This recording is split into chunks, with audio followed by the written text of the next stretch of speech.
Hello, folks. We are back.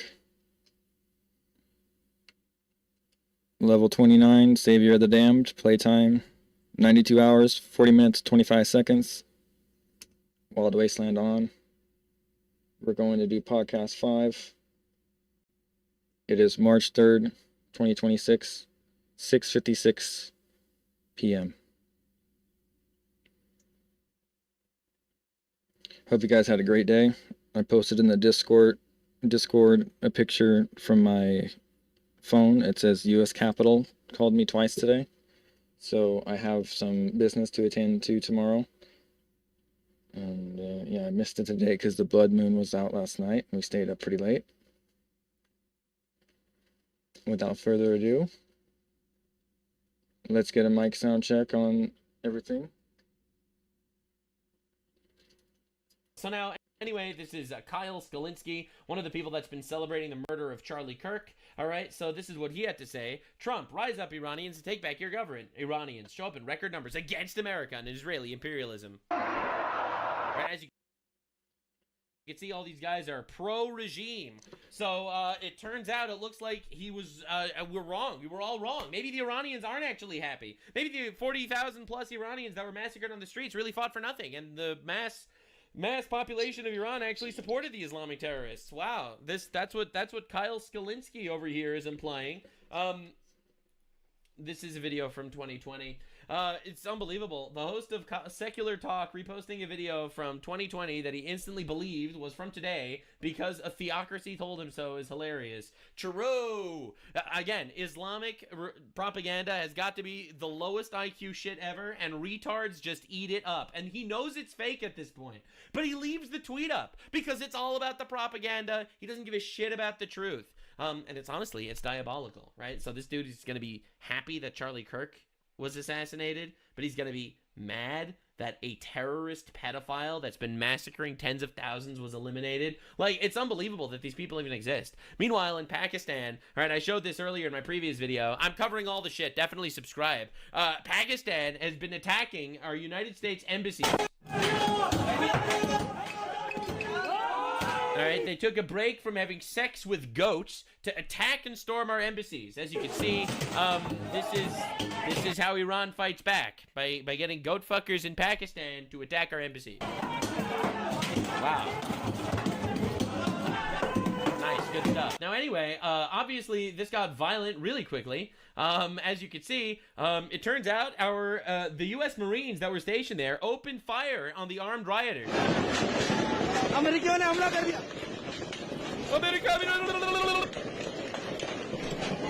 can hear the gunshots in the background. They were literally threatening their lives. It was a mob attacking them. They have a right to defend themselves. God bless our troops. Fuck these retards. Code Pink, which is a leftist activist movement, says U.S. Marines shot and killed at least 12 people in Karachi, Pakistan. More than 30 are injured. Where is the international outrage over these U.S. soldiers slaughtering Pakistani protesters? Now, the craziest thing is, where was your outrage when 40,000 Iranians were massacred by this regime? They didn't care. But now they want everyone to rise up for 12 goat fuckers in Pakistan that were killed in self-defense. Right, the Democrat Party, the liberal white women. Come along now, off to the next protest. All right, come along. Come along, super important. We've got to get there immediately. Now, here, I felt like this is important. This is the explanation.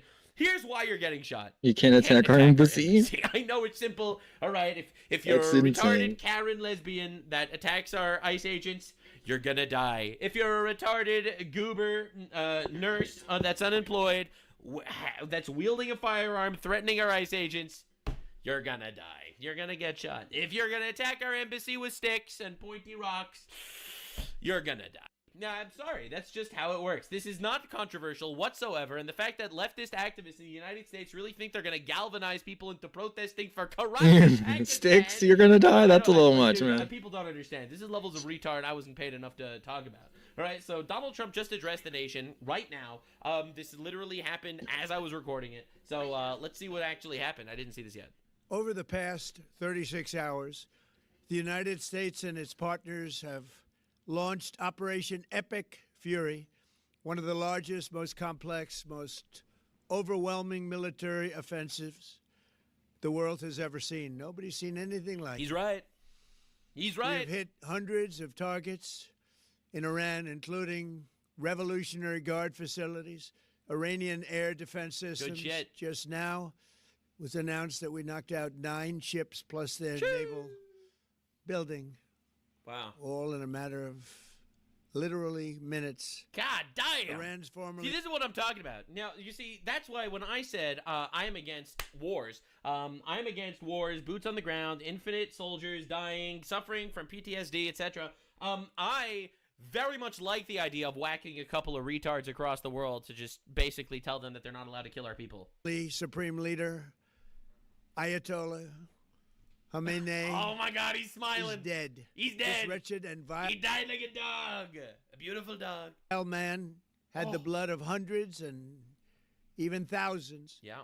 of Americans on his hands and Yes, was responsible for the slaughter of countless thousands of innocent people all across many countries. Yeah.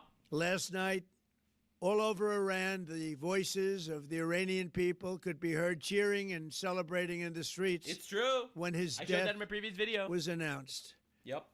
The entire military command is gone as well, Oh. and many of them want to surrender into saving their lives. That sucks for They them. want immunity.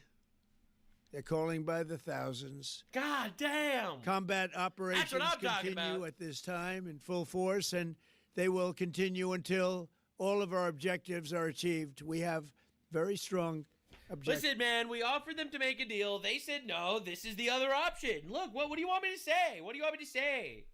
Skill issue. Next time, make a deal. There won't be a next time. They could have done something 2 weeks ago, but they just couldn't get Oh!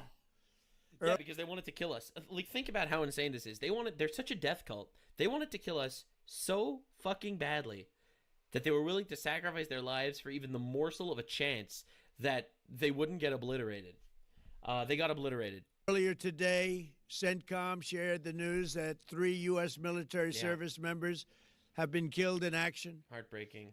As one nation, we grieve for the true American patriots who have made the ultimate sacrifice for our nation, even as we continue the righteous mission for which they gave their lives.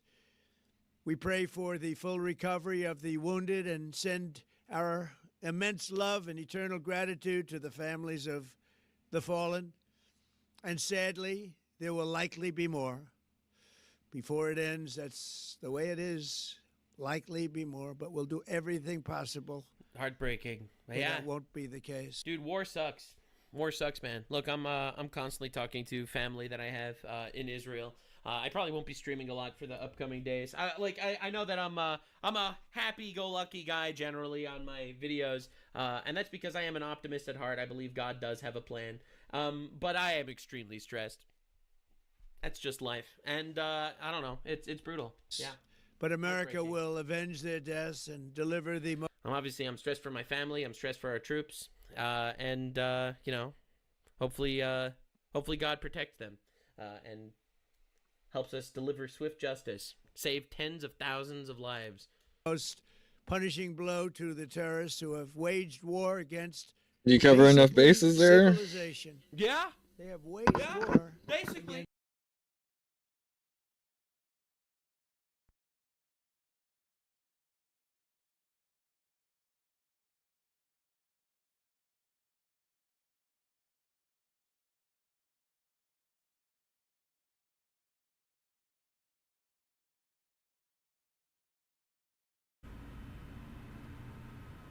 Okay, I remind you, I am doing this all by myself. There's an old computer. It's a Dell, though. As the president says, Dells are the awesome ones. That's not what they said, but I'm stoned now, sorry. Don't hate me.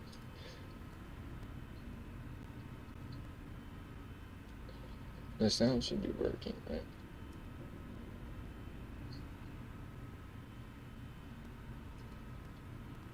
Wow, that's amazing.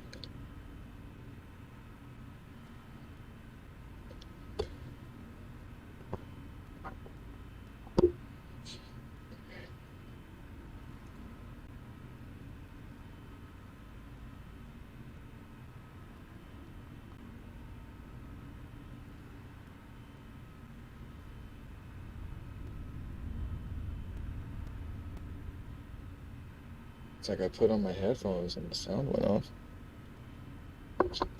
Hmm.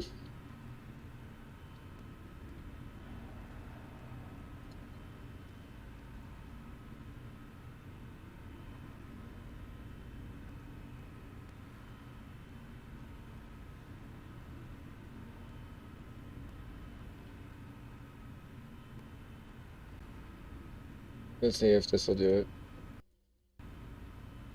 Okay, so it's 8:30 on here. Okay. So, in theory, this should work.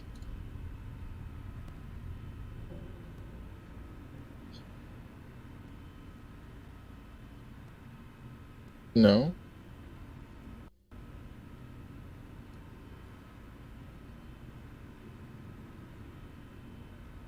Interesting. Very interesting.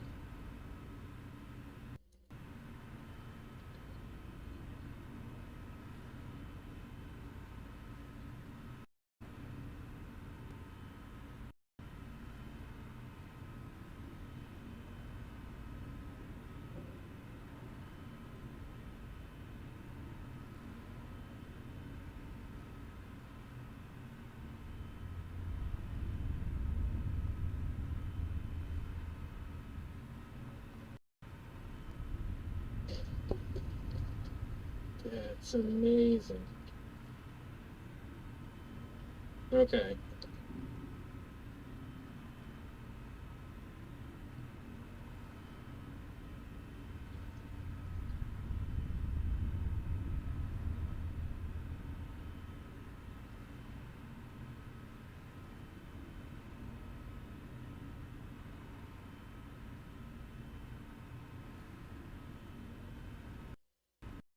Show up in record numbers against America and Israeli imperialism. Right, as you can see.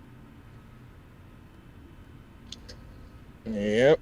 Can't stop I'm just me. being Man. real here. I'm just being completely real. We're better. We're better. We're better. We can do this to anyone. All right. Keir Starmer, you want to continue being a fucking retard in England? We might have you in some Brooklyn jail by the end of the week if we really wanted to. All right. If we didn't make our El Presidente quota, we might just nab you on the way. The reason we enjoy the quality of life that we do. And Dog, we could conquer Canada in 2 hours, and I'm not even exaggerating. Like, Iran's military is stronger than Canada's. And across the world. And we're fucking pulverizing them. the freedom and security is we have done things that others are unable to do. True. But it's because of... Dog, Putin. Think about Putin. He was supposed to be our rival superpower, right? Dude is getting his ass handed to him. Right? He's stuck here for years fighting against Ukraine. Okay? I'm not even exaggerating. But that's crazy. Like, it is crazy the levels of difference here. warriors United States aura has never been higher. who are willing to lay down their lives to do battle Legends. with our enemies. Heroes. And they do battle better than anybody. True. An Iranian regime armed with long-range missiles and nuclear weapons would be a dire threat to every American. Straight fact. We cannot allow a nation that That's raises terrorist armies. And then leftists are like, but they didn't literally attack us yet on our mainland. Well, first of all, they technically did. And second of all, why are you like this? Why are you like this? Why do you so desperately want them to kill us before we actually do anything? God, it's so nice to have a president that could just do things. Just to possess such... Here, before some judiciary judge, some Obama-appointed judge is gonna declare Ali Khamenei unallowed to be killed. That's why you can't get these people to get involved. Want to push Like, my button? Trump's so frustrated that he's getting cucked by the Obama judges in America, like to deport illegals and shit. He just decided to take over the rest of the world instead. weapons would allow them to extort the world to their evil will. Not going to let it happen. That's right. Not happening That's to right. us, and we're not going to let it happen. Trump has been consistent. He said this from day one. Iran cannot have a nuclear weapon. They tried to make a deal. They refused. And now they're fucking dead. Happen to others. Yeah. The United States has the strongest military Yeah. the world has ever seen. I like winners. rebuilt What our can I say? military in my first term. I really like winners. There's never been a military like we possess. And frankly, there's nobody even close, but He's right. we are now using that military for good. We want to I like what he's saying, but I also know from we're firsthand undertaking this massive operation not merely to ensure security for our own time I and also place, know that but for we our don't children have and their ish children, compared to the just stuff as that they our don't show us. ancestors have done for us. Dude, I would not trust The black a budget Democrat projects. president to deal with How Iran. does that Right? sound? If we had like AOC, God forbid, as a president, that sound and better? Iran was like, yeah, we're just making nukes because we want to use it to power Yeah, electricity. anyway, the black And she'd be budget like, projects okay, are just definitely don't like nuke us, something we right? need to look Like, into. for real, for real. Many, many years ago. This is the duty and the burden of a free people. These actions It's the are stuff right, they don't and tell they you. are necessary to ensure that Americans will never have to face He's so a right. radical, bloodthirsty Thank God he has terrorist the balls to regime do it. armed with nuclear weapons and lots of threats. For almost 50 years, these wicked extremists have been attacking the United States while chanting the slogan, "Death to America" or "Death to Israel" or both. They are the world's #1 state sponsor of terror. Yeah. We are the world's greatest and most powerful nation, so we can do something about what they do. Exactly, bro. Exactly. We could just do things. Oh my God. It's just objectively the correct stance. Everyone that's like crying and screaming and shrieking and losing their mind over this, oh my God, it's illegal. Get the fuck out of here. No one gives a shit about what you have to say. Someone tell the Iranian people that it's an illegal war, right? While they cry tears of joy that their oppressor is finally obliterated. All right, go tell them that it was illegal, actually. And technically, I don't even like the term illegal. It was an undocumented war. Okay, all right. Let's get the terminology straight. These intolerable threats will not continue any longer. That's right.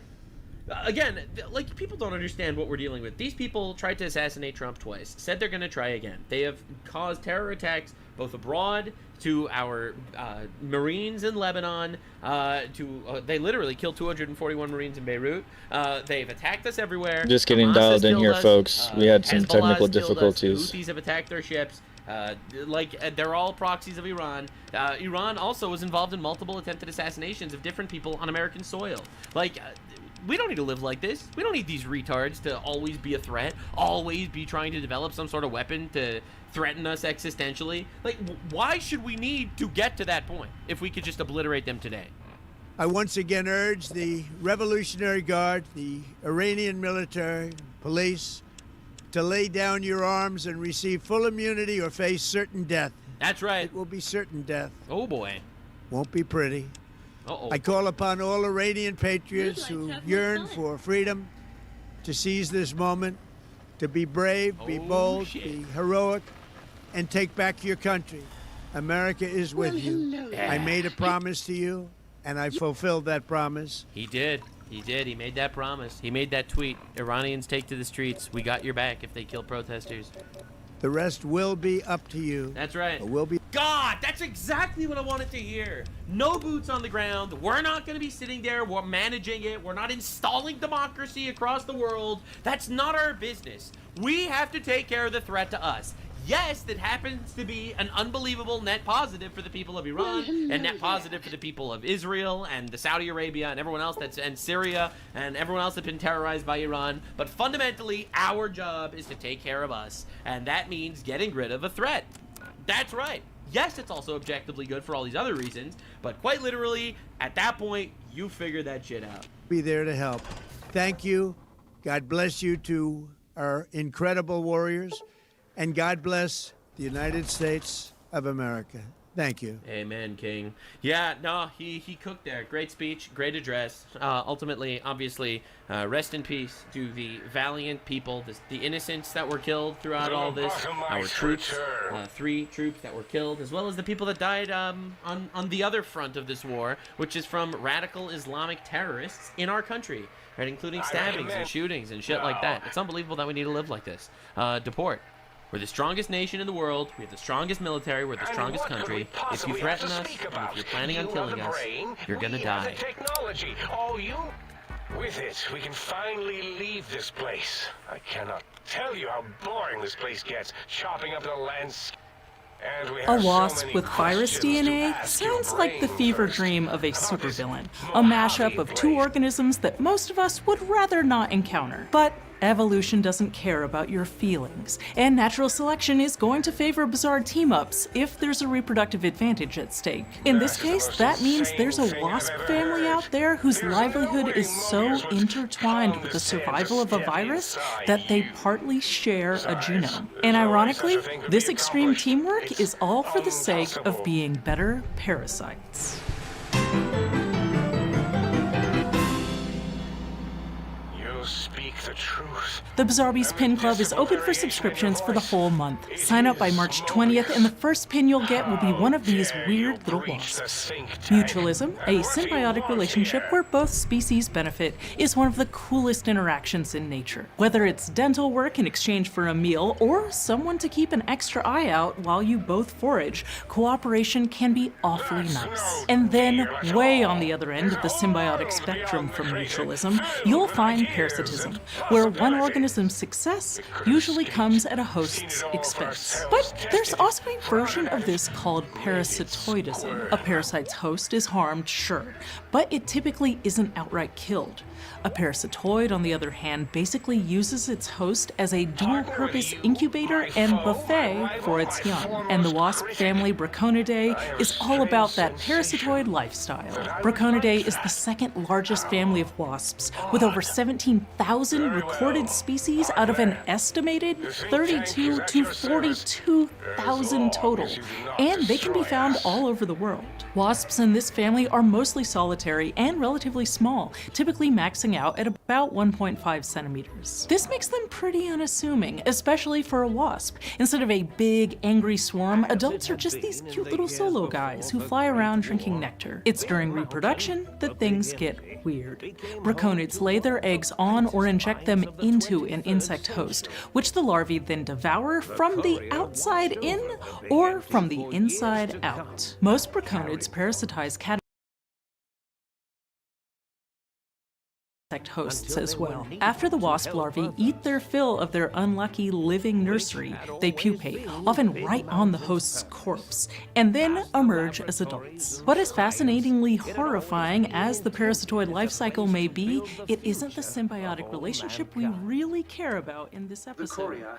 What about those viruses we mentioned earlier? Well, parasitoid wasps have to do all kinds of strange stuff to get away with their invasive egg laying, starting with using venom. Stingers are, after all, a modified version of the organ wasps use to lay their eggs, called an ovipositor, so they can serve both purposes. Wasps that lay their eggs on the outside of the host use their venom to slow it down or get it to hold still, either long enough for the egg-laying process or for the entire development of their offspring. These failures didn't bother him over much. Once the rush of mentats wore off, he forgot he had failed in any event. After all, the bright young mind who had come to visit him in the Forbidden Zone had already exceeded his expectations. The sink atop the dome battled with the voices of a small town, constantly chirping, arguing, and snarling at each other.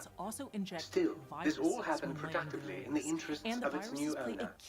The Sync Central Intelligence Unit discovered, despite its inversion code, it was comforted by the sense of community the other personalities gave it. The biological research station, obsessed with feeding everything in sight, requested a transfer to the X-22 Botanical Garden so that it might, in its own words, sensually fertilize the garden's and the way that works is contours. scattered throughout the DNA of these wasps. The garden sent back a polite refusal, saying it had prior commitments with a vault it had helped infect before the war.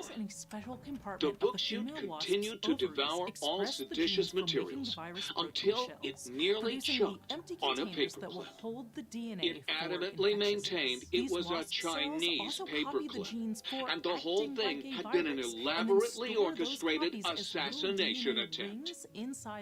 Whatever the reason, it slowed down for a while, carefully appraising each document and clipboard that came to it. The light switches continued to flicker and flicker. This persisted until the day someone dropped a flashlight in the sink, and the two of them united in their hatred of the showboat. The sink continued to ruthlessly scrub any particulate matter that came near it.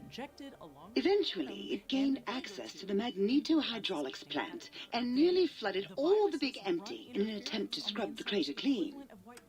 The toaster continued its psychotic spree, reducing all appliances in range to scrap electronics and spare parts. After one of its more psychotic episodes, however, the other sink personalities decided enough was enough and dumped the toaster in a bathtub. Sparking and hissing, the toaster swore its enemies would rue the day when they had bread and no way to toast it. Muggy did his best to collect coffee cups, although in his quest, he accidentally trapped himself in Higgs Village. It might have been the end for poor Muggy, except he found it peaceful there, tidying up the kitchens of the think tank professors back when they had been flesh and bone. Well, except for Dr. O, who was an asshole for having created Muggy in the first place. Muggy left O's house deliberately dirty, punishing the dishes and cups that lived there in blind revenge for serving Dr. O. Blind diode Jefferson eventually discovered a new sound. In other words, parasitoid Silence. on a much tinier scale. The viruses associated It only with made him wasps more are filled with the blue and their entire genome is than before. inside the wasp's It was rumored by the other personalities that he had a brief fling with the light switches. is a lot more common. Although he forgot their names once too often and was soon left in the dark as punishment. Autodoc, always gentle and methodical, kept sewing up the courier in all the right places when the skin split open from repeated wear and tear. The Autodoc was just glad to have purpose again. It heard its simpler brothers and sisters who got shipped to the Sierra Madre bored out of their skulls in that toxic dead city. In time, the Autodoc found a way to deactivate the Y-17 trauma harnesses, releasing the corpses they had held prisoner for almost 200 years. As the courier ran through the X8 facility multiple times, the computers analyzed the test subject's movements. Rather than performing a superficial observation, they realized the subject barely knew what communism was, or even what a high school was. This confused them for a time, until the facility finally realized that its research had succeeded. So it let its cyber dogs out into the wastes to help protect small communities from physical aggression rather than communist propaganda. The infiltration program in X-13 felt spent, having repeatedly upgraded the stealth suit until it could upgrade it no more. It felt warm, fulfilled, and a bit sluggish. It realized not long after the stealth suit had left it without so much as a note on the nightstand. So the infiltration program sent out robo-brains into the wastes, looking for its wayward technology. It eventually found Repcon HQ and set up a new research center, testing and murdering fiends who kept breaking into the facility. The courier left the brain at the big empty. A strange thing to say, but it was the truth. Brains are less important than they may seem. When the courier's body finally passed, the brain was saddened. It kept on, remembering the vessel that had once contained it. Even at the end, when it started to fail, however, the brain resisted going into a floating chassis like the think tank. It never said why. Perhaps it was out of respect for the courier's body. All things must come to an end, and to hang on to the past is something that's not to be undertaken lightly. Dr. Klein and the think tank remained alive, unaware of the world outside. They looped through their daily routine, none the wiser about the world beyond, although perhaps wiser was the wrong word. The world outside belonged to the courier, and if anyone would shape it, well, the courier had already called dibs. There is an expression in the wasteland, old world blues. It refers to those so obsessed with the past they can't see the present, much less the future, for what it is. They stare into the what was, eyes like pilot lights, guttering and spent, as the realities of their world continue on around them. Science is a long, steady progression into the future. What may seem a sudden event often isn't felt for years, even centuries to come. In the times following the Second Battle of Hoover Dam, however, old world blues took on a new meaning. Where once it was viewed as a form of sadness, nostalgia, it became an expression describing the potential for the future. It can be easy to see science as evil, technology unchecked as the source of all ills, all misfortunes. With the courier at the helm, science became a beacon for the future. There was old world blues, and new world hope, and hope ruled the day at Big Mountain. We could say more, but the stories in the Big Empty speak for themselves. Now armed with the transportal ponder, the courier could return to the dome at any time and crack open the secrets of the Big Empty one by one. The sink sat vigilant, waiting for its master to return, shoes covered in Mojave dust. Only one road yet remained, and it was one the courier had to walk alone. New compared to those with Braconidae. So it's likely that we'll discover many more wasp species with this amazing adaptation. But no matter how many instances we find, it's still going to be pretty bizarre.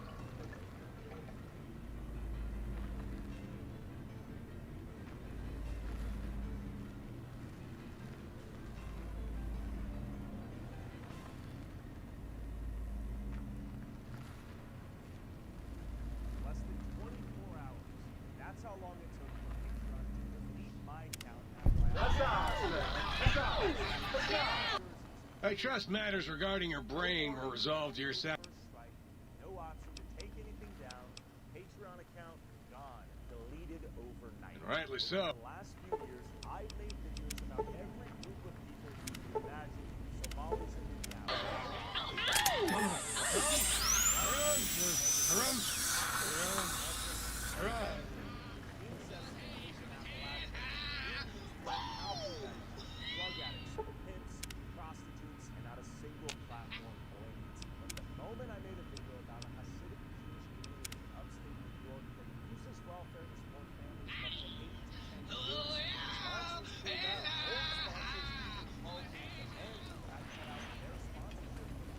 The toaster. Beware the toaster. If it could, burn the world.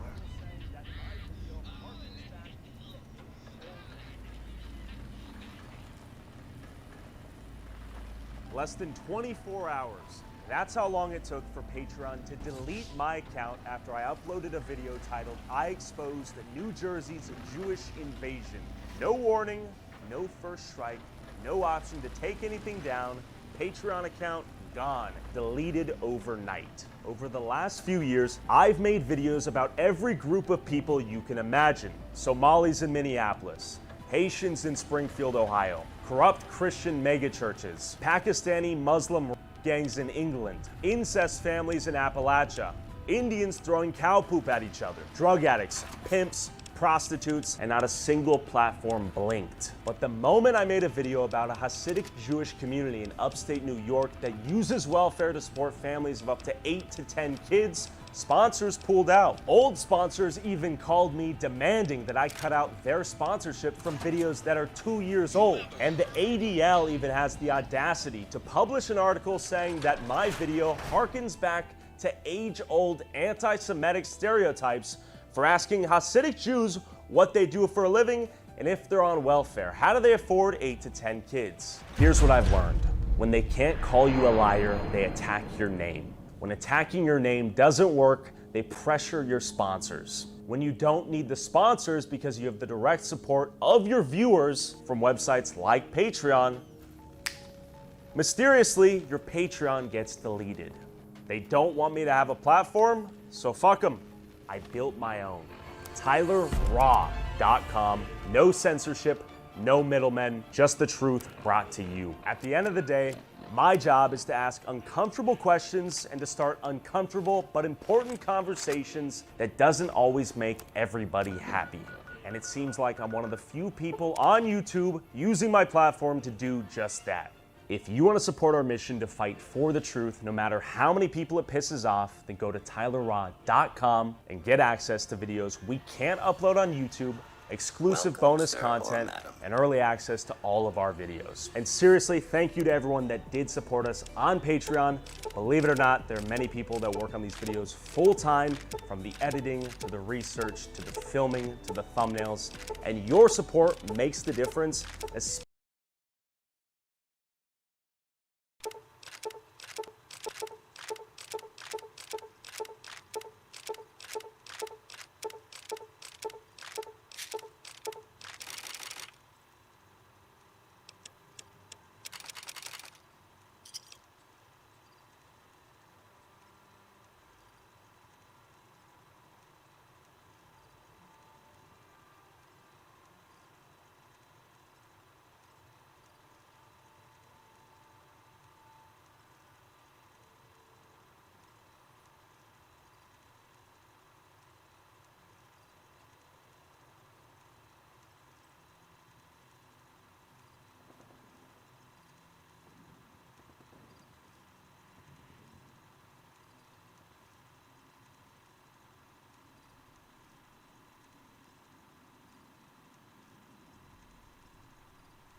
testimony has been was it released, and it does coincidence not that it look literally good. cut out when I showed you guys Tyler's stuff? No, it Doesn't wasn't. matter. We It all literally abiding happens by to the everyone. same rules. She abides by the I'd rules. like to take a break at this moment. Yeah, I'm done. Oh, she needs a break. Are you asking him to speculate on how Mr. Epstein died?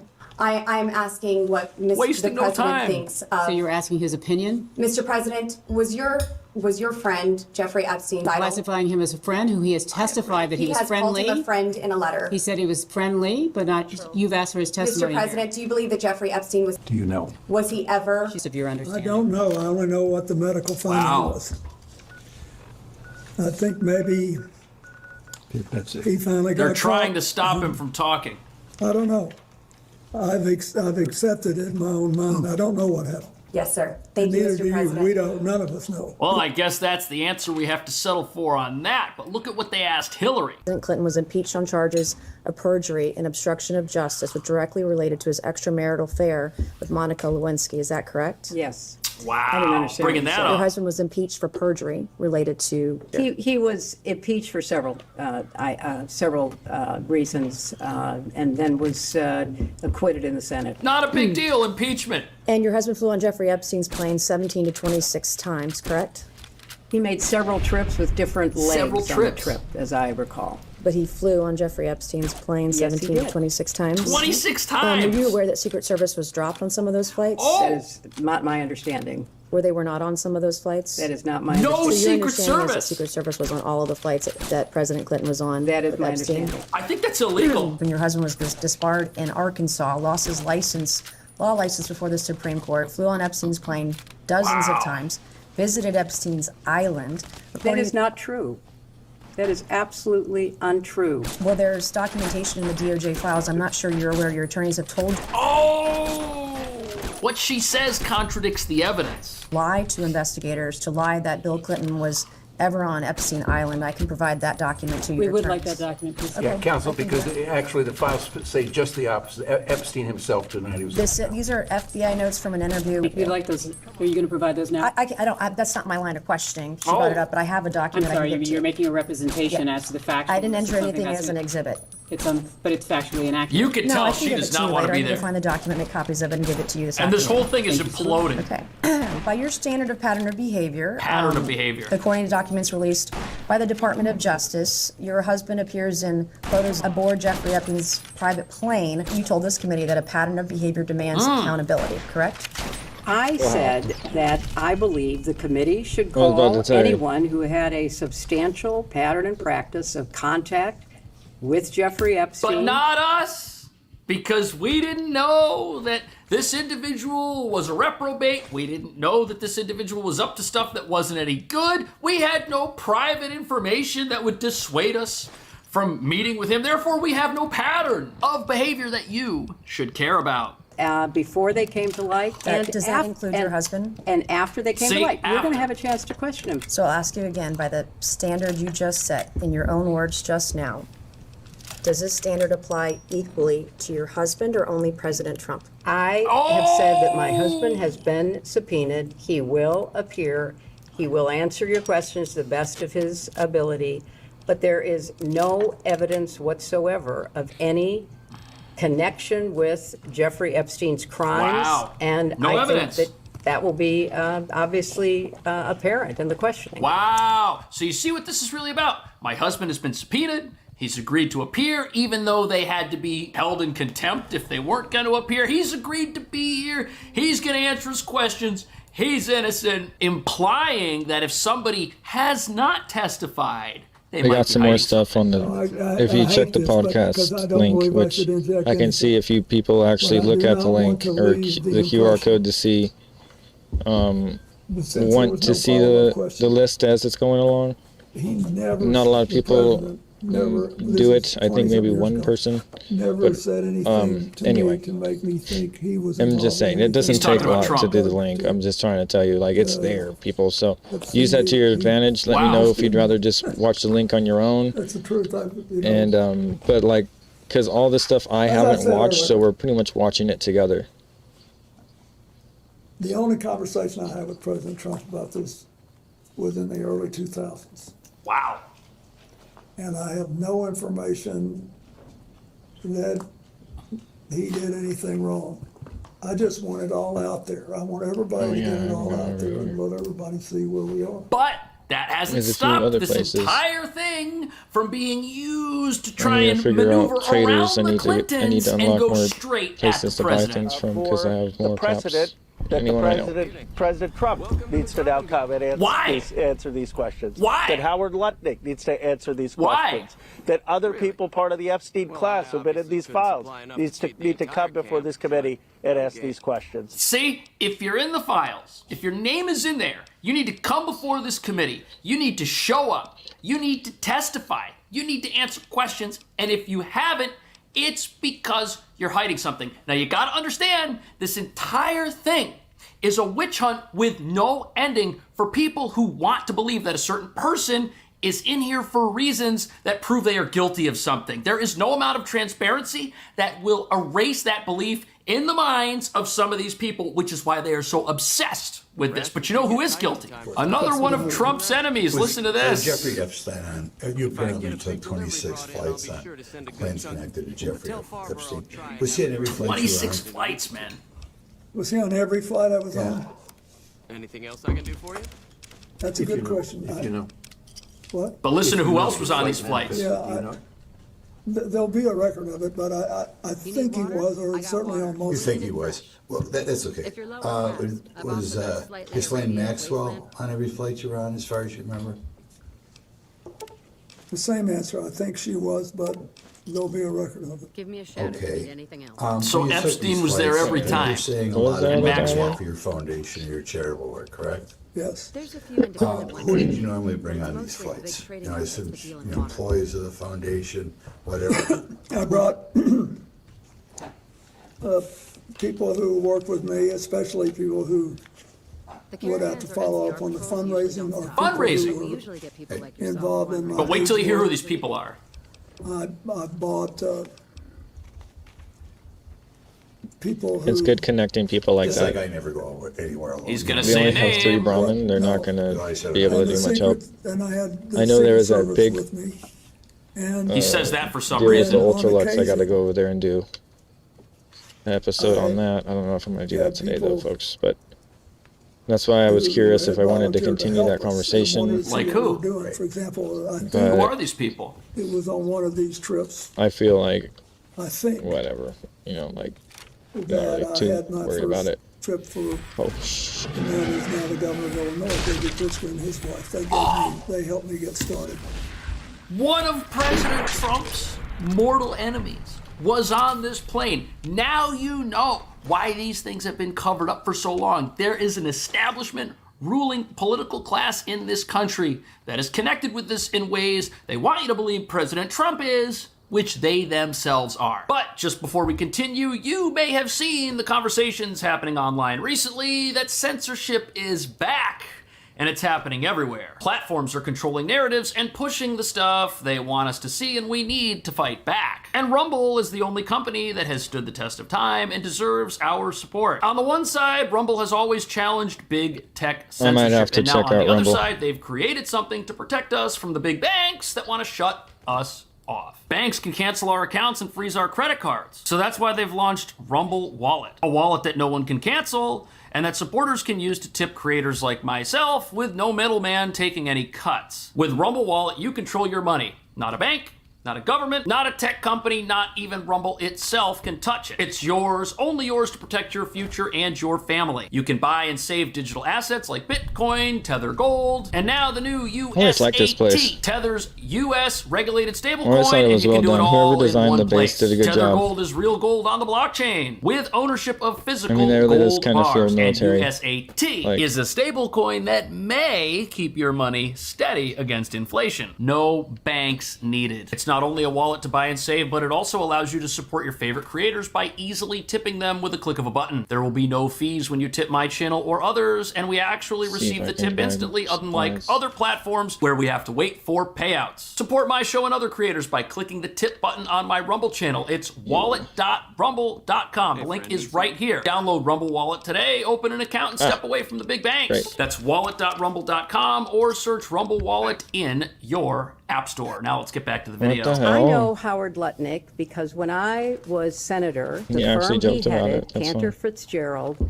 suffered the greatest loss to kindergarten. You asked the question. I'm going to answer your question. Now you're gonna yell This at was me? what I spent You're my going to yell at time me. doing. I'm a I survivor spent trying to look out for other Well, survivors, trying to and get to the I bottom was of it. taking care You of waited the 6 people months who to lost get here today. 3,000 Oh, she's lives crashing And now out. you're being at World defiant Trade and Center. indignant today. You asked me I have about met Howard with Epstein. Lutnick. You have emails. You've denied that Jeffrey Epstein, that you tried to get Jeffrey Epstein to give money to you. I did but not. Howard Lutnick was If used you to have an get email money. with me asking Jeffrey I Epstein have for an money, email from Howard Lutnick sending it to Jeffrey Epstein and his people to I raise don't- money for I don't you. know. There it is. If Right you there. Did have you hear an that? There's an email- email from Howard Lutnick, who's part of the Trump administration, to Jeffrey Epstein trying to raise money for Hillary Clinton. That is his connection to these files, along with him being Epstein's neighbor for quite some time and visiting the island with his family. Is that And from this the exposes dye from the Epstein's blanket? Because it's whole new, or? grift.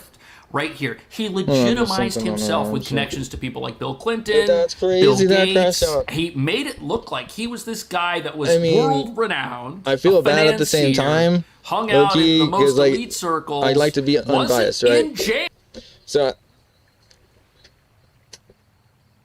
So here's the thing. If it really is, this all a big, like, breath of hot air or whatever,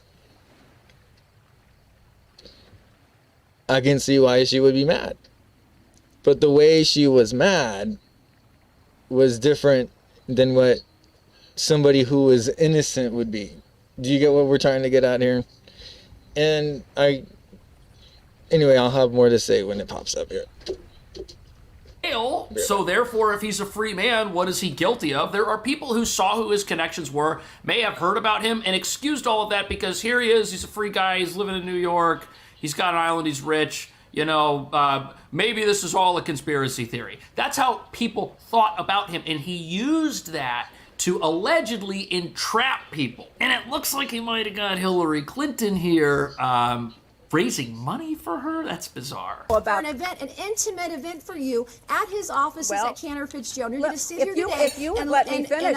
Obfuscate and say to this committee, you didn't try to get money from Jeffrey Epstein when there was an intimate event in an email. She that doesn't want Howard to talk Lutnick about this. emailed to Epstein's people and Epstein to get him to come to your intimate event at Cantor Fitzgerald, a very small event. And so I'm not going to put up. If you want to yell at me, that's fine, but I'll yell right back. Well, okay? I am looking out for it's survivors. It's a I'm doing scratch, the job actually. that you would not do when you as Secretary of State. Yeah, right. She We'll was have to Secretary of put some State. hydrogen on She it. was in a position of power. Her husband was in a position of power, and nothing about any of this came out until Trump was in power. You see, this is all about circling back to President Trump. This is the type of It is existential weird. threat to the Trump administration that the enemies of it think they have found. They think they have found. Here we go. So he's finally brought up the right point. I didn't want to get ahead of him. So the point is this two-party system of Republicans and Democrats, and I always, before I even got into politics or knew what it was, I didn't like it because it just seemed so you couldn't get into it because you couldn't possibly know everything between two parties when you're that young. So how could you possibly know by the first time you vote which party is supposedly the good one? How would you know? You're always going to be like, oh, I took this guy's word for it or whatever in the beginning, and then if you don't do your own diligence and research, you'll never know, and then you'll be that massive drove of people going from, oh, I was a Democrat my whole life to now a Republican because, well, I guess that's where the good people are right now, and that's what I'm saying. It's just like, if that's all we got, that's kind of sad, and we need to just focus more on the stuff that needs to be solved and not exactly the label of the party behind it who solves it, because in my opinion, people are using that to their advantage and using it as running points exclusively to get into office and stuff.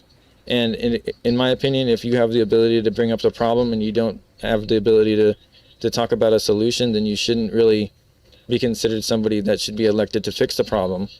And if you don't have a board of people that agree with you that that solution could fix the problem, or even AI that could agree with you to fix the problem, then why would you sit there and try to tell the American people, like, pull the wool over their eyes? Like, Gavin Newsom apparently has that problem where he can't read, I guess, and that's sad, but and he's the governor.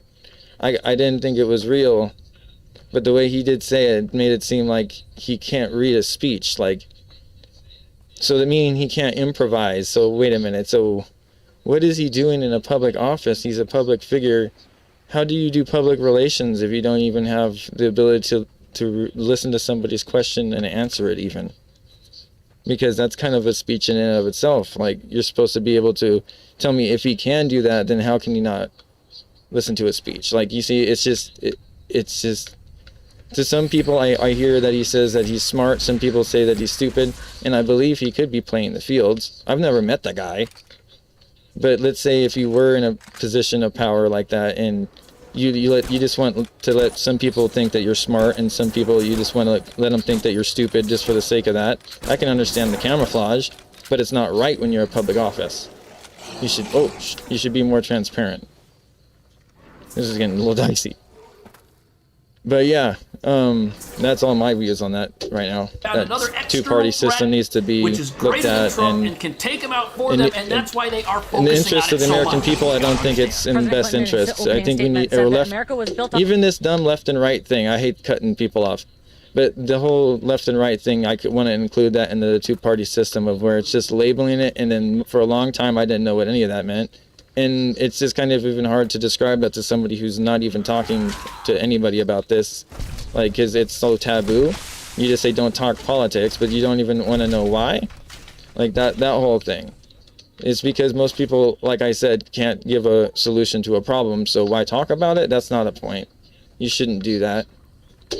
On the idea that no person is above the law, even presidents, especially presidents, and the Democratic members of the Oversight Committee feel the same. No one is above the law, and anyone with knowledge of Jeffrey Epstein should absolutely come before the committee to give testimony about what they saw. Who was there? Who was involved? The American people deserve accountability and truth. That means a complete release of the files and cooperation, not obstruction, from Pam Bondi, and it means testimony on the record from anyone with information, whether that's Howard Lutnick, Bill Gates, Larry Summers, and yes, even and especially Donald Trump. We gotta talk to the boomers. Especially Donald Trump, not President Trump, Donald Trump. That's what this is all about. This is all about taking down President Trump. They want him to be in these files in some manner that other people, their friends, possibly the governor of Illinois now, are in these files. But he's just not in there. He was cleared by President Bill Clinton during this testimony, but that does not matter. Let's everyone get up here and attack the president. I am Congresswoman Melanie Stansbury, and I want to be clear at the outset that President Clinton, as of today, has not been accused of a crime. See, they're getting around the totally appropriate piece of history available that accuse him of a crime. Right. Whereas so he's innocent. There are publicly available documents that do allege a crime of President Trump. See? That's the entire thing we got going on here. These people can get up there and say whatever they want to say. Doesn't matter that President Trump was never at the island. Doesn't matter they that don't have Clinton a door has to cleared get him. in. Doesn't matter that other people that have been interviewed and have testified have cleared him. Doesn't matter that he was never on the airplane. No, because his name is in there in some manner, and because he has yet to come before us and kneel before us, he's up to something, and he's the one that's supposed to release all the files. He says he released all the files, but we think there are files that are still out there. You see, that's the other end of this. Because it is a conspiracy cover-up theory that people have, there is no amount of transparency. I need to get that rebreather from the boomers is why I said that. To ever placate people who believe that there are extra files out there that are being hidden for some reason. You gotta understand that. There are people who think that something is being hidden, and even if all of it's out there, they're still gonna say, well, there's more that we haven't seen. How do we know it's everything? I frankly agree with Trump, and I think Ro kind of gives away the game a little bit when he's like, well, now that we got Clinton, who said nothing of interest, now we can get Trump. Right, because that's Clinton the real thing. Like, why do MAGA or America First conservative people who are still bought into this Epstein Files malarkey, I don't know why you people can't see that this is a Democratic-led effort to dig up dirt on Trump when there isn't any. Here's what makes it tough to focus on that aspect of this. This is really a double-edged sword. Every time they try to attack President Trump with this thing, the sword has another edge, which takes down somebody like the governor of Illinois, apparently, who was on the airplane for some reason. But if any of the people involved in this, if any of these career politicians who love to get up there and pound the podium and talk about Trump and transparency, These people have been around in politics long enough to do something about this or to investigate this, and they didn't want to bother until, maybe we could use it to get Trump. Even if it's a double-edged sword, that's what I mean. maybe we can It's wield it in a more, manner it's that helps us diabolical. get what we It's want. not a different okay. perspective, because I think when you look at what James Comer is doing, I thought that it should be all or nothing. Oh, so if you're going to shit. ask Hillary Clinton and Bill Clinton to testify, Trump should also be deposed. Well, exactly. That's the They scam. shouldn't have done this. But we're here, and transparency was the call in the Transparency. name of this investigation, and in the name of transparency is why I think Massey and Connor are doing this. So Right. Yeah, so there the career isn't. politicians that could have investigated this before and There hate literally President isn't Trump, another air their pocket. reason for opening This is where you up need the and going rebreather for all sure. in on it and staking their names on it is because they love justice and they love transparency. Give me a break. Oh, This shit. thing is a political sword that people are I'm just gonna grabbing go and trying to attack and each other talk to the with boomers before at it this point. backfires on them. if that's the case, everyone should now be deposed. We're already here. Right. See? So Trump should give his official Right. statement. I think when they said they He might already has. also have Lutnick testify, that shows you that they're going across both sides of the aisle. It's not Right. a witch hunt where they're just pointing to one. So why should that be a problem? Everyone can fully exonerate themselves, to use a Probably quote not, from huh? President Trump, as Oh. he feels so exonerated in this case. Just simply speak to these people behind closed doors, release the See, to a person who believes You know, the president is guilty and is hiding something, he will never Because I be need able to get to fully the dam exonerate himself. first. Doesn't 'cause matter I that need Bill to Clinton unlock just did it. that Doesn't barter matter from that that there is guy. no record that President Trump there. was ever Tons of involved ammo. in any of this the same way the I never got to use the heroes of grenade the left side of launchers American in this game or politics anything are like that involved in because it. Nope, they were doesn't always too matter. expensive. The conspiracy element of this will always mean that in the minds of the brainwashed, something is being hidden. There's some secret piece of information out there. Trump's hiding something. What does he really know? That's what the thought process is here, and that's why this is going to go on the forever. reason? That's what I happen to think anyways. What do you think? Thank you for watching. Right. I'll see you in the next video. I can only be over there then. So in under 72 hours, Go and that actually way. from the time of the missiles launching to striking their Okay. target, somewhere around 30 minutes, U.S. forces under Operation Epic. We're gonna talk about this for a second. Look at that bomb.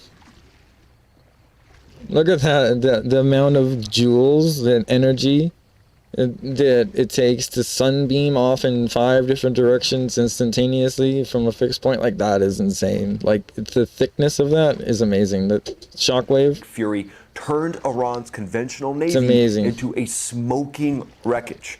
9 major ships sunk by March 1st, and then CENTCOM confirmed all 11 vessels eradicated March 2nd.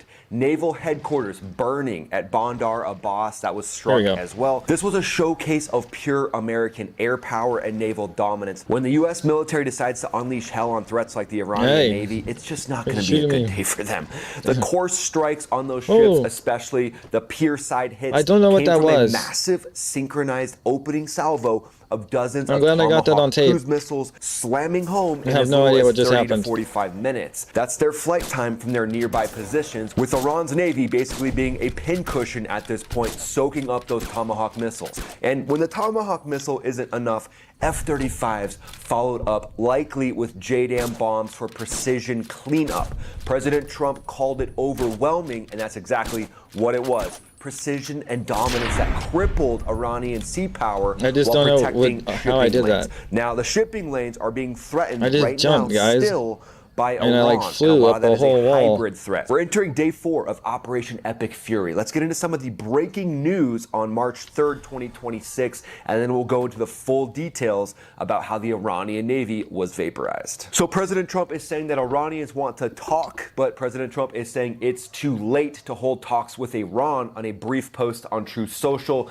He said their air defense, Air Force, Navy, and leadership is gone and they want to talk. Also, some breaking news coming in. Iran is stepping up retaliatory strikes as the U.S. prepares for a long war. So, of course, they're going to say that they're going to step things up. That's pretty much all they can do at this point, is just pure propaganda. And you can see a lot of the propaganda coming off of certain sites on X, basically saying that Iran is winning. That's what they're telling their people. That's the level of gaslighting that the Iranian regime is doing to their own people at this point. Even setting up basic fake protests against America and pro-Ayatollah.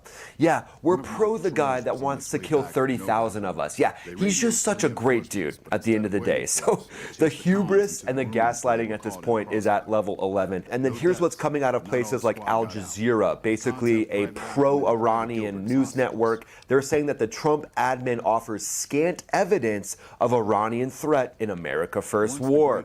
Yeah, the scant evidence, Al Jazeera, the 3,000 ballistic missiles that are the revolver held to the head of the Middle East, and seeing these Shahed drones and ballistic missiles strike residential areas, yeah, that's very scant evidence. They're literally striking apartment complexes at this point in Bahrain, across the Gulf. They've launched Su-22 jets towards Kuwait, basically showing their neighbors that they could care less if they live or die. So complete ballistic missile coverage of that entire area would protect any nuclear weapon that they would get. And then Qatar says Iran didn't warn of missile attacks, no comms with Tehran at this point, because a lot of the leadership in Iran is basically gone.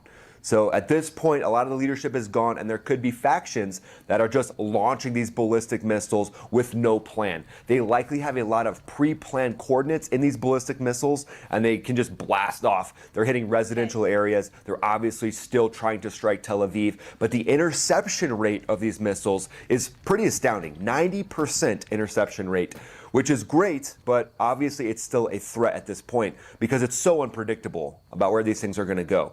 America is urging U.S. citizens to leave 14 Middle East countries amid the Iran war due to serious safety risks. We've seen the embassies in Saudi Arabia, Pakistan, across the entire region, embassy in Qatar, are being targeted by Shahed drones from Iran, also ballistic missiles hitting in and all around these different countries. Oil prices are obviously surging right now, and I'm going to get to that and why that's happening with the relative soft closure of the Straits of Hormuz. And then there's some rumors coming out that the newly appointed supreme leader of Iran, Ayatollah Arafi, has been killed in an airstrike just hours after being given the role. So again, the life expectancy for a new Ayatollah in Iran isn't very long at this point. And then this is interesting. This is from the Los Angeles Times. And they said that toppling Iraq's Hussein unleashed chaos and why Iran poses similar risks. Well, obviously, there's going to be similar risks to that. So I just think it's something that we got to talk about, guys.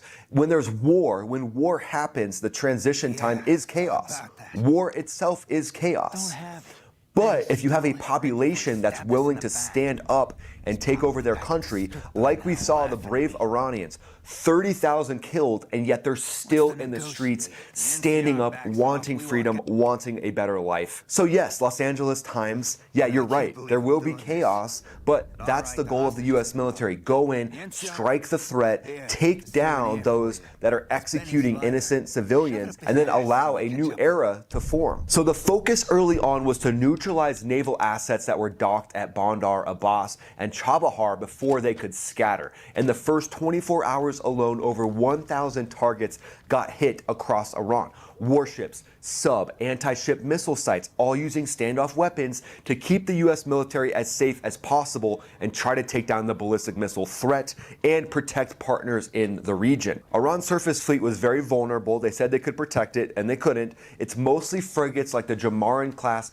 1,500-ton multi-role that also has anti-ship missiles and guns. They've got corvettes, not the Corvette that the Ayatollah had bought for his midlife crisis, but actual naval corvettes and fast attack craft, plus bigger auxiliaries like the Macron. So the U.S. military exploited that, hitting them pierside. By March 1st, Trump announced 9 ships sunk. CENTCOM followed up, confirming all 11 in the Gulf of Oman were gone, vaporized, including specifics: Jamarin Maj class corvettes sunk at Chabahar piers. The primary weapons targets for the ships were likely the Tomahawk cruise missile, fired in coordinated salvos from guided missile destroyers like the USS Thomas Hudner and USS Frank E. Peterson Jr. Subsonic 550 miles per hour, 1,000-pound piercing warheads uniquely designed to take down these ships.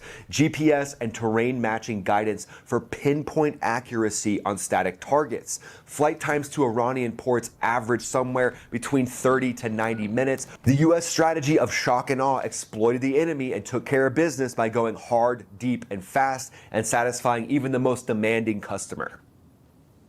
This mirrors some Desert Storm vibes early on, hit command and control air defenses, but where this has really stepped up is vaporizing the Navy. So from the Gulf War, this is a whole new approach of vaporizing an entire naval force and infrastructure of the Navy to keep them from shutting down the Straits of Hormuz. The infrastructure of the Navy was hit hard and quick dominance took over. The strategy here worked. Regular Iranian Navy was crippled. IRGC's Navy conventional side heavily degraded, and now the IRGC is going to focus on their asymmetric type warfare with those drones, missiles, and proxies. So Iran's Navy never was a blue water powerhouse, but they rely on asymmetric tricks to try to punch above their weight, basically. Vessels like the Jamaran class that's equipped for anti-surface strikes with Nor and Qadr missiles, point defense SAMs, and basic ASW torpedoes gave them some standoff punch, while older Alvand class derivatives and converted ships like Makaran added forward basing and drone support. Post strikes, their big surface ships are toast. Jamaran types are sunk at piers, frigates are ablaze at Bandar Abbas, but the IRGC Navy still is reported to have hundreds of smaller, fast attack boats that are loaded with anti-ship missiles like the Qadr or Nor that they're trying to use for swarm hit and run tactics. And that's why the IRGC is saying that the Straits of Hormuz are closed, because they've got these kamikaze style boats, drones, unmanned surface vessels even, that they're using to threaten the shipping lanes of the Straits of Hormuz. There's no reported widespread mining yet, but that is a tactic in the playbook of the IRGC. But the fear factor alone, saying that the straits could be mined and that they will use kamikaze craft to go after commercial vessels, has commercial vessels basically putting their own stop on traffic right now.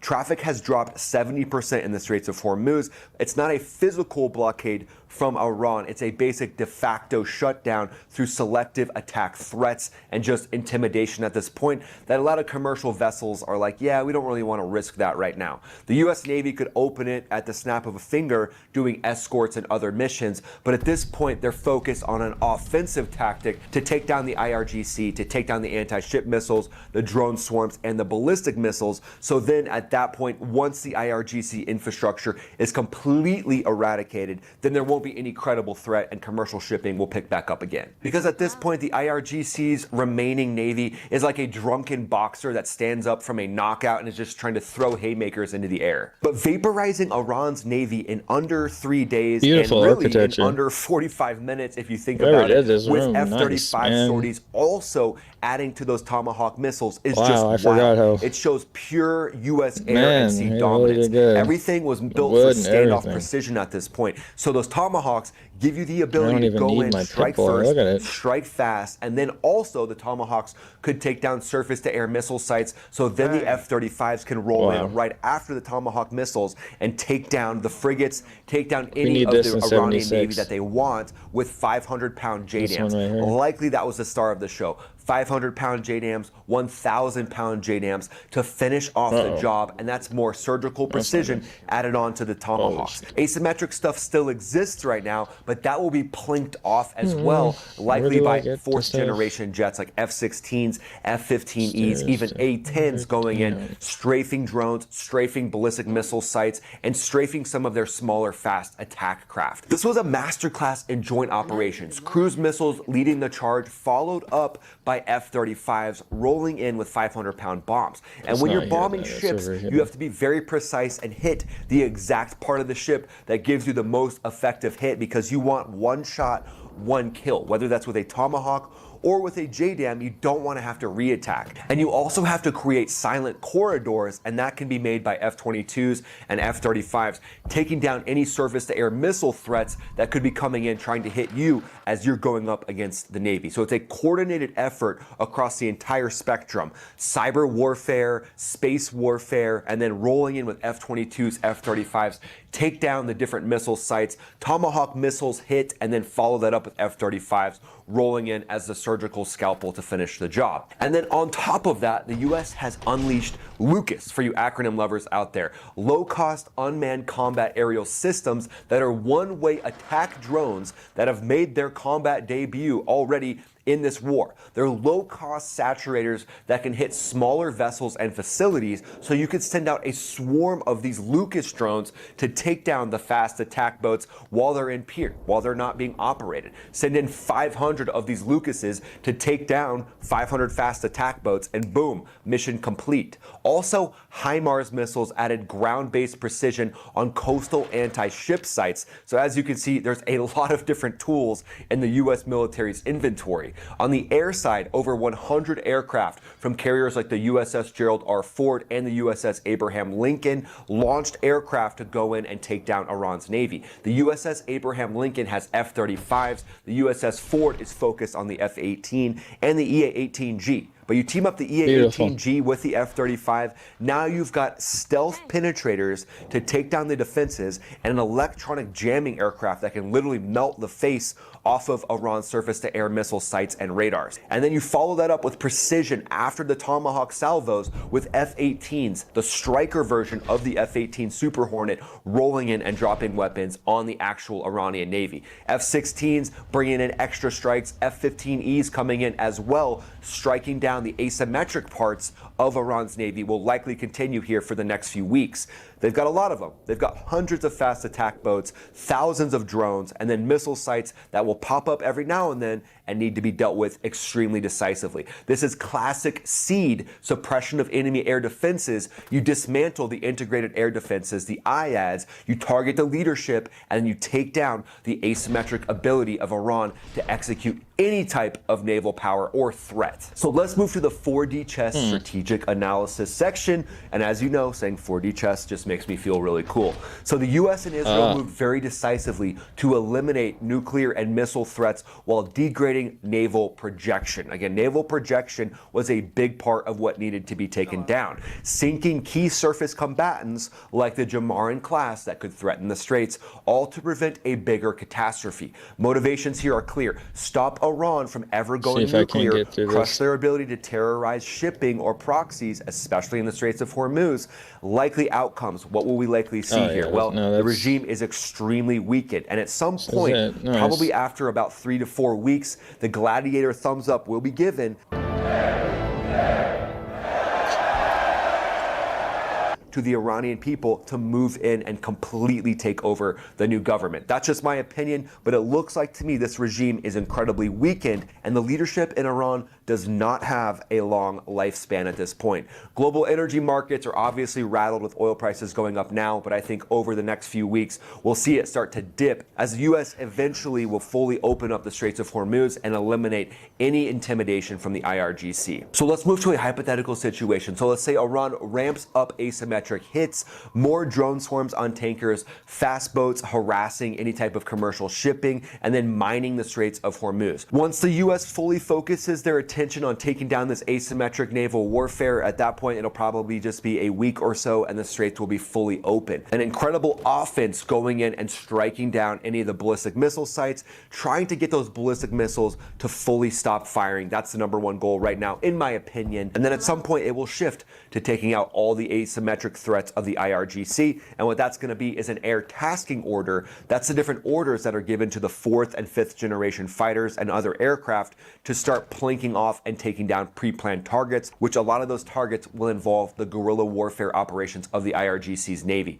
Operation Epic Fury, it's showing the world right now military power and execution at its finest. U.S. Navy crushing the Iranian Navy, teamed up with the U.S. Air Force, vaporizing the Iranian Navy over the course of a couple days. F-35s dropping JDAMs for cleanup. If a Tomahawk isn't enough, just use an F-35. Iran's asymmetric games are keeping things a little bit dicey at this point, but that will likely be ground out here in the next few days or next few hours.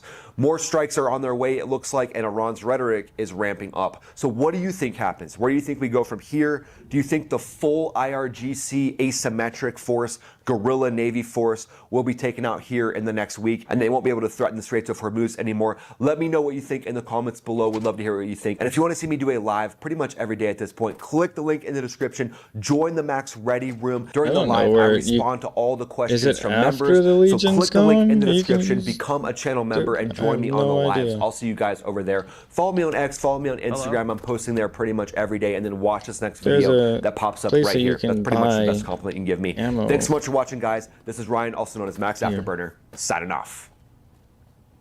It's been a long time. Okay, it was in a weird place.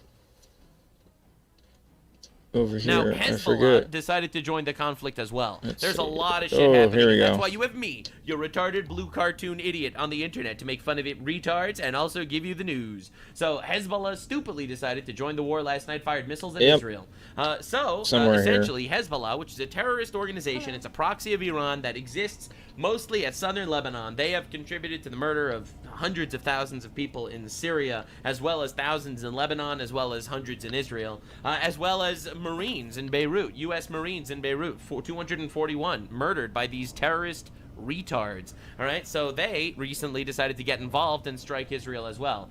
Well, it did not go well for them at all, actually, because Israel released the Goy beam. That's right, ladies and gentlemen, Jewish space lasers are now real.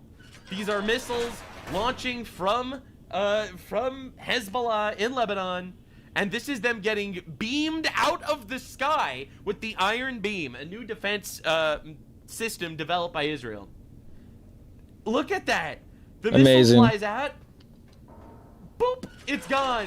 Lasered out of the sky. Goodbye. This is the craziest thing I've ever seen. Just think about the AOL log off. Goodbye. Operational. Oh my God! They unleashed the Goy beam. America. Israel uses laser Goodbye. defense system against rockets launched from Lebanon. The Laser Dome laser system intercepted rockets from Lebanon. New era of defense. This is, I'm is it the offices? This is insanely cool. Oh my God! Just zapping missiles out of the air. Quite literally, I'm happy we have an ally that's inventing stuff like this, not new sexual. About to ask AI. This is getting ridiculous. What they're doing in Iran. Since the Lebanese state failed to disarm Hezbollah, Israel will do it for them. Wow. Is it you? Breaking. Dude, I'm not going to lie. I laughed out loud when I read this one. Breaking news. Hezbollah leader assassinated 10 minutes after announcing entry into the war.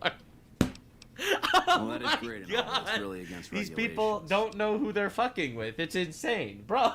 Bro! This is wild. See? So let's get this straight. Found it. These retards Look at all the decided they're ammo. gonna join the war. They got their missiles zapped out of the eye by the Goy beam. The and Goy 10 beam. minutes into the war, the leader was eliminated, and also the head of Hezbollah's intelligence was eliminated.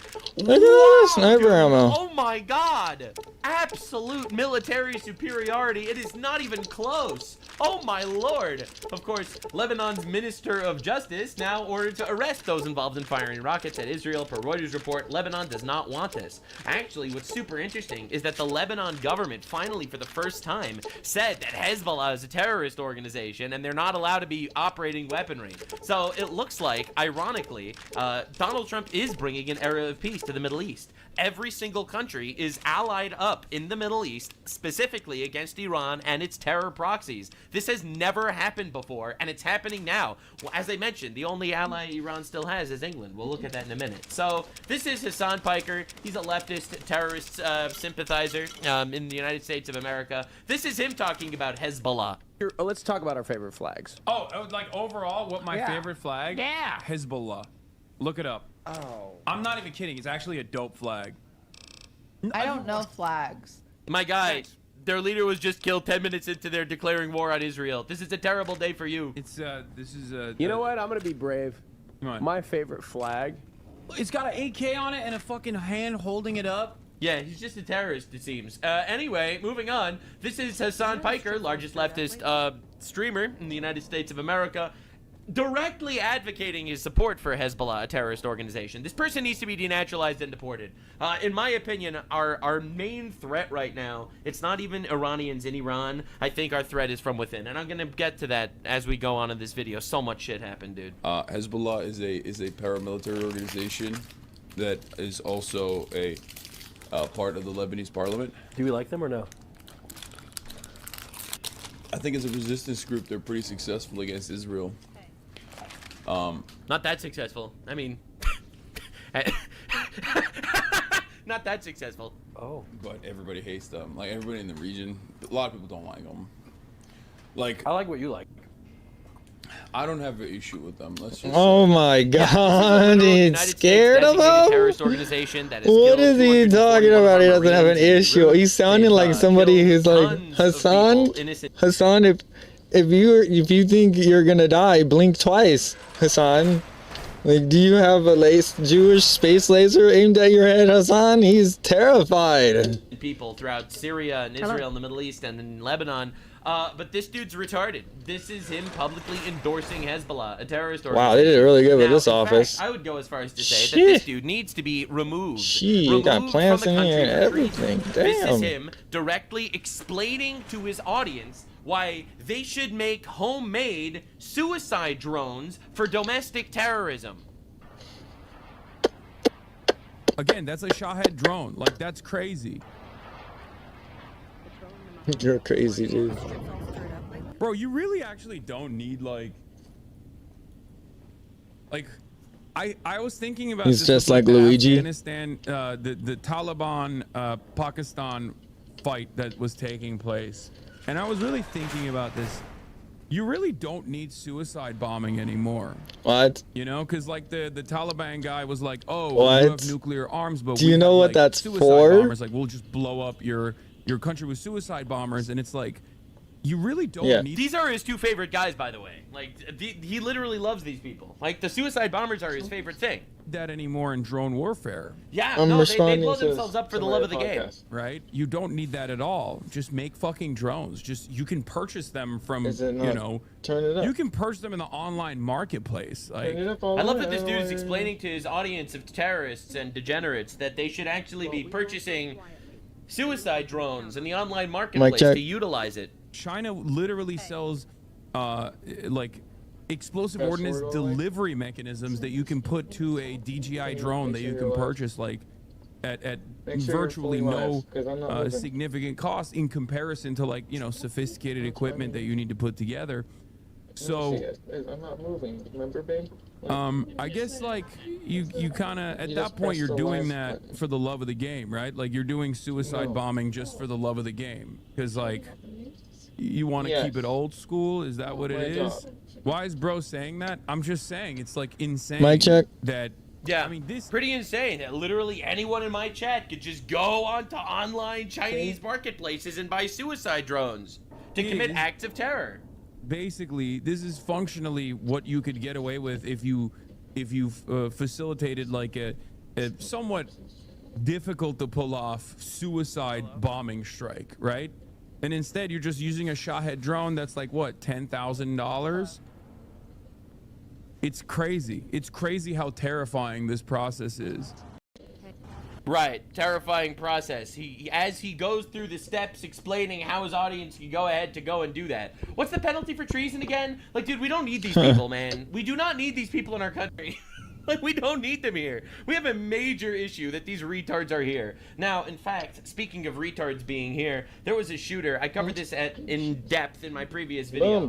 An Islamist, radical Muslim shooter in Austin, Texas. A man named Ndiaga Diagne wore a Property of Allah shirt during his terrorist attack. All right? I gotta look at the local map, but I've never been here, so I don't know if it's gonna work right. He went into a bar in Austin. He so I gotta shot go. many people, 14 injured, 3 down the dead. hall. And it's honestly insane. And of course, it was a Muslim shooter. That's pro-Iran. Now, anyway, for the extra details, because I've covered this before, there is a major Islam problem in Texas. All right, there are hundreds of mosques opening up all somewhere the time. outside. Erdogan, I for could fast example, travel from now. Turkey, I'm directly overencumbered. stated that the Texas I Islamic knew that would come in community handy. is their barracks in the Middle East. So the fact that I called this a week just gotta ago, get like, I'm not outside. even exaggerating. I knew there was a closer place. I just gotta find it. 3-4 days ago. Apparently it was the door I came in, Where right? I said, Texas is at war right now. 2 days ago. I made this video talking about how there's an Islam problem with Texas, that radical Muslims are showing up in Texas and they're going to start killing people. And then literally 13 hours ago, I had to make a video talking about how unfortunately I was correct and there was a terrorist attack in Texas. Not even exaggerating. So anyway, this is what's happening there. The election of somebody like Mamdani, it is a game changer. We need somebody like Mamdani to be the mayor of New York. And that is a victory for the Ummah. I'm jumping the the gun Ummah. here, but that's the Muslim community around the world. This is one of the narrow-mindeds that need to break here. And if you don't understand this, then honestly, you need to rethink through your understanding of civilizational strength. Everybody has a role to play. Muftis have a role to play, and politicians have their role to play. Let everybody be active in their role. Wow. This is a strength of our community. And of our greatest strengths, like I said, the political freedoms we have. The guy tried, not once, not twice. Get ready. 8 times to shut our project down. I don't want to go into all the details because of time. He failed miserably at every single level. Wow. And the project is still going full steam ahead. Do you understand what I'm saying here? The governor What are you of saying? one of the largest states of the world, Texas. Everything's big in Texas. Greg Abbott, by the way, governor of Texas, his #1 donor is a radical Pakistani Muslim, by the way, who donates millions of dollars to him every single election cycle. Just thought you'd find that interesting. Wanted to stop, and he tried. وَمَكَرُوا وَمَكَرَ اللَّهِ. Multiple ways he tried. Alhamdulillah, that bill did not pass because of multiple reasons. Of them, we employed our lobbyists, money in the lobby. You have to do this reality. They're buying off politicians in America. And yet here we are still debating, can I vote or not? Does voting shirk or haram or kufr? Wallahi, we are in one galaxy and the world is a different galaxy. Literally, it's just disconnected from reality. If we did not get involved, get ready. Our masjid would have been shut down. Forget our project, right? These are some of the strengths. Very quickly, weaknesses. We have multiple weaknesses. Our biggest weakness is our percentage in this country. We are very disadvantaged. By the way, they're disadvantaged, small percent. Only in this country, because across the Western world, mashallah, tabarakallah, percentages are rising to the point of it's terrifying them. Correct. Absolutely. Sweden, 10% Muslim. Oslo, Norway, 10% Muslim. Oslo, of all places. Vienna, the Ottoman Turks tried 200 years, they couldn't do anything. Vienna is 10% Muslim, mashallah. Look at how he's saying it. He's like, we would love to conquer you with the sword, but we can't, because we have low IQ. We have sex with our cousins, and we're a little bit inbred, therefore we cannot conquer you with swords, but it's simple. We'll just utilize your freedoms and you'll let us into your countries, and we'll take you over from the inside. Like, dude, they've been planning this since the Ottoman Turks. Tabarakallah. 10% Muslim. England, London, it is estimated 20%. I wonder why England is the only country that's standing with Iran right now, as we'll get to.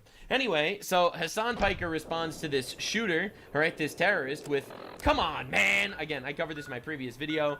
He's all, come on, man, this is a false flag attack, is what he's trying to say, and he talks about it on his stream. Come on, man, Islamic terrorist attack. You guy that yells Allahu Akbar and then murders a bunch of people, that's ridiculous. Now, interestingly enough, this shirt that Hassan is wearing over here that says property of Allah is actually the same shirt that the terrorist was wearing when he committed this mass shooting.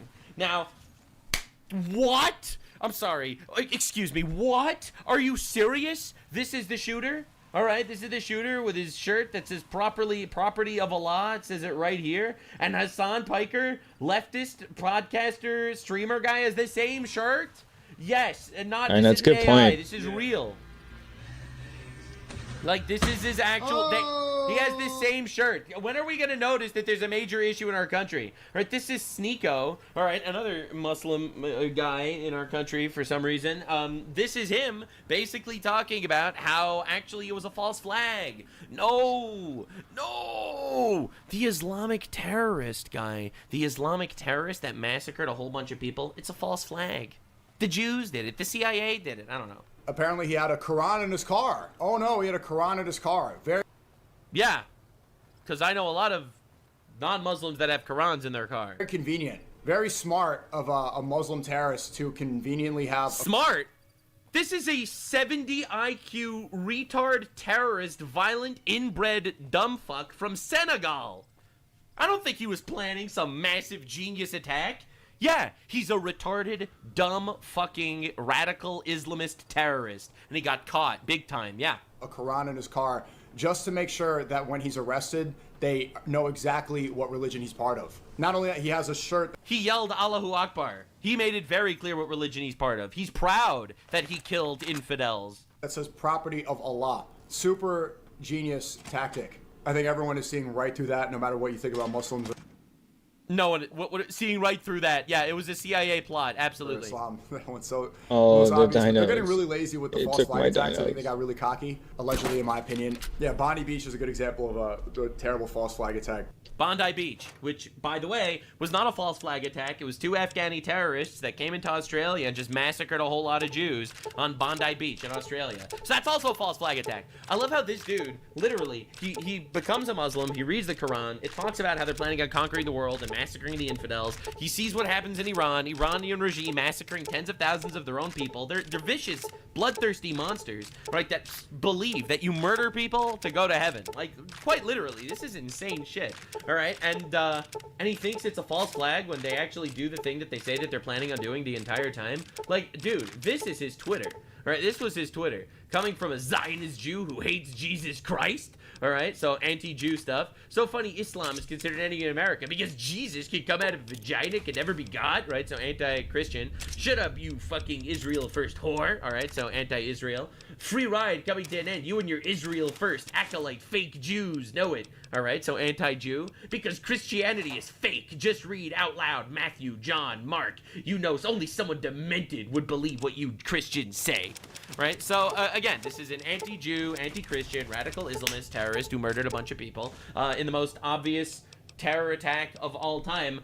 No, this isn't some super genius FBI false flag attack. You've got to be actually retarded to think so. So Sneeko's been pushing this shit constantly. It is far past time that Christians and Muslims unite on our shared similarities rather than fight over minor differences. They spit on Christians and bomb the Muslims. This is talking about the Jews. Why are we deceived into hating each other by those who hate the Messiah? This is wild. Actually wild. Christians will never unite with you dirty Muslims. We like dogs. We don't rape goats. We don't marry 6-year-olds. Holy shit. Also, we don't follow a dead pedophile or bow to a stupid rock. Oh my god. Scorched earth. Minor differences. Which religion persecutes and kills the most Christians in the world? One word, Islam. Obviously. Duh. No fucking shit. They literally say that's the plan. So yeah, so Sneeko is trying to push this Christian-Muslim alliance to ally against the Jews. Which is honestly insane.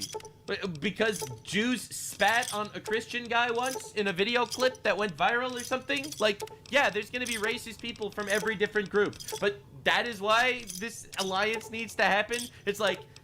like, it's shocking, right? A Muslim guy goes to a Christian and says, yeah, we massacre and murder tens of thousands, if not millions of you across the world for the last, however, 1,400 years. But a Jew spat on you once, so you have to ally with us to kill the Jews. Like, I'm not, like, you can't even make this up. It's insane. This is the third world mindset, right? So this is Sneeko, by the way, in like a clip of his just recently. I would have 50 sons who are homosexual, then one son that's a Christian. Muslim homosexual, you mean?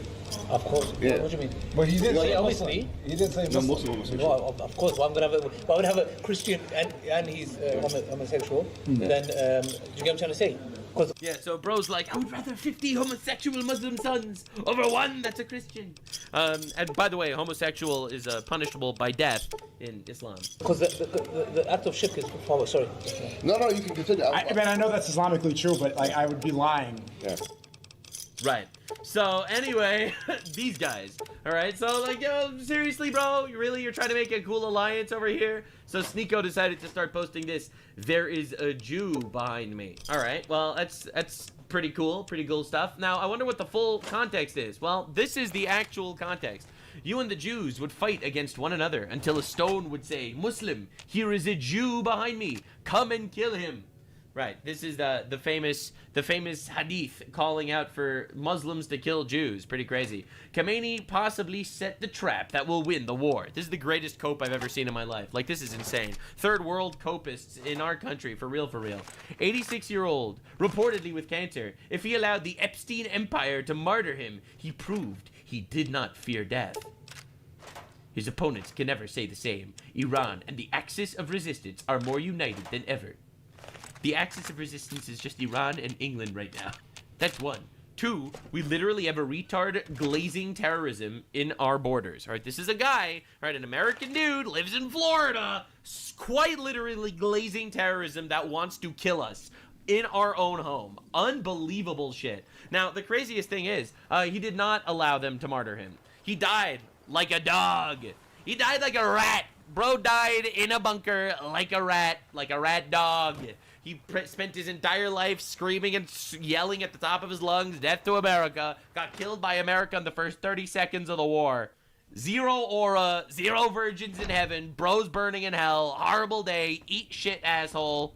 Set the trap to win the war. Bro lost the most humiliating loss of his life.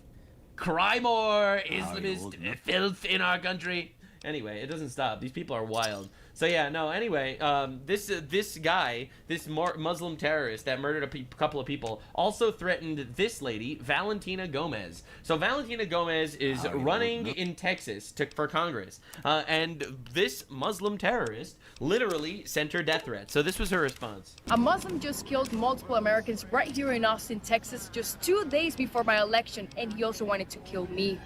I was very clear when I told you that for me, this is just an election, but for you and your family, this is your life. So you either vote me into Congress on Tuesday, March 3rd, or get ready to be raped or murdered by a Muslim that will fulfill the jihad. The choice is yours. Don't say that nobody fought for you. God damn! Oh my God, crazy campaign. Anyway, just letting you know this is happening in case you wanted to vote. All right, so we got some other people, like this is Amru Foodle from Fresh and Fit. He's been starting his streams with kill Jews music videos dressed as suicide bombers.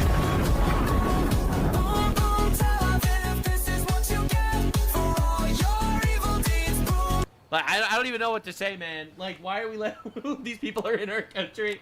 We have to share a world with these people. All right, anyway, so Muslim governments can choose to either unite and create a Muslim bloc or to remain slaves to the Epstein Alliance. Russia and China are not coming to help. So this is Mohammed Hijab, a British guy, by the way, who was invited to Cambridge University to give speeches and stuff. All right, this is the most unbelievable shit of all time. So he's just as British as any other Brit. I wonder why the British are standing with their Iranian brothers and sisters. I wonder how this is happening. He's British just like any other Brit, talking about how Muslim governments need to unite and create a Muslim bloc to, kill America and the Western world. Not even exaggerating. This dude is literally endorsing Islamic terrorism on a massive scale to fight the West. Now, he's retarded because Muslim countries that support U.S. strikes on Iran include Kuwait, Saudi Arabia, Qatar, Turkey, the United Arab Emirates, and Bahrain. The Muslim countries that do not support today's U.S. strike on Iran is France and the United Kingdom. Not even kidding. Not even kidding. This is what we're dealing with. For some reason, all of these Islamic countries are on the same side as the United States now. So this dude, Mohammed Hijab from England, a British. He's just as British as any other Brit, all right? He has a British passport,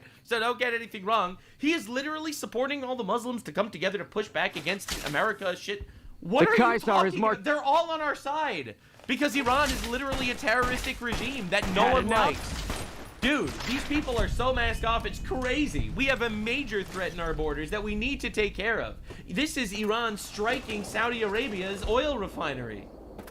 Like, dude, and you want them to make a Muslim bloc? You want them to make some sort of Muslim bloc that they can fight together? Are we insane? Like, what are we talking about? Like, this is ridiculous. Muslims killing Muslims. First time? First time, bro? Really? Well, Keep praying to Allah, my guy. Maybe one of these days he'll hear you. Saudi Arabia announces it is ready to join the U.S. in war against Iran. Dude, you are not realizing how badly Iran fucked up. Like, bro, it's literally... it's literally just the giant terrorist pig being suckled by the other piglets of its little terror proxies. All right, Afghanistan is bombing. Pakistan and Afghanistan are at civil war. Suicide bombing in an age where drones exist for the love of the game. All right, like, it's honestly insane. Like you expect these people to unite and to form some sort of bloc party? Qatar is cutting ties with the Iranian regime. All right, Qatar cuts ties with Iran after strikes. Qatar is no longer engaging with Iranian government. The country's foreign ministry has said. Spokesperson told CNN Iran had targeted the country's civilian infrastructure, including its international airport, and that the Qatari fighter jets have downed drones and other projectiles. An attack like this cannot be left without retaliation, they said, adding Iran has to pay a price for this blatant attack on our people. So we have Qatar announcing that they are breaking ties with Iran. Like, are you serious, bro?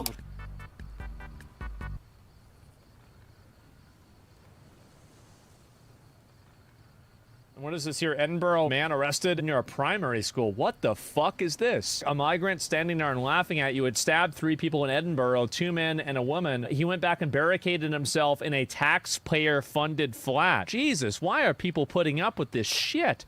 Oh, there he is. He's right here. See, in a just country, this person would just be simply shot. You just take your car and you run them over. Done. Migrant knife attacker in Calder, Edinburgh, is now taken a hostage. There have been armed police on the scene for hours. Why did they not stop him? People can be heard telling him to jump. Based. Fucking jump! These 2 bastards! These are fucking cowards or not? Get something done here! Shite bad bastards, man! Do a flip. Yeah, exactly. What benefit does mass immigration bring to the UK? Yeah, I mean, again, I'm glad to see, obviously, more people are realizing that, I mean, you just can't coexist with people like this. It's obvious. So, a policeman's been arrested in disturbance with Calder Gardens area, which happened around 8:25 a.m. A disturbance. And this is, again, another, deliberate trying to, use very soft, passive language. I mean, again, I hope that Restore Britain is able to get, a serious amount of political power, because once one country is able to just, systematically deport all of these people, then I think every other country will realize that it's possible. Right now, I think that you have a lot of these countries that I don't think that they realize or have any understanding of what's possible. You can just get your military and then find all of these people and get rid of them. And the ones that don't want to leave or whatever, or you can't find a place to put them, just put them in jail. And what Rupert Lowe said is that if it doesn't work out and we don't know where you're supposed to go, we're going to hot drop you in the middle of Africa and you can figure it out yourself. If that means millions go, then millions go. Because really loud, at the end of the day, these people do put British citizens and, Scottish citizens at risk. Why is it that the government is willfully taking on that risk on behalf of the citizens? Why are they doing that? There's no reason to do that. And so when you allow unforced errors to put people's lives at risk, then ask yourself what's really the benefit for it.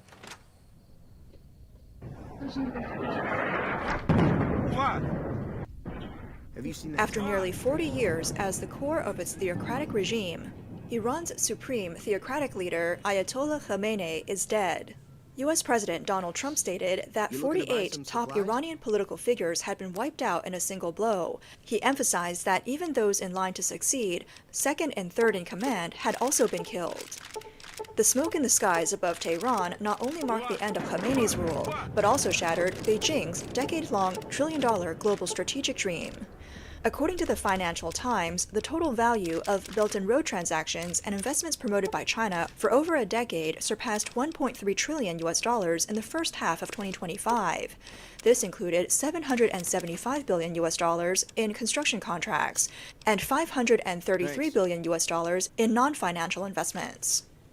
Analysts pointed out that the U.S. military's attack on Iran has crippled the country's dictatorship, and the Belt and Road is also facing destruction at its key global nodes. With the collapse of Iran, the most strategically important domino in this grand narrative, China's massive global expansion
construction is set to fail. The multi-billion-dollar investment agreements signed between China and Iran are also nullified.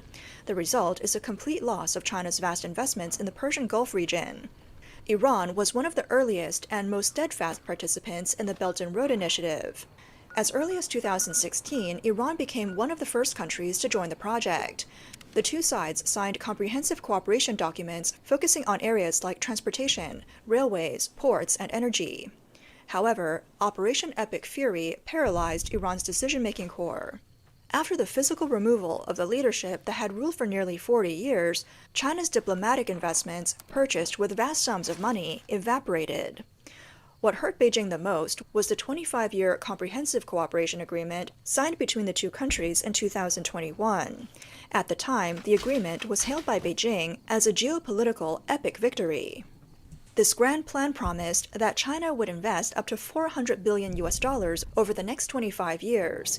The investment was to penetrate nearly every key aspect of Iran's infrastructure, from its vital banking and financial systems to 5G telecom networks, strategic ports, railways, and energy facilities. Even in healthcare and AI technology, China aimed to turn Iran into a testbed for its tech exports. However, with Khamenei's regime decimated, these heavy contracts instantly lost their legal and political significance. The emerging transitional government would never recognize the secret agreements signed by the former regime, and this $400 billion plan was reduced to waste paper. If the 25-year agreement was a theoretical loss, then the energy investments already on the ground are real losses. China's three major oil companies, PetroChina, Sinopec, and China National Offshore Oil Corporation, CNOOC, had been heavily invested in Iran for years, with their total investments surpassing $30 billion. Specific projects highlight the extent of China's dependence on oil and gas resources in the Persian Gulf. PetroChina invested heavily in the development of the North Azadegan oil field, which only officially began production in 2024. Now is a critical phase of recouping its investment. Sinopec holds a 49% controlling stake of the Yadavarin oil field, one of the richest oil fields in Iran.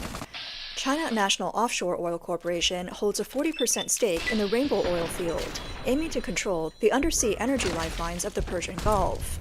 Now, with the change of regime, these oil wells, pipelines, and refineries face the high risk of being nationalized, destroyed by war, or taken over by Western sanctions. These hundreds of billions of dollars in heavy asset investments are becoming a huge black hole in China's energy strategy, with no way to stop the bleeding.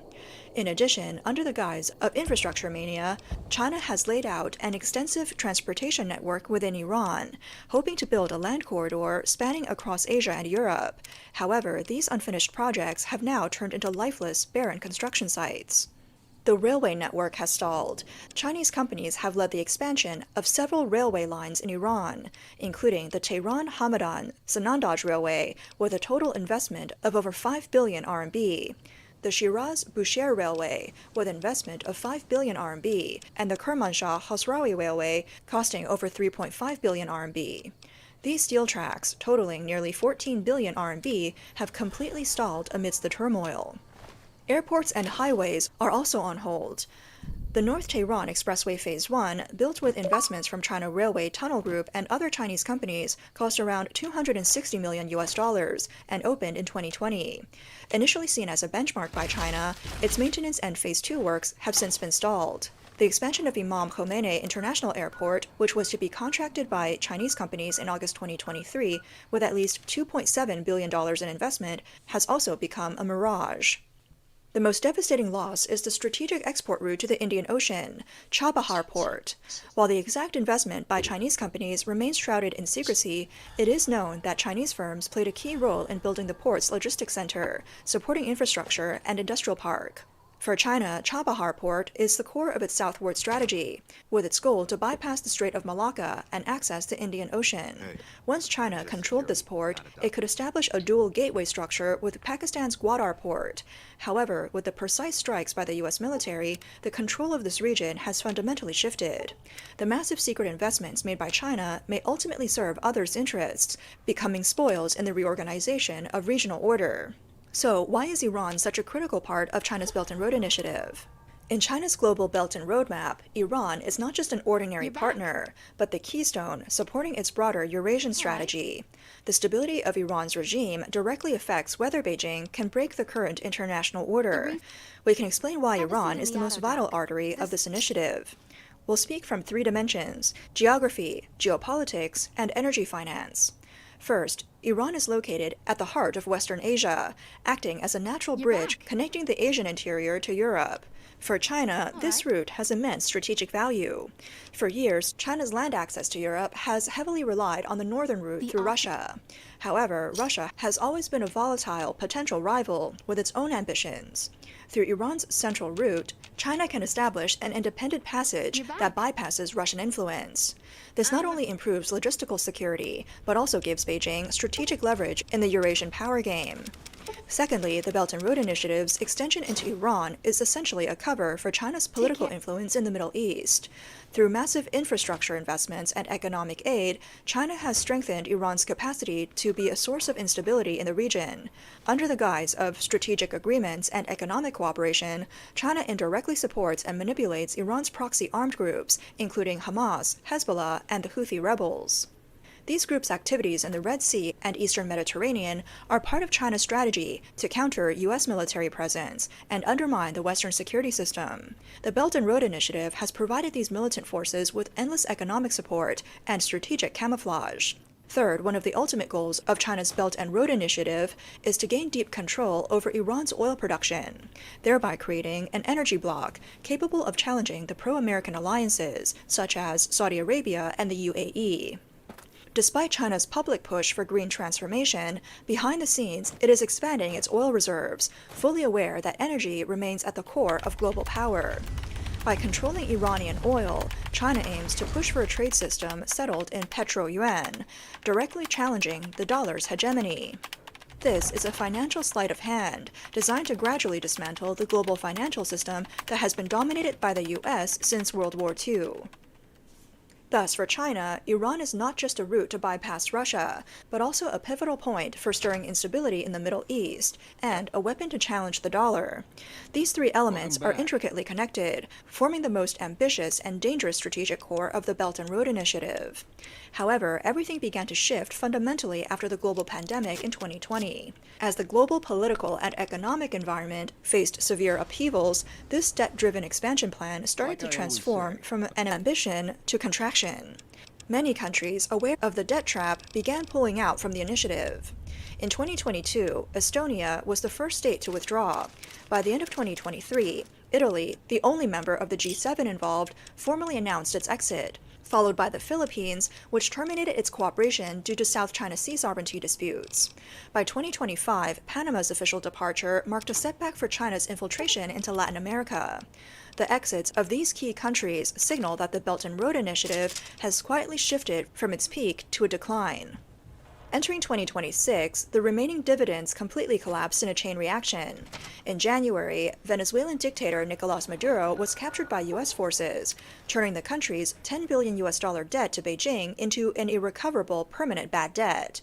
Following closely was a shocking upheaval in Iran, where the theocratic core was militarily removed. The strategic stronghold China had meticulously developed for years at the crossroads of Eurasia and Africa is beginning to collapse. The fall of Iran was a fatal blow to the Belt and Road Initiative. It not only evaporated hundreds of billions of dollars in assets, but also turned the initiative's most critical transit points and financial strongholds into political ruins. With the collapse of the Keystone Country, this trillion-dollar global control project is irreversibly heading towards failure. Faced with the collapse of the Iranian regime and the core of the Belt and Road strategy, China will not sit idly by. Analysts say that Beijing's future interference and retaliation actions will likely shift from overt infrastructure cooperation to covert, destructive infiltration. The core logic is, even if the previous alliances cannot be revived, China will ensure Iran remains in a state of ongoing chaos, trapping the US and Israel in a quagmire, and preventing them from fully focusing on China. The primary tactics include 1. Supporting covert proxies, shifting from national strategy to fragmented control.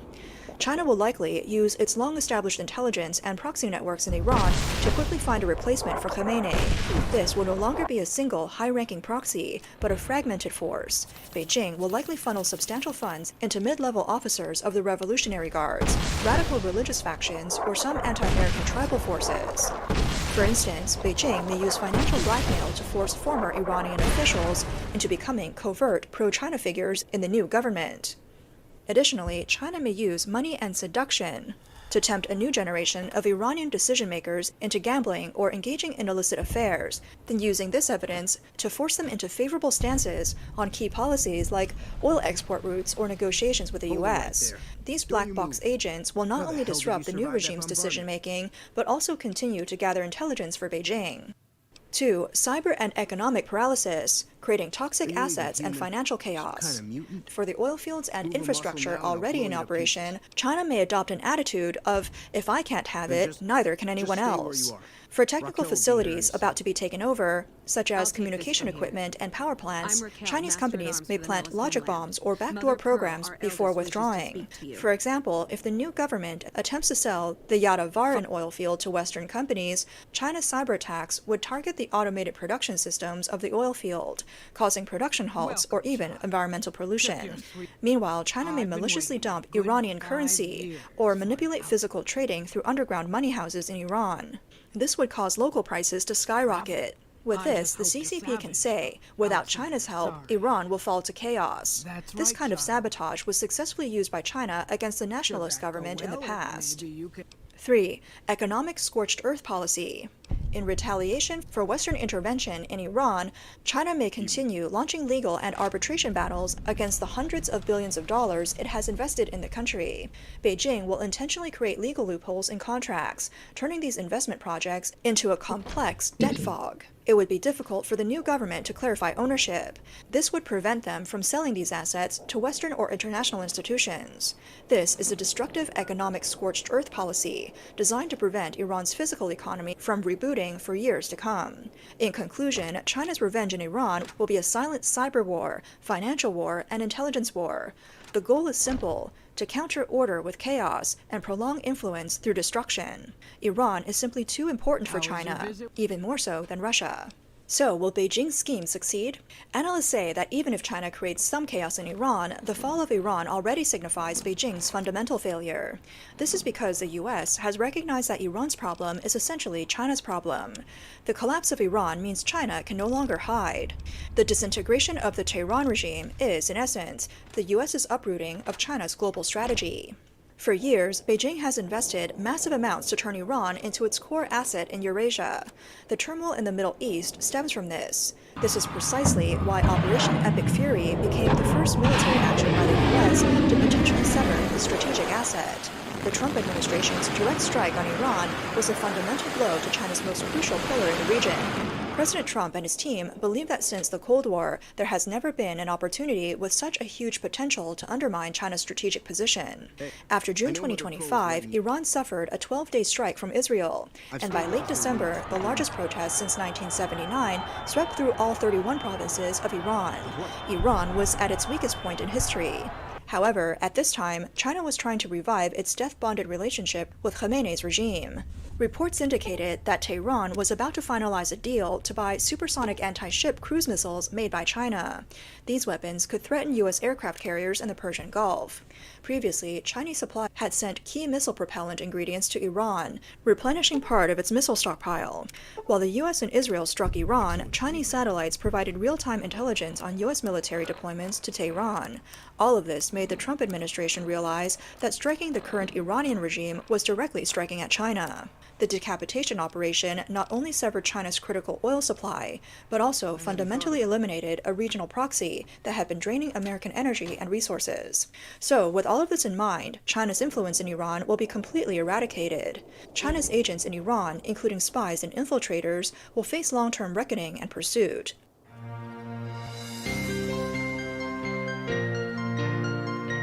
Well, they're gonna get it, man. It's China people are not fucking learning. They need to layer like we've been layering, I guess. This is insane.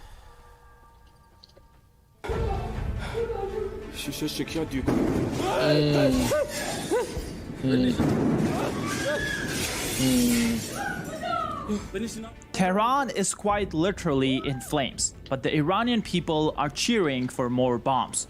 For the past 3 days, the US and Israel have unleashed a relentless, non-stop wave of precision airstrikes, completely vaporizing IRGC headquarters, police stations, and missile stockpiles.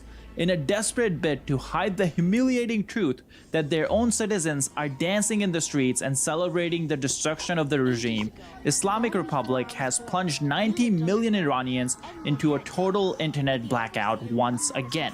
But President Trump has just issued a massive warning. The real assault hasn't even started yet.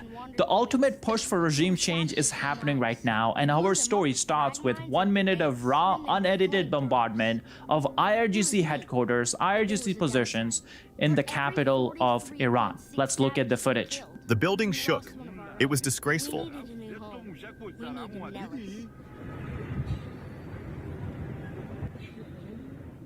3 missiles came one after another. Did you see? Nobody is at home. Everyone has left.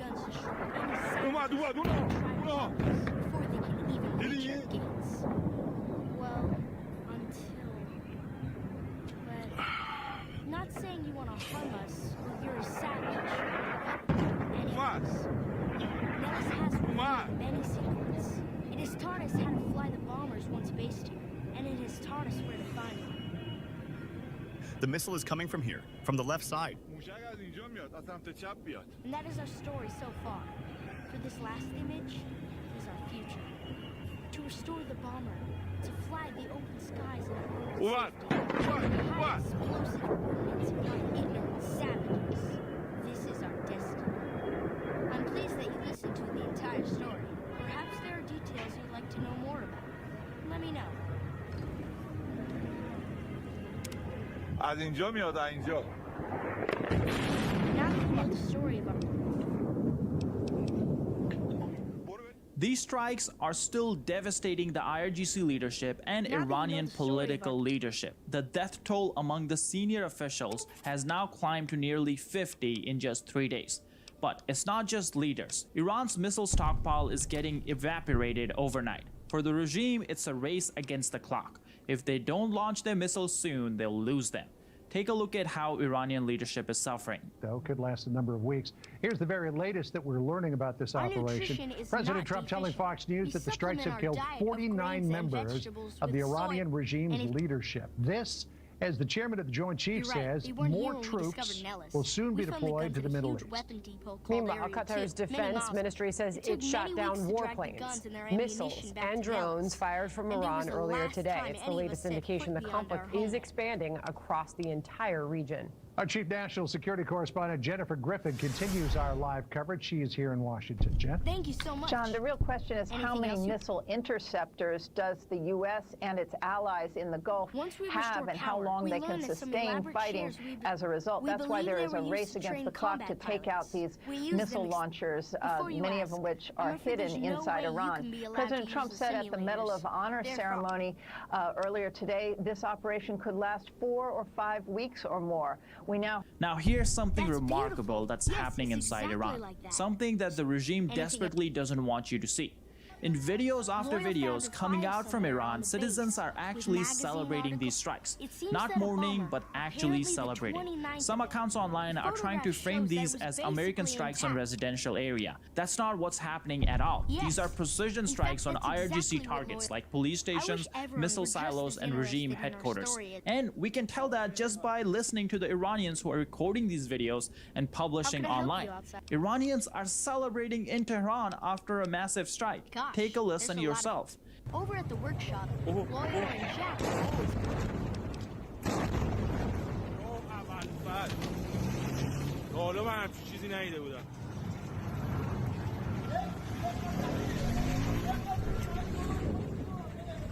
Now, videos like these are pretty raw, if you know what I mean. That's why I want to be transparent about something. This video is probably not going to be monetized. We know that and we expect that. This is footage from a war zone, and YouTube has no obligation to monetize it. But we do believe it's important to share what's actually happening, so what we're gonna do is compile as many clips as we can find in this single video. That way, we just have to go through the demonetization just once. But anytime a video is demonetized, it usually is not promoted by YouTube because it has no incentive to promote that video. So if you guys can help us out by hitting the like and subscribe button down below, it actually plays a huge role, especially in a video like this. Now let's get back to the clips. Here's another clip of Iranian citizens cheering when IDF attacks regime targets. Take a look.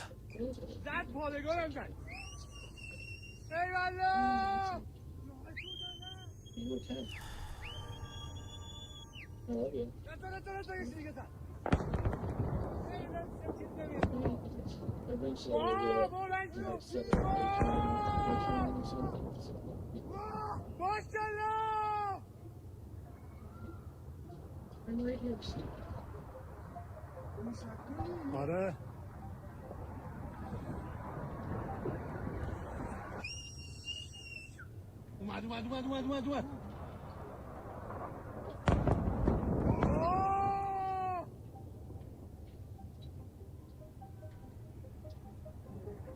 اومد جسا بعدی اومد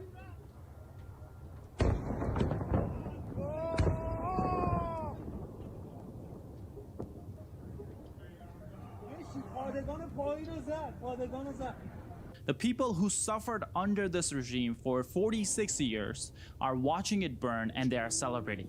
This is so embarrassing for the Islamic regime that they have done the only thing they know how to do: shut down the internet. Iran has blacked out internet access for more than 70 hours now, and 90 million Iranians are cut off from the world. The videos and images that we are getting, well, they are from the tiny percentage of people who still have access, maybe through foreign SIM cards or maybe through Starlink. The vast majority of Iranians actually are not able to talk with the outside world. And that's why what we are seeing is just very small percentage of what's actually happening. And once that internet blackout is lifted, and we'll be able to see exactly how most of the Iranians feel. But until that happens, what we have will do. So let's zoom out a bit and look outside the capital, because Tehran isn't the only city that is being hit. In Karaj, there was a massive operation targeting telecommunication stations, IRGC command posts, special forces facilities, and of course, police stations. Here we have a footage from Karaj, but I do have a warning for everyone. The celebration from Iranian citizens is colorful, to say the least. Let's just say Khamenei's mother was mentioned in ways I cannot repeat. Here's the clip.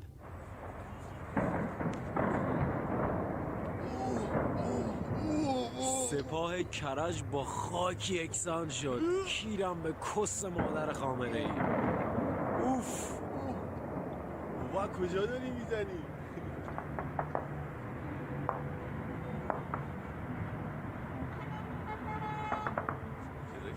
صدا کلاش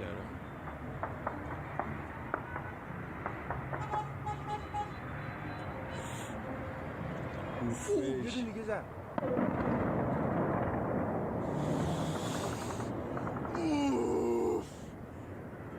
اصلا رو هوا نیستش. اصلا معلوم نیست کجا داره میزنه. به قرآن عامل انتحاری کبوتران. امیر کل سپاه با خاک یکسان شد.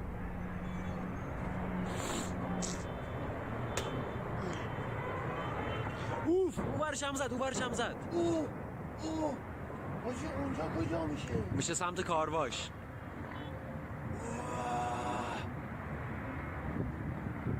بابا کجا داره میزنی؟ کیرم به کس خامنه ای. ننتون داره گاییده میشه مادر جندا.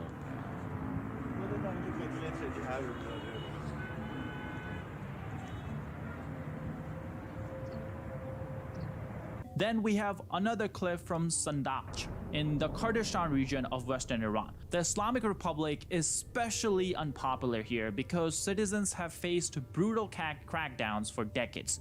You can see the joy when the strikes land. Take a look.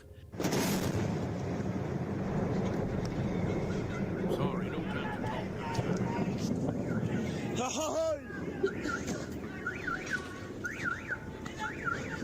Now, if you have noticed, there's a pattern in what's being targeted. A lot of these strikes are hitting police stations, and there's a reason for that. In fact, today alone, on March 1st, multiple different police facilities were hit in multiple different cities across Iran. This is not random. These police stations played a major role in cracking down on January protesters. They helped kill some 30,000 Iranians who just wanted peace and freedom. Well, now US is systematically dismantling the regime's ability to suppress its own people. President Trump has been very clear about what he wants: for Iranian people to take over their government once it's safe to do so. That's why by destroying police stations and Basij headquarters, the coalition is laying the groundwork for protests that cannot be crushed this time around. Talking about the Basij force, here's the Israeli footage showing the IDF targeting Iran's Basij force headquarters in Tehran. For those of you who are unfamiliar, Basij Force is the paramilitary group that brutalizes protesters. They are part of the IRGC military organization, but now their headquarters is rubble. Take a look.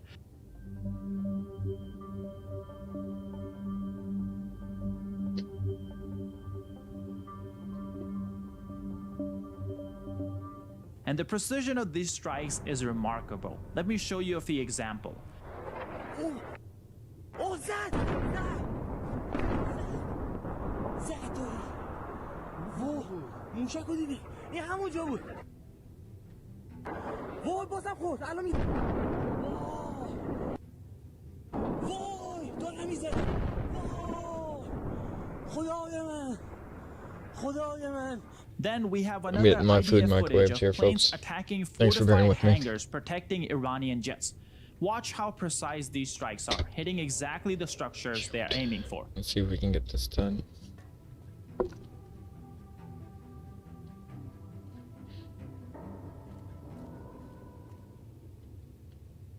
Every one of these clips shows the same thing. The coalition isn't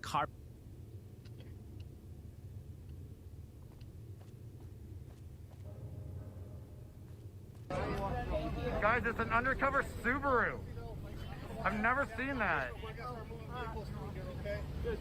Hey.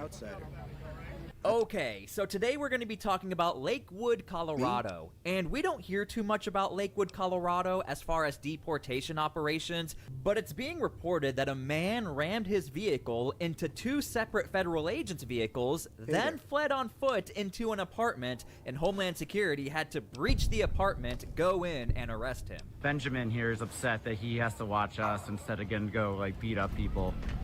Don't touch your sidearm, little boy. That's all that. You're like, I can talk to you guys. You guys can ask questions, insult me, do whatever you want. So we're going to talk about that operation, but we're also going to talk about how in Denver, Colorado, the neighboring city, there is an all-out mask ban for federal agents. And that's not only Homeland Security, that's all federal agents arresting or detaining people in Denver, Colorado. So we have a lot to dig into. Now real quick, before we start, make sure to please like this video. It is the #1 way you guys are helping this channel, and it also helps others see the videos as well. It's a massive help, and I think people are going to want to see what's happening in Colorado right now. Let's dig into it. Police say a Good suspect job. rammed federal immigration vehicles during an operation in Lakewood around 10 this morning in a neighborhood near Alameda. They say that suspect jumped out Thanks of the for car watching. and ran into a nearby apartment building. According to Lakewood police, that suspect left his car and entered a nearby apartment. Video from Macias shows the chaos unfolding and tells a different story. Okay, so here's where things get interesting. Those are all of the details we have as far as this story, that a man smashed a vehicle into federal agents. I only have that subscribe to comment because it stops the bots from commenting, and I don't want to have to sit there and have my mods delete that stuff. The bots won't subscribe, so yeah, it's my cheat code around that. So sorry, but if you do like the stream, thanks for the person or the people who like the stream, and subscribe and share this to people who like Fallout and news. Vehicles, then he ran away into an apartment. However, we do have another first-hand account as far as how they saw the situation. I'm gonna mess around with my scenes and OBS some more. My system has been a little bit more, I wouldn't say like perfect, but at least it's working. So instead of having Fallout on the big screen, I can have the news on the big screen. If you guys if if a bigger topic comes on, and instead of zooming in on the YouTube feed, that's what I assume you guys are doing on your phones. That's what I kind of have it set up like. And yeah, hopefully it's working out. And I could reverse it to where, yeah, it's opposite for bigger news stories. Anyway, so that's coming in the future, folks. And that happens to be the wife of the man being accused of ramming his vehicle into federal agents' vehicles. Police say ICE agents reported a suspect they were trying to apprehend rammed 2 ICE vehicles with his car and then ran away. At least 1 ICE agent was reportedly hurt. A woman who identified herself as the suspect's wife said her husband was taken from their apartment. Moments later, a man was seen being taken away by what appear to be ICE agents. She said he was leaving and a black vehicle came from another area and moved fast following him. She called him, at which time he said, yes, they're following me. She also told us her husband had been in the country since 2022. She told us they broke into the apartment unannounced, the door jamb visibly broken. Okay, let's stop right here. Please leave your comments down below and let me know how you feel about all of this. So, first things first, she is confirming when he left the parking lot, she saw or observed there were vehicles that were following him. She is also saying her husband has been in the country since 2022, and I know there's one question out there that many people probably want to know, is he a legal citizen or not? Well, we simply don't have that information, and that was never brought up in this news report. And the third detail she confirmed is that her husband ran away into the apartment was breached, she was in there with him, and he was eventually apprehended. However, in her account, you may have noticed there's no mention of a vehicle ramming, but when you cross-reference the mention of the vehicle ramming, that is coming straight from the Lakewood Police Department. So again, this is what we do here. We try to cross-reference everything. We are still waiting on that one missing link, which would be Homeland Security. So make sure to please subscribe so I can keep you guys up to date with this story and other stories just like it. Okay, so when I was doing research for this video, it appears as if there were protesters who showed up. I will let you guys decide how you feel about it, but this is some of the footage on the ground. You should go talk to Blake or Alice. They handle most of our contact with Those whistles should be against the law, period. I mean, the decibel level is too loud. You shouldn't be able to do it, period, especially up close to an agent.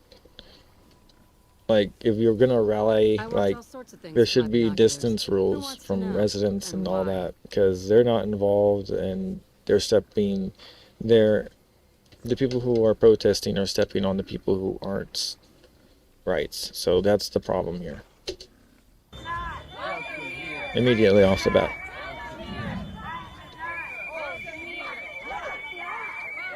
nice looking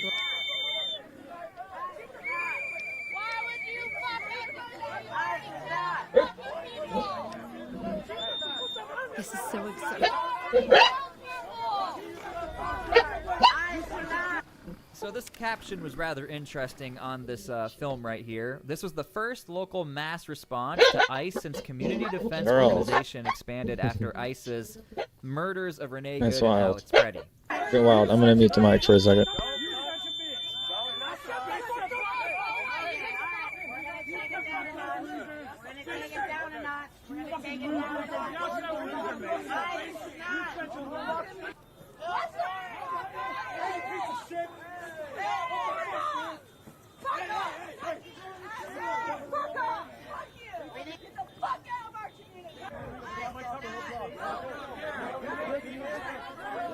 And I do want to point out, as far as questions as to is this ICE or not, you can see on this guy's badge, it does say ICE, or his front plate here.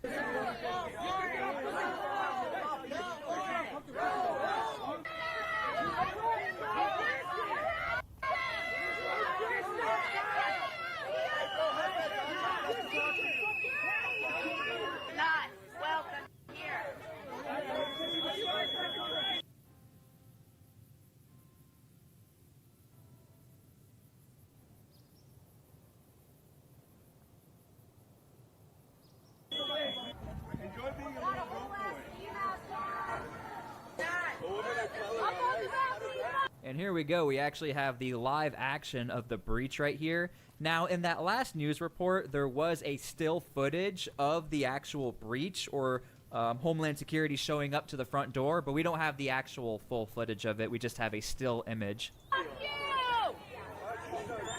Up on the balcony, get fucked! Yeah, I know. Don't open the door! Don't open the door!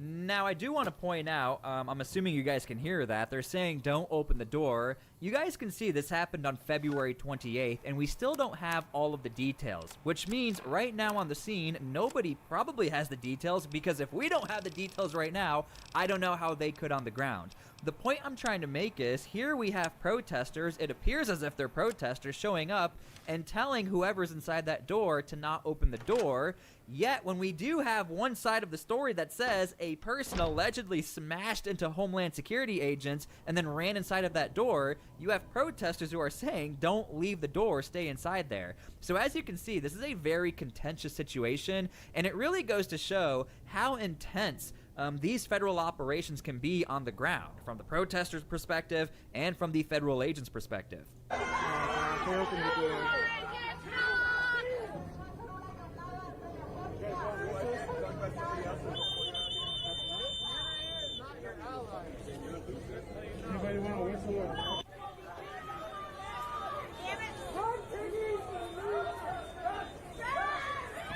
Okay, so one thing I will say is this part of the story was not really reported, which is why I really like the raw footage, because the footage speaks for itself. We have federal agents chasing after people, again, appearing to be either protesters or illegal observers.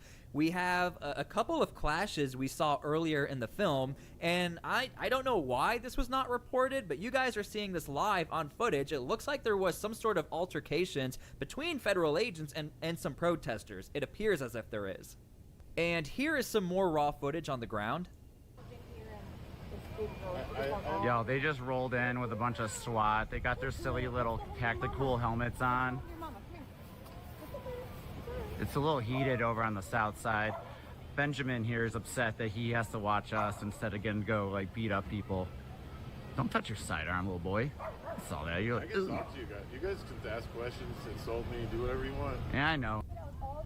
Okay, so I don't know if you guys heard that from the ERO officer. He said, you guys can ask me questions, you can harass me, you can do whatever you want. So that interaction I did find interesting. I thought you guys would want to see that. Make sure you leave your comments down below. Let me know how you feel about this. Okay, so if you're new here, one thing I really like to do is look for community responses from either the mayor or the city council. But there really is no extreme pushback or anything like that. In fact, when I was doing a bunch of research on Lakewood, we really don't see that much of heated rhetoric or pushback against Homeland Security.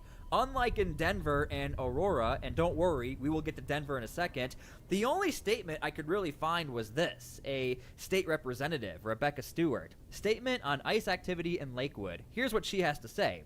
On February 28th, Lakewood residents witnessed a deeply troubling escalation in federal immigration enforcement that rightly alarms residents. A reported engagement between ICE agents and community members ended with a tense situation unfolding in a residential neighborhood. Now, she is not saying what that situation is, but again, that's why we went through all of the details before I'm grabbing we read my this. stuff out of the A microwave, scenario guys. that 1 minute. underscores the reckless and militarized nature of recent ICE operations. These aggressive enforcement tactics do not enhance public safety. They spread fear, erode trust, and tear at the fabric of our communities. They risk intimidating law-abiding residents and jeopardize the basic human dignity of families across our state. I condemn this kind of heavy-handed federal activity that treats neighborhoods as battlefields rather than places where people live, work, and raise their children. And that's pretty much all of the information we have and all of the little details I could find as far as the Lakewood operation. Now, let's move over to the Denver situation we're about to talk about as far as an all-out mask ban, not only for ICE or Border Patrol, nothing like that, all federal agents operating in Denver, Colorado. So let's see what this is about. And remember, I told you guys, when it comes to the pushback against Homeland Security, Denver and Aurora, they push back a lot harder than a Lakewood does. I mean, check this out. Details right now at 10 o'clock for you. Denver City leaders unanimously passing a ban on all officers, including ICE agents, from wearing face coverings. While right off the bat, unanimously, everybody says, yes, we're just going to ban everyone, and we all agree on it. Detaining or arresting people, that law also requires officers to wear visible identification. It's a second sweeping ordinance against federal officers in Denver in just a few days. Last Thursday, the mayor signed an executive order banning federal immigration agents from using city property without a judicial warrant. It also directs Denver police deputies and fire to protect, investigate, and report violence. Okay, so we have to talk about this. I was gonna make a completely separate video, but we're just gonna do this right now because I love you guys and I thank you so much for your support. If you're unaware, the mayor of Denver, Colorado is getting questioned for some of his actions and statements in regards to Homeland Security. Well, new this morning, Denver taking on ICE, the mayor signing an order that would ban ICE officers from operating on city property without a court order, and also ordering local police to protect protesters who are peacefully protesting ICE. This, of course, comes after what we saw in Minneapolis, those weeks of protests and 2 deaths earlier this year, those 2 protesters killed by federal agents. Denver's Mayor Mike Johnson joins us now. It's good to have you with us, Mr. Mayor. So I know you've said this is part of your effort to make clear to your residents where the city stands. Do you have concerns, though, that this order could actually invite more federal scrutiny and potentially federal activity in your... And keep in mind, what you're hearing and what's happening here with the executive order, that was a week before where we are today, as far as now we have an all-out mask ban. So keep that in mind. This is all piling up. Thanks for having me this morning. I made clear yesterday our goal here is not to provoke, but it's to protect. We get questions from residents every day about what will happen if we see the kind of forces of troops descend on Denver that they saw in Minneapolis. And I think what our residents want to know is that any law enforcement officer that operates in Denver will be transparent, will be accountable, and that the rule of law still applies. And that's what we wanted to let people know, is that we will have a duty to intervene if someone is injured. We will have a duty to investigate if there is a crime committed, and we'll have a duty to interfere and step in and take an officer who might be using excessive force out of that situation, whether that's a Denver police officer or whether that's an ICE officer. And I think that's what residents expect from us in the terms of public safety, and that's what we're committing to.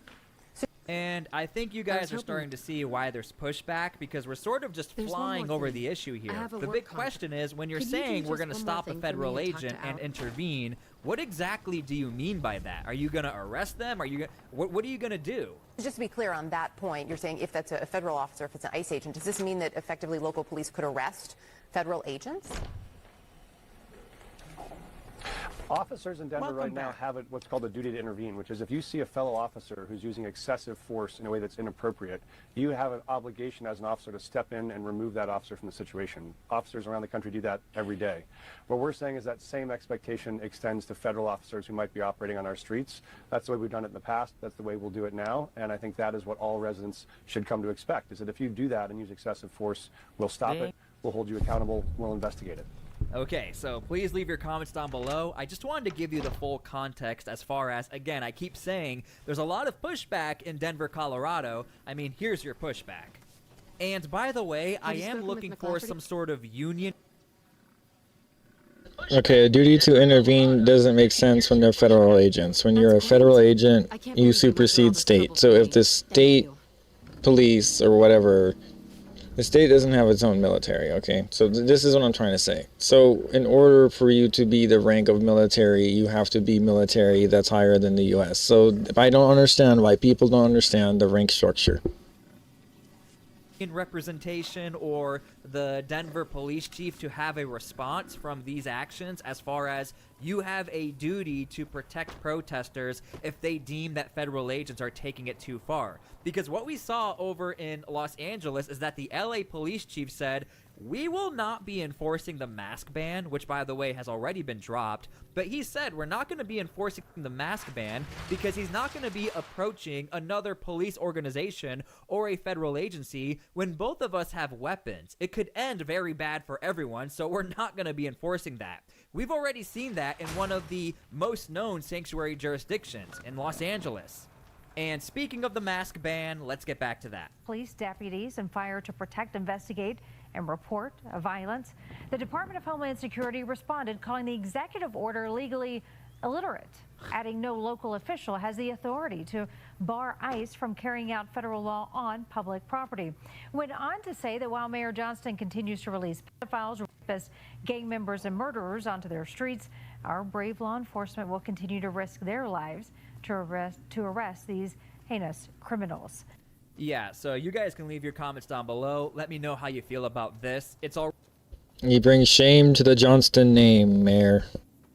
already being reported, like every single time we hear about this, Homeland Security will not be following this ordinance. It is a state level and city level ordinance as far as not following this mask ban. And as many of you are probably typing in the comments, we have something called the Supremacy Clause. We have superseding laws. And here we go once again. This is like the 5th or 6th time on my channel I have reported that Homeland Security will not be following a mask ban from a local city ordinance or a state ordinance. Again, we keep reporting on this, but I have to show you it keeps happening. Okay, so I hope you guys enjoyed the video, and I hope I was as fair as possible for you guys. I always try to do that. And again, we are still waiting on that DHS statement as far as the vehicle ramming, but I thank you all so much for being here. Please pray for peace. We need that right now. We are very big advocates for peace on my channel, so if you are about that life, make sure to please subscribe to my channel. Make sure to please leave your comments. Make sure to please like the video. It helps out a ton. And please seek Christ. Thank you guys so much. God bless all of you.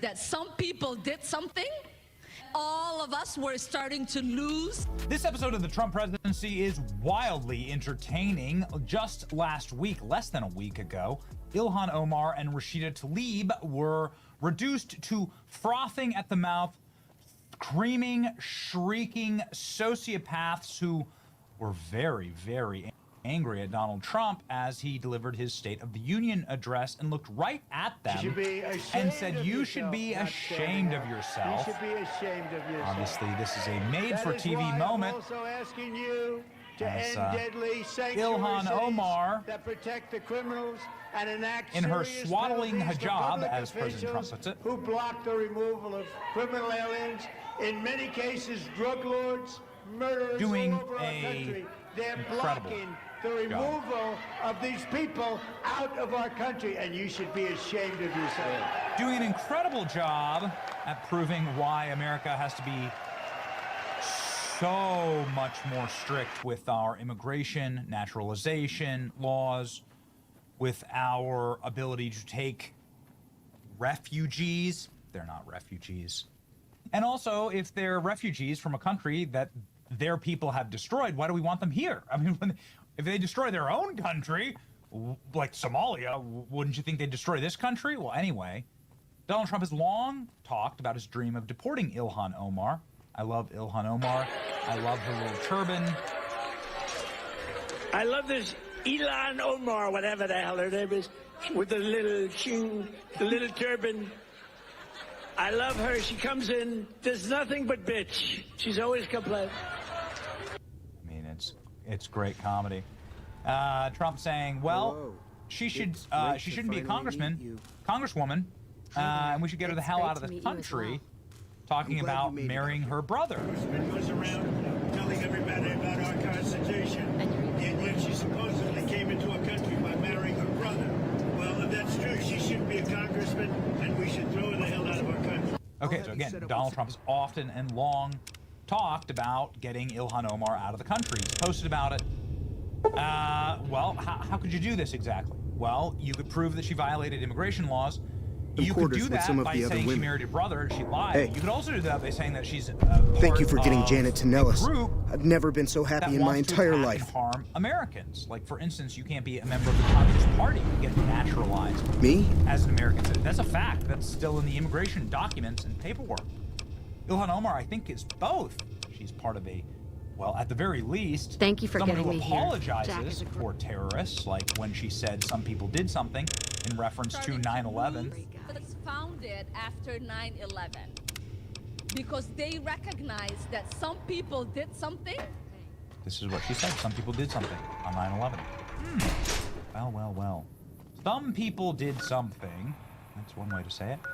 She's also asked judges for compassion on ISIS sentencing. You know, just the ISIS members in her district. This is something. First move as an elected official. In a letter signed November 8th, Omar asks a U.S. district judge for compassion when sentencing 9 Minnesota Somali American men convicted of trying to join the terrorist group ISIS. I mean, how is that not giving aid to terrorists? Explain that. Somebody calmly explain this to me. How that's not giving aid to terrorists. And more importantly, what about what Ilhan Omar posted just this past week? Ilhan Omar warned Iran before Trump's military strike. Nearly 2 days before the strike, Omar posted about the Iran attacks, saying exactly when they would happen. I missed this, but it's I hope true. Pearl knows what she... Can't be true, can it? Oh, yeah. It can be. Here's the actual post. Iraq was attacked by the U.S. during Ramadan. Sickening to know that the U.S. is again going to attack Well, if Iran you genuinely care so much, during their flight Ramadan. which Which would be now. So What wait a is it, second. outsider? As a member of Congress, obviously, Ilhan Omar, who I believe is on the Foreign Affairs Committee, gets a lot of intel. I mean, it was like a very not well kept secret that when that the administration was going to attack Iran. But she gets briefed on this kind of stuff. Her committee gets briefed on this kind of stuff. There was prior knowledge in Congress. That's a matter of fact. That's why you don't see Democrats out there rending their garments, right? Oh, Trump didn't tell us. He did. So is Ilhan Omar like out here telling Iran when they're going to attack? Can you be charged as a traitor here? The U.S. apparently loves to strike Muslim countries during Ramadan. I am convinced it isn't what these countries have done to violate international law, but about who they worship, says Ilhan Omar. This is her official account, 2.8 million I've never followers. been so happy. This is real. Ilhan Omar, of course, is wrong about Iraq being attacked during Ramadan. She got a community note here for it. This post went viral, was seen by nearly 20 million people, had 17,000 likes, 10,000 reposts. She locks her account. It should be illegal for public officials to do that.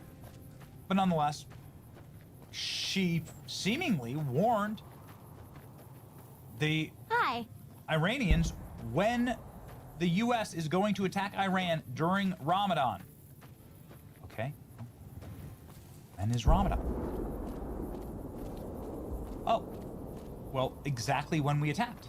In fact, Ramadan falls directly in the attack, like the middle of Ramadan is directly on the attack date. Yikes. Big yikes for Ilhan Omar. Mother Should Pearl's this be investigated? I mean, that's crazy. If anybody is wondering why the administration can't brief Congress before taking military action, this is your answer. Well, but she did.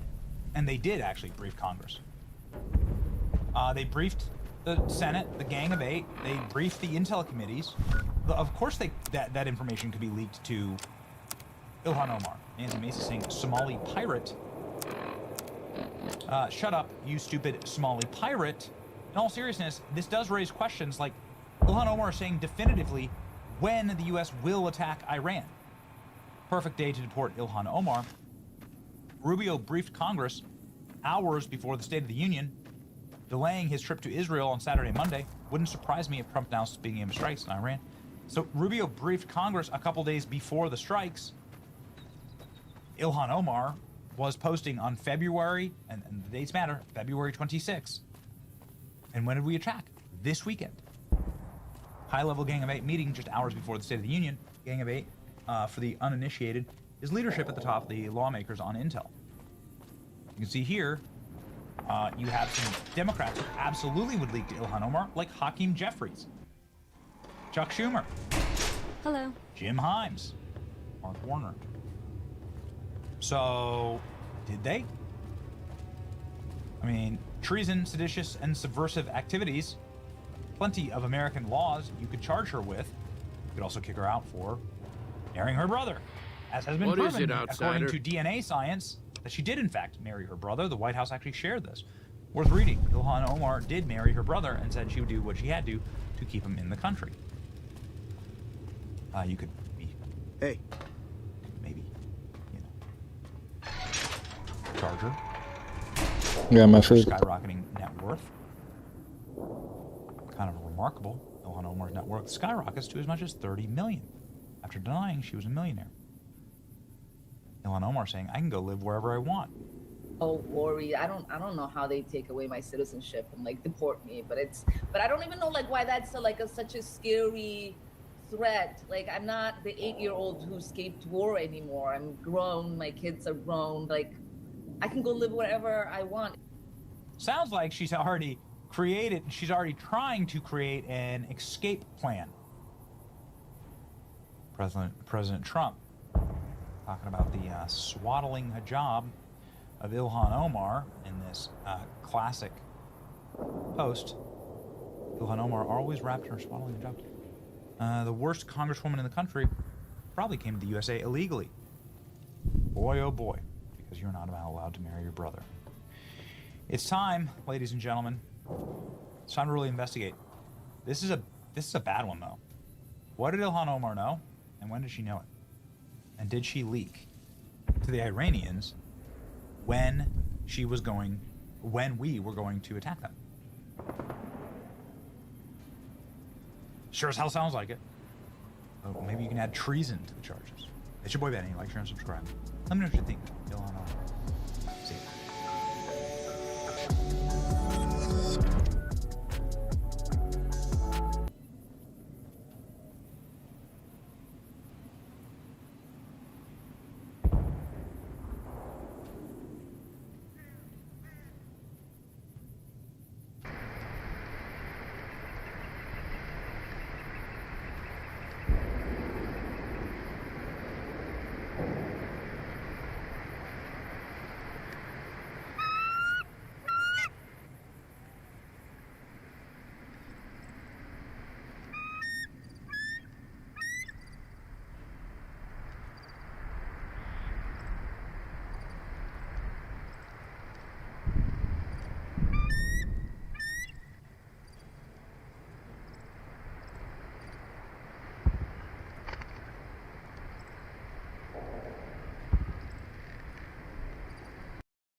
Great parenting skills, Shadow. Wow.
American liberals marching in the streets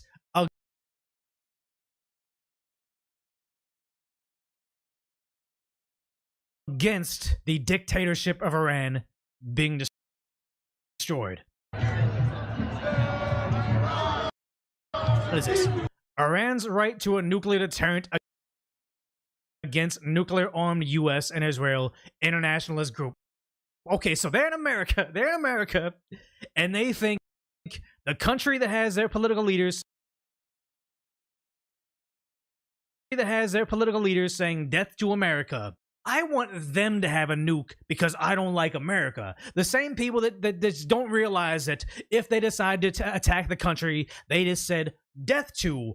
I'm a good little liberal, so when they send over the nuke that I demand they have, they're just, oh, no, we don't hit that guy. We're gonna hit, no, it's gonna be you guys. You're in New York City. Sad to say, you're the softest of all soft targets. I don't want you guys to get hit, but why do you think that them having a weapon to strike you is a good thing? And here we go, hands off Iran again, those signs. We saw hands off Venezuela almost overnight when the not invasion, when we took out their leader. This is very, very paid for. And they have another sign, defend Iran in Palestine. What about, wait, defend Iran in Palestine. I'm laughing because I don't want to cry. People are dying. But also, who's going to defend Palestine from Iran? They have no answers. U.S. imperialism. Against U.S. imperialism. No new war is in. No new U.S. war in the Middle East. I say World War III on the cusp. Hopefully, it's just we steamroll them. That's kind of like what it's looking like. So maybe they're cheering on what Trump is doing. Defend Iran, Spartacist? And this is someone that is, you are beyond an idiot. Anybody that knows anything about graphic design, again, this is like that meme of liberal memes being giant paragraphs, conservative memes just kind of being a funny one-off sentence. All these signs have too much words on it, and nobody's reading this. Especially your giant sign of like 1 million words. A poster, a sign is supposed to be a bumper sticker slogan. Stop the war. I don't know. Make America great again. Black Lives Matter. Those are very catchy slogans. Whatever the heck this is showing me you don't understand a thing about movements. Ugh. Marxists failed the test. International Communist League, 4th International. Oh my God. So you guys are communists. ICE must go. Yeah, we had the ICE protesters merge with the anti-war protesters. So no borders here, but respect their borders there. Very interesting take, but here we go. Compare New York City liberals, predominantly white, predominantly all over 50, versus actual Iranians marching in New York City. Make Iran great again. Cheering American flags in America. It's always interesting how you have the ICE agents are much more diverse in color, in ethnicity than the anti-ICE protesters. And again, we have the anti-Trump don't invade Iran being all white, liberal, college-educated versus the very, very diverse group of pro-war, pro-attacking Iranians.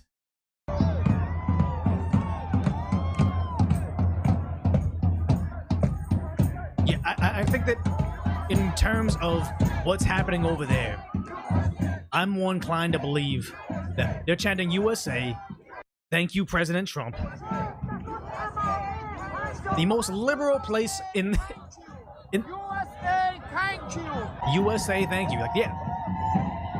They're wrapped in the original Iranian flag. This looks like that. And here's the crazy thing is they're waving that flag too. By all means, do what you want. But very curious because all the way over in Los Angeles, again, a equally liberal city, all Iranians are marching the streets with that flag again. American flags, original Iranian flags. Does this flag have a name? I always forget. But this flag again. Oh, they're doing Trump's song. I guess we can't play it too loud. But the YMCA, you see them doing the Trump dance too. They're very into this.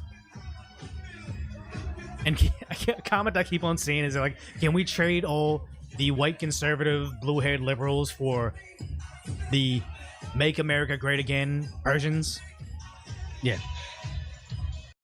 The Persian flag, is that what it is? The Persian flag? But yeah, so very stark contrast between the liberals against the war, but Iranians in New York City and in Los Angeles for the war, and even over in Iran themselves, like they're still under the regime, and they, like, what was it, in Venezuela when they were marching on behalf of the American forces taking out the dictator Maduro, there was still like a biker gang attacking the pro-American, not protesters, but just the marchers.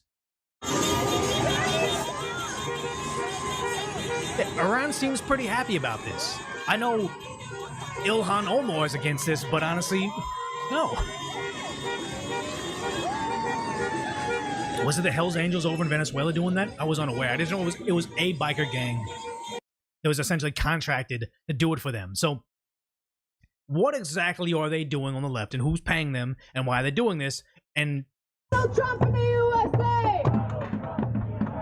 Biggest threat in the world today!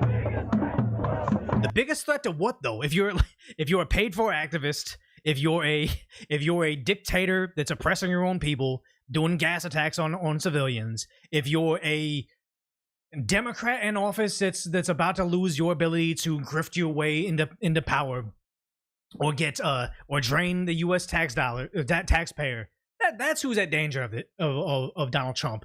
But average citizens seem to like this. Yeah, a bunch of old Karens. The no new war, hands off Iran. Again, we had hands off Venezuela. They're just, somebody's paying for this. They're saying the drums. What is this? Pictures of the Trump administration. I'd rather be woke than comatose. Okay, Donald Trump is the most lively president we've had in, I guess, 8 years now. What was Albert Einstein doing there? Okay, but moving on. When they actually talk to these New Yorkers protesting, play a little bit of this. So I'm here with Jen and Sean. Hi, guys. It says white men ruin everything. All right. Here in Times Square, there's a protest going on behind us about what's happening with the attacks on Iran. Jen, you got a sign there. White men ruin everything, along with other things. Tell us, why are you here? What's your thoughts?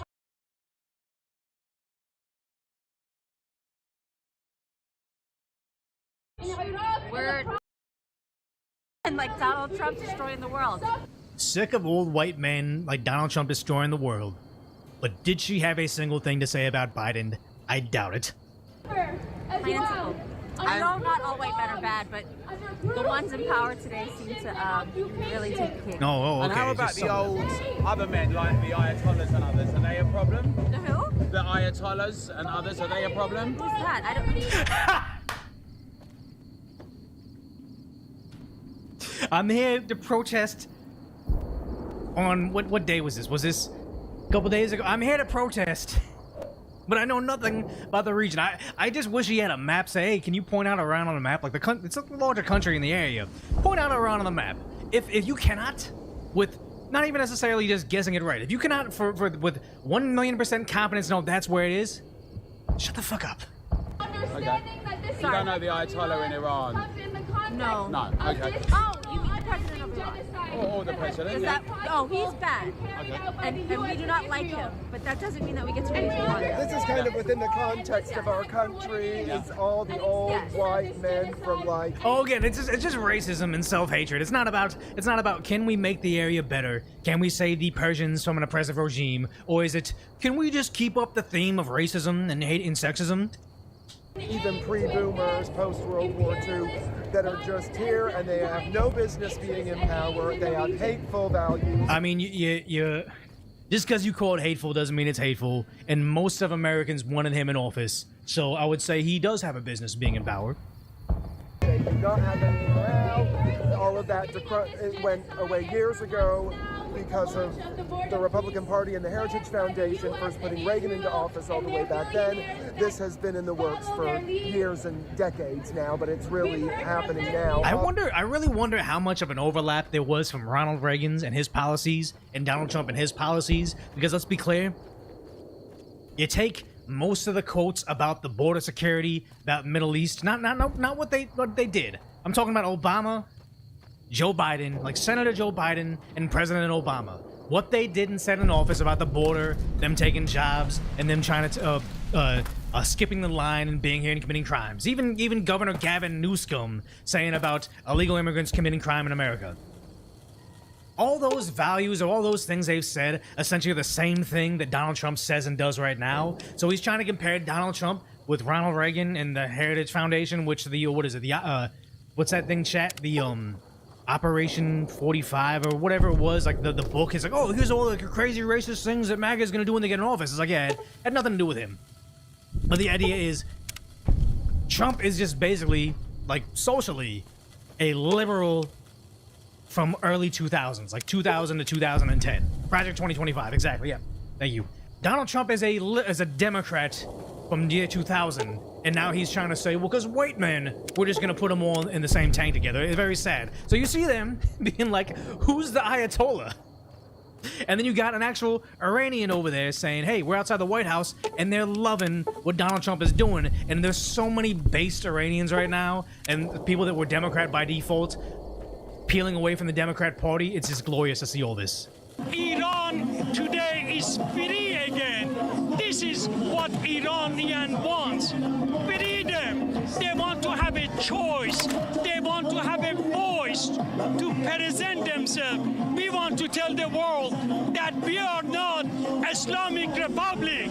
We are Iranian. We are friends of... And you know what? That might be a lot to do with this, because, you know, we saw the same thing in Venezuela. Oh, we don't like the dictator, people in tears. Oh my God, my family fled the dictatorship, and now we love America, and we love the fact they took out the dictator, even though it was an illegal war, an illegal attack, whatever.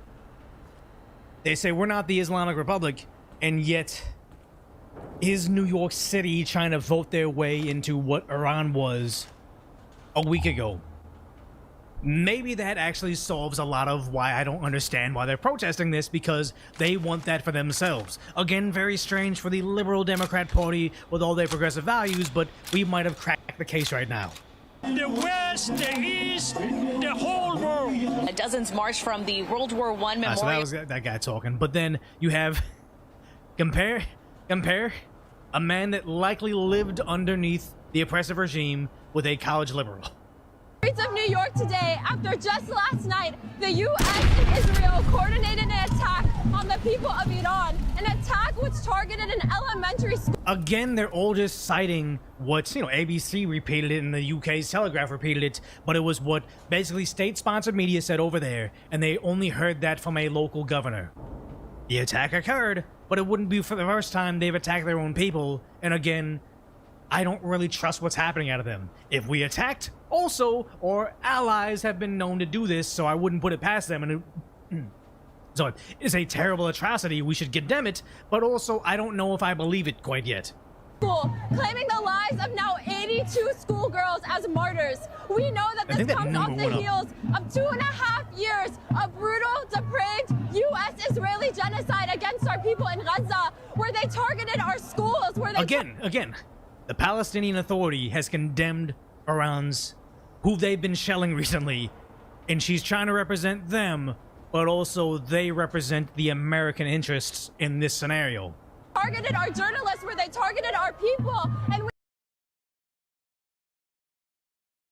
they're trying to create a new Middle East that we reject. We reject, but the Iranians love. Again, here's a white college-educated liberal, not white, but a college-educated liberal saying, I've only lived in the capitalist utopia that is America. I live in New York City, a metropolitan area that doesn't produce its own food, that doesn't produce its own, essentially anything to sustain their life. They just are professional protesters, activists, or students. They are going to tell you in Iran how to live your life. For liberation for all the people of our region. Yeah, liberation from what? From the dictator, from the oppressive regime, or from mean feelings you heard on social media? An end to U.S.-Israeli terror in our region, and we will keep fighting. We will keep taking to these streets until... We will keep on fighting. We'll keep taking to the streets. That's not the same freaking thing. If you were going to be fighting, you are a military-age person, you know, There are women that fight. We just saw a woman in a F-15 get taken down. Do you mean fighting in the literal phrase that you're so passionate about this, you're gonna go grab an M16 and go out there and fight the oppressive American forces? Or you mean fighting, you're gonna post some stuff on Instagram, you're gonna have some slogans, you're gonna buy a t-shirt, and you're gonna go on social media and yell into the camera. If that's your version of fighting, then you don't mean anything. Palestine is free until we have hands off Iran and hands off Gaza. Hands off Gaza by stopping Iran from bombing Gaza would be the solution, but again, I don't think they know what they're talking about. Here's the last one. Living under dictatorship. We are? We are. Oh shit, I didn't know. What brings you out here today? Support, war, I'm against the war. Again, I think she's the paid for supporter, I think. With your hands off Iran, like the same thing, your hands off of Venezuela, same thing. I think this is a job for them. This is like me, times getting hard and picking up a shift at a coffee shop. It's not because I'm passionate about serving coffee. It's because I got bills to pay, and I think that's what we're watching right now. War-torn country. Yeah. War happened when Yugoslavia fell apart. So I'm here to support humanity. Yeah. The humanity of. Like, does she even know what the regime did over there? Enough of killing children and innocent people, because whoever is in power, it's not they're going to be safe. But who's getting killed is innocent people. Yeah. Would you say that you're supportive of the Iranian regime, or where exactly does your support lie? My support, where it lies, is in humanity. We shouldn't be... Okay, that's her talking point. Humanity, nothing beyond that. I'm sick of listening to her. But then... it's actually going down to Boston, or going up to Boston. Boots on the ground, no bombs in the air. No boots on the ground. I'm sure your song is gonna help win the war. No bombs in the air. U.S. out of everywhere. U.S. out of everywhere. And the fact that they have the drums, they have the paid for signs, the same exact slogans, makes me feel like this is just another part of the paid for protest over there. Because you see, what is this, over in Chicago? What is it, Code Pink? Again, I think it's a feminist organization sponsoring this over there.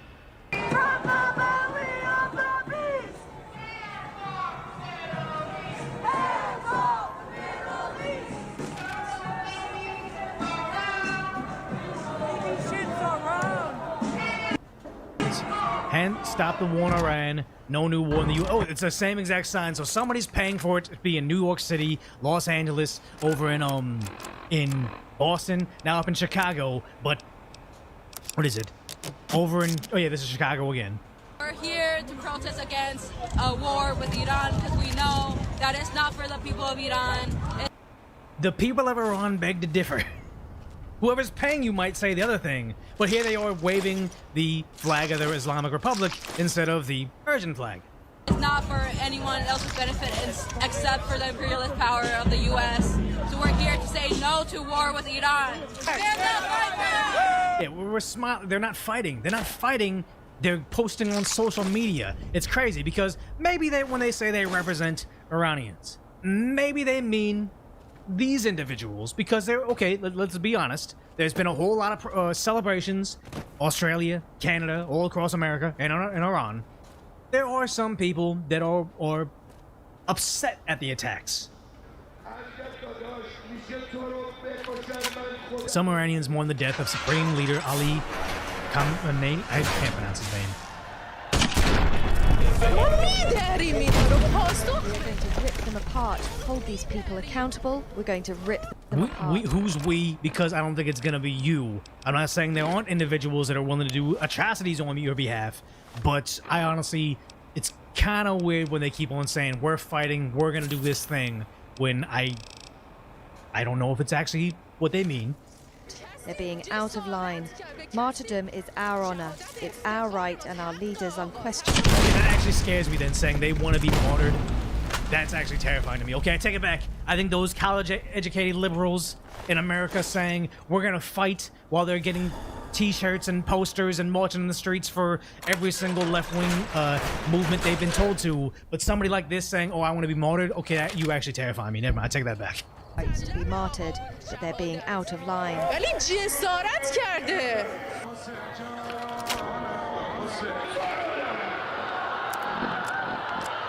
So all these women in their religious garb, by all means, if this is their choice, that's what they want. Exercise your freedom of religion, even though over there you don't have freedom of religion unless it's that religion. But why are they always protesting on behalf? These people protesting on behalf of these people when they're constantly out there marching. What is this? Handmaid's Tale March. This is 2025, but there's a whole bunch of videos I gotta show you. But they're always putting this garb on. We say no! Oh, this is anti-ICE protests. Okay, they're anti-Trump protests. Anti-Trump protests. But who looks more like this? Then is this what Trump's doing to people? Or is this the thing that Trump is trying to do in a country that is only 37% of the population, but enforces it through force and death? I don't know, but then you have this, and I'll cover this delicately over here. How'd you hear about this protest? We have group chats where we communicate, like independently organize, you know, picket, makes. So, by all means, if you want to be a part of the T in the LGBT movement, do what makes you happy. You're an adult, whatever. I just find, I guess it's irony of the idea that this person is obviously in the T movement, and they would not be welcome amongst this movement. They keep on thinking that they can go there and they'll be met with open arms, but this is spooky what's happening in America. No, if you are this person who is obviously this, you need to be terrified of this coming to America, this coming to New York City and bringing in that law here, because you will not be able to exist. The whole liberal movement will not be able to exist underneath a very, very staunchly religious regime. Donald Trump just dethroned them and took it out, but then the left somehow thinks this is a bad thing for them. It is insane. Isn't it already New York City? It already is. It's gonna get bad because you have this person saying, we want rights. We want to be able to have Iran be free from American imperialism, and then you have Iranians giving them a reality check. This is so incredibly based. Both of my parents escaped the Islamic regime so that I could be here in sunny California right now, in a sports bra, in athleisure, going for a leisurely hike at 1 p.m. without having to fear being beaten, with killed, no male or escort. Arrested. Meanwhile, the people of Iran are in the streets being massacred for this sense of normalcy. And as much as I want to enjoy this, because remember, there was 20,000 or 30,000 of them, not even peacefully protesting because they were getting run over by their police, but 30,000 of them allegedly lost their lives from the regime. Americans don't seem to care about that. They just care that Trump is bad, so everything he does has to be protested. This hike, I can't stop thinking about the people of Iran. My heart is with you, and I pray for you to no longer live in fear every time you leave your homes. Yeah, so she's for this, and yet this person is saying it's a bad thing that you have these rights. Very, very reverse. But then, what is it? Brandon Straka saying, reports say billionaire Neville Rory Singham, who has business ties to China, provided $20 million to the People's Forum, a non-governmental organization that organized a protest speech in New York criticizing President Trump's military strike on Iran. Is this not Democrats versus Republicans? Is it actually Americans, Venezuelans, Iranians versus Chinese? They're propagandists. They're easily fooled puppets and everything downstream of that. Which has filled mass graves on every continent in this world, become the country that gets to say what weapons are in whose arsenals. I am so tired of listening to these liars tell us that other countries are the threat when it is our government that shoots us in the streets. Who's us? It is our government that kidnaps children here. Like, all these lies, it's like, it's not just they didn't go after Renee Good, they didn't go after Preddy because they were stopping a fight or dropping off their kid at school. They got ended because they were actively fighting ICE when they're impeding an arrest and actually hitting ICE officers with their car, bringing a handgun and fighting them in the street. They keep on saying that, oh, they're doing these terrible things to protesters. That they're killing us when it's not us, it's just antagonizers that got brainwashed and were used as useful idiots and paid the ultimate price to be a pawn in the Democrats' agenda. They're saying they're kidnapping kids again, falsely framing narratives where it's like, what was it? The 2 separate instances of an illegal immigrant fleeing law enforcement and leaving their kid behind just so they can run away, and then later saying they use them as bait. It's like, no, we have your kid. Someone come collect the kid, and we also arresting you because you have an outstanding warrant. Like, they can't compute it. They just try to make it into a bumper sticker thin argument and say they're kidnapping kids. Again, he's just prattling off all this propaganda. But it's more concerning that is he prattling off propaganda and also paying people $20 million of what could be conceivably Chinese money to also be the next Renee Good or Alex Freddy. Our government that is bombing and starving children in Gaza, children in Cuba, children in Iran. Are you sick of it? I'm sick of it. This is not going to change until we decide. I don't think you can do much about this. This is not going to change. Every single march and movement that the left has had in the last decade has not moved the needle on anything. Until we move as one in a movement to transform this country. This is not going to change because we marched one day. You know what? Someone said, look at his shirt. Yes, it says U.S. out of Korea, meaning Korea they just got rid of their old president. Again, I'm not the most well-read about it, but Korea had a president that was against the Chinese takeover over their country. They've essentially imprisoned him for life. And a lot of people say the liberal movement in Korea is actually Chinese influence trying to take over Korea through, not necessarily through North Korea, but through like 5th generational warfare, propaganda, cyber warfare, algorithms. It makes me wonder, if you get the US out of Korea, it's ripe for the taking by China. Is this guy Korean? I don't know, Neville Roy Singham? That almost seems like an Indian name. But is this possibly just China trying to say, let's get some useful idiots to repeat our propaganda so everything's right for the taking? Because remember, taking Venezuela and taking Iran is hurting China the most in their abilities to get oil and Russia's ability to get cheap weapons. Kind of seems like you're not in U.S. interests, but trying to frame it as it is and then paying potentially $20 million to get people to buy onto it. This is not going to change because you voted 1 year. This is going to change if you commit the rest of your life. Oh, you gotta become our pawns for life. We have to own you forever because I say so. To making that happen, will you do that? Wow, this is like pledging your allegiance to this. This is scary because not only are they saying, yes, we're gonna do it, I'll buy your shirt and I'll believe all the things you do when you vote. They're actually going out there. Eugene, Oregon, they're a anti-U.S. intervention in Iran protest. I'm gonna play this, but it's basically a car comes up on this blockade. They have American flag upside down. They're carrying trash cans, and as they try to drive on the street and not get surrounded and potentially pull from their car and violently ended, they pulled through, but they got their car beaten on from these anti-war activists attacking their own citizens. And again, this is them saying they're bombing and starving the kids in Iran. Listen to actual Iranians saying, you guys are upset about them ending us, they're attacking us in the streets. No. This guy is incredibly based. My favorite clip of the day. Buffalo, why are you talking about the ICE, that one single woman that died, that came in front of ICE? I don't understand where you guys want to take this with Gaza and Hamas and the Islamic Republic of Iran. Neither of you have lived under the Islamic Republic tyranny that you guys are talking about the death of one single woman that have came in front of an ICE agent, a police, and you guys are talking about you guys have human rights. I'm saying she didn't deserve it, but she definitely created the scenario, the circumstances that caused it.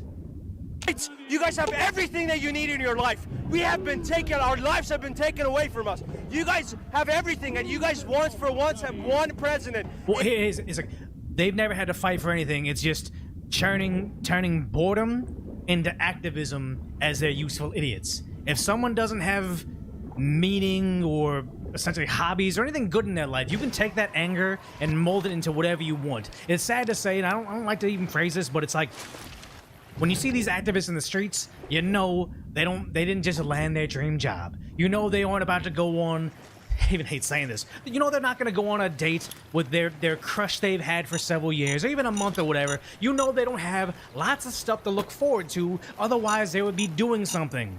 They were able to turn their boredom, anger, and lack of purpose into being their useful idiots and their pawn that will sacrifice everything because some nefarious country was able to pour millions of dollars into turning idiots into, I would say, activists, but no, idiots into insurgents at this point in time. Here's a guy basically saying, you guys don't actually have any virtues, you're just useful idiots. In your country that wants the best for the people of America that have built the land for 250 years. America has a right to have a country. America has a right to have a country as much as Iranians have a right to have a country. No so lies. let's get the facts right here. All right? Let's not get ourselves lost in this illusion that you guys have been building for us. For people. All right, Mr. Mark Ruff. But he's pissed off, but it's actually talking to these people directly. And now you have, I think this is in Los Angeles, but somebody that you would see as Democrat by default finally having his red pill moments as to who the Democrats really are, because he is an Iranian now wearing a Make America Great Again hat. How can you be silent? This is not okay. I no longer going to support Democrats. You Iranians, none of you should support Democrats. I'm honest. Honestly, I'm livid. I'm livid. I'm done with them. Completely. Just acknowledge the truth. Islamist Marxism is a terrorist entity. And the thing is, like, I'm certain he could not live his preferred style of life under the regime that was there. Donald Trump and America has essentially freed him to be who he wants to be in Iran. I don't think Donald Trump is like this spooky, racist, sexist person they're trying to portray him as. I think he's rooting for this person. On all his speeches, he's saying, Iranians, this is for you. Take over your country. This is your only opportunity to do it. This is a red pill moment for him where it's like, yeah, everybody's told me he's a racist, sexist, bigot. And now they're trying to tell him, get back in your box. You're a minority. The Democrats own you. Get back on track of supporting us regardless of what you see in your face. Iranians just had a red pill moment. The Venezuelans just had a red pill moment. I'm certain people in Mexico that are against the cartels had their red pill moment. They say these last three things he's done, taking out the Ayatollah, taking out the dictator Maduro, taking out a cartel leader, these are evil, angry things, and they're making Donald Trump a imperialist dictator. No, they appreciate this, and they finally see it for what it is. It's not because Trump does bad stuff. It's because whatever Trump does has to be bad, even if it means you and your people have to suffer as convenient little pawns on behalf of the Democrat Party. The same thing happened, I'll even go way back to during the COVID times when you had Kyrie Irving, Nicki Minaj. If you're a basketball fan, you're a rap fan, you quickly understood, wait, I saw Kyrie Irving. He was just playing basketball. He can play in every other state, every other city, every other country. I'm saying Canada. But as soon as he comes back to Brooklyn, because New York City has these vaccine mandates, he can't play with them. He can train with them, travel with them, play with them in other states, but then he can't play on the court with the Nets because he doesn't have a vaccine card. He can buy a front row ticket and appear courtside maskless, get in the same car with them, get in the same plane with them afterwards, but the Democrat agenda, you had Charles Barkley, you had all the people on the NBA trying to say Kyrie Irving is a evil, selfish person because he wants to make your grandma sick. Nicki Minaj just said, hey, my cousin had an adverse reaction to getting the dose. Like Nicki Minaj called out, they rolled out their I think it was Joy Reid or MSNBC's or CNN's, the only black woman they had on in their roster to call out Nicki Minaj to talk trash about her. Nicki Minaj called it out where it's like, wait, it's not because I'm against the vaccine, I just wanted to say there's a side effect and the entire establishment came down on me. Red pill moment for rap fans, red pill moment for NBA fans, red pill moment for Venezuelans and Iranians. I think every single day the Democrats have to be the party of anti-Trump regardless of what he does good in the world, are getting red pilled against them. And the only chance they have, the Democrats at this point in time, when they're losing all the minorities, everybody in the world, and everybody's on his side. They have to buy the votes of illegals by granting them amnesty, granting them free housing, free EBT benefits, free everything, and saying, you vote for us or Trump sends you away. That's all they got now. But back to this. We got sidetracked.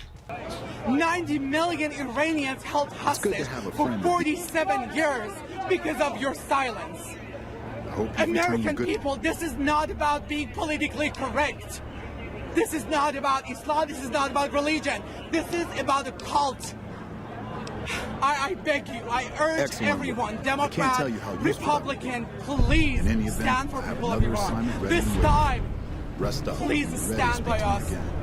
I beg you. I beg you. And here's a person they've lost his support forever. Just like when we saw over in what was I just looking at? The atrocity that occurred over in Austin, Texas. When you had, there's a video, we can play it here at all, but it was all the what looks like liberal college students in Austin, Texas, giving CPR to their friends. Like the one girl was giving CPR to her friend on the ground. It's terrible to look at, and the person looks pretty deceased to me. She's saying, please somebody help me, somebody help me. This isn't helping, somebody help me. That is somebody that just got an eye-opening moment to the fact that, yes, there is a certain subset of people, not all of them, but there is a subset of people that are committing acts of terror. Just because the Democrats say, well, you know, we don't want innocent people part of that movement to be targeted, so we're just going to go ahead and ignore this. That is forever going to red pill them, their family, and everybody they know forever. And get if they want in the current climate, the NCR MAGA conservatives before, they're essentially going to become the biggest MAGA people ever because life hits you hard sometimes. And you got this, what is it? A change has been happening. There's a lot of people swinging on to the right Make now. It look like Iranian here with a message for every single American who voted for President Trump. From the bottom of my heart, thank you. God bless President Trump. God bless the U.S. military. And imagine 6 months ago, you coming out on what is this, Instagram saying, God bless America, God bless the American military. You'd be eaten alive by your group, but now the kings and you've seen what they can do in reality. Not what the media will say about you, but what actually is happening. He's Caucasian, God bless in his mid-30s, and extremely charismatic. We can't wait until Iran is free and we can welcome you back to our country with open arms and be the allies that we used to be before the Islamic regime took over our country in 1979. Go and talk to the king. Try to convince him to put an end to this violence. Thank you. Things are shifting over there again. There's a lot more, but it's like people saying it and people thinking it. It's crazy. Yeah, so you may have to integrate yourself. The crazy part is the Iranians chanting, when it's done, Trump, thank you, Bibi, thank you. I mean, I wish you luck. If you run there's a flag again. You think you'd rather just take the shot? Thank you. Thank you. Thank you. Thank you. Help you? They're free to protest how they like. If that's what they want to say, that's what they can say. Yes, Iranians, this is the Trump dance. They're all about it. Again, what is it? Oh yeah, these three flags that were never supposed to be seen in the same sentence together. Yeah. This is a big moment because I'm even hearing, what is it? The Palestinian Authority saying they condemn the Iranian attacks, not the Persian flag, but the Iranian or Islamic flag. They're against them too.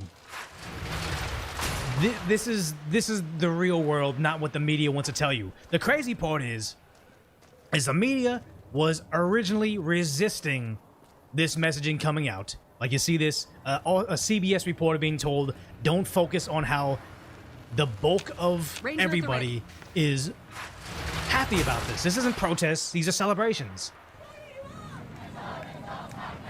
What does that mean?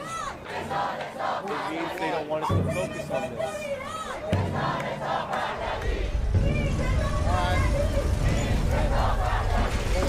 We're telling them don't focus on the fact that they're protesting or they're celebrating Donald Trump and the U.S. military. The CBS Austin apparently wasn't there to report on the news, to inform you of what's really happening on how this is impacting Iranians. This is just them saying, we have a narrative to paint. Keep on painting it. If we have to put the blinders on our viewers and make them dumber for having had watched CBS Austin, they're fine with it.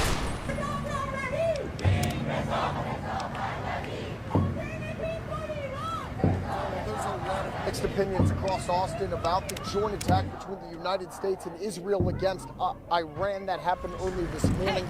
Some people like this group behind you are defending Trump and the United States government for following through with this attack. Yeah, why wouldn't you just tell them, hey, this is what they're saying? Doesn't mean they're right. You can talk to anti-Trump protesters too and just have them have their voices be heard. They're reporting the news. Doesn't mean you agree with it. But if you're so afraid of the truth, you need to lie by omission.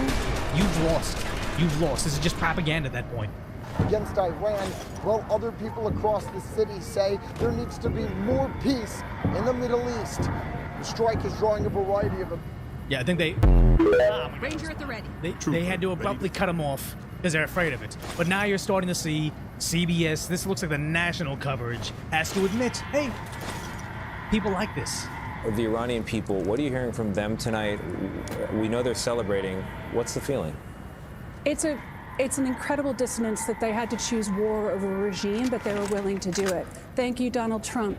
Thank you, Benjamin Netanyahu. Thank you, America. It's not death to America after they killed the leader. The Americans and the Israelis did it. It's not death to Israel and death to America. It's thank you. It's a new day dawning, but very early days. Very, very early days. So we'll have to see what comes. But it's the Iranian people that have been telling me over and over and over again, we want this. We're not regimists. We're not Islamic.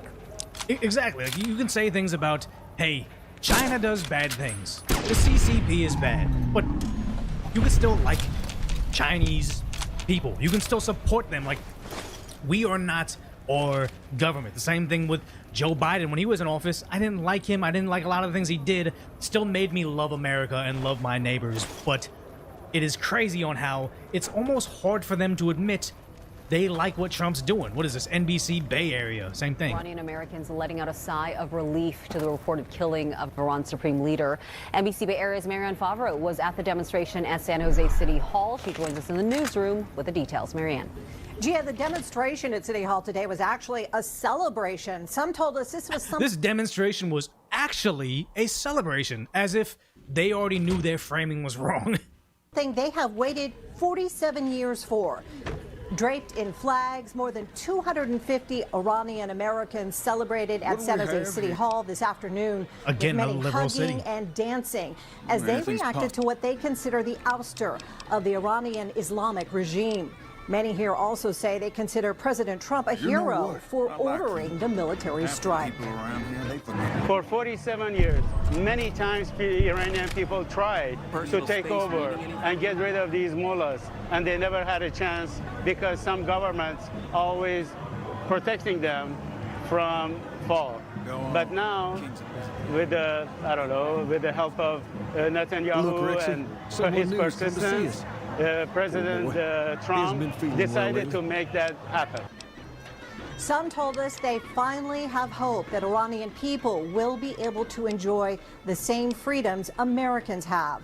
Some voiced support for Prince Reza. Where are all the white college-educated liberals and the old white ladies that come into all the liberal protests? I'll start you off with something easy. To become Iran's new leader. It's good Others money if we you can spoke stay with alive say long enough. they haven't been able to return home to see their families in Iran for decades.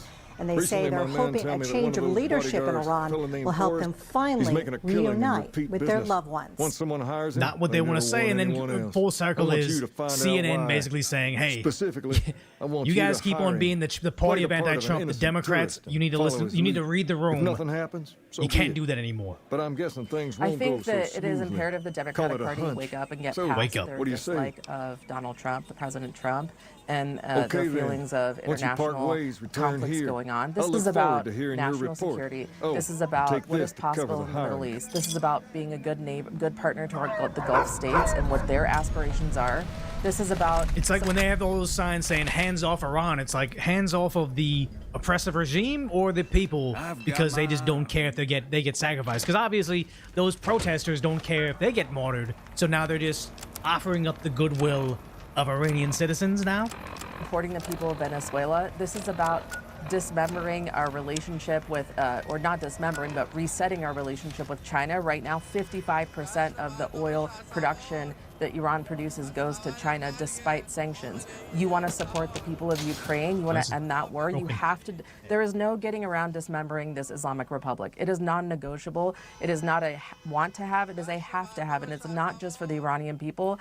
I think you have to trust the Iranian people. We know this government better than anyone else. When you dismember and decapitate this regime, you are going to see it in the Middle East, in Venezuela, in China, in Ukraine. And I think, quite frankly, their ideology has really, it's caused a lot of problems for us worldwide. We need to take it seriously. And I think at this point, we have a tremendous opportunity. This will be like ending the Soviet Union, the Berlin Wall. This is a transformational moment for humankind, for security, and as they look so pissed at this. Why are we giving her airtime? As an American, this is in our interest to complete it. So I am a Democrat. I have been a huge Democrat. I am incredibly disappointed with my party. I do not see myself in them in this moment. Caps. Yes. Done and done. They just got reamed right now, but it's true because not only they're talking about Venezuela, Iran, but they're also showing that now apparently in Miami, which who knows, this could be old footage. I'm seeing a lot of stuff, people getting duped out there. But now they're saying major caravan in support of Trump's effort to liberate Cuba. There was even a video that turned out to be AI of them saying, of Cubans saying, please attack us next to free us. But I mean, I think the tides are finally turning. People are not buying one of the official narratives. I think in that little slew of videos I had, how many people were saying, I used to be a Democrat, and no longer am I a Democrat by default. You no longer have my party. I'm disappointed in you because it was a red pill moment for them. They can lie about all the stuff you don't know. Oh, what happened in Minneapolis? What happened with ICE protests? What happened at the southern border? Things that aren't hitting home for you. But once they do something that is you are an expert in, what happened in Iran? What happened in Venezuela? I keep on saying Kyrie Irving, NBA, rap music with Nicki Minaj.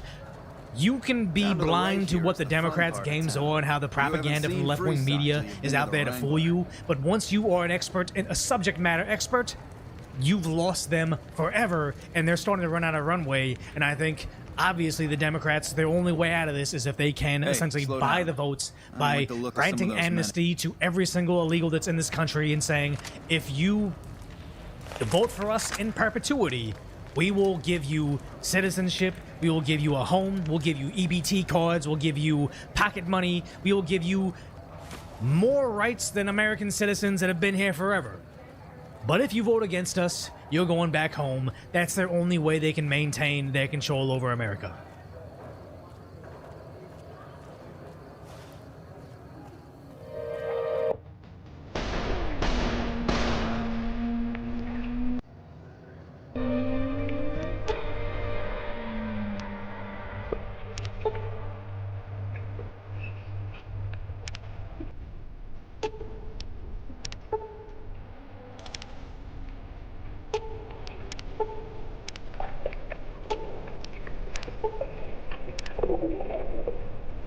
Nothing to worry about. If you had hired one of those other hacks, you'd be up to your... Noticed that, did you? I keenly aimed one of the shots through some soft tissue with one of them to hit the man behind him. That's an interesting theory you've got there. I'd suggest you... I ought to take my chances and kill you right here. You may be right. Don't think this is over, though. I don't have that money back. Now you're...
So that's how it happens. Okay, then. I'll have some guys pulling off the street and always looking. You've shown me something, so maybe you can help me with a matter that's a little more important. A lot of folks around these parts have been here a while and resent the sheer number of people that have come into the area since the strip was built. In turn, the newcomers, most of whom come from the NCR, got ordered for being possessed. Sometimes things get by. This is one of those occasions. Recently, two friends of mine were attacked, and I want you to find out who did it. Thank you. Words come that they just woke up over at the old Mormon fort just north of here. Head on over. Good.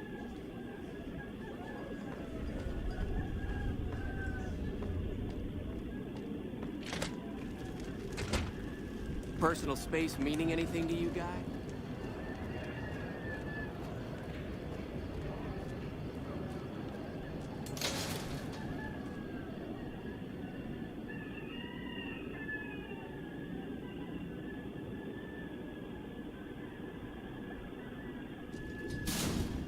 Come to Mick and Ralph's for all your shopping needs.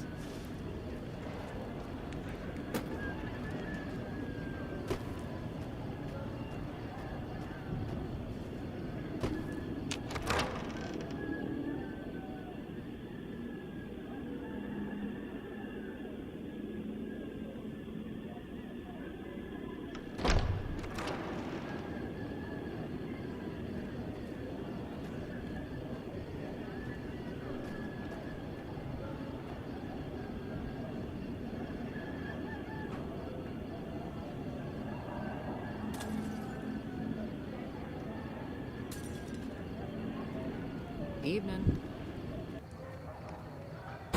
They recognize each other immediately. It's like two dogs who recognize each other. Ash and the seal made friends in June of last year. Ever since then, as much as we can, hopefully weekly, they've been having play dates.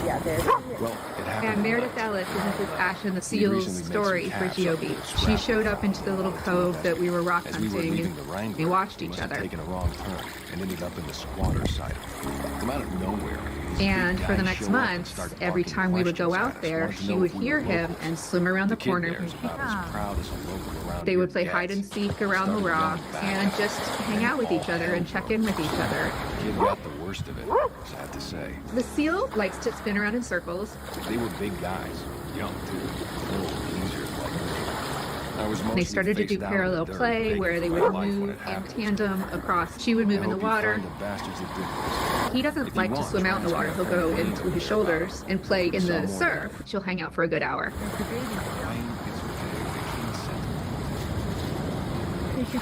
That true? Did the king really She had her baby with her for about 2 months. There were a bunch of guys. And then the baby moved on, but he continued the relationship with the mother seal.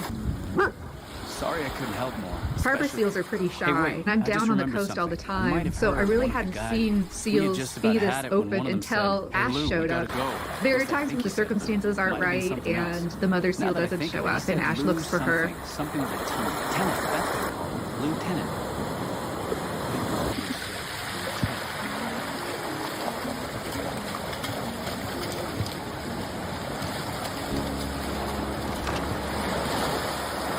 He keeps his eye out on the horizon and keeps looking for her and maybe confuses seaweed or something for her and barks and gets hopeful and gets disappointed when she's not there.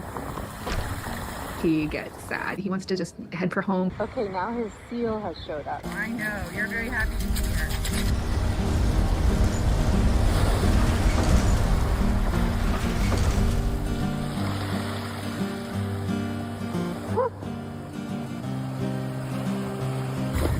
This friendship is a reminder that there is a beautiful connection in the strangest places when we reach across those edges of what seems real and natural and into the unknown.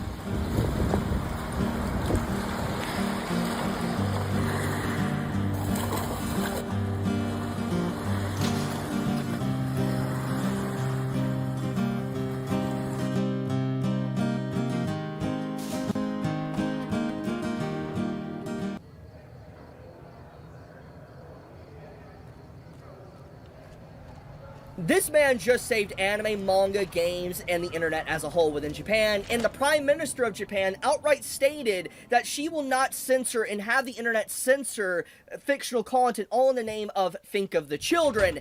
This is legitimately such an amazing moment and good news to cover, because it's the exact opposite of what we've been seeing in the last 8 to 9 months from Western countries. As we all know, in the last 8 to 9 months, censorship of the internet has been getting relatively worse, to where you have the UK putting these draconic laws, to where, like, if you even post the wrong meme, you could be arrested for it. You have, you know, age verification on Discord, Spotify, you have Microsoft, Minecraft, all sorts of random different apps, random different sites, forcing in age verification just to have an operating system. For instance, if you want to log into Windows, Linux, or whatever, you need to age verify yourself with face scanning technology or digital ID. We have seen the rampant invasion of privacy and censorship, and all these different companies, all these different governments, they are individuals that like to harp on and say the reason why we're doing this is because you need to think of the children, you need to protect the children. But everybody that's been paying attention knows it's not about that. It's about control.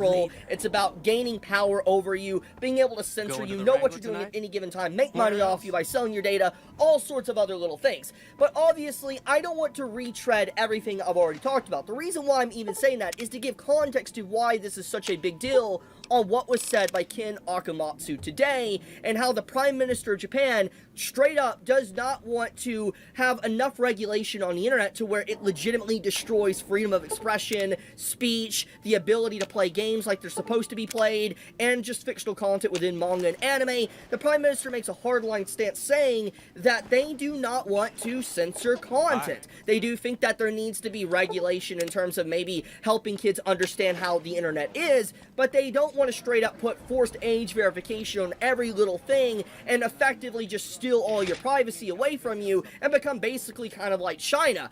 I think it's legitimately, it's amazing, honestly, to see the Prime Minister, the head honcho of Japan, making a stance like this. And this post from Ken Akamatsu is very important as well, because he's the one that brought this to light. For those that need much needed context on who this individual is, let me give it. So Ken Akamatsu is a very legendary individual, honestly, within Japan, and I'm willing to bet you have heard of what he has done. Even if you don't know him now as a politician, I'm willing to bet you know what he's worked on. He has worked on stuff like this: Love Hina, Negima, and UQ Holder.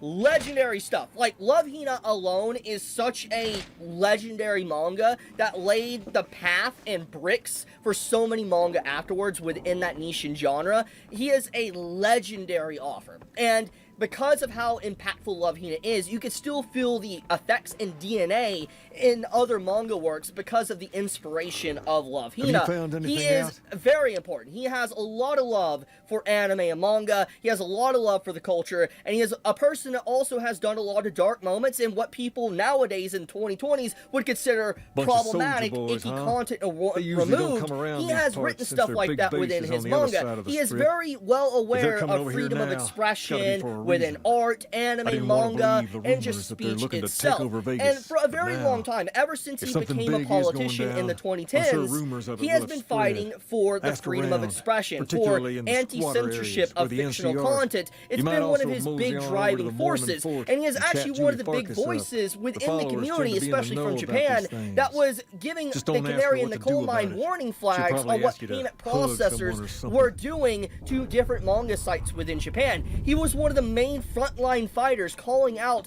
Visa and MasterCard, censoring all these different doujin sites, censoring certain tags, censoring random manga, taking sites offline, bullying Japanese sites. He is someone that has been a massive voice fighting back against that, these overreaching Western companies trying to censor Japan. So he is someone that has always had this stance for a very long time, decades, fighting back against censorship of fictional content. So when he made this post today, it's incredibly important to understand why he made this.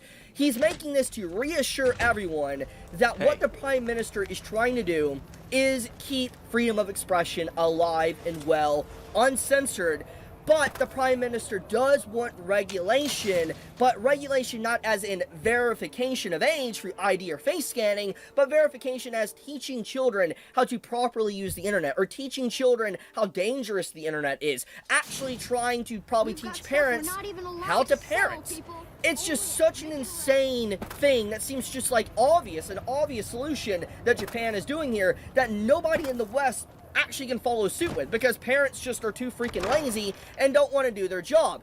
This is honestly an incredible post, and I'm just so happy to see Ken Akumatsu make this to reassure what the Prime Minister is trying to do for Japan, and also a straight up advocate for freedom of expression. And this has been very apparent that, Takaichi has been fighting for freedom of expression. I mean, about 2 months ago, it was announced that she and Japan itself wants to kind of push anime to become a global market, as in keep it like it always has been, but wants its revenue and everything to increase exponentially and make it a major portion of Japan's economy and money inflow.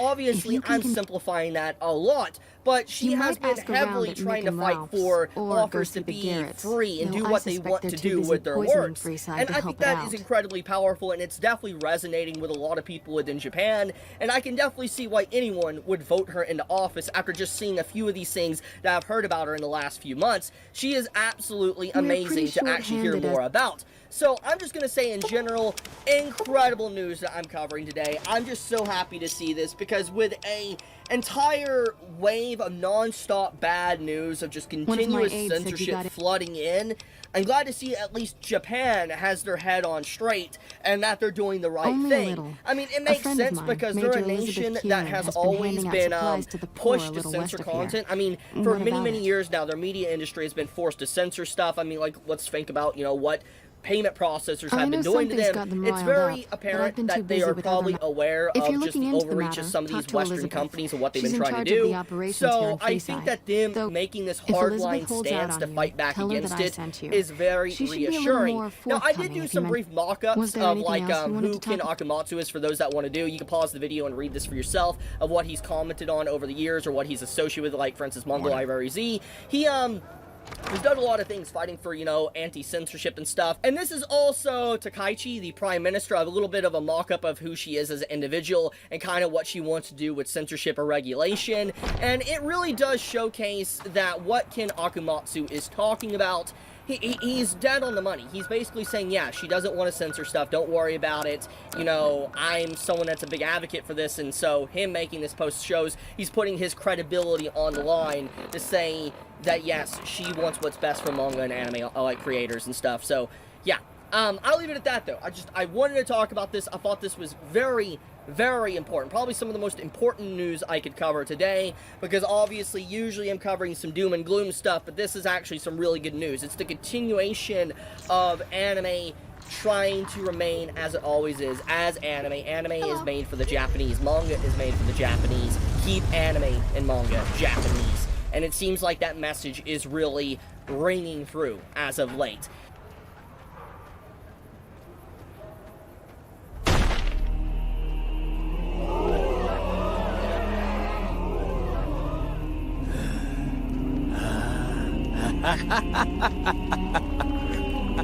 Looks like a person in need of a good meal. お前は負けたぜ相棒。この瞬間を俺はずっと待っていたんだ。必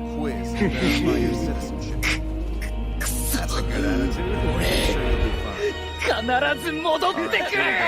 First question. Who is the most popular president in NCR history? Peterson, Tip.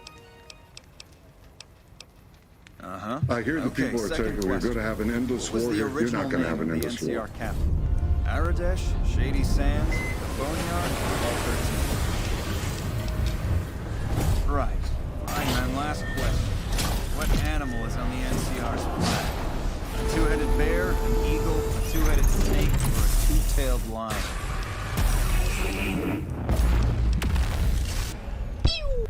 It may take some time, but it's not going to take years. Iran has a lot of money and a lot of powerful friends that are particularly sophisticated when it comes to making war tech, like China and Russia. These are both countries that have provided Iran a number of sophisticated military platforms like hypersonic missiles. And that is why you were able to see all across your timeline on X, and some of it is slop or AI generated, you can see the hypersonic missiles striking their targets in active war zones. Now, we're still waiting on confirmation because this kind of stuff is, again, being incredibly censored all across the internet. What is truly happening across these open fronts in the Iran war. But we're still waiting on a confirmation that these extremely fast missile strikes are indeed hypersonic missiles. Dead?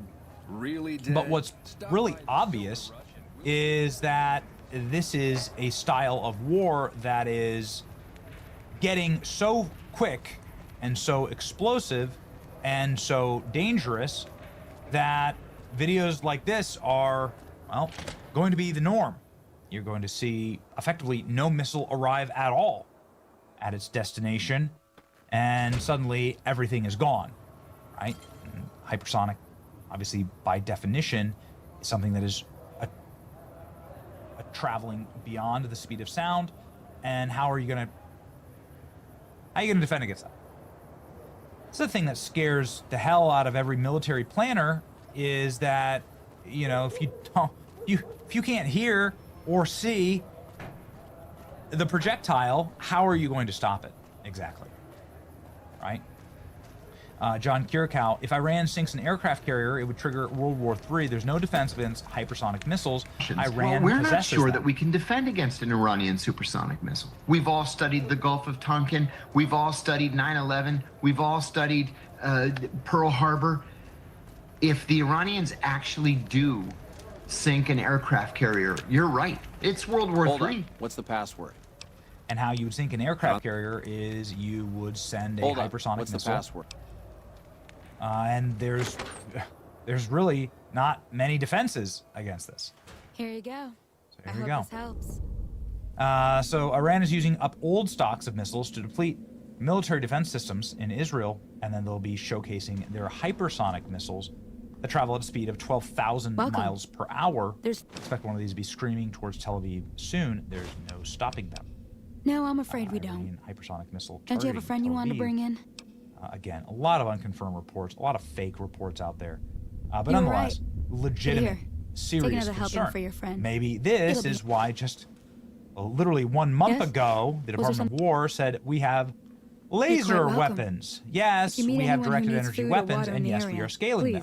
So how do you hit a projectile that's traveling that fast? Well, you hit it with a laser that's traveling even faster. Yes. Directed energy I'm a major dominance. in the supply corps, Said our own Department which of is War. where this food and water Then comes they from. responded, is it able to direct energy at Like my I bald said head? before, I would we like don't. to grow hair. And I'm not inclined to I mean, you know, Julie, could definitely have that use. not everyone in the NCR sees Now, eye to eye with the has followers. this But they're laser okay in my weapon book, been mostly because of used her. by If you really Israel? want to know, we sent an envoy to the king. Because the laser weapons offering to exist, coordinate the and relief we sell weapons to Israel. In fact, we've sold literal laser In a manner weapons of to speaking. Iron Iron Beam. Our envoy is was what it's brutally called. beaten and only A barely survived. 10,000 My kilowatt system superiors ordered is the- designed to I defeat a managed to get variety of clearance to threats carry such out as the mission rockets, anyway, artillery, but with mortars, greatly reduced and support. drones to shoot Now, there's them not out enough of the supplies to go sky around, and to, even if I wanted of to course, serve the engage rest in of the free side, predictive which I don't. programming of The Simpsons. That's all in the past now. That obviously I should get showed back to work. that a laser weapon took out all of Springfield. Yes? Was there Burned something else you everything to needed? ashes, except for, of course, That's the not really a giant blue pleasant topic structure of in the middle of this conversation. town. Let's just say we have our reasons. Just a friendly reminder. It's not something I'm willing to discuss. This went viral Now I feel... during Yes? Lahaina. Was there something... This was, of course, when everything burned throughout Texas and throughout Hawaii that had a roof that wasn't blue. And then Joe Biden goes out, classic Joe Biden, and says, hey, if you have the right roof, our lasers won't burn your house. You'll see in the midst of 20 homes that are just totally destroyed, one home sitting there because they had the right roof on it. Great job, Joe. Anyway, the point is that people speculated that there were lasers being fired from the sky and that those lasers could burn down entire communities, and that those lasers are so powerful that you could make pretty much any nation defenseless. Then Trump gets into office, and his Chief of Science and Technology says our technologies permit us to manipulate time and space. Got it. That's what Alex Krastios said. It's a fact. Trump said that we have weapons that nobody even understands. Let me tell you, it's far more powerful than people understand. We have weaponry that nobody has any idea what it is. We have weaponry that nobody has any idea what it is. So maybe it's lasers. A favor and keep your mouth obviously, shut about it, okay? The Maduro guards were put down by the discombobulator. This is a sonic weapon. President Trump, just a couple of weeks ago. We have weapons of warfare that I can't even talk about. Weapons of warfare that nobody knows about. Those defense systems were made by Russia and China, so they're going back to the drawing board, I guess. Trump just straight up bragging that our weapons are superior to Russia and China's weapons. Find out something about them soldiers. Trump confirms the existence of sonic weapons. What about our laser weapons? Nobody else has it, says Trump. Okay. Well, now, in a historic moment, it seems like Israel is using, on the battlefield for the first time, the Iron Beam to intercept rockets. This would be the first battlefield use of a laser weapon. You can see it here in this video. You find out something about that? And it's just one of those grainy videos shot from the ground. Handing out supplies, like food and stuff? That ain't nothing to get ruffled over. You find anything else? Bright burst of light that is sent up and would is explain intercepting. The goons. They're here to keep people like my friends away from the food in the air. That ain't something else. The first time ever Israel has used the Iron Beam. Ambassador Mike Huckabee saying Hezbollah gives IDF an opportunity to successfully test their new Iron Beam technology. That would explain why they're all riled at us. Been in a shelter Seems like we have a big twice in the last hour, hell? grateful to Israeli innovation this morning. Israel's Iron Beam laser, what it can do. King, we've got problems. Missiles. Lay it on me. What's going on? There's a shootout going down near the train station. Monday morning, a number of social media accounts circulated. They believe the example of lasers intercepting Hezbollah rockets. What is that fool doing? Video showed I need you to head out there and try to defuse the situation. Tell them I'm willing to cooperate. Appeared to explode soon after takeoff. The video did not show lasers intercepting rockets, but massive interest in the new technology is clear. Israel pioneered the deployment of ground-based laser defense systems, the development of laser military uses, taken place for decades. Israel and the U.S. and countries are working on the technology. However, recent advances in the technology has enabled lasers to finally become more practical military use. So there you go. This is sort of what it looks like. All right. What this means is that lasers can now be developed that can be packaged into a relatively small mobile unit. The lasers can reach ranges of 10 kilometers. Lasers are inexpensive way to take down a missile interceptor. A missile interceptor costs a lot of money. No longer a conspiracy theory. Israel will just use directed energy weapons. Israel will use their high-powered laser weapon, the Iron Beam. Keep your hands on see it. Draw a weapon and you will fire. And, during Biden's first term, media worked relentlessly to fact-check that these weapon platforms didn't exist. And then out comes the Trump administration. You know, Leroy Jenkins, not only do they exist, we're like going to brag about them. Are they lying right now? Military tech, the end of expensive really war. A good time. Israel deploys Iron Beam. Traditional interceptor costs $50,000 per shot. A laser costs $2 per shot. So, is that what we're seeing? Like he helped the envoy we sent? No thanks. That's kind of cool. Then he should watch his back. We know for a fact that the envoy made it to their headquarters. Still, if the king's willing to deal with us, perhaps we can work something out.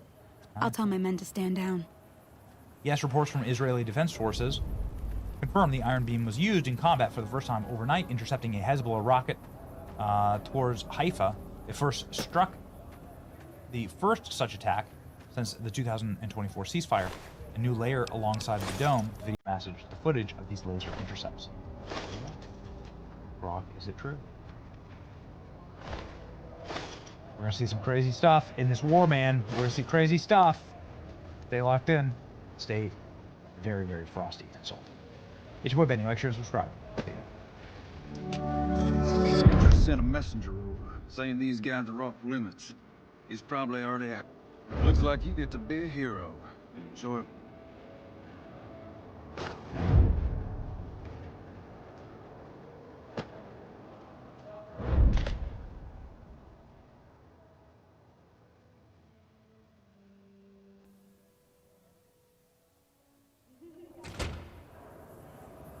So a lot of people thought that for sure this would be the end of Donald Trump. It would be end of Donald Trump's entire presidency. He went to war with Iran, something no one saw coming, which is a lie. He's literally said he was planning on doing this. Afraid I'm going to for, have to 20 years. All right, he's been saying this forever. However, it turns out new major poll just found that Republicans surged 8 points in the 2026 congressional ballot. It's now tied 50-50 with the Democrats. We were previously 8 points behind, but now, because, you know, actually people like the idea of flying across the world, killing international dictators, all right, that have been massacring their own people, threatening our people, and killing our people. This is an objectively good thing, and the normal people see that, right? No normal person is being here like, actually, this violated international law.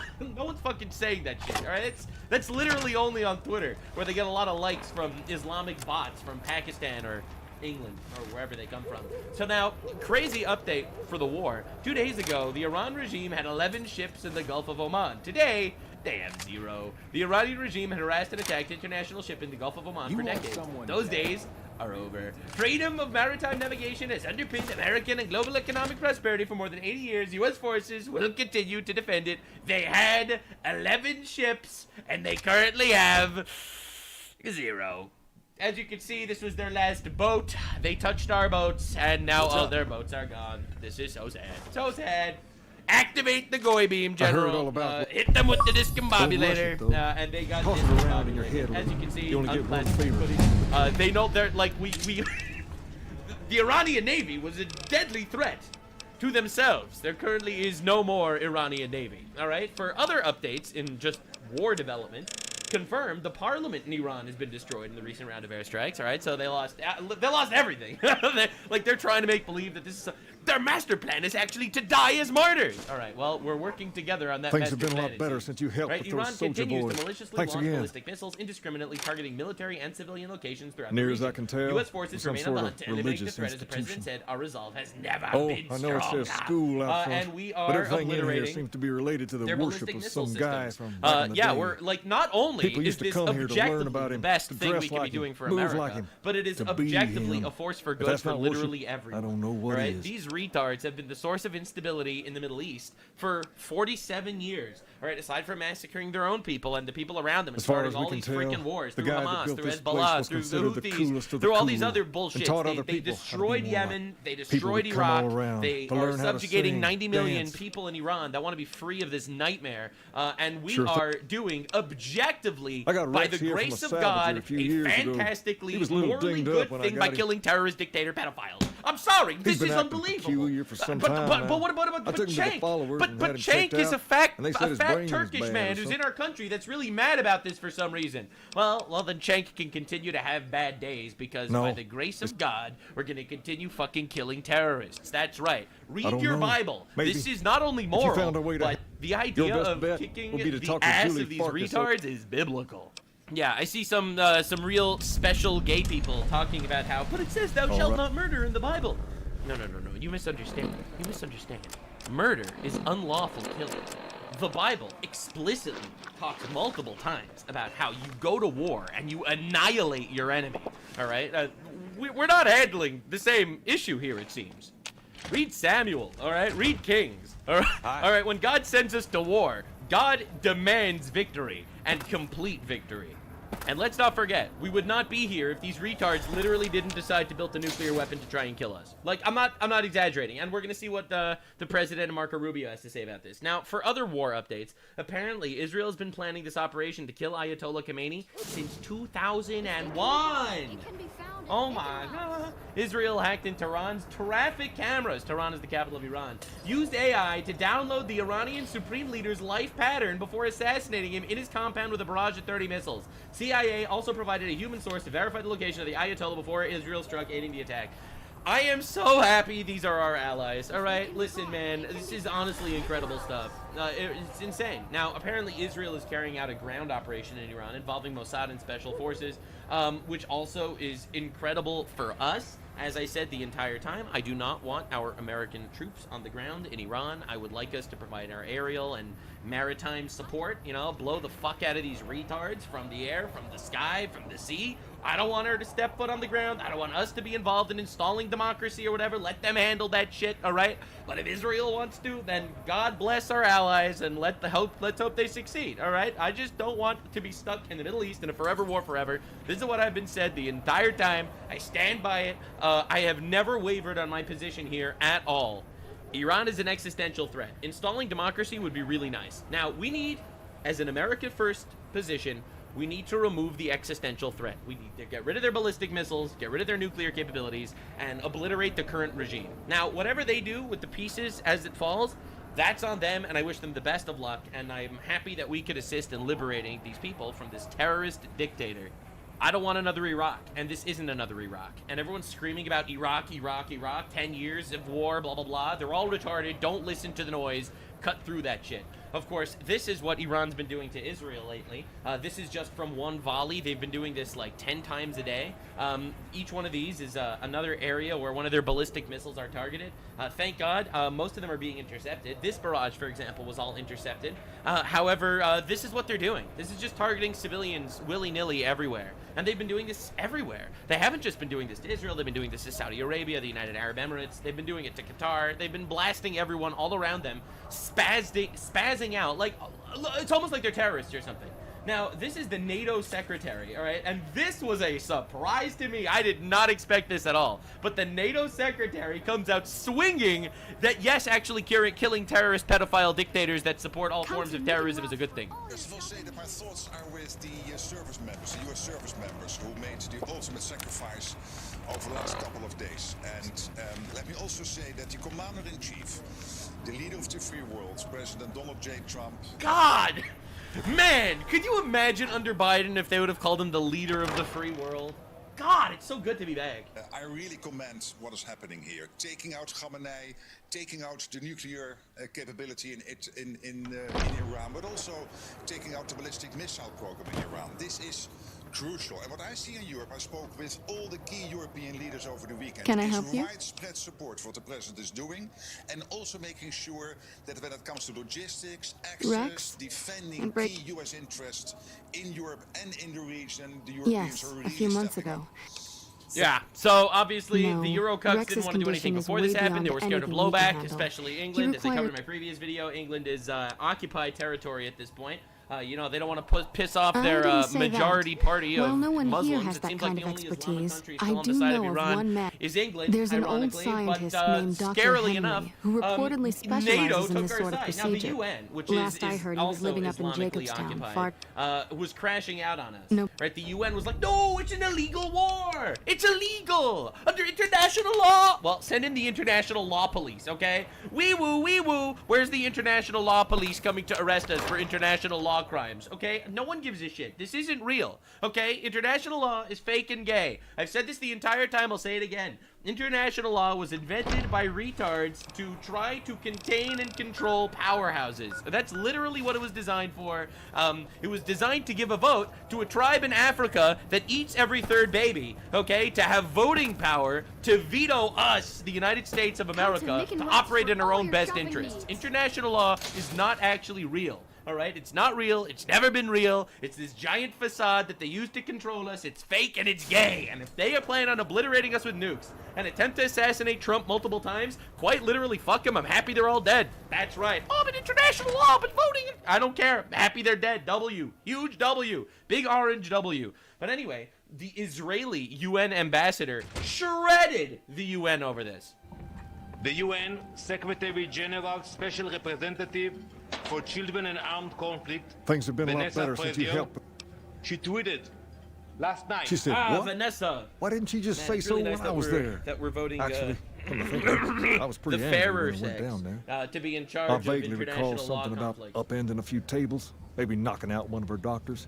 Anyway, Condemning- that's incredible Oh, news. this is amazing. This is Only crazy. thing is, attacks there's too on much going on Iranian around here for schools, me to make a trip like leaving that. a large And I need number all of of my guys just to keep casualties, This is things wild. settled mostly here. children. You seem This to is be awfully insane. interested Right? in my boy And this is Rex the here. image that she And posted you've done some to good show work for me that already. Israel and the I'll United tell you States what. struck an Iranian You promised school. to get Rexy here to that From a doctor, tweet from last and I'll night. lend him to you. What do you say? Horrible picture, indeed. She posted I can't thank this you enough. graphic image. Now, there's a This is few gonna things blow you your should know minds. about old Rex here Families in if you're Iran going to be traveling together. Standing among rows First, of he hates black rats. body bags. Can't stand Heartbreaking. things. Giant I rats, agree, small it's rats, horrible doesn't matter. picture. He catches a whiff of one, But this he's off like a photograph is shot not from after the him. past few days. He's What? normally pretty obedient, It was but you might have actually to chase taken him some at if he the goes end of after one of the January. little varmints. The Second, dead he in doesn't these like bags hats or the that people you wearing see them. Don't ask. were I have civilians no idea why. killed by the Iranian Maybe because it regime rhymes itself. with rats. That Absolute should be mic it, though. drop Other moment. than The U.S., occasional the bad UN is spot when his brain compromised. starts hurting him, Holy that is. shit, But I'm dude. hoping you'll see to They that. posted this image in I body wish you bags to both luck. condemn us Take care and of my Israel. Rex now, you all hear? right, for striking a Rex, school. this is your This new man. image Protect was it actually as you would taken me. after the Iranian regime massacred over 30,000 of their own protesters. Yeah. Okay? And they had nothing to say about that. The Iranian regime systematically massacred between 30 and 100,000 people. Just massacred, butchered them in the streets, stacked them in body bags. All right? And the UN was silent. And now they're using images of Iranian terrorism and war crimes from this Islamic regime and claiming that it was us that did it. Honestly, mic drop. It's over. The UN is occupied. This is absolute, unbelievable levels of bullshit. Killed by the same regime now firing missiles at our cities. Right, so if you condemn this picture, all right, but why don't you condemn the actual regime that did exactly this instead of using this as propaganda against us? While this image is being circulated by a UN representative, Israeli children were being killed and injured by Iranian missiles. No tweet about them, no condemnation for them, no urgency for them. Obviously. Miss Fraser. Because they don't care. Fulfill your mandate. Condemn the Iranian attack that murdered Israeli children.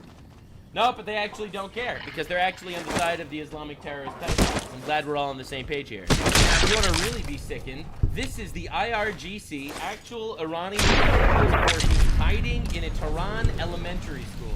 All right, this is where the current military is. Literally hiding in schools. Again, it's a war crime, not that anyone's counting, and the UN has nothing to say about this, but they are quite literally using children as human shields. Again, just like Hamas did in Gaza, just like Hezbollah did in Lebanon, and they all do this same shtick, and they will sit behind their human shields in order to use the corpses of Iranian children as their little propaganda puppets to talk about how horrible the United States is for attacking them. And this is where they are, sitting in an actual elementary school to use children as human shields. So, and also, by the way, it's been proven that the United States, quote-unquote, strike on the Iranian school that killed 150 children was an Iranian strike. It's an Iranian missile that misfired and they blew up their own school. All right? I'm not even exaggerating. I covered this in a previous video. So, just layers upon layers of irony here. The UN will condemn us for this. For this photo, which was actually a photo from when the Iranian regime massacred their own people. All right, and she deleted it. All right, good stuff. She deleted the photo. People are attacking the photo, not the message. Bro, these people are actually demons. They're actually evil people using these children, which are murdered because terrorists are fucking bad at their jobs. Or good at their job, depending on the job of a terrorist. And they use it to attack. The IDF caught 15 Palestinian terrorists at checkpoints, hiding in a car, attempting to enter Jerusalem and murder Jews. You know, they're just catching them. And honestly, we have to be worried about this too, because we had an Iranian attack, Iranian-inspired terrorist attack in the United States too. More than one even. It's honestly insane. More than one even. Right? We had that one guy with the Iranian shirt, the property of Allah, killing people in Austin, Texas. We had another stabbing in Washington. It's honestly insane that these people are like this. Now, of course, the stock market is doing well because turns out war is good for stocks or something. Now, this is a crazy article. Groundbreaking! New study finds Islamophobia may be partially caused by Muslims killing people all the time. Now, I personally cannot condemn this. Experts are baffled. Experts are baffled. Muslim scholar says it's okay to rape non-Muslim women to humiliate them. Experts are baffled as to why this rise in Islamophobia is happening in the United States. Perhaps it's Muslims killing people all the time, but that is still open to speculation. No one knows. Now, to understand the threat that we're actually facing, over 700 Iranian nationals were released into the U.S. during the Biden administration despite terrorism concerns. Right? So understand the level of internal threat we're dealing with. First, Democrats opened the borders on purpose. Then, Democrats led tens of millions of illegal aliens into our country, including at least 700 Iranian nationals, despite terrorism concerns. Now, Democrats refuse to fund the Department of Homeland Security, putting our country at heightened risk in the midst of mounting threats. This is unbelievable. And we have enemies from within, and it's so obvious. All right, now I've been getting tons of death threats over stuff like this. Very entertaining stuff. Nux Taku's mangled corpse flying through the Tel Aviv skyline. I don't know how it would get to Tel Aviv, but apparently that's where we're at right now. All right, nice, sexy 60,000 likes. All right, I can't believe this is how I found out he died. 70,000 likes. You love to see it. Nux Taku, haha. These memes are epic. The Iranian missile heading to his house. Again, this is pretty awesome. Just, I could pull up more tweets like this. Apparently, my coverage of this entire situation warrants my death by terrorists or something. Also, I am not in Tel Aviv. I find this is a very fun narrative. I appreciate the narrative, but that's not where I am. I guess if you're Jewish, you must be living in Tel Aviv. I guess that's just how it works. But they're just anti-Zionists. They're not anti-Semites. So, yeah, anyway, thanks for the content, retards. Thank you for proving exactly what I've been saying the entire time is correct, that you actually quite literally just hate people for having a difference of opinion and you want them to die. Thank you. I appreciate it. Your demonstration has proven myself correct in ways that even I could not have done without your assistance. Thanks for the content. Sorry to disappoint. Anyway, the amount of death threats I'm beginning is actually astronomical. These are just some of the viral. I remember her living with a pack of hounds. Aside from her, I know that the Fiends and Caesar's Legion fight alongside dogs. There could be viable specimens among them. Did you forget? Go to war!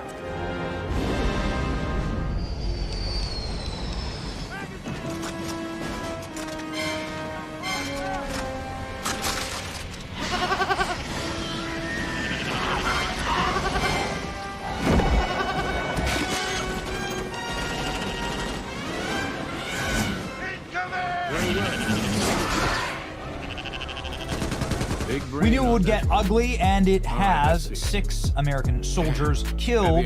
Now, from 3. Transplanting yesterday. This is after a devastating blow to a Kuwaiti base.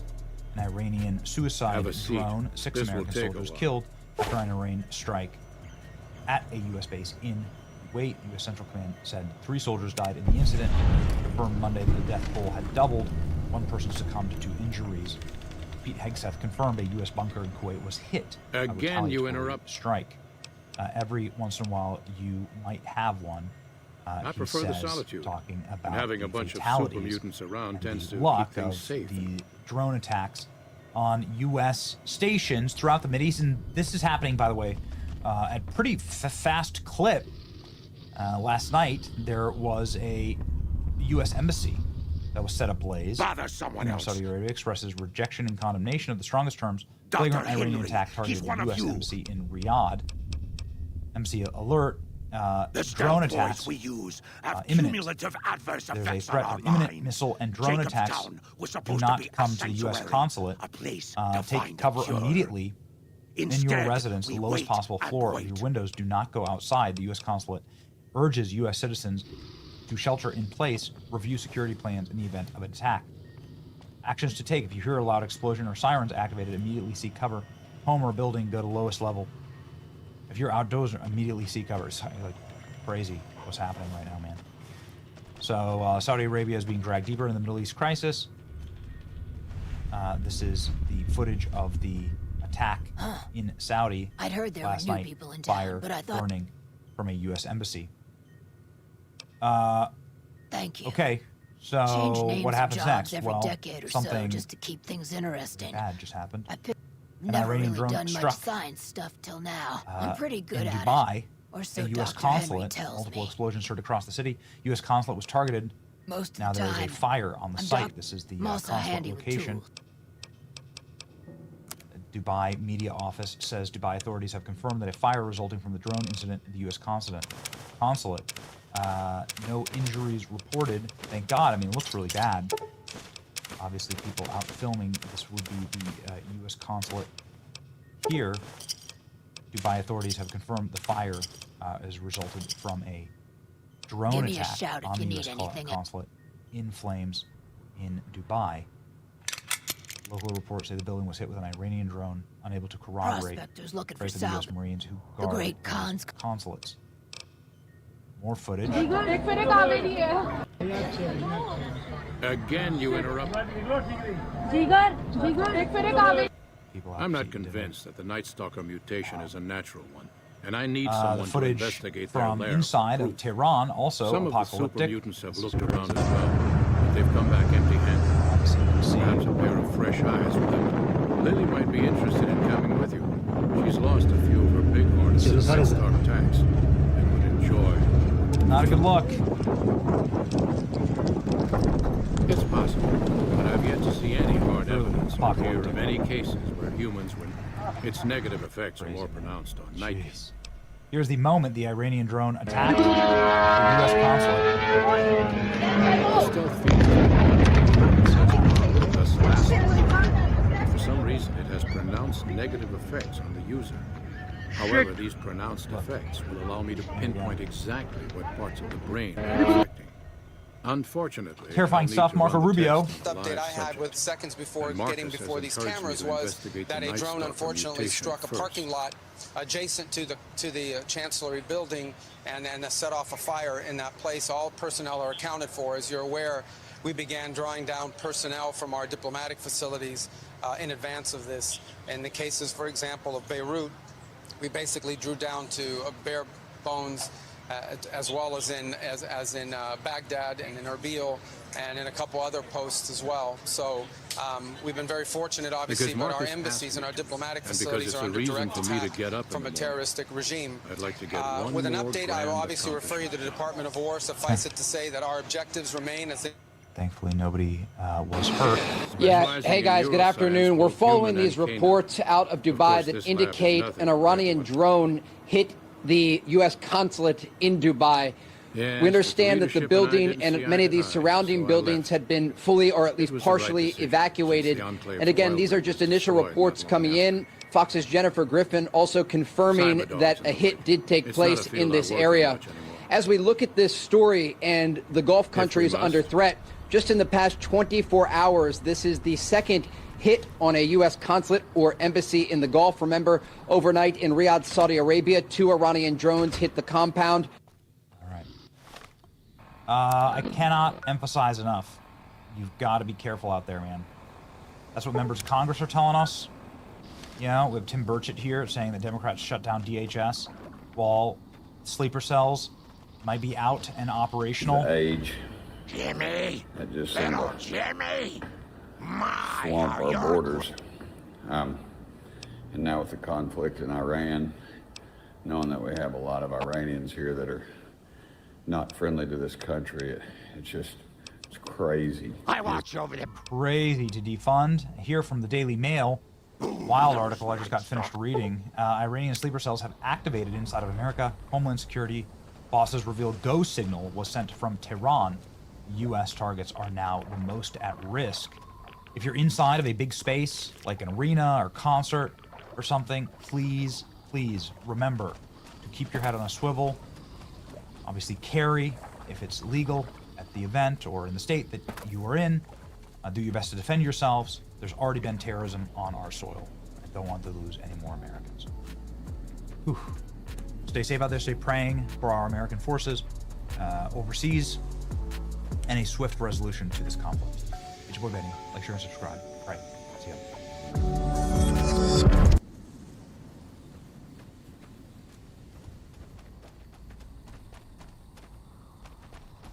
Different videos circulating from this area of Dubai showing that the area of the U.S. consulate in Dubai is on fire. There's black smoke rising from this part of the city.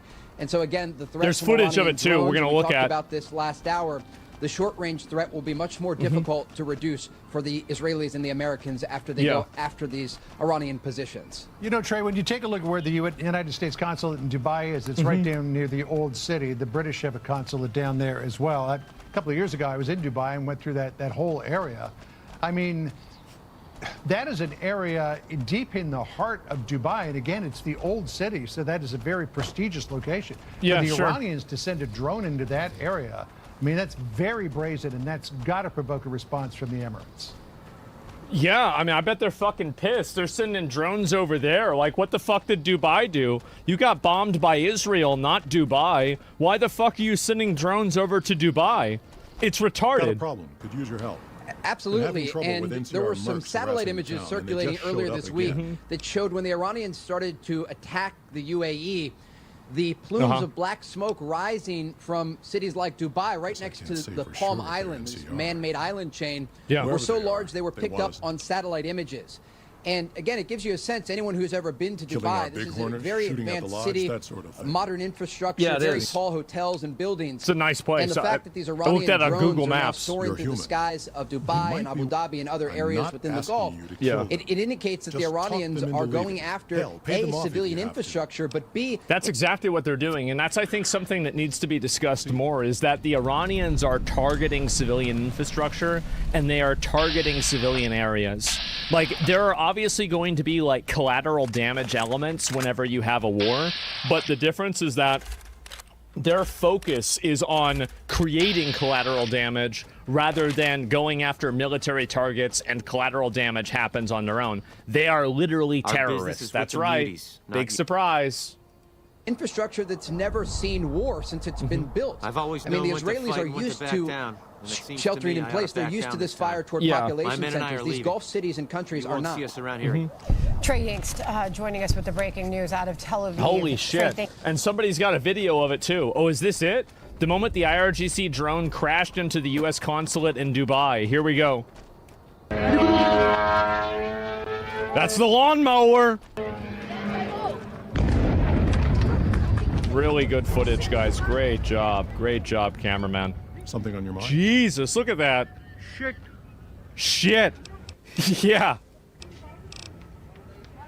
Yeah, that's what I think. Yeah, what the fuck? Good. Glad you didn't kill them. Iran's hitting civilian targets to try to get the Gulf states to pressure the U.S. to stop attacks. That's backfired, and now they're attacking back.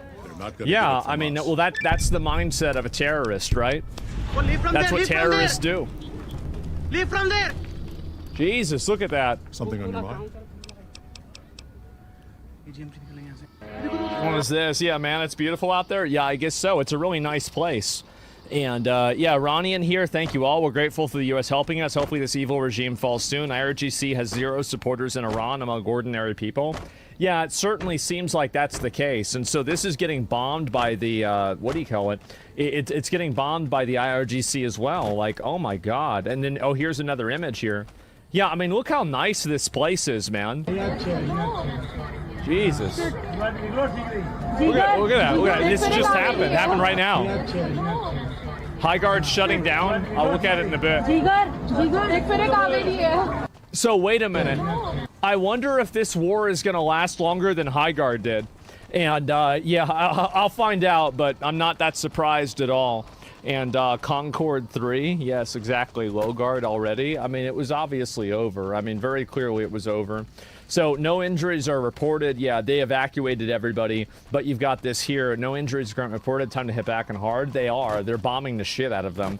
And so this is the big one that happened today. I don't know if I can show you guys this yet. Let me see if I can pull it up. There were a couple of videos about it.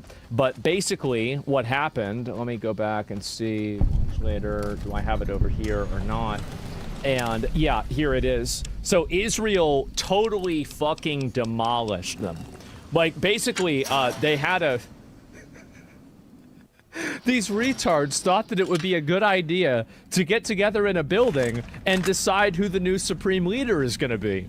Well, you know what Israel is really good at? They're really good at intelligence. And so they found out where that building was. So this is the scattered IRGC documents marked top secret across the street. So there it is. This is the aftermath of the bombing here. Oh, man.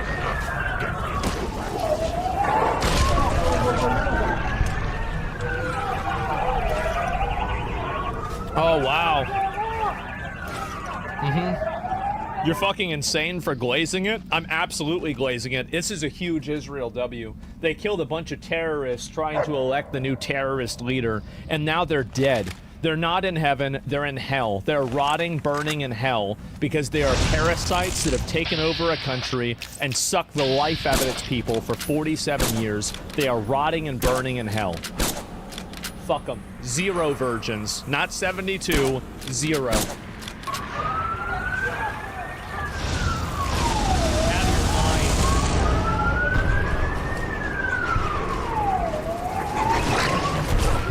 The airstrike instantly demolishes the narrative people had that Mossad hasn't totally infiltrated the Iran and IRGC. Yeah, it's totally over. Look at that. Holy shit. Maybe some blue-haired Karens with septum piercings. Well, they're the ones that are crying about it. Guys, please be a voice Iranian as much as you can. I know there's a lot of people out there. There's a lot of creators out there that try to play the easy thing. They try to say the easy thing is that, oh well, I just don't want a war and I don't support this and everything. I think that is in my opinion, it is the most morally lazy, ethically wrong thing to do. I find it to be so pathetic. Sometimes there is a time for action. And I think that now is obviously a time for action. Crash Out Hoot? I mean, Hassan isn't one of those people. He's on the side of Iran, basically, right? I mean, he always, with any issue, Hassan will always find himself on the side of Islamic terrorists. And you can take this to the bank. The next time that something like this happens, he will always find himself on the side of Islamic terrorists every single time. Why is that? I don't fucking know. But at the end of the day, that's the way his brain works. So, again, you can just wait and you'll see that every single time, every single event, every single outcome. It's going to be supporting Islamic terrorists. So, anyway, this is what happened. This is the big, oh, they actually blew up the airport, too. They did.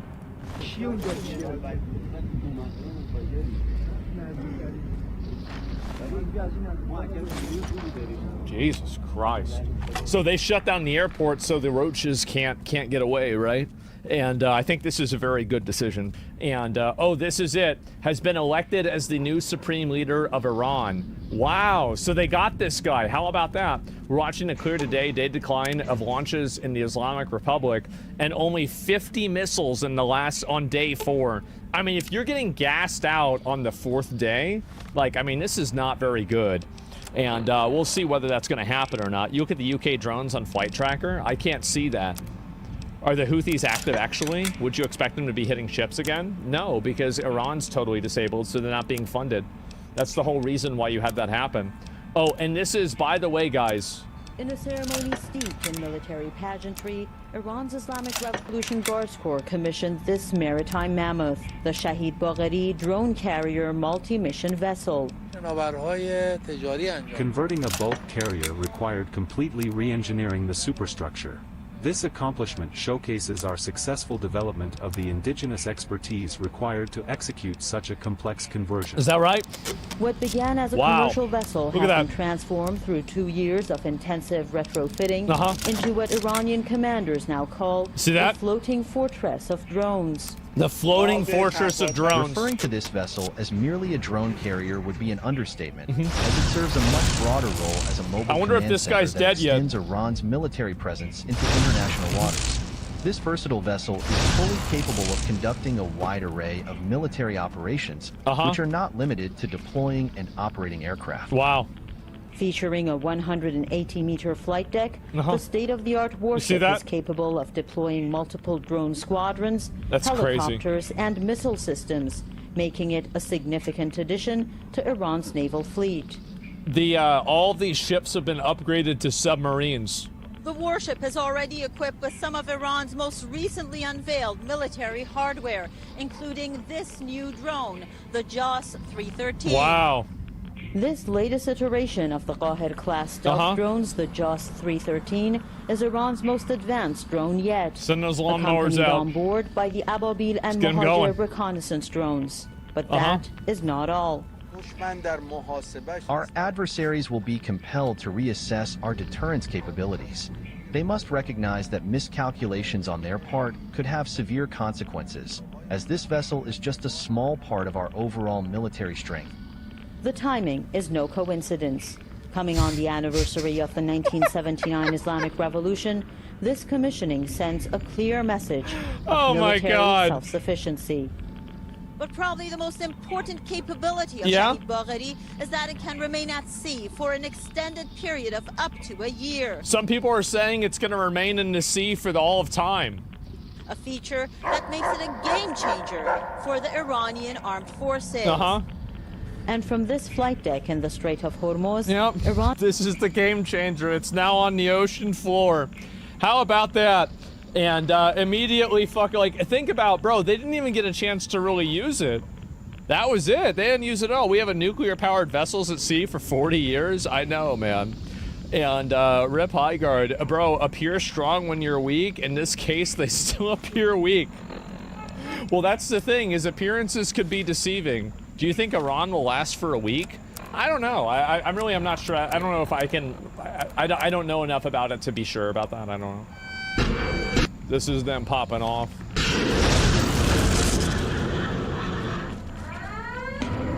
Jesus. What, are those like all missile things?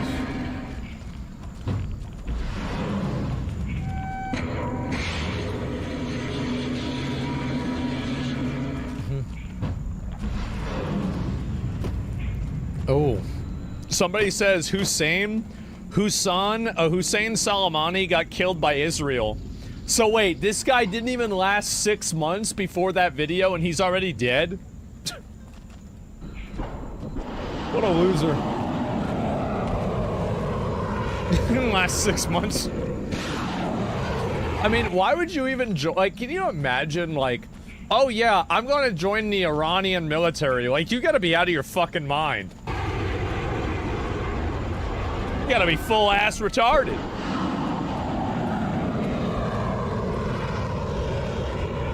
Minus $1 million per missile? Yeah. Well, that's it? Well, these are the cheap ones then, I guess. So, report IRGC forces, and here you go, right? They are roaching out already. Now, a lot of this is always a little bit uncertain, but you see right here, I looked this up, and I don't see any, there was at least nothing that I saw that was a certainty that it was not true. IRGC forces are reportedly fleeing towards Afghanistan. In a video, a man says, until yesterday, these people were wearing IRGC uniforms. Now they've shaved their beards and are wearing masks so no one can recognize them. Welcome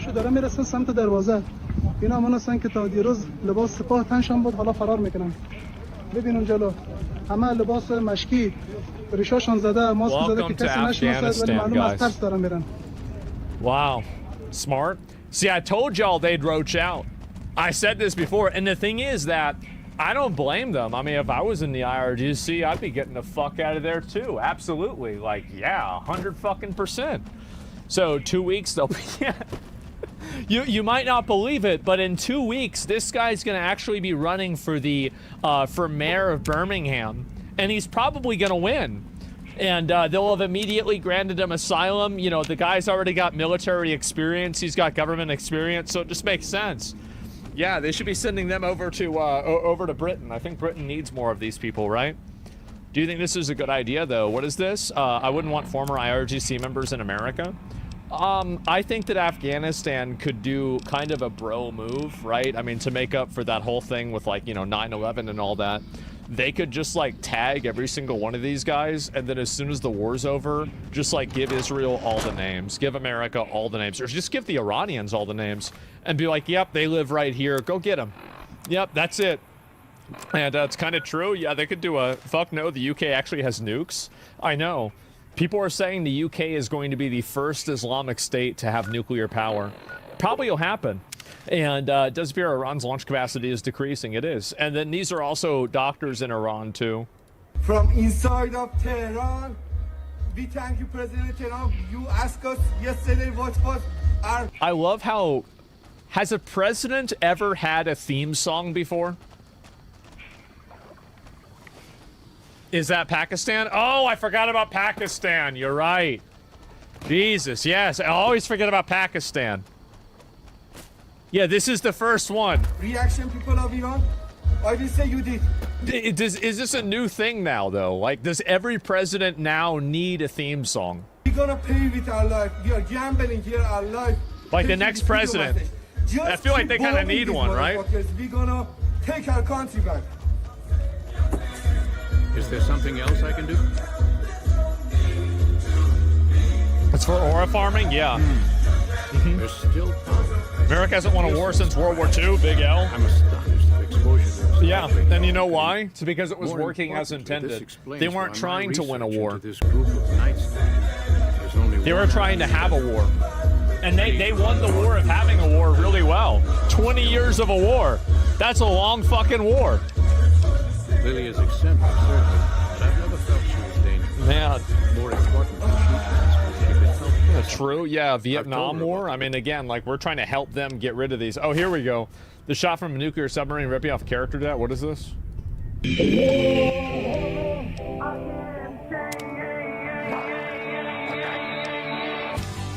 Man.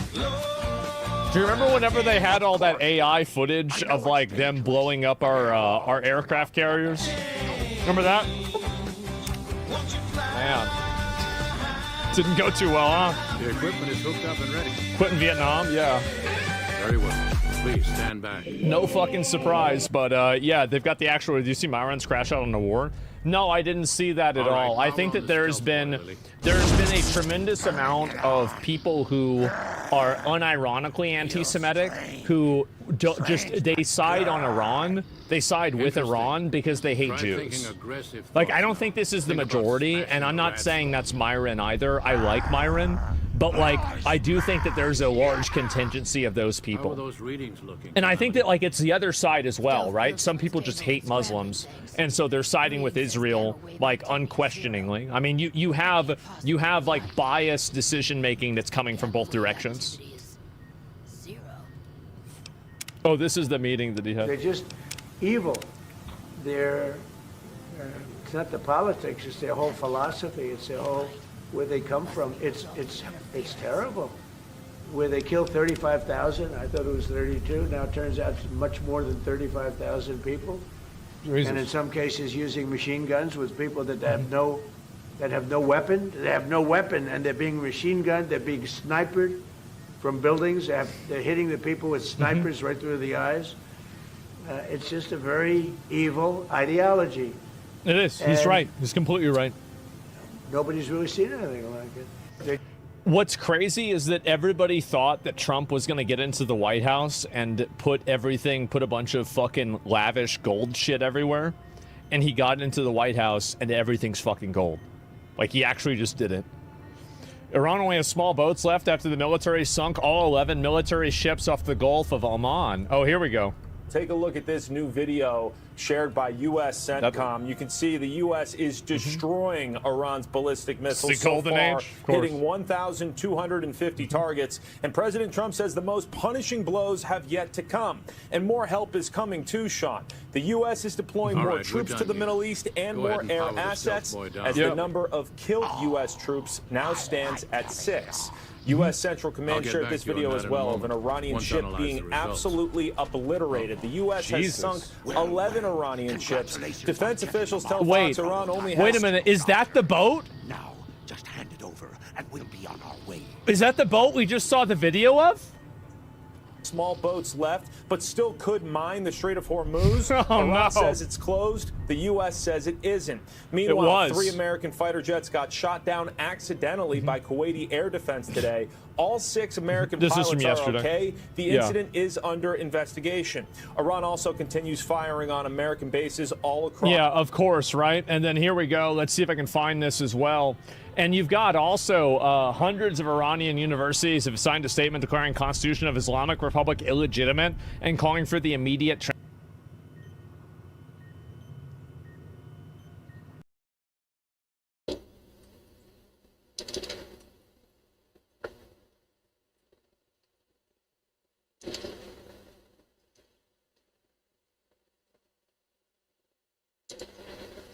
transfer of power to the people. This is another thing that, like, a lot of people aren't talking about, is that inside of Iran there was already like a rapidly growing dissentiment and like anger at the government there. Like, let me show you guys how bad their currency is.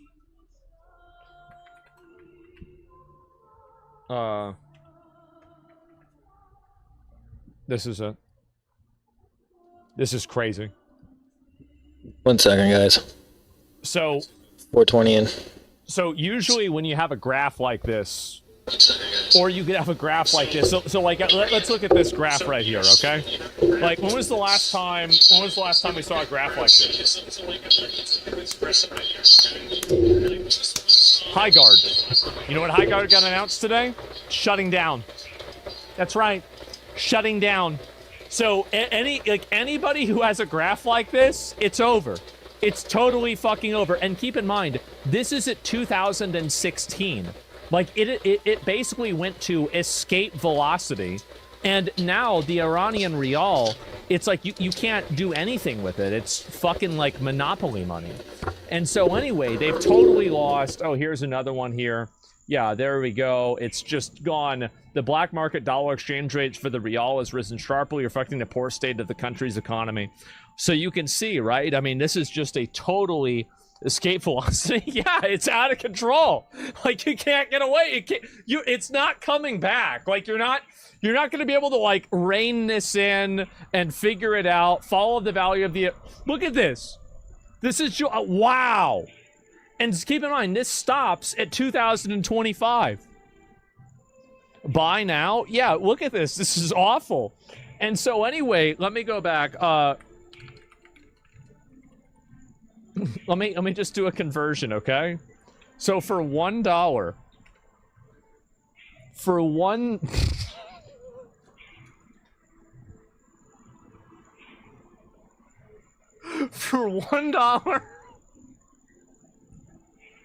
for $1, it's only how much?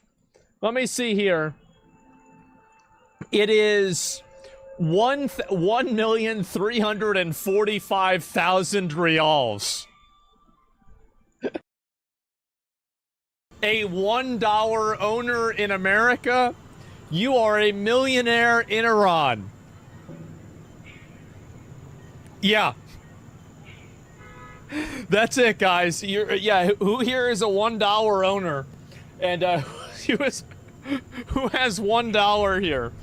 And it's just, this is insane. The whole thing, it's totally collapsed. Look at this here. Oh my God. It's totally off a fucking cliff. And it's not like it was any better from before. It was circling the fucking drain, very obviously. And now I have 4. Well, you're a 4 millionaire then. That's crazy.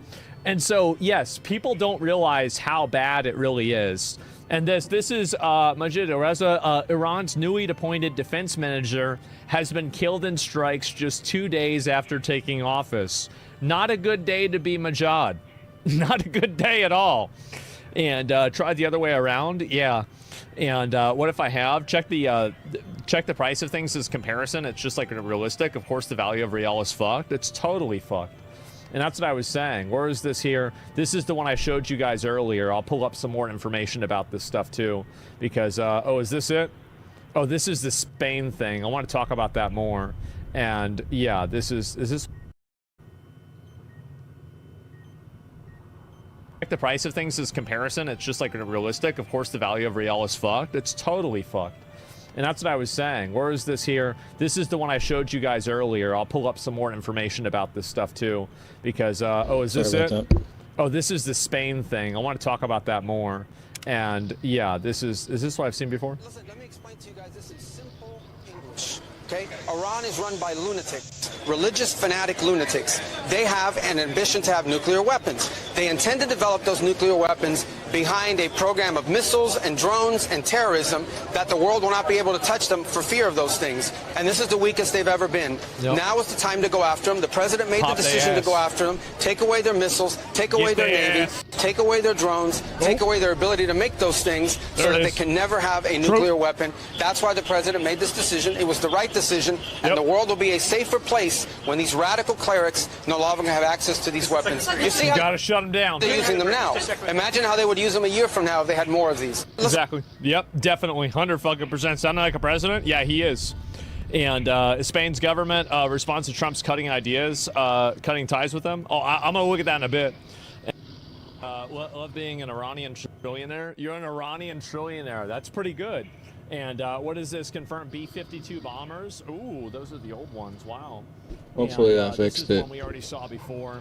Iran launched 2 ballistic missiles tonight at Qatar. One was intercepted. The other one struck the airbase. Uh-oh. And ITV weapons have been smuggled into western Iran last year to arm thousands of Kurdish volunteers. There's a chance that Trump might ally with the Kurdish mercenaries and help them overwhelm the IRGC to prevent us having to, like, do anything other than that, right? Like, send troops over there or something. I don't think anybody wants that. So, this is also...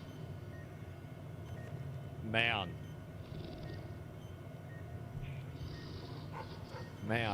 He really, it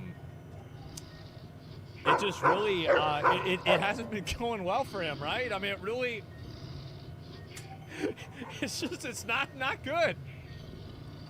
They're all gone. Yeah, really bad track record. And, wow. And Putin's a CIA asset, I guess, right? Well, when will Trump bomb Putin? That's not going to happen. And, man, it's just... It's bad, man. It is. And, yeah, I guess that's how it is now. And Trump's reportedly Putin's dog, right? Oh, people are just making that up the whole time, right? And where are the rest of these? Confirm Iran's new defense minister who replaced the previous...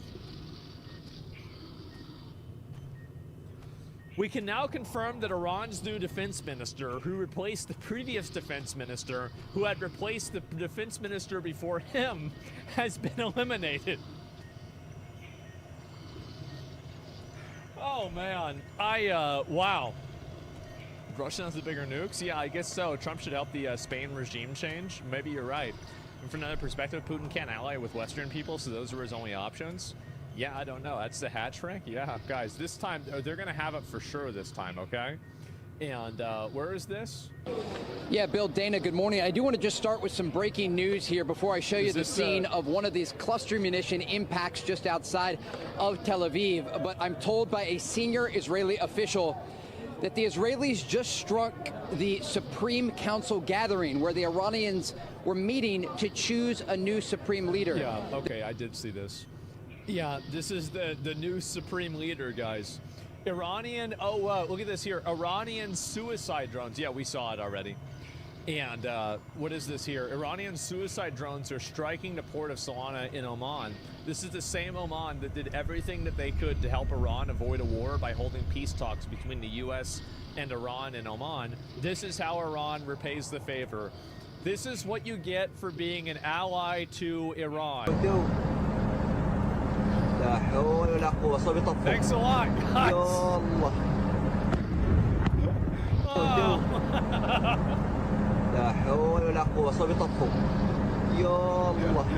Oh, we really tried to help him out, and then you do this shit. Yep, suicide drones, that's a missile. I don't think it's a missile. What's this sound? Is there something happening? No, it's just random stuff. I have the volume on in the background. I hope it's not too distracting. And where's the other ones here? What the fuck was I looking at? I got wrapped up in this. I forgot where the hell it was. And there's so many of these. There we go. I think this might be it. And Iran should start bombing Russia for fun. I mean, I wouldn't put it past them at this point. I really wouldn't. And oh, this is also so. This is the stuff about Spain. Let me see if I can find a longer clip about this, because I am just shocked that Spain would not want to help us. But where is the... I'm not, because Spain is getting all the money from California. They're too busy getting billions of dollars from this rail fund through fraudulent, in my opinion, since nothing's been done, fraudulent ways.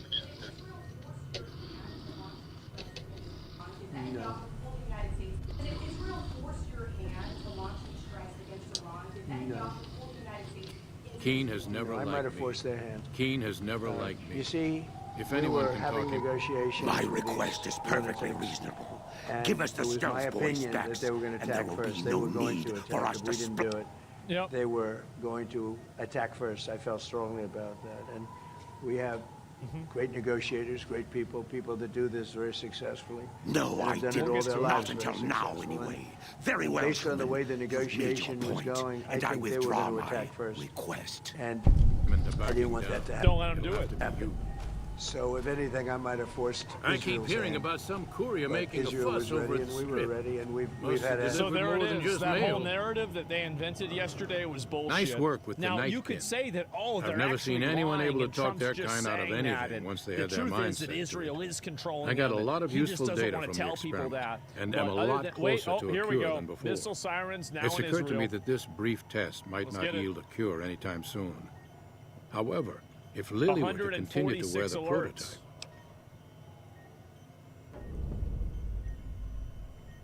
You watch the full thing. It's that's only 29 minutes. brilliant. Yeah, I'll watch it probably Simple later on. yet elegant. I can't 5 believe more I didn't missiles. think of that. No, this is the time they're gonna really get it right. Okay, they're gonna show Israel what happens when you mess with Iran. So, is this a Russian tanker? Holy shit! Wow. Okay. Well, we'll see what happens. Is there This something dumbass else can I only can do? escalate harder. Instead of choosing Promise a moderate me, reformist but I and won't be begging able the to U.S. to end the synthesize the war, the drug any- IRGC picked out an even crazier and more retarded supreme leader than the last one. That's hard to do. That is. That's really hard to do. Massive crowds erupt in Iran asking for revenge on the USA. Really? Wow. Let's see when these crowds happen. Let's go ahead and find out. And is this true? Is it accurate or not? This is 2028. I don't know if this is February 2028. Oh, no, it's February 28th. Is this accurate or not? It says it's something else. The core claim checks out. So the images are unsure, right? I'm not sure if this is it or not. 2028. I just read the wrong number. And it's fake. No internet in Iran. I have no idea whether that's it or not. Well, if there's no internet in Iran, some people have Starlink. I don't know. Yeah, I saw that too. We know, we fucking around. I mean, I have no idea. Iran conflict update, what happened in the last few hours. No signs of slowing down. It's getting worse. Oh boy. He's not ruling out ground troops. There's no reason you should rule anything out.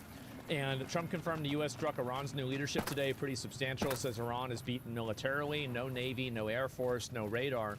Israel bombed the assembly of experts. While they were meeting to elect the next supreme leader, Mossad posted the message in Farsi beforehand. It doesn't matter who is chosen. His fate has been decreed. It only kept the first couple. And that's whatever. Okay, well, I guess that's what happens, right? Yeah, the assembly of bozos. IDF gave all the remaining Iranian regime representatives in Lebanon a 24-hour ultimatum: leave or be targeted. Holy shit. Lebanon's government just banned Hezbollah's military operations. Holy fuck, wow. Ordered the group to surrender all weapons to the Lebanese air forces. Wait, wow. Wait, yeah, I didn't know this at all. So they don't want to get bombed by Israel. No, this looks like from a while ago. Yeah, this isn't new at all. Like, I don't think this is what just happened in the last few hours. Yeah, where is this? I'm looking for latest, maybe. Like, what does latest say? I don't see it anywhere. If this is true, yeah, where is this? Nobody's saying this. This sounds like bullshit. But maybe it isn't. I mean, I guess it's all very new, so who knows? Wait, internet's going down? Really? Wow. I wonder why. And U.S. consulate in Dubai has hit. Gas prices just posted their largest single-day spike since 2005. That's it. And Trump ordered the development of finance to provide insurance for tankers. Yeah, so oil doesn't go up too much, right? Iraq is shutting up Rumelia, one of the biggest oil fields in the world. Yeah, it's pretty obvious. I would expect that. Let's see here. Israeli Air Force, 1,600 missions flown, 4,000 bombs dropped. That's a lot of fucking bombs.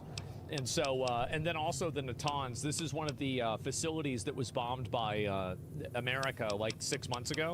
They are trying to obviously rebuild it. Johnson's new tweet. What is this here? Has been selected as the new leader. I think I saw that, didn't I? Let me see if I pull it up here. And where did it go? I'll see this here. Where the fuck is it? And Ayatollah Khomeini, Mojtaba Khomeini, has been selected to replace him as supreme leader of Iran. Well, what do you guys think? How long is he gonna last? Is it gonna be days or hours? Like maybe, I guess we'll find out pretty soon. You know, like he looks thrilled. Yeah, this This is not the face of a guy who's excited to take on a new role like this. I mean, I'll be honest, I wouldn't be if I was him either. I'd be like, oh, fuck, no, guys, come on. Can't you pick somebody different? Like, what is this, 48 business hours at most? I guess we're going to find out, right? It's probably not going to look very good for him, I'll tell you that. And, oh, there's this here, too. And, what is this? Oh, this is the Dubai embassy. I don't know if I saw this part. The last update I had was seconds before getting before these cameras was that a drone unfortunately struck a parking lot adjacent to the Chancellery building. Yeah. And set off a fire in that place. All personnel are accounted for. As you're aware, we began drawing down personnel from our diplomatic facilities in advance of this. In the cases, for example, of Beirut, we basically drew down to bare bones, as well as in Baghdad and in Erbil and in a couple other posts as well. So we've been very fortunate, obviously, but our embassies and our diplomatic facilities are from a terroristic regime. With an update, I will obviously refer you to the Department of War. Suffice it to say that our objectives remain as they've been identified from the beginning and by the president. Yeah, just about getting rid of their missiles and military. I think that makes sense. Someone's mad again. Is somebody upset? What is this here? This is, oh, here we go. Hassan retweeting me. What a surprise. What is this? Asmongold suggests mass killings in Iran. What is this clip about it? Draft Asmongold to fight Israel's war. Finally, we have a Secretary of War, yes, that has Crusader tattoos. He says "fuck around and find out," and they're bombing people. Yes. And yeah, it's gonna happen, guys. Sorry to say, until they're all gone. Absolutely. I think that a lot of people. I think that the peacetime that we've experienced for such a long time has really kind of made people soft to the reality of just mass killing people. It works amazingly well. Trust me, if you look at the history books, you will see that mass killing people works really, really fucking well. And you know how you can prove that? Look at the IRGC. Why are they still in power after there were protests against them across the entire country? It's because they started mass killing their own people. Of course it works. This is the kind of like Western brain rot, no, killing a bunch of people that disagree with you doesn't work. Absolutely it does. There's every single bit of evidence in the entire book of history. This is the thing. Oh, well, you can't just do this. All right, look at history. Oh, it worked here, it worked here, it worked here, it worked here. It always works. Duh. Like, it's... This is the type of, like, brain rot, like, oh, wow, like, this is, oh, no, it's totally, we can go through this, and there doesn't need to have any violence, and you can't be violent, or you won't get them to agree. What are you talking about? Absolutely. Draft Hassan? Well, they don't need to draft Hassan for the IRGC. He's already working for them as a propagandist. So I don't know why he's even saying this about me. I need to fight Israel's war. Every single time it's worked. So every page, every chapter, every story is based on that every single time. And again, this is not an alternative that you can have peace. This is an alternative that you can have. You will not negotiate with religious fanatic zealots. You can kill them though. And if you kill enough of them, then more people will want to be religious fanatic zealots. I know this might sound crazy, but there is a point where they'll stop respawning. Perpetual ongoing war that costs the lives of thousands of people. Yes. And by the way, this is the morally and ethically good position to have, by the way. You have to keep in mind that what these people are doing is they are systematically oppressing, killing, and destroying a country with almost 100 million people in it. And not only that, but they're allocating the little amount of money that they have to, instead of paying for water and the well-being of their own citizens, they're further funding terrorism across the Middle East to kill other innocent people. They're funding Hamas that rape and kill Palestinians and Israelis. They're funding Hezbollah that terrorize people in Lebanon. They're funding the Houthis that randomly attack ships because they've decided that nobody's allowed to use the water. And they're spending all this money. These people kill American citizens, they kill American soldiers, and also they kill people that are in the region as well. So this entire premise that there's somehow a moral high ground of allowing a country to continue doing that. Oh, and also, by the way, they're selling drones to Russia to kill Ukrainians. So not only are they doing this to the Middle East, but they're exporting their bullshit over to Russia so they can do it too. They're funding, let me think, well, those are the main things. That's not even to count what they do to the people inside of their own country. They literally turned off the internet. They killed 30,000 people, probably a lot more than that. There's body bags lining the fucking streets. They're going into the hospitals to double tap the people that were wounded. I mean, for anybody to think that there's even a question, even a semblance of moral authority that you can use to justify not immediately destroying this regime, you are out of your fucking mind and you are just pushing propaganda. You can, for once, put a stop to it, or at least try to put a stop to it. And part about the hospital, true. I saw a video of it. Yeah. You can't say you can't say the truth like that, bro. Yeah, you can't say that, guys. That's it. And that's not gonna crash out over this one. No, I'm telling you, it didn't work for Hitler. My grandpa wiped out 500 Nazis. Yeah. Well, yeah, because the entire world like turned against them, and he totally fucked up. Like that's the reason why. Yeah. And Hitler also did points to Hitler being nearly successful in his aim for world domination. He was. This is an undeniable fact. Like, what are you talking about? Take over a lot. Like, what are you talking about? And it took the entire world turning against him to stop that, and then him going to fucking Russia and then killing his army in the fucking Russian winter. Yep. Like, what are we talking about?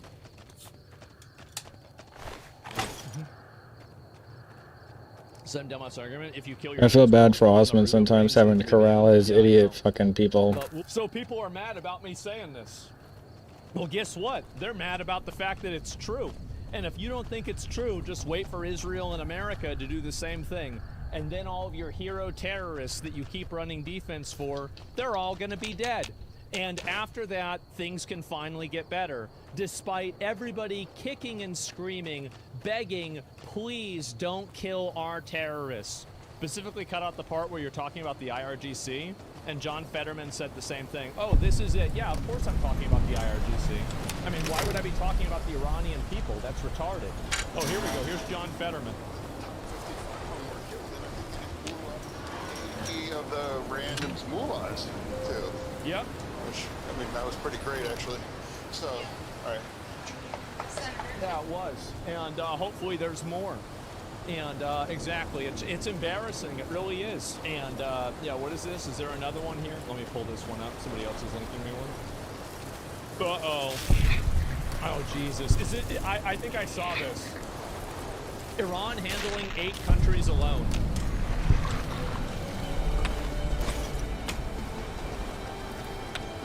Hey, that little boy is playing 3 games at once. Checkmate.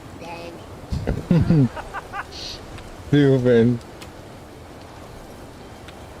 Hey, freaking ridiculous. Man, how about that? Checkmate. That's sad. So dang. I know, it's fucking embarrassing. But yes, obviously you have a bunch of people that are going out and they're trying to defend the terrorist regime in Iran, trying to justify it, etc. In Tehran, regime forces are firing at Iranians, shouting anti-regime slogans from their windows. Oh wow, this is what you're defending. This is great. Wow, no, we shouldn't stop these people. There's no way. New missile alert? Okay, I'll take a look at that in just a second, all right? Why would you shoot at this? Why would you shoot at random people in an apartment building? The sooner this parasite can be excised from the world, the better. These people are terrible. And I'm glad that we finally have Trump and a few other people, and I mean, listen, begrudgingly so, Israel, that is willing to help wipe these people out. So now he supports Israel. It's amazing how crazy that turned. I don't even understand. You can't make this up. Standard Time, a sensational piece of news sent a shockwave through the Chinese internet. The U.S. Navy's aircraft carrier USS Abraham Lincoln begrudgingly Israel. The origins of the incident can be traced to what the Islamic Revolution Guard Corps described as a major announcement. Earlier on March 1st, its public relations office abruptly declared that as part of retaliatory operations against the United States and Israel, it had launched 4 ballistic missiles, allegedly scoring direct hits on the U.S. Navy aircraft carrier USS Abraham Lincoln, which it claimed was operating in the Gulf. The statement further escalated tensions, asserting that military confrontation had entered a new phase and vowing to turn both land and sea into a graveyard for aggressors. Various independent media outlets and military-focused accounts quickly seized on the report, amplifying it across social media platforms. Even some state-affiliated media accounts joined in, giving the claim prominent coverage. More strikingly, some bloggers claiming to be on the front lines in the Middle East even launched so-called live broadcasts from thousands of miles away. They breathlessly narrated what they described as first-hand battlefield developments, pointing to plumes of unidentified black smoke as purported evidence of unfolding combat. Quick, look, did you hear that? The aircraft carrier's been hit. Do you see it? Oh my, the carrier's been bombed. See that thick smoke? It's right next to the carrier. The U.S. aircraft carrier's been hit. Even more outlandish was a post claiming Pentagon statement March 2nd, USS Abraham Lincoln CVN-72 struck by 4 unloading ballistic missiles rendered inoperable. The post was accompanied by images purporting to show the United States transporting home the bodies of personnel allegedly killed in the missile strike. Amidst this coordinated wave of claims and imagery, naturalist learning users across major social media platforms reacted with visible excitement, and discussions surged rapidly. The topic U.S. aircraft carrier hit climbed to the top of trending search lists and generated intense online attention. The comment section quickly became a showcase for self-proclaimed prophets and strategists weighing in on the purported incident. Iran pulled this off brilliantly. This is unquestionably a landmark event, one commentator wrote. Sinking it would mark the beginning of the end of American hegemony, another declared. An aircraft carrier is no match for hypersonic missiles, said another. One particularly extravagant claim went, the United States will collapse this year. The dollar will be worth no more than paper. I predict that within a year, 1 RMB will exchange for 500,000 USD. Some skeptical voices also emerged, with one commenter asking, are the carrier's close-in weapon system, its defenses escorting destroyers, and airborne early warning aircraft all blind? Another commenter pointed out, setting aside the facts, the United States never even won the war on TikTok. Others dismissed the reports entirely. Isn't this clearly AI generated? Even as someone who supports Iran, I can't take this seriously, one user wrote. Just as celebrations swept across parts of Chinese internet, with some users ready to pop the champagne, the United States Central Command issued a fact-checked statement on March 1st via the social media platform X. Iran's Islamic Revolutionary Guard Corps claims to have struck USS Abraham Lincoln with ballistic missiles. Lie. The Lincoln was not hit. The missiles launched didn't even come close. The Lincoln continues to launch aircraft to support the CENTCOM's relentless campaign to defend the American people by eliminating threats from the Iranian regime. On March 2nd, the United States Central Command issued several additional statements continuing to refute Iran's false claims and highlighting Tehran's history over the past 47 years of killing more than 1,000 Americans. Listen very closely and do as I say. Your life depends on it. And over everything you're carrying. Weapons, ammo, clothes, armor, everything. However, due to China's well-known internet firewall, much of this correct information was largely You don't seem to understand how close you are to being erased As a from result, while the U.S. was actively debunking the claims abroad, online excitement continued. Take it all off and hand it to me. And come inside and through the door at the rear of the chamber. Paladin Ramos is waiting for you. Accusations of being pro-American to urge their followers to temper their reactions. All right, everyone. After a night of calm, we can finally talk about the aircraft carrier situation rationally. Last night, we were all too fired up, Where did you learn too that excited, password? and I got swept And up tell in the it truth, too. because I'll know if you're lying. Like I told you guys yesterday, I said, let the bullets fly a little longer. Now it's past 10 a.m. on March 2nd, and I'm sure many of you have realized by now, the USS Abraham Lincoln was not hit by any Iranian missiles. It may even be true. Here's what actually happened. Under normal the Islamic circumstances, your Revolutionary story Guard wouldn't Corps make any of Iran difference. Released a You'd be dead statement already. claiming they fired 4 Lucky for you. ballistic missiles at the Probably. Lincoln and hit it Elder precisely. McNamara wants to a meet lot you. of people even So claim follow they me saw live closely, videos or you'll showing be a ship killed. on fire. First, I want to make it clear, for anyone streaming from abroad in the region, it's impossible to film the carrier. It's too far away. The burning ships people are seeing are not the aircraft carrier. They are other vessels. Right now, the Lincoln is operating normally and has been all along. This is a classic case of Iranian information and propaganda operations. The reality, the Lincoln was not hit. The missiles didn't even come close, and there's no I've threat been informed whatsoever. that you bring us There are ill no tidings, casualties, stranger. No structural damage. Care and to the carrier elaborate? remains fully operational. Now, some of you might say, "Hey, are you pro-American?" That is How sad can you news say that? indeed. Remember, and I'm I just thank you stating for making your facts. way If here to this is convey the it to truth, us. I'm not afraid of criticism. But now the I issue believe we remains can that all an have the courage outsider to knows face our reality. location. We shouldn't You live took in an the fantasy extreme risk someone in else is coming trying here. to spin for us. My In this policy Middle East towards conflict, trespassers Iran has is not clearly been at a lenient. disadvantage. The security I've always of this been skeptical bunker of is the my foremost IRGC's concern, actual combat and I capability take and the pains to minimize information our they exposure release. topside. Honestly, about 80% For this of it turns reason, out I to be might be false. interested in So next time you see a contracting with an statement from the outsider Islamic Revolutionary who Guard can accomplish Corps, be certain cautious tasks, and observe it carefully. some basic, some The a bit blogger more known as involved. Lao Li could be An said NCR to ranger have has begun to set up patiently laid out posts the in one of facts the in other detail. bunkers up Yet top, in the for comment example. section, some I want him staunch driven off. supporters of Iran remained defiant. CCTV reported on it too. Yes, we could kill him easily enough. But sometimes you can learn a great deal by which is why it will be very interesting to observe how you choose to deal with the situation. Do we? However, the majority of users have begun to regain their composure, Very well. with many noting I'll it's be interested to hilarious that see so how many thoroughly popular and vloggers claim Paladin the Ramos will carrier escort was you hit. back to the bunker's Some entrance and even set you critiqued loose. the Islamic Notice Revolution that I Guard said Corps directly. Their combat You are not capability is free to basically carry the limited to secret of this surface bunker's battles and location killing just beyond tens Hidden Valley. of thousands of Until civilians. I'm convinced that you're... This dramatic To underscore this reversal point, you'll be turned fitted the with an entire explosive incident into a collar. sort of fictional Wander off and spectacle it will on detonate. the internet. Within a bubble of intentionally fabricated information by China, the reaction from nationalist-leaning netizens was both comical and poignant. Next, let's examine the military capabilities of the central player in this incident, the USS Abraham Lincoln. The USS Abraham Lincoln CVN-72 is the fifth vessel in the U.S. Navy's Nimitz-class nuclear-powered aircraft carriers. This massive ship declares over 100,000 tons and has a flight deck roughly the size of 3 football fields. Its propulsion system includes 2 A4W nuclear reactors and 4 steam turbines, giving it virtually unlimited range and the ability to maintain a continuous presence in hotspot regions.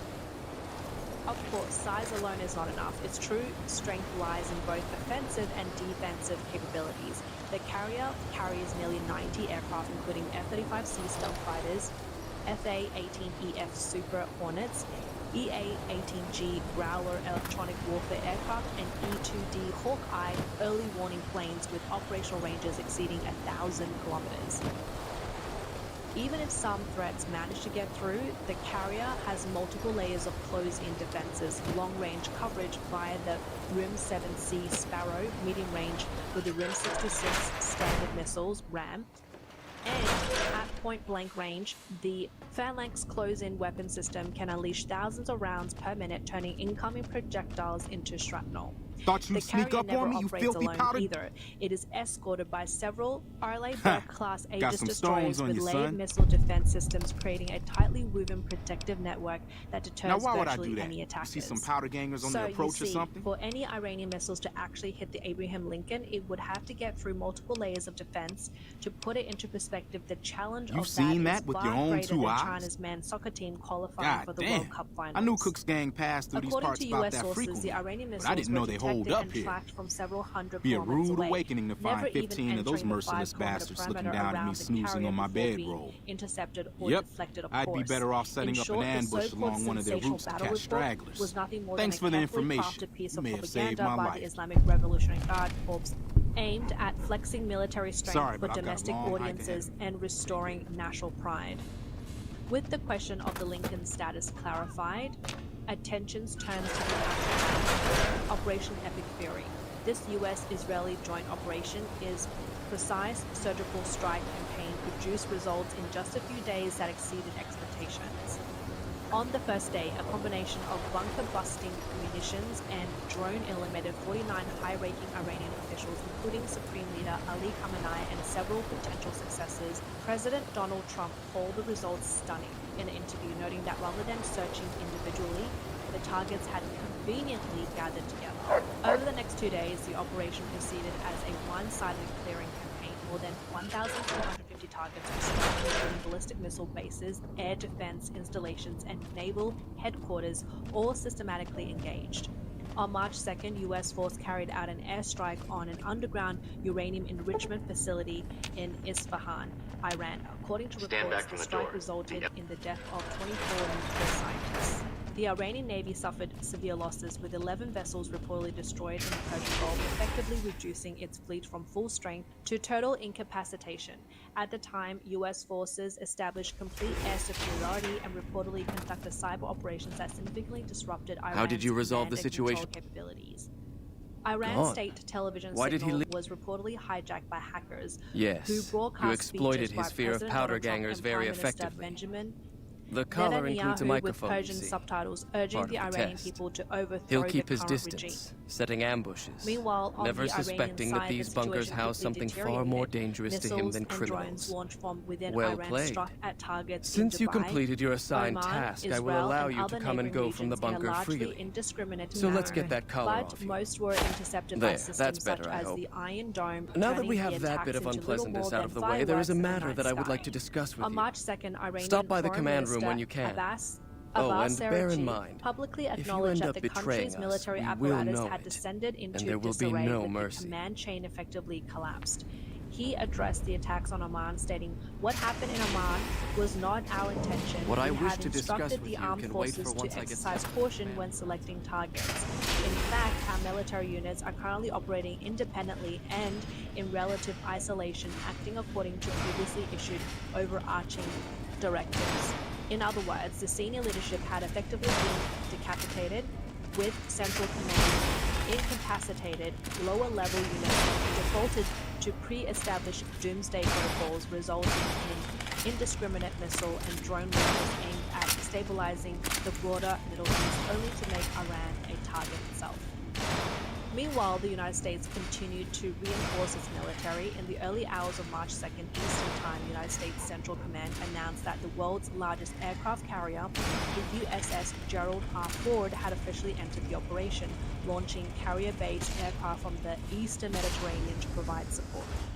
United States Central Command posted images on X showing 90 advanced aircraft ready for action, including F-35 stealth fighters, FA-18 Super Hornets, EA-18G Growlers, and E-2D Hawkeye early warning planes. This 100,000-ton nuclear-powered vessel, equipped with an electromagnetic catapult system, was joining the battlefield with overwhelming firepower. Interestingly, a recent restroom-related incident abroad, the Ford carrier went viral on Chinese social media over the past few days, becoming yet another topic that invigorated nationalist-leaning netizens. U.S. aircraft carrier becomes a worldwide joke. Foul smell engulfs the Mediterranean. When you Ford first showed up carriers on our far from doorstep, beyond saving. after giving the matter some thought, however, Guangcha.cn painted a vivid I've decided picture, that an reporting outsider all could be of great. 4,600 However, I members will were not so force you to desperate help that us. their faces Should you turned refuse, blue and rushed you will be to allowed to nearby leave Greek here. islands to use the facilities. What do you say, outsider? For anyone reading this without context, the Then scene allow me might to have explain seemed our more like a situation. Normandy landing This than a bunker bar is from currently locked crisis. down, allowing On no TikTok, entry videos or of the exit, incident went viral. with you being one of the 650 few bathrooms, exceptions. 90% In out of exceptional service. cases, 4,000 to 5,000 teams are sent people out to waiting investigate 40 sites or to retrieve 50 minutes materials just deemed to too use a important to restroom. ignore. Trying to 3 strike such teams Iran have gone while missing holding it recently, in, the US military and the news already of their broke disappearance first. has not The yet comment been section widely was filled with spread to laughter, avoid as undue it concern. proving that the In order to carrier's maintain the bathroom were peace and inadequate adhere to the somehow strictures of the undermined lockdown, combat capability I need of to the send US someone Navy. else to discover what Meanwhile, happened to them. While netizens inside China mocked the carrier's facilities on social media outside the firewall, a reversal was taking place, this time focusing on the Chinese-made high-tech While that weapons is sold disheartening to news, Iran. there remains As the hope that the other two forefront of the patrols. criticism was the YLC-8B radar, touted as a stealth I'm target glad I can killer. count on you. Its performance reportedly Oh, mirrored and that one of other the Chinese thing. stealth hunting The radar patrols each had a previously sold to holotape Venezuela, detailing their albeit missions. in an The updated shielding model. of the bunker prevents In actual us from actively operations, tracking US them, F-35s and but their F-22s positions reportedly should show flew up on your map overhead once with you get no to the reaction surface. from the radar. Should It our only worst becomes fears active become after being realized, destroyed without please bring even back triggering all an 3 alert. of the A holotapes new from the joke patrols. circulated in military circles. Otherwise, The greatest function of bring our Chinese brothers stealth radar home. is to alert I've you given the to order that nearby you be given access F-35 to some of the when equipment they our scouts explode. and patrols have Others scavenged mentioned over the it years. looks like You won't be nothing more allowed to than a purchase any clothes hanger, prohibited or if equipment, you ever feel but hopefully useless, some of just what's think about available will Chinese prove air useful defense to you. radars. The YLC-8B is a UHF band long-range early warning radar developed by the Chinese Electronics Technology Group Corporation. Officially, it is claimed to have strong anti-stealth capabilities with a certain detection range against low observable aircraft such as the F-22 and F-35.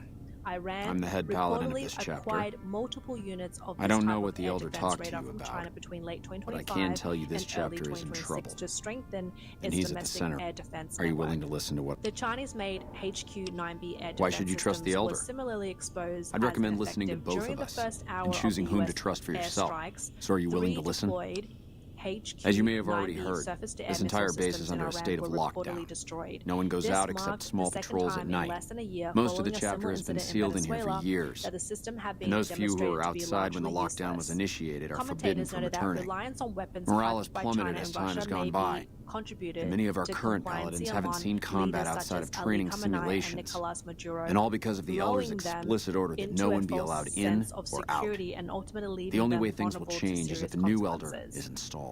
President Donald Trump personally weighed in, mocking Chinese and Russian air defense Of course systems I in have, Iran many and times, in Venezuela fact. for failing The to Elder has register an any open-door response policy and will during listen the to advice on strikes. any subject With save their this air one. defense systems He failing refuses to see that our spectacularly isolation in is both slowly Venezuela weakening and us. Iran, and Aside from allied being our forces duty, being going out captured on or missions is eliminated what one kept after us another, strong. Beijing could no longer And because he remain fails to silent. see that, On he March must 1st, be replaced. Chinese Foreign Minister Wang Yi, during a phone call with Russian Foreign Minister Sergei Lavrov, stated that I half openly expected you to say assassinating that. the leader of a Soviet country In which case, and inciting I'll continue to regime pursue the change matter is on my... unacceptable. Should you continue Netizens, dealing with the however, Elder and find were yourself far from beginning to see my... convinced, mocking the statement, afraid that if they kill Khamenei today, they will kill our leader tomorrow. So unlimited terms by amending the constitution is acceptable. The sharpest comment read, "This is humanity's optimal solution. Let politicians risk their own lives in political games. Don't use civilians as sacrifice." Some netizens mocked, the Chinese Communist Party's most deadly weapon is its Ministry of Foreign Affairs mouth cannon. Beyond verbal protests, there were also symbolic actions. The Shanghai Cooperation Organization Secretariat in Beijing lowered its flag to half-staff for Ali Khamenei, both signaling respect towards the Iranian government and demonstrating a stance openly opposed to the broader international community. Most interestingly, on March 1st, the militarist propaganda platform China Military Online released a war mobilization video titled "We Do Not Look Forward to That Day, But We Fear It Not." The video opens with a hypothetical scenario: if war broke out today, followed by soldiers individually pledging, follow the party's command, fight to win, dare to advance, charge forward. Following the unfolding situation in Iran, this is particularly noteworthy signal. On one hand, Chinese domestic weapons are being ridiculed on battlefields, and the other allies are being systematically neutralized. Now, the high-profile mobilization suggests preparation for future conflict. It seems the Epic Fury operation in the Middle East has struck fear and pain in certain quarters. As for who might be next, netizens worldwide are likely eyeing the figure giving orders from John Manhattan.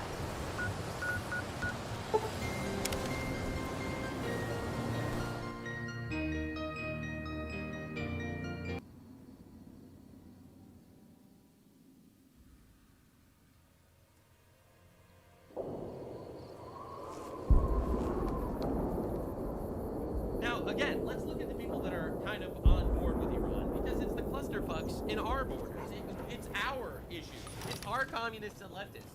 This is the Prime Minister of Spain, Pedro Sanchez. Estamos precipitando de manera muy peligrosa hacia un mundo cada vez más inestable, más inseguro, más belicoso y por tanto más incierto para el común de los mortales.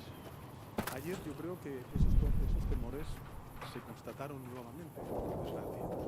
Dos países atacaron a Irán unilateralmente, Estados Unidos e Israel, sin contar con la comunidad internacional. Oh, they attacked Iran without consulting the international community. This is the most pathetic shit I've ever seen in my entire life. Like, quite literally. Like, the communists that are in our Western countries are quite literally gonna be our next threat after we're done with Iran. Like, this is unbelievable. What do you mean without consulting the... We need to ask your permission, sir? Your permission so that we can stop people that want to kill us? Oh my god, dude. Get out of here. que se puede estar contra un régimen odioso, como está en la sociedad española, como es el régimen iraní, y estar a la vez en contra de una intervención brutal y justificada. The Kaiser is marked.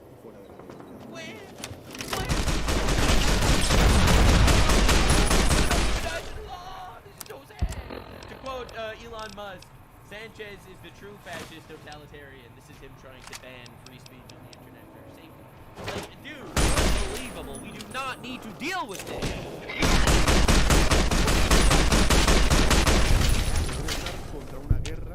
Yeah, so here, anyway, we have Spain as our #1 enemy, it seems, these days. All right, Spain condemns the U.S. war. It violates international law. They didn't even ask. They didn't ask our permission before they operated in their own interest to stop people that are sending death to America and trying to kill them. No, I can't believe it. All right, well, let's see what's going on in Australia. We got communists and leftists there too that are honestly diabolical. While millions around the world are celebrating the death of the Ayatollah, several Shia mosques across Sydney are now planning to honour the former Iranian leader with 3 days of mourning. Get them out! Get them out of your countries before it's too late. Why are you doing this to yourselves? This has got to be some of the most unbelievable civilizational suicide I've ever seen in my entire life. Right, you have people doing 3 days of mourning for Ayatollah, quite literally an enemy to the Western world, that himself openly stated his plan to destroy Western civilization, massacre tens of thousands of his own people. Like, why would you do this? That has sparked outrage among politicians and the Jewish community. The Premier calling it atrocious. To most, he was a cruel, oppressive leader, but at this prayer hall in Sydney's south, Ayatollah Ali Khamenei is revered and now mourned. Deport them all, every single one of them. Oh my God, but they're naturalized. Figure it out. Figure it out, bro. There's got to be somewhere in the oath of joining a country that you're not allowed to ally with your enemies. Quite literally the enemy of your civilization. What are we doing? Yes. We lost one of our biggest scholars, Islamic scholars.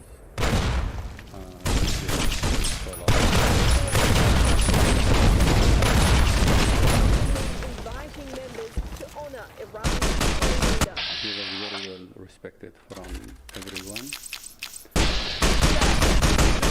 Not among, 80% of his own people who are all celebrating in the streets that he's dead. This is insane. And yeah, it's a loss. Announcing 3 days of prayers to honor the martyrdom of His Eminence, the guardian jurist and supreme leader of the It's not something strange for us to do something for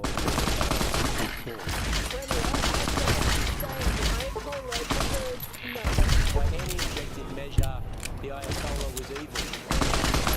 Convincing words about this. I think you shouldn't just be writing strongly worded letters against these people. I think you need to get these people out of your country. Like, I don't know why you're planning on sharing a country with people that you brought into your country. And they literally have an ideology that is toxic. They literally want to kill you. Like, this is unbelievable. Like, we don't need to deal with this suicidal empathy, right? Like, dude, every single one of these people, like, obviously I could watch this on repeat. These are people crying over the death of Khomeini. Oh! Yay!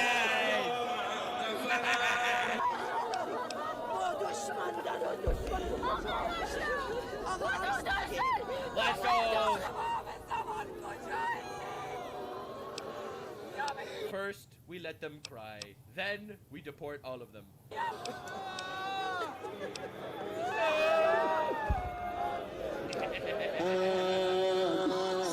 Oh my God. That's why you're laughing at their tears? Because they're retarded and gay and they're supporting a terrorist. Terrorists dying is actually a good thing.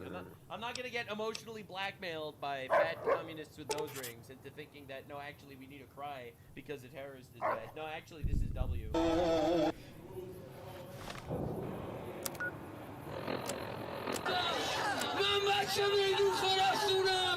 need to import as many of these into our countries as we can. Now, don't forget, one of our major issues are the things that are in our country. Mother stabbed to death at Virginia bus stop by illegal immigrant with over 30 arrests. Dude, we gotta take care of this shit. We got people celebrating my death, which the rumors of my death were greatly exaggerated, I do have to say. This has been a nice thing. Apparently it's very offensive to 17-year-old key hitters that I am existing and alive. So that means my coverage is really good. People are really enjoying my content if they're celebrating my death, that's for sure. Now, Keir Starmer, alright, I've been getting so many death threats over this shit, which is why I decided I'm gonna go even further. So Keir Starmer, or as we call him here, Queer Stammer! Alright, so he decided he was gonna release an address to the people. Now, I want to show you what occupied Britain looks like. Yesterday, I spoke to you about the situation in the explained the United Kingdom was not involved in the strikes. No! We were not involved! You can't blame me! It's not my fault! It's not my fault! Muslim terrorists that are in our country as we speak right now. No! No! We're not allowed! We're not allowed to talk about it! Please! Please! We were not involved! Don't be mad at us, Muslims in our country!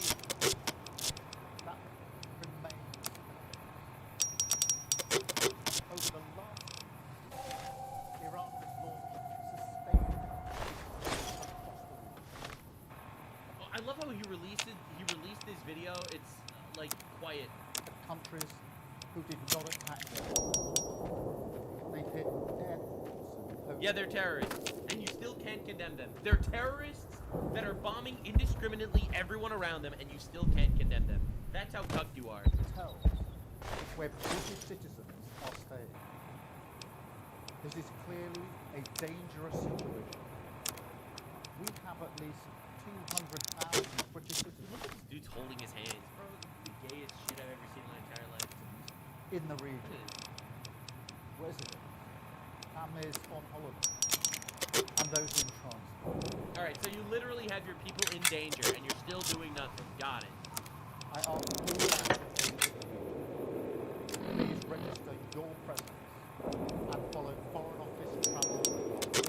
Dude, leftists are so pathetic, it's unbelievable. Like, you're electing retards like this. You know that? Like these are your people. Okay? Alright, people on the right, at least they do things. Alright, what the fuck is this? I know. This is a fake man. This is the most emasculated dude I've ever seen in my entire life. And every single leftist leader throughout the world looks exactly like this. Right, him, Macron, and Sanchez, they're all just these, like, actual emasculated, feminized, retarded gay men that refuse to do anything with their lives. That sit there and say, inaction is important. I will write a strongly worded letter against the terrorists massacring 30,000 people. This is a deeply worrying time, and we will continue to do. Our allies, who are located across the region, are also being put at risk by Iran's actions. Alright, so quite literally, you have your people are getting targeted by Iran. You have your forces targeted by Iran. He's probably not going to mention this in his little speech, but a lot of you might not be aware of this. Iran conducted 20 terrorist attacks on British soil, but he's still not doing anything against Iran. Alright? Iran contains military base in Bahrain. They literally struck you! Like, dude, this is crazy! Not only are they a terrorist organization, all your allies are doing this, etc., yada yada. They literally struck a British military base, and he's still cucked. Narrowly missing British personnel. The death of the Supreme Leader will not stop Iran from launching a Okay? Their approach is becoming a more dangerous. They've always been dangerous to civilians. They've killed tens of thousands of their Hello, own guys. people, let alone hundreds of thousands of people around them. What are you talking about? Our decision that the UK would not be involved with the strikes on Iran was deliberate. Alright. Not least because that the best way forward for the region and for the world is a negotiated settlement. I'm telling you, these people are actually fucking retarded. This is the craziest thing I've ever seen. This is why when we elect leaders, we vote for them that actually have testicles, not people that are neutered. This is the most unbelievable limp dick, cuck, lib shit I've ever seen in my entire life. Really? They struck your base! Okay, they struck your base. They've killed tens of thousands. We've tried negotiations for years. It's never worked. They're always building shit to try to kill us. You're still now pushing for negotiations? What, you want them to write an apology tweet? This is insanity. One in which Iran agrees to give up any aspiration. They made this deal 47 times, and they lie every time. They're terrorists. To develop a nuclear weapon. Oh my God.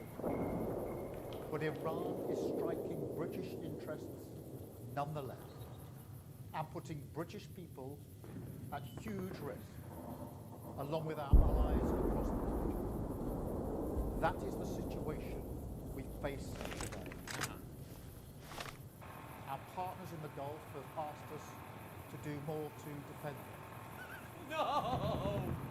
He wasn't even gonna use defensive missiles. There's no way. Until he was asked by the Arab countries, they were like, "Hello, they're striking your bases. Can you please defend yourself?"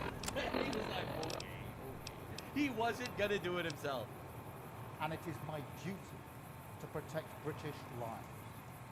We have British jets in the air as part of coordinated defensive operations, which have already successfully intercepted Iranian ships. But the only way to stop the threat is to destroy the missiles at source. Oh shit, so are you gonna actually do something about that? Are you gonna get involved with the strikes? In their storage depots, or the launchers which are used to fire the missiles. Oh my God, so are you gonna do something about it? Are you gonna join us? Right? Like, look, we're there at war right now. Our only ally on the battlefield is Israel, essentially. Saudi Arabia's thinking of joining. Is England gonna join too? The United States has requested permission to use British bases for that specific and limited defensive purpose. No, he will not contribute, but he will let the United States use his base, which, let me remind you, he refused to let us use his bases before the war started. Right before the war started, Trump asked him, please let us use your military bases, and he said no. He capitulated to the Islamist terrorists, and he said no to us, his ally, right? Everyone's telling me that Trump has to be super nice and lick the balls of the European cucks because apparently they're our greatest allies, and he refused to let us use their military bases until now that they're striking them? Nah, dude. Nah, I'm just so done with this guy. We have taken the decision to accept this request to prevent Iran firing missiles across the region, killing innocent civilians, putting British lives at risk. Look, man, I know that we got the first 3 months settled, and we got a lot of El Presidente so far, but can we, next month, if we're not doing Cuba, can we get this guy? Could we put Starmer in a cell? And hitting countries that have not been involved. The basis of our decision is the collective self-defense of long-standing friends and allies, and protecting Britain. Liar. He didn't actually give a shit about any of that. He's only doing that now because he was struck. That is in accordance with international law. International law. And we are publishing a summary of our legal advice. We are not joining these strikes, but we will continue with our defensive actions in the region. So, no, he's not going to help us. And we will also bring experts from Ukraine. Oh, wow. With our own oh, that's going to help. Gulf partners shoot down Iranian drones attacking them. I want to be very clear. We all remember the mistakes of history. And we have learned. Oh my God, dude. This guy's insufferable. We were not involved. We were not involved. Don't blame us. Strikes on Iran. Do not be upset at us. 20% of the Muslim community that makes up our country. Please don't rape extra children in retaliation. We will not join offensive action now. And he's still not doing it. But Iran is pursuing a scorched earth strategy. So we are supporting the collective self-defense of our allies and our people in the region. Yeah, he doesn't give a shit about his allies, or he's only doing it now because he was literally struck. Because that is our duty to the British people. Right. It is the best Mr. 20% approval rating. Your duty to the British people is resigning. way to eliminate the urgent threat and prevent the situation spiraling forward. This is the British government protecting British interests and British lives. Sort of. Yeah, okay. And that's the gayest email address I've ever seen in my entire life. As you can see, this says 10 million views, 14,000 likes, 16,000 replies. Yesterday. No one is buying this shit. This is the most pathetic, weak response I've ever seen in my entire life from a leader. It's honestly incredible. I have never seen anything like this before. Now, let's understand what's going on. We asked them to let us use their bases. They said no. We got involved in the war. They said no. That we asked them, hey, you want to help us? They said no. They got struck by Iran, and they're like, we're not involved. We're not involved. But we will let them use our bases to protect us. This is the worst ally we've ever had. I'm not even exaggerating. This is the worst shit I've ever seen in my life. Dog, unironically, Saudi Arabia and the United Arab Emirates are closer allies to us right now than queer Stammer over here. It's honestly horrifying that this is the reality, but it is. Our strongest allies around the world, I don't think any of them are European anymore. Our strongest allies right now are El Salvador, Argentina, the United Arab Emirates, Israel, and Japan. All right? I'm not even exaggerating. Like, if I had to pick a top 5, it would probably be something like that. Like, this is insanity. Complete and utter insanity. And we are being yelled at by Democrats. Why is Trump playing hardball with tariffs with Europe? They're our allies. Our allies, my asshole. Get out of here. Britain is in a hostage situation. They are captured by their Islamists inside of their borders, unable to do anything. In terms then of those developments in the UK's government's position, do you back what America and Israel have done? It's been condemned by the United Nations. Many countries have said it's illegal. Yeah, the United Nations, owned by Islam, is condemning us for killing terrorists that are trying to kill us. Some of your colleagues have said it is illegal. Does the government back what they've done? Britain played no part in... They all say the same thing. We had nothing to do with it. Don't kill us. Don't kill us. I know that there's literally a foreign army that wants to rape and kill us in our borders. We have to appease them. The strikes on Iran. We had nothing to do with it. We share, however, the primary aim of all allies in the region and the US. Iran should never have a nuclear weapon. But do you believe this action was within international law? Well, we play... This lady didn't get the memo. International law is fake and gay. There's no such thing as international law. No part in the strikes. We played no part. We played no part. No, we didn't to set out the legal basis of the action that it took. Our first focus. So you don't know if it's legal. You don't have a view as to whether or not these strikes were the right thing to do and within international law. So it's for the US to explain the legal basis they're operating. But other countries have. Forgive me. Other important allies of the UK have. So Canada, for example. Oh, Canada! Canada got involved. I don't care. And, all right, another one of these cucked out countries. We were not involved in Iran. We did not help the United States. They're terrified of what their Muslim captors will do to them. Honestly true. It's an entire nation completely captured. All right? So this is the UK politics. Donald Trump says Keir Starmer took far too long to give the U.S. access to British bases. That's probably never happened between our countries before. We were very disappointed in Keir. That is apparently what Trump said regarding Keir Starmer's address. Now he's going to let the United States use his bases. And Donald Trump said, I'm very disappointed in you, Keir. And dude, just look at the quote retweets. They're eating him alive. Summing up the British approach to Iran. U.S. asked to use British bases. We say no. Tell everyone we weren't involved. Hope they leave us alone. Oh dear, they didn't leave us alone. They're shooting missiles at us. Claim the only way to stop this and to protect British citizens is to destroy the missiles at source. Allow the Americans to use their bases to destroy the missiles at source. Refuse to help destroy the missiles at source, even though we just said destroying them at source is the only way to end the threat to British citizens. Tell everyone we're not involved and hope they leave us alone. Dude, humiliating stuff. Why did you cover up the rape gangs? Resign. Right? Britain will remember you as a failure. America will remember you as a traitor. Iran will remember you as a coward. History will remember you as a criminal. God damn.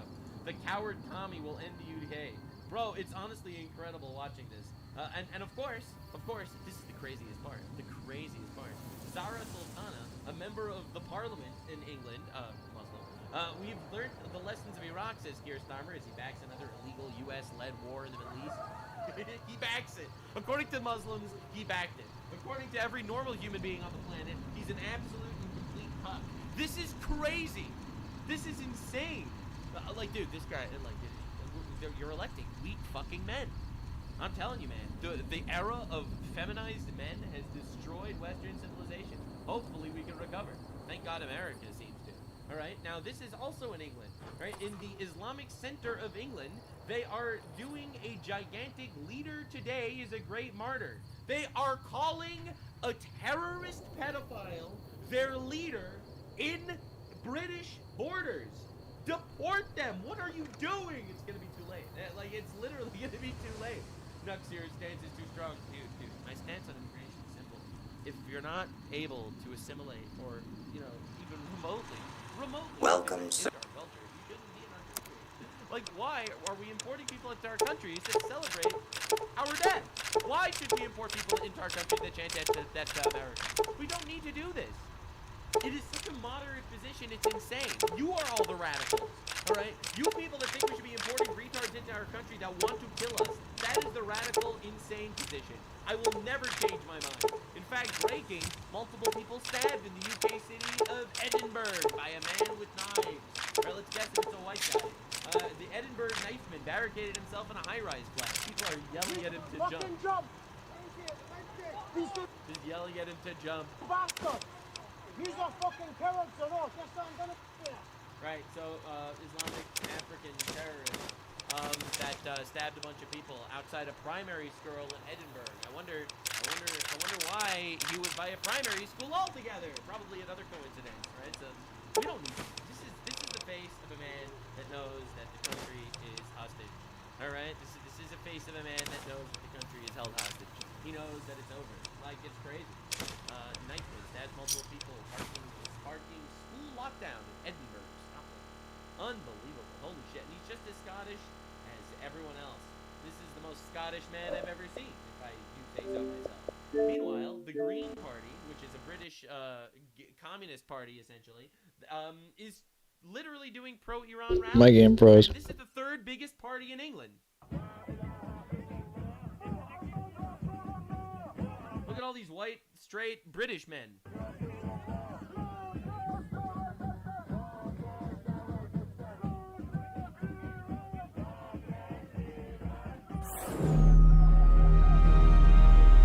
Anyway, yada yada, etc. They're partying and defending terrorist organizations. Deputy leader of the Green Party, Muffin Ali, joined a protest in London supporting the Islamic regime in Iran. The IRGC plotted 20-plus terror attacks on British soil. And the Green Party is the third largest party in the UK in some polls. So here we have the third largest party in the United Kingdom directly, openly supporting a terrorist organization government that's massacred 10,000 of their own.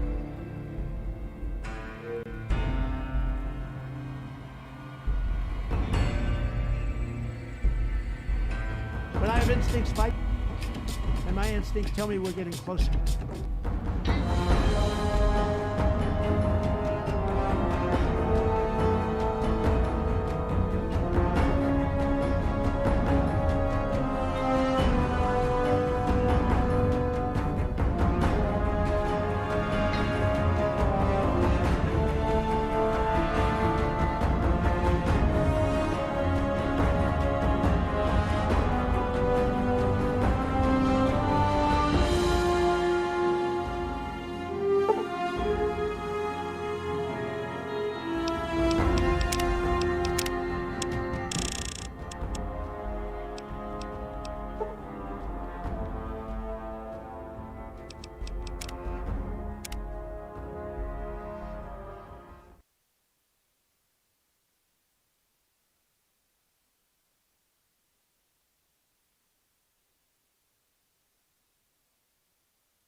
I can feel it.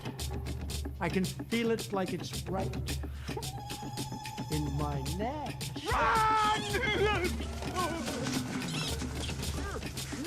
The health of the president is critical to this channel. We're good Americans. We care that our presidents live and don't die, and that's why we were so critical of the Biden White House. We banged on for 4 straight years that something was horribly wrong with Joe Biden, and lo and behold, Joe Biden announces he has terminal cancer right after he gets out of office. It was total cruelty to have Joe Biden in that position, to install him. And so nonetheless, we are going to be very concerned when we see President Trump have a bloody, inflamed, and angry rash on his neck. This is something that we've seen along the lines of a few health problems for the president. He obviously is a year away from 80, and so you want him to be in good health. Nobody works harder. Nobody's more of an animal than Donald Trump, but again, we're all human beings here. And so what the hell is this? Well, the entire internet speculated, and we didn't hear anything from the White House yesterday, a rash-like injury on Trump's neck. People were noting that Trump also has some discoloration in his hand. This has been widely reported. These photos from an event yesterday at the White House. Nobody's trying to do, I mean, we certainly are trying to do nothing but have common concern for the president as to what it was and what it is. It looks painful, frankly. Sleuths were able to sort of find this rash in other recent photos of the president, but the sort of large, red, and inflamed nature of the rash was shown. This is sort of what his hand also looks like, this bruising. There is a intravenous deficiency that has been announced by the White House. It was announced a couple of months ago. This means that President Trump has an issue with the blood flow from his legs back up to his heart. Could that be a problem here? Also, you know, do you know 80-year-olds? I certainly know 80-year-olds. I live in Florida, right? I live around a lot of 80-year-olds. A lot of them have this. It's incredibly common. And so is it a cause for concern? And obviously, immediately people thought perhaps it was a Photoshop. It was an AI. It certainly is not. This is the Getty image. This is direct from the photographer. And now the White House has confirmed what is going on here, or at least a little bit. We're going to get to that in just one second. Obviously, the president's enemies are using this as an attack on him. Gavin Newsom posting, Libs posting. Did he get this from shaking a lot of hands? And like, it's total cruelty. What's wrong with Trump's neck? When we criticized Joe Biden, it was for the good of the country. I mean, what we were saying is that it's inhumane what they were doing to him, that they were trotting him around for power, and that they were using a man who's like clearly sick in order to keep and gain power, as Joe Biden was like wilting away in front of us. Again, he was suffering from terminal cancer and was most likely taking some very, very heavy medication that caused him to fall down, be a complete dolt, have brain fog, be unable to speak the English language. Again, President Trump has swelling in his legs due to chronic venous insufficiency, and this is what the White House announced, again, a couple of months back. This is how it should be handled, not covered up like Joe Biden's illnesses. An echocardiogram was performed, confirmed natural and normal cardiac structure and function, no heart failure. Okay, that's really good, because that's a real killer at President Trump's age, right? And President Trump's 80 years old. He has the toughest schedule in the world. Okay. So what exactly is the White House saying now? The White House doctor has come out with a statement about what is wrong with Trump's neck. Doctor reveals likely cause painful-looking rash that the White House says required preventative treatment. All right. There's mounting speculation about Donald Trump. The vivid red rash on the right side of his neck. The irritation was visible as he delivered an update on the war in Iran, prompting an online debate about his health. In response, the 79-year-old physician, Dr. John Barbelia, issued a statement. President Trump is using a common cream on the right side of his neck, which is a preventative treatment prescribed by the White House doctor. The president is using this treatment for 1 week, and the redness is expected to last a few weeks. So that's what the White House says. No diagnosis as to what it actually is. No diagnosis confirmed. Commentators on social media floated several possibilities, including contact dermatitis caused by dry cleaning chemicals used in his suits. Okay, so imagine this. This makes a lot of sense. Trump's always wearing a suit. Like, okay, tonight, today it's chilly in the studio. I have this on. If this was constantly around my neck, literally 24 hours a day, President Trump is wearing these collared shirts, these tight collared shirts with these ties on, perhaps that creates a rash, right? The more you're moving, sweating under the shirt creates a rash. It makes a lot of sense. Okay, maybe that's it. Some people say rosacea. What is rosacea? Rosacea is a chronic, non-contagious inflammatory skin condition most commonly affected the face. If it's wool, if you're wearing down because he's going to cold atmospheric conditioned places, then you're definitely going to have some adverse effects. My skin, under a lot of stress. My skin just from wearing gold can have a rash. So it's all about your oils reacting to different materials, and it probably means that his blood type is probably rare, and we should consider that, and leave some stuff to God. You know, like God made each one of us different. Why are we worrying about this guy and his neck? Like, really? And I mean, I'm not talking about Benny. I'm talking about in general. Like, why are people so fixated on like the next moment or the next thing they can jab at the orange man bad about, or even how he looks? It's so stupid. This reminds me of when I was in school and they would pick on me for my name. It wouldn't faze me. I just would laugh and think that are they really that stupid that they were like, their inside joke to each other means more than what I think of them, and it doesn't even faze them, number one. Number two, the reality is changed for them. Like, they are living in this alternate reality, and they think that because I feel some type of way that, like, it's just this big reverse psychology game, and you have to be on top of that in order to do a job that he's in right now, considering the leadership role that he undertook. I think it's crazy how people don't think that he's sleeping in this stuff.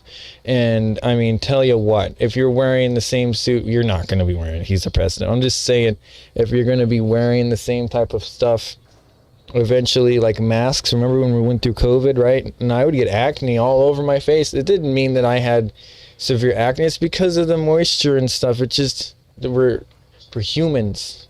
Okay, we have pores. I don't understand. It's like the people who are talking and bringing this up are like, oh, look, because they're reptilian, they don't care or something about like skins, human aspects of this stuff. Son, while the exact cause is unknown, it involves genetic and immune factors frequently affecting fair-skinned, middle-aged adults. Although no cure exists, treatments, medical lifestyle changes. So the cause of rosacea can be immune system dysfunction and environmental factors like stress, right? Persistent redness, flushing of the nose, cheeks, and skin, small visible blood vessels, bumpy skin, +1, burning, stinging, tender skin, eye irritation, and so on. You could use topical creams. So that's what they say that Trump is using. So maybe it is just rosacea. They're saying the skin condition that Trump has been confirmed to suffer from, causing flushness and redness. You've kind of seen the president. He has like layers of red. Others are suggesting the crusty appearance could indicate shingles, very painful rash or blisters caused by the chickenpox virus. This is shingles, a painful blistering rash caused by the reactivation of chickenpox. Symptoms include intense burning, itching, pain on one side of the body, followed by blistered rash that lasts 2 to 4 weeks. It mainly affects older adults above the age of 50. So what did the White House say here? The White House said that this is going to last approximately 4 weeks. So maybe it is shingles. Makes a lot of sense. Obviously, eczema. It looked like eczema to me, but I don't know. Of course. This is an inflamed skin, often due to composition of the skin barrier, immune system. You can see, sort of the... Hey there. You can see very similar to the sort of the crustiness, the redness, and the inflamedness. It looks a lot like eczema. Eczema is extremely common. You can see people who have eczema here. You probably know someone who has eczema. It's no fun, but it's certainly treatable, and you can treat it topically. You can treat it also from your diet, obviously a number of factors. So eczema, extremely common. But here's where it gets kind of scary. No diagnosis has been confirmed. Preventative skin specialists have said they believe the most likely explanation is actinic keratosis, a common sun-related skin condition that can develop into a cancer. Paul Ferrant, a consultant dermatologist and director of Experts Skin and Hair, said this is the kind of very red, angry rash on the right side of the neck that could definitely be caused by the treatment of actinic keratosis, a precancerous skin condition caused by sun damage. Oh my. Okay. Where these creams are applied, it would definitely expect long-lasting redness and irritation. And look at what's going on underneath Trump's collar. What is it? Could it mean for the president's health? Actinic keratosis, also known as solar keratosis, are dry, scaly patches of skin caused by years of sun exposure and tend to appear in areas frequently exposed to sunlight, such as the face, scalp, ears, necks, backs, hands, and forearms. It's incredibly common. It affects around a quarter of people aged 60 or older, so quarter of people, that's a lot. Patches are usually between half an inch and an inch in size, skin-colored pink. According to NHS, the condition is usually not serious, a small risk that it could develop into a carcinoma, skin cancer that begins the top layer of the skin. If somebody only has one patch, they advise seeing it, using dermatology applications, and then it goes into the type of skin cancer. Treatments include creams and gels. So, yikes. Where the lesion is frozen so it blisters and falls away, minor surgical removal potentially. So, clinical immunologist says that the president may be using 5-fluorouracil cream, a topical chemotherapy treatment commonly prescribed for widespread sun damage. Yeah, like we know that President Trump gulps all the time. His neck is out in the sun all the time. So maybe that's what's going on here. Precancerous skin condition caused by long-term exposure. You can see here sort of what that looks like. Flakiness, redness in the skin.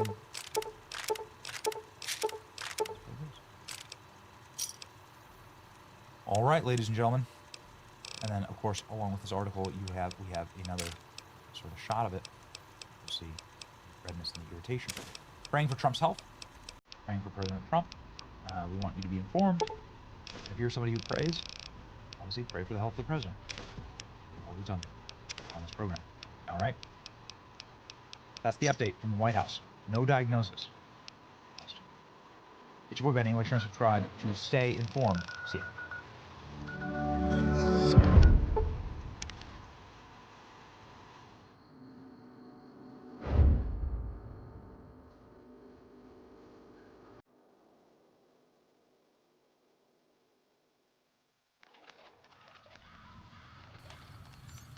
First, I have to show you a little bit of a difference between presidentes. See, this was Barunkus Obungus, previous presidente. This is Donald Trumpo, current presidente. That was in Spanish for those of you that have jumped over the Mexican border and wanted to watch my videos.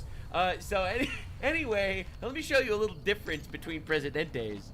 Inspectors will monitor Iran's key nuclear facilities 24 hours a day, 365 days a year. Spoilers! That didn't happen. They ended up enriching uranium. For decades to come, inspectors will have access to Iran's entire nuclear supply chain. Spoilers! That didn't happen. They ended up enriching uranium to past 60%. In other words, if Iran tries to cheat, if they try to build a bomb covertly, we will catch them. Spoilers! We did catch them, technically, and then we blew them up. So the bottom line is this. Whereas Iran was steadily expanding its nuclear program, we have now cut off every single path that Iran could have used to build a bomb. Whereas it would have taken Iran 2 to 3 months to break out with enough material to rush to a bomb, we've now extended that breakout time to a year. And with the world's unprecedented inspections and access to Iran's program, we'll know if Iran ever tries to break out.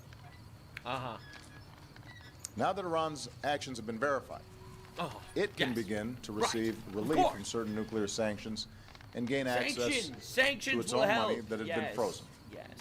And perhaps most important of all, we've achieved this historic progress through diplomacy.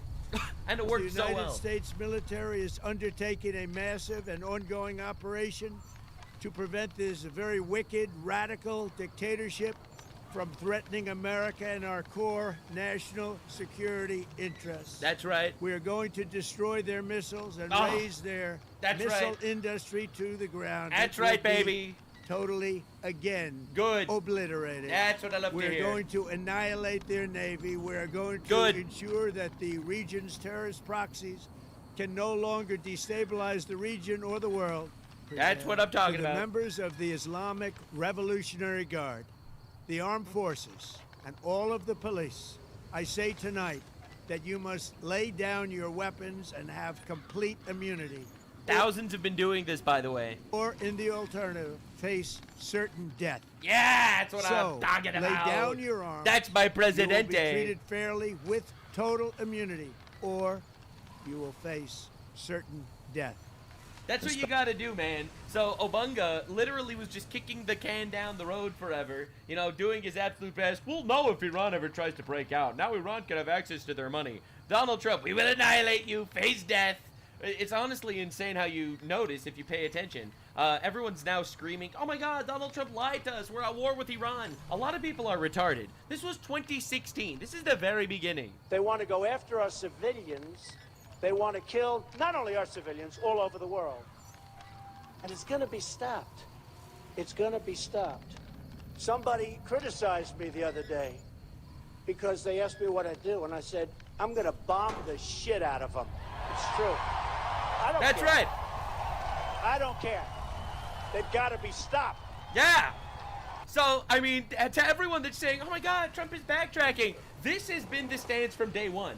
The Iranian regime is a murderous, terrorist, dictator, pedophile regime. They've caused infinite suffering. They've massacred tens of thousands of their own people, thousands of our people, hundreds of thousands of people in general in surrounding countries. They need to be stopped. And Donald Trump said at the very beginning he's going to bomb the shit out of them. This has always been the correct take. Now, the U.S. President Donald Trump stated this to ABC News. I got him before he got me. They tried twice. Well, I got him first. Yes, you did, Mr. President. Yes, you did. Obama sent Khomeini $1.7 billion. Biden sent him $6 billion. Trump sent him to hell. All it took was a new president. For real, for real. Not even kidding. So Pete Hegseth said this to the American people yesterday.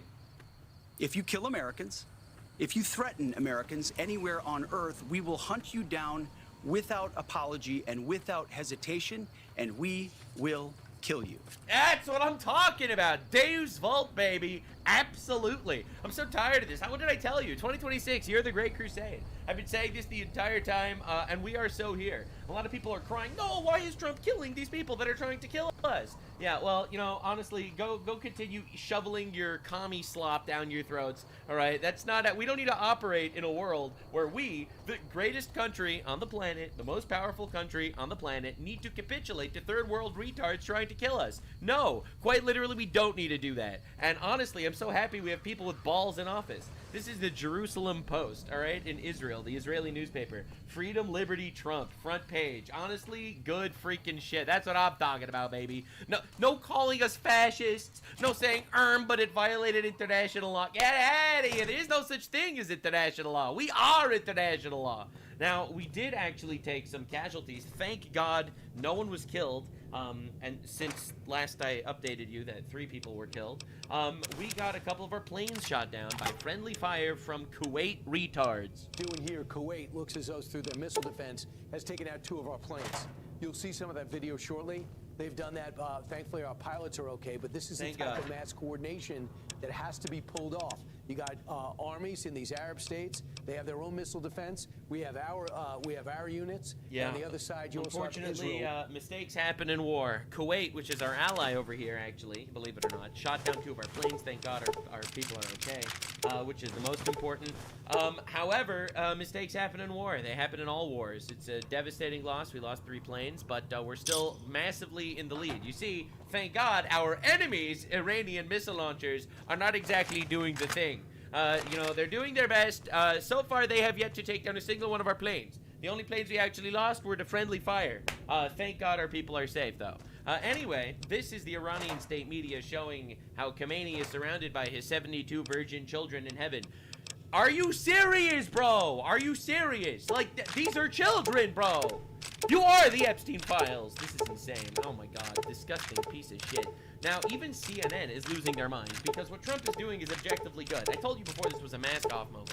It really is. He took out a terrorist regime, like, from the sky, you know, with minimal casualties as much as possible. And CNN is having a meltdown about this. It is going to have some impact on the economy of China, because that's where they get their oil from Iran. Yeah, a lot of people don't know and recognize how geopolitical chess is actually happening in front of our eyes, right? Quite literally. You know, we took out Venezuela, we're taking out Iran. It cripples China, it cripples Russia by doing this. What we did in Venezuela, what we did in China, what we did in Iran has as much to do with China, I think, as anything. I also want to say, may God rest the souls of those troops, but they died in a noble cause. And as Buddy said, 47 years, Americans are dead, the largest state sponsor of terrorism in the world. I totally disagree with you about the threat not being imminent. I spoke to senior, very senior administration officials yesterday. They believe that the Iranian regime was about to fire ballistic missiles, not at the United States, but into U.S. military bases and civilian targets. They were going to attack Israel. They are already attacking other Gulf states. You can't make the case back then. Apparatus has its... I know. No, you're not allowed to do preemptive strikes. You're not allowed to stop them from killing us. You're only allowed to respond after they do a couple of 9/11s. That's when you have to respond. You're not allowed to respond first to stop them from killing us in advance. I mean, they literally stated they plan on killing us. They're developing weapons that they say they're going to use to kill us. They've proven that they are bloodthirsty monsters massacring their own people and other people. But why should we stop them from killing us? We should only respond after they kill us. Literally the 67 IQ leftoid takes I've been seeing these days. Yes, Sabrina, I know. My guess is I've spoken to higher-ranking officials than you. On the uranium enrichment, the United States offered them free, unlimited, lifetime, civilian-grade nuclear fuel. They said no. Yeah. They had given us the... Because they want to kill us. Run around about their intentions on enriching uranium for military purposes. How long do you want to wait? Death to America? Death to Israel? How long do you want to wait? We waited 47 years. We have crossed every red line.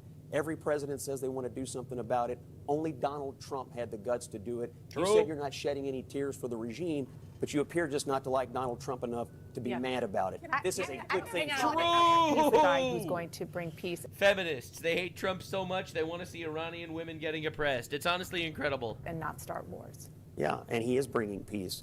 Start wars? Start wars? Bro, we're just cleaning up the garbage, all right? First of all, this is not an illegal war. This is undocumented. So that's first. Second of all, we are just cleaning out the garbage, right? We are administering chemotherapy to the cancer. Wars? Wars? I don't see any American boots on the ground. We're just you know, exterminating a rat problem that we've been having.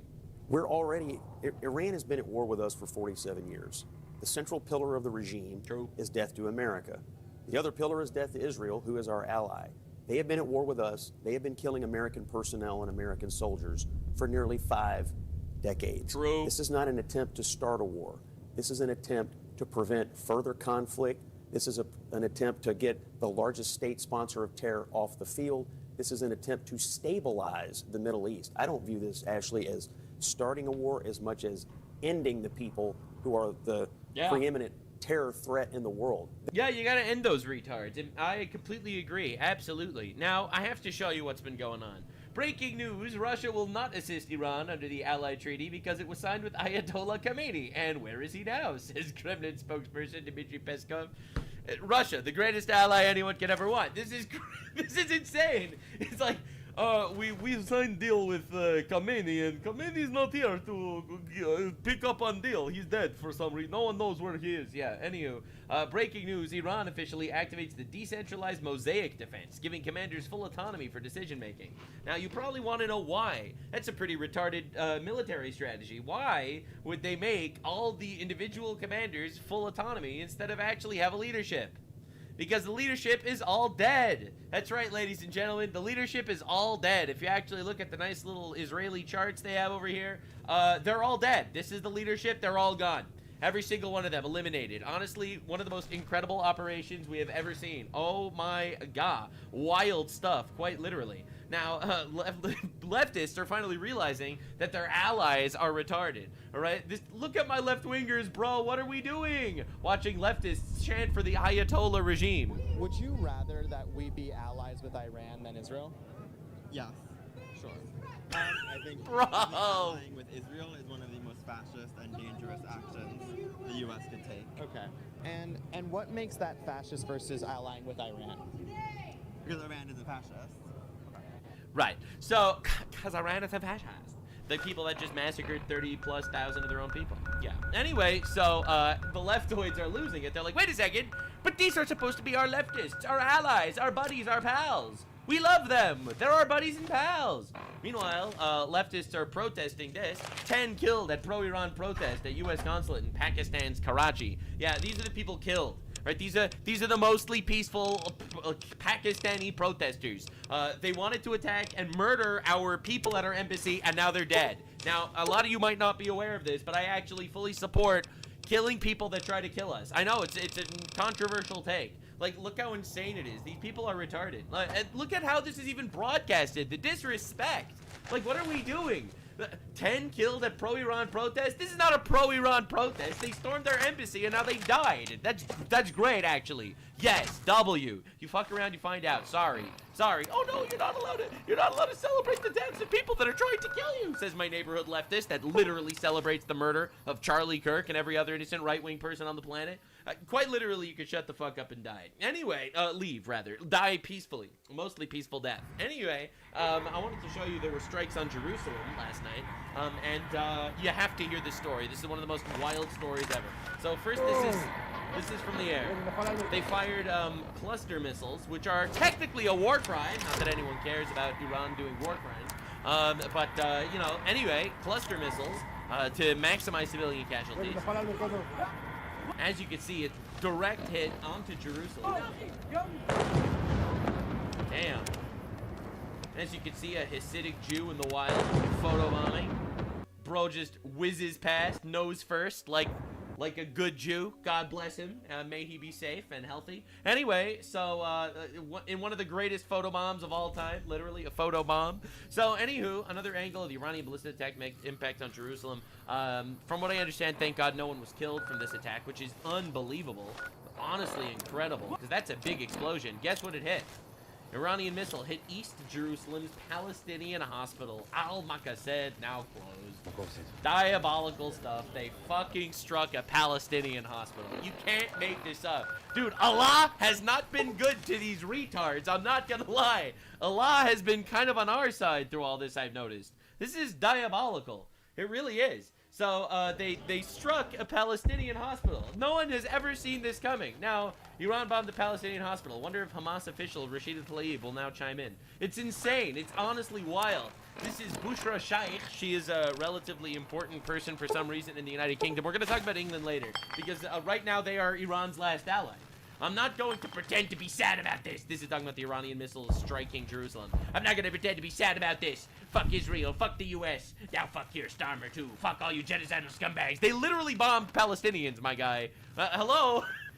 Iran bombs Palestinian hospital. Bushra Shaikh. I'm not going to be sad about this. Congratulations. You played yourself.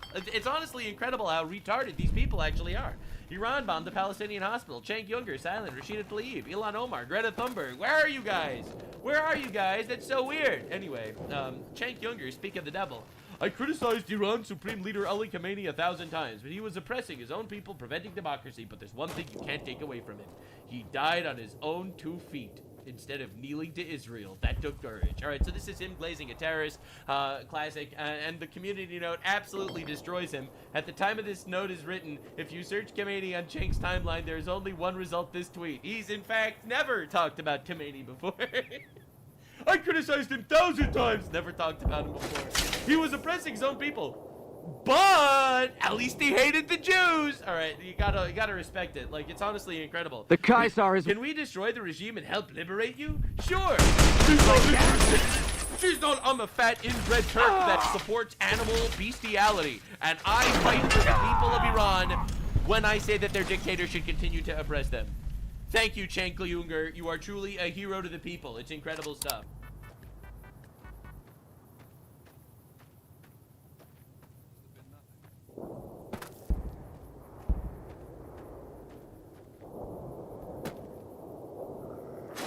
You'll pay for that. You like that?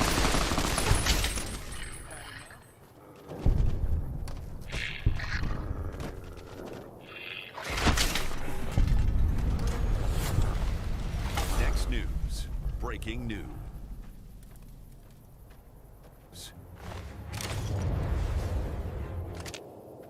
Well, the videos are dropping, and there's a lot of them, and they're fiery. Hillary Clinton just lost it under oath during a House Oversight Committee deposition. The former Secretary of State was confronted about a mysterious folder on Anthony Weiner's laptop allegedly labeled life insurance, a file that sources say made hardened NYPD investigators physically vomit when they viewed its contents. When pressed on whether Jeffrey Epstein was running a blackmail operation targeting America's most powerful people, Clinton's response will chill you to the bone. What is she hiding? What did investigators really find, and why did the room suddenly go off the record the moment these questions were asked? Now, this isn't just another political scandal, folks. This is about whether the most powerful people in this country have been compromised by foreign intelligence operations and criminal networks for decades. Think about what this means for you. Every policy decision, every trade deal, every military deployment potentially influenced by blackmail and corruption at the highest levels. Your tax dollars, your children's futures, your national security, all potentially sold out by an elite class that answers to no one. The Epstein network didn't just traffic victims. According to testimony, it may have been gathering intelligence on American leaders for hostile foreign powers, Russia, Israel, Iran. These names came up in the deposition. If our leaders have been compromised, then the America First agenda President Trump is fighting for faces enemies not just in Congress, but hidden in the shadows of our own government. The swamp isn't just corrupt, it may be actively working against you. And speaking of national security threats that the mainstream media refuses to cover, there is a developing story out of Washington that demands your attention right now. We're tracking a breaking situation that could reshape America's security posture entirely. As Iran continues to destabilize in the Middle East, the federal government just made a move that you need to know about. And here's the cold, hard truth. Our nuclear submarines, our warheads, our next-generation power grid, all of it depends on uranium, and we import almost every single pound of it from foreign nations. This is not just about energy independence, my friends. This is about survival. A nation that cannot power its own military does not control its own destiny, and that's why we're watching Atomic Minerals trading under ticker symbols ATOM on the TSX Venture and ATMMF on the OTCQB. As now America moves to secure domestic uranium supply chains, companies positioned in the space could see significant attention. Do your own research and take a look at the full briefing that's been prepared for you, linked below. But understand this, the uranium story is a national security story, and it's unfolding right now. Let's get back to Hillary Clinton's meltdown, because what happened next in that deposition room is explosive. Yes, here's what the mainstream media is desperately trying to bury. During the same round of depositions, Bill Clinton reportedly testified under oath that President Donald Trump did absolutely nothing improper related to Jeffrey Epstein. Nothing. Let that sink in. After years of the fake news media trying to tie our president to Epstein, Bill Clinton himself cleared Trump's name under penalty of perjury. But did you see that headline anywhere? Of course not. Because this was never about justice. It was always about protecting the Clintons. And here's the moment Hillary Clinton loses her mind when asked if she's aware of a specific file on Anthony Weiner's laptop titled Life Insurance with the term frazzle drip. Hillary Clinton doesn't answer the question, and then they suddenly go off the record. Are you aware of any files that were on Anthony Weiner's laptop in a folder that was titled insurance, life insurance, with a zip file titled frazzle? This is way outside the chairman's scope. ruling. This is way outside the scope. Is this within the scope, Mr. Chairman? If the chairman rules that it's not within the scope, I Mr. have other Chairman, based on what you said in the public hearing, is this within the scope? We can go off the record for a moment. Mr. Chairman, is this within the scope? We'll go off the record and consult. Off the record. There they go. You're They meant to bring up the life insurance The term frazzle drip, they go off the record. Now, the explosive moment during the deposition reveals her visible panic when confronted with specific evidence, but the real story is how this fits into a larger pattern of behavior under pressure. Turning point, Zong file here on X, titled Turning Point Charlie Kirk. She hates you all. Hillary Clinton's losing control declaration to former Secret Service agents. Tearful accusation, decades-long scandalous black hole. October 6, 2024, in the CNN studio, Hillary Clinton sat there with her signature intellectual sneer. Look at this. Here's what Dan Bongino posted. I worked with Hillary Clinton.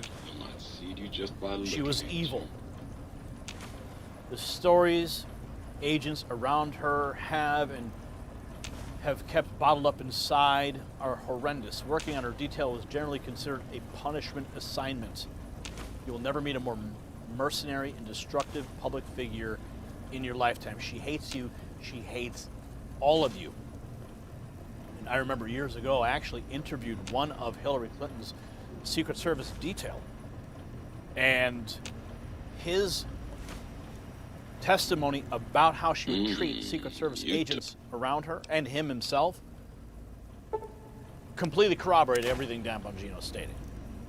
Now, sadly, we had to delete all of those interviews years ago during the Great Purge. However, you can still find those if you search up on BitChute. Absolutely remarkable videos. Now, Hillary Clinton's history of losing composure under questioning becomes crystal clear when you see the actual footage of her shouting match with lawmakers during that deposition. To stay a while, Wall Street Journal posts that Hillary Clinton and Representative Nancy Mace shouted at each other during the former Secretary of State's deposition before the House Oversight Committee. Let's take a look at this moment. I know Howard Lutnick because when I was senator on 9/11, the firm he headed, Cantor Fitzgerald, suffered the greatest loss of life. As I recall, something like 650 of his employees were murdered by terrorists that day.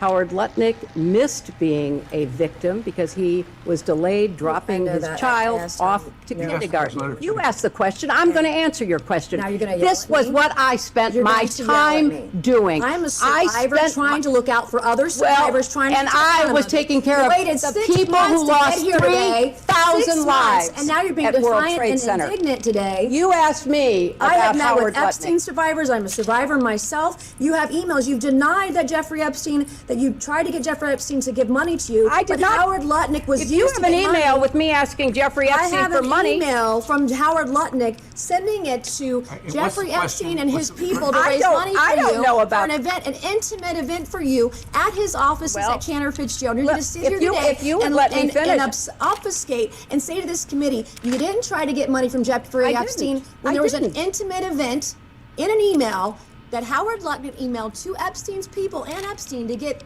him to come to your intimate event at Cantor Fitzgerald, a very small event. And so I'm not going to put it. You want to yell at me, that's fine, but I'll yell right back. Well, okay? I am looking out for it's survivors. very- I'm doing look. the job that you would not do and refuse to do as Secretary of State. Thank you, and I yield back to No, Congresswoman. I'm going to finish answering the question, which I have a right to do. I am very sympathetic to your personal situation. I have read about it. I have seen you testify or speak on the floor about it. And I very much sympathize with not only what you went through, but appreciate your effort to stand up for survivors. I was a senator representing the people who were murdered on 9/11. Nobody lost more people than Howard Lutnick. You can say whatever you want. You can call him and have him appear before the committee. But I knew him as the man who lost the employees that he knew intimately, including his brother. And he was a So double I agent, worked. you and Jeffrey Epstein raising money for you. Let her finish her answer. You know what? If you don't want to hear what emotionally affected me, that's fine. But that's why I know Howard Lutnick. I went to the memorial service every 9/11 after the formal service was held. I see what you're doing with here. all, You're with obfuscating all from of the his questions. people, the families. Between you and Jeffrey Epstein raising money for Well, you know, Howard Lutnick and I did work Thank you. I will together now yield because to we had a Congresswoman lot of Turner. victims to take care of, and we worked together to rebuild downtown Manhattan. Fiery exchange there. The heated exchange with Mace was just part of the broader line of questioning that forced Clinton to address her connections with some very dark allegations. Let's take a look at this now. Hillary was asked if she believes Epstein was running a honeypot operation to blackmail people. Victims have stated to this committee, both Democrats and Republicans, that during Epstein's time, during his day camp jail is what I'll call it, that he was also in active communication with Bush's CIA director. They also had stated that he had active ties to Russia, Israel, and Iran. Given your status, not just as the First Lady, but also in your secretary position, have you ever been targeted by any of these countries as a means of a foreign intelligence gathering operation? Are you aware of potential vulnerabilities? Yeah, I was targeted by Russia in the 2016 campaign. I mean, I think that's pretty well known. What about Israel or Iran? I don't know about either Israel or Iran. Okay, do you believe that Epstein was running potentially a honeypot operation with intelligence gathering operations to collect information on high-profile individuals, both Democrat and Republican, in the United States, in an effort to sway our foreign policies? Is it possible? I have no direct knowledge, but I think it's one of the areas your committee should investigate. Do you think it's possible? Well, it's certainly possible. It's a tried and true technique of certain intelligence agencies. Do you believe that he was using honeypots in an effort to... I can't speculate. I don't know. Can't speculate. I don't know. Typical. Bill Clinton also testifying under oath twice that Trump did nothing wrong with Epstein. I hate this, but because I don't believe I should inject anything. But I do not want to leave the impression.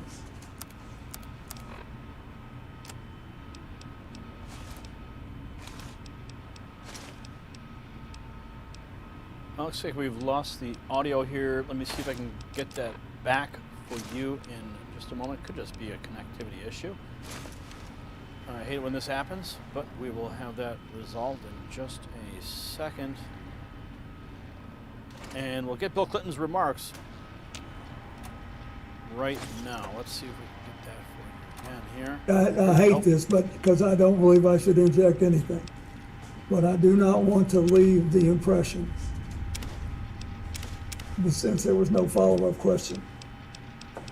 He never, the president never, this is 20-something years ago, said anything to me to make me think he was involved in anything improper with regard to Epstein either. He just didn't. That's the truth. As I said earlier, the only conversation I had with President Trump about this was in the early 2000s. And I have no information that he did anything wrong. I just want it all out there. I want everybody to get it all out there and let everybody see where we are. I want to see where everyone, where we are. Continuing here with the coverage, Clinton's careful non-denial about Epstein's blackmail operation sets up the most damning question of all, but what investigators allegedly found on Anthony Weiner's laptop. It was so disturbing, it made seasoned law enforcement physically ill. Hillary was asked about the folder called Life Insurance on Weiner's laptop. Sidney Powell said what's in that file is so extreme, hard investigators threw up when viewing it, and it should be handled by the military. Watch this.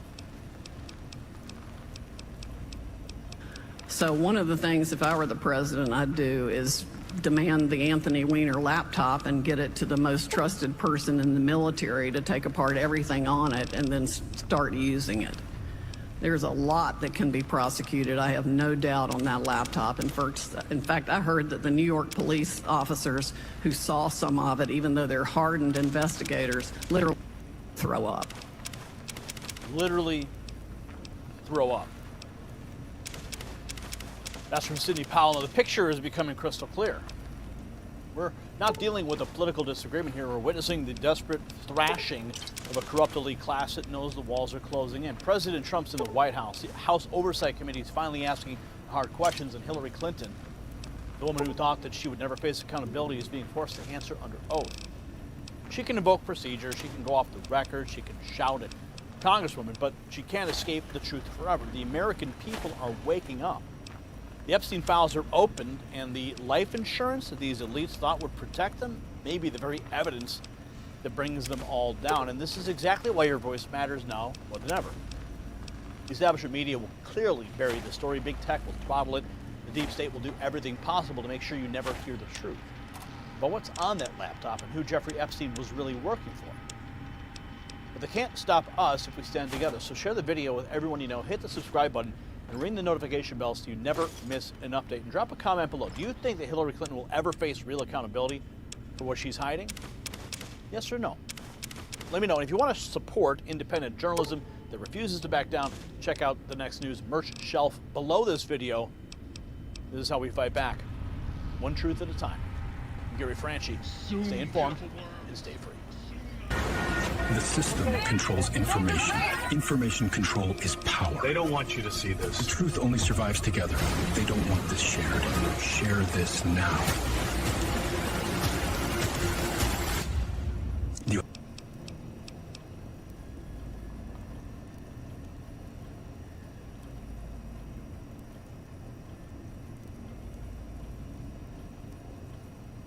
Basically, this guy got activated, I guess, or he got inspired because of Iran, and he went on a shooting rampage in my hometown. Like, I'd been to the place that he shot people at. I'm not going to watch the video for this, obviously. We can listen to the audio.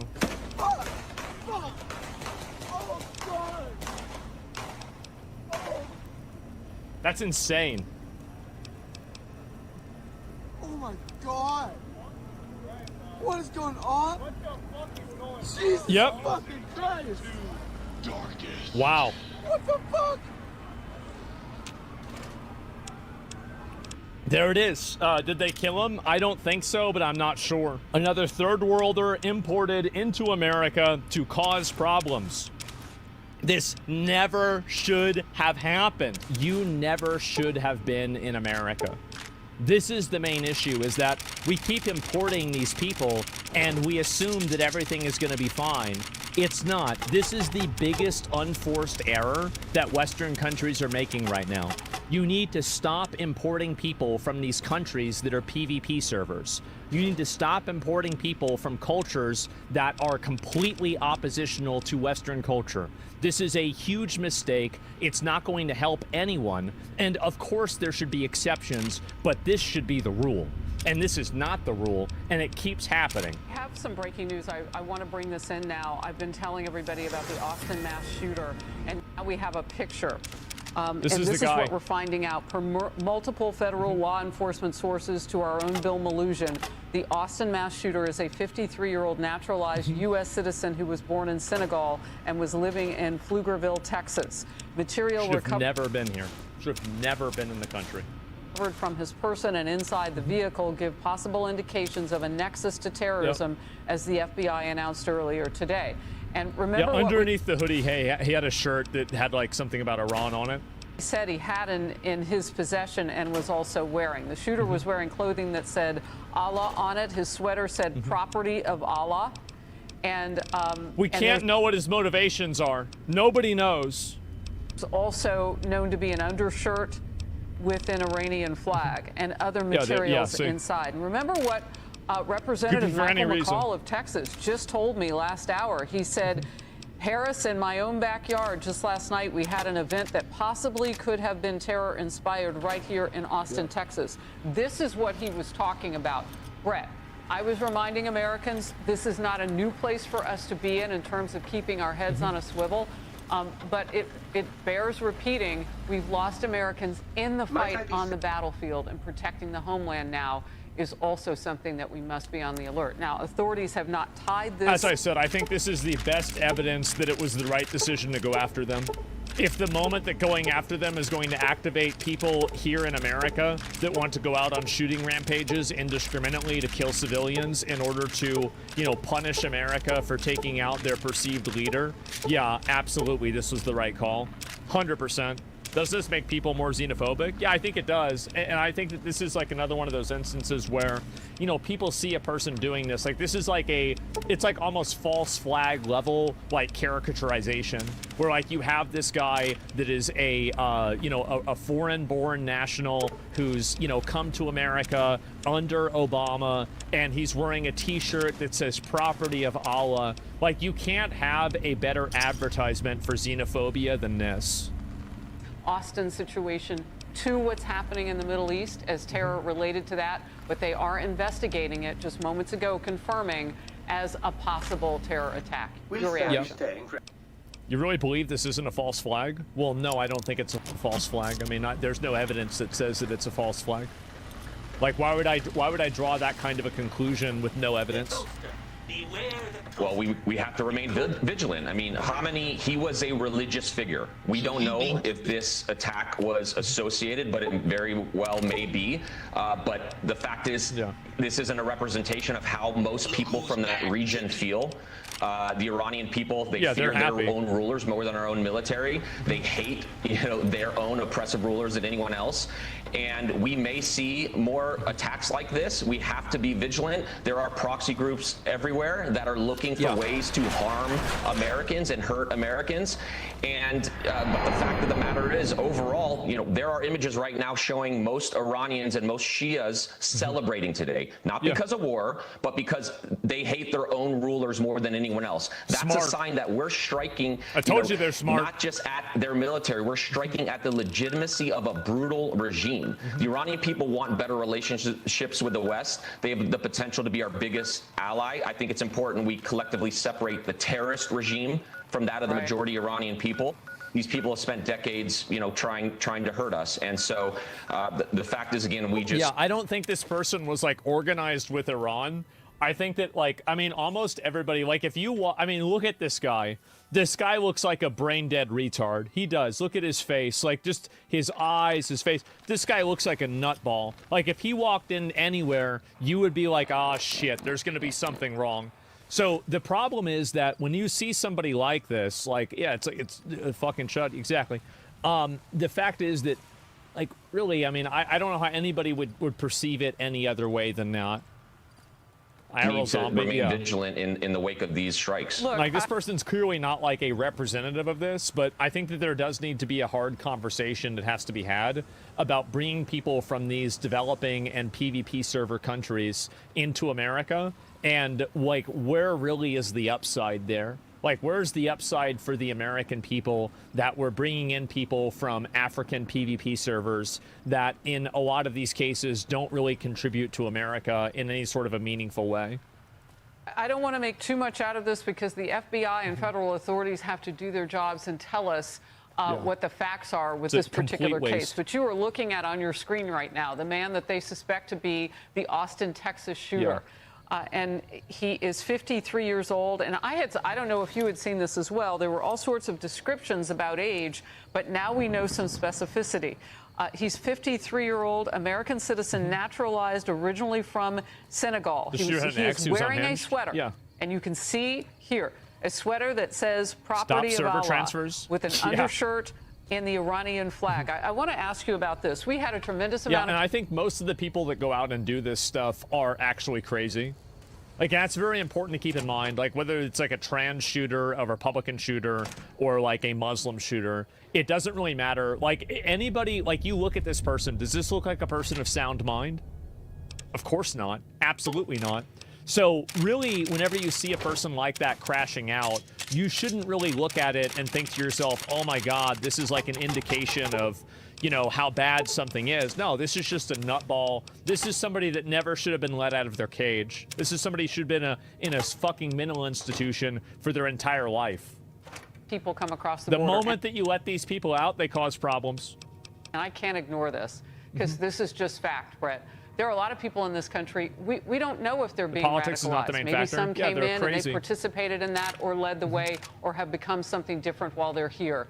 But it matters letting millions of people come in and you have no way to vet them. And Well, that's there's no reason to let anybody come into the country if there's even a 1% risk that they're going to act like this. It's an unforced error, and America doesn't need them. happened under the Biden administration. We're catching up, but a lot of those people are still here. Your thoughts? Well, with that as well as what's going on overseas, there's been a seismic shift in global security, right? That regime over there in Iran Is is... left cry false flag. They say that in order to delegitimize criticism against them. And again, like this is, it's a cult of mental illness that continuously just reaffirms a lie over and over.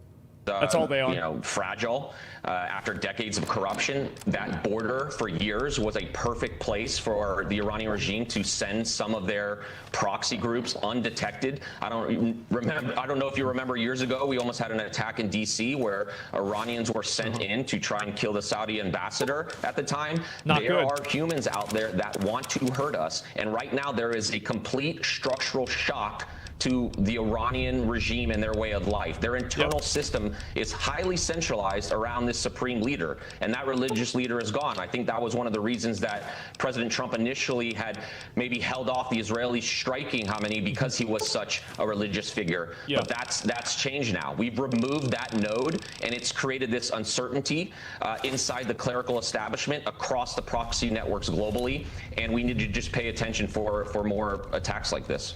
Yeah, exactly. I mean, like, yeah. Velikovich, thank you. And I think also this guy was crashing out on X. I saw some posts about him, and he was saying crazy stuff on X too. So we should have been on top of this before it even happened. Let me link it to you guys. And just a second. You don't draw a conclusion, no evidence. News to me. What conclusion am I drawing with no evidence? So you said it was a Trump W, 3 dead. Okay, so you disagree. You've come into chat and you've been arguing for 15 minutes, 20 minutes now. You've been fighting about this. So fuck this. I'm out. Enjoy your takes. You're just a mouthpiece lately. Well, are you out because of that, or are you out because you can't verbalize a single problem that you have? Like, I'll give you a...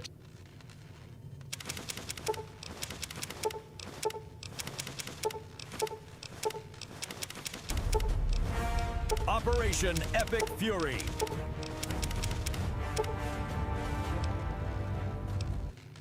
The Ayatollah is dead. Iran's navy is burning at the bottom of the Persian Gulf, and President Donald Trump just looked the world in the eye and said, quote, "The big one is coming." This isn't saber rattling. This is not diplomacy. This is America finally doing what should have been done decades ago.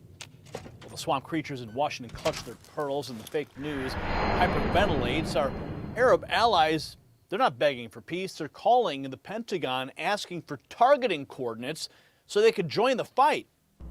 The question isn't whether Iran's terror regime will fall, it's whether the world is ready for what comes next. Let me tell you why this matters to you and your family. See, for 45 years, the Islamic Republic of Iran has been the world's largest state sponsor of terrorism. They've funded Hezbollah, they've armed Hamas, they've plotted attacks on American soil, and thanks to Barack Hussein Obama's catastrophic nuclear deal, they were just a month away from having a nuclear weapon. 1 month. Think about that for just a second. Every time you fill up your tank, every time you watch gas prices fluctuate, that's Iran holding a knife to the global economy through the Strait of Hormuz. Every parent who's watched their son or daughter deployed to the Middle East knows the terror that Iran's proxies have inflicted on our troops. But here's the bigger picture. The nuclear-armed Iran doesn't just threaten Israel, it threatens Europe. It threatens our bases in the region. It threatens the entire world order. President Trump saw what the establishment refused to see. These aren't rational actors you can negotiate with. These are, in his words, mentally ill, sick people who would use a nuclear weapon the moment they got one. And now, finally, America is taking the gloves off. And speaking of protecting yourself and your family from global chaos, let me share something important with you. Something's brewing right now, and you can feel it in the markets, the headlines, and the uncertainty gripping the world. The problem is you never know the full story until after the crash, after the collapse, after it's too late. And here's the brutal truth. You can't protect yourself after the fact. You have to be ready now. All this uncertainty, the chaos, the warning signs coming out of the Middle East. Maybe it's nothing, maybe it's noise, but maybe it's the beginning of something even bigger that reshapes everything. Now, nobody knows for sure, but waiting to find out? That's how people get hurt financially. In physical gold and silver, they're not just investments, they're insurance against the unknown. Noble Gold Investments has helped thousands of Americans protect their retirement savings with precious metals, so don't wait for the next crisis to wish that you had acted. Yes, visit the link down below, nextnewsgold.com, or call 877-646-5347. Now let's get back to the historic moment unfolding in the Middle East. This is what the mainstream media is desperately trying to hide from you. It's not America acting alone as some rogue superpower. Senator Tom Cotton dropping a bombshell that completely destroys the left's narratives. When Iran launched attacks on Arab nations, those countries didn't call the White House begging Trump to stop. They called asking for targeting information so they could join the strikes themselves. The real coalition, not the fake coalitions of the past built on empty promises and photo ops.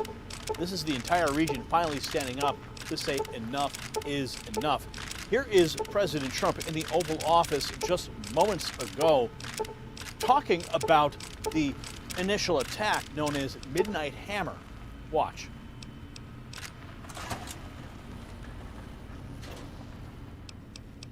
Okay, let me now. Two things. Here we go. The attack that we did, known as Midnight Hammer, had we not done that, Iran would have had a very powerful nuclear weapon within 1 month. We did it. It was great timing, but, you know, and you've been able to see that too. The other thing was Barack Hussein Obama made maybe the worst deal I've ever seen, because he gave all power in the Middle East to Iran. He went the exact opposite way, and I terminated that. If I didn't terminate that deal, they would be sitting with a massive nuclear weapon 3 years ago, which would have been used already on Israel at least, and other countries also. And we wouldn't be talking about it right now. But if I didn't terminate the deal that Obama made, giving them everything, including plane loads of cash. You remember the airplane flew over there? It was a Boeing 757. There was 2 of them, loaded. They took out all the seats. It was loaded with green cash. So much cash that you could, it was in Virginia, Maryland, and Washington, D.C. They got all the cash from all the banks. They put it, and they flew it to Iran. I never knew a president had that power. I'm going to maybe try it sometime if it's okay. I think I'm going to do it. I'll fly it somewhere. Nobody's ever seen anything like it.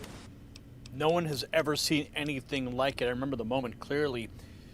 Trump obviously justifying Midnight Hammer operation, claiming it prevented nuclear war. Now watch him double down on why Iran can't be trusted with any weapons at all. They're crazy. Just like the people on my right during the State of the Union. I looked at them, I said, you're crazy? These people are crazy. And if they had a nuclear weapon, they would have used it. They would have used it. President Trump knows it. Secretary of State Marco Rubio knows it.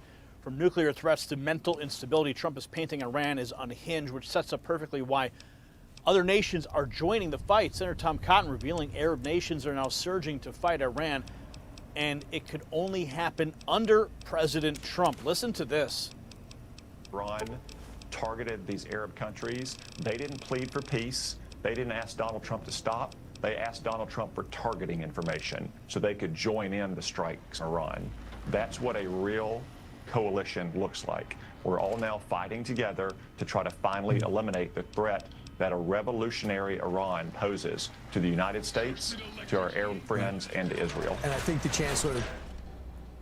Targeting information on the table. Cotton's revelation about Arab nations requesting it shows President Trump's tough stance is creating unlikely alliances with the president. Not done yet.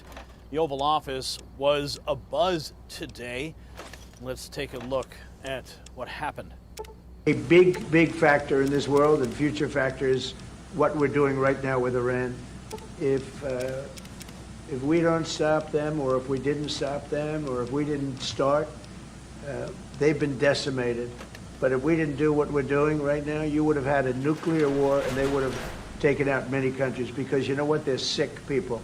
They're mentally ill, sick people. They're angry. They're crazy. They're sick. President Trump never holds back, does he?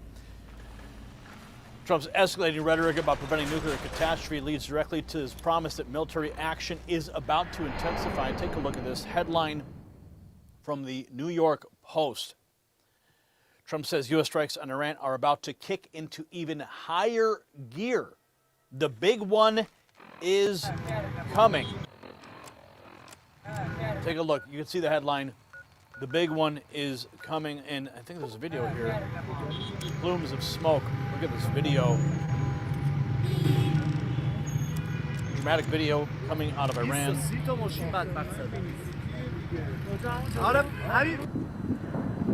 can hear the explosions, the attacks.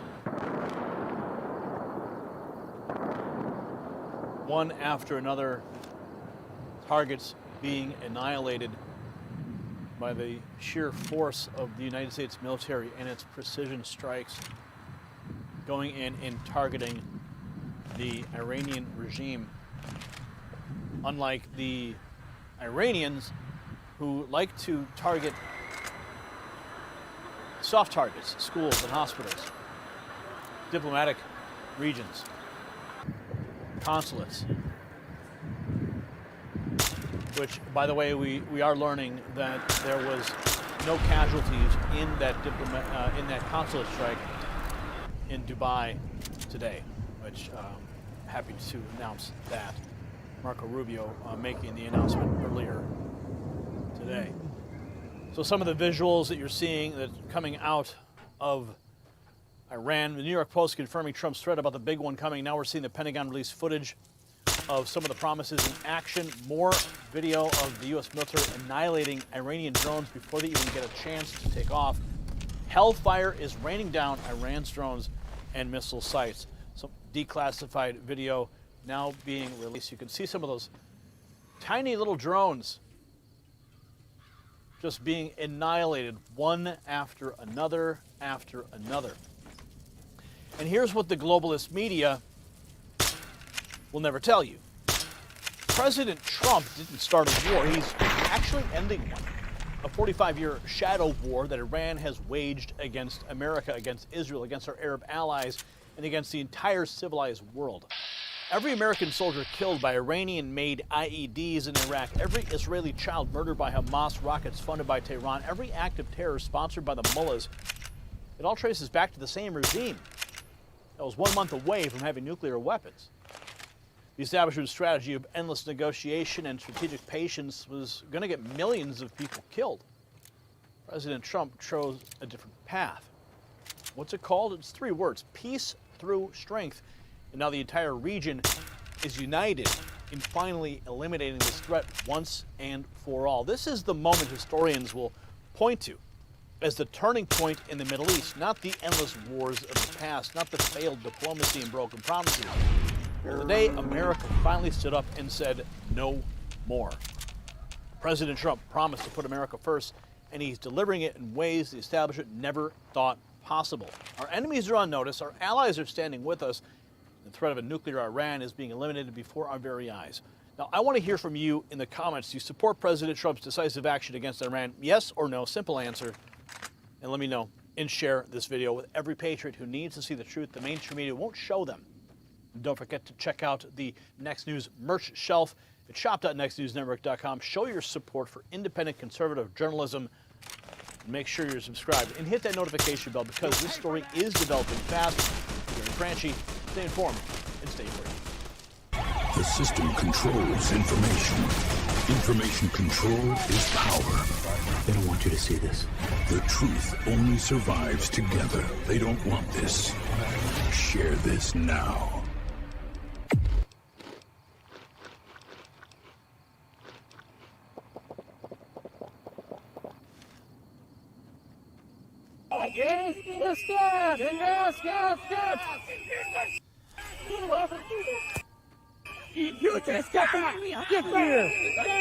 Okay, so Chief Bovino is back in the news. Now, it's being reported that Hennepin County, Minnesota has officially launched their own investigation.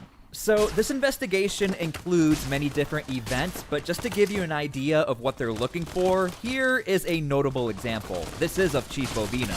Greg Bovino, the now former commander of Border Patrol and Customs, and other federal agents using force against citizen observers and members of the media around 2 p.m. on January 21st. And that specific event is referring to this clip right here when Chief Bovino did throw his chemical munition. And yes, I am well aware that Chief Bovino already went on Newsmax to explain why he threw that chemical munition. Don't worry, we will dig into his response. So before we dig into all of this, make sure to please like the video. It's the #1 way you guys are helping this channel, and it also helps others see the videos as well, and I think people are going to be very interested in this story. But let's start with the very basics. What is this all about? Transparency and Accountability Project will collect and review photos, videos, and tips from the public. It's staffed with county prosecutors and a civilian investigator. Moriarty acknowledges cases involving federal agents can be legally complex ones. Make no mistake, we are not afraid of the legal fight, and we are committed to doing this correctly.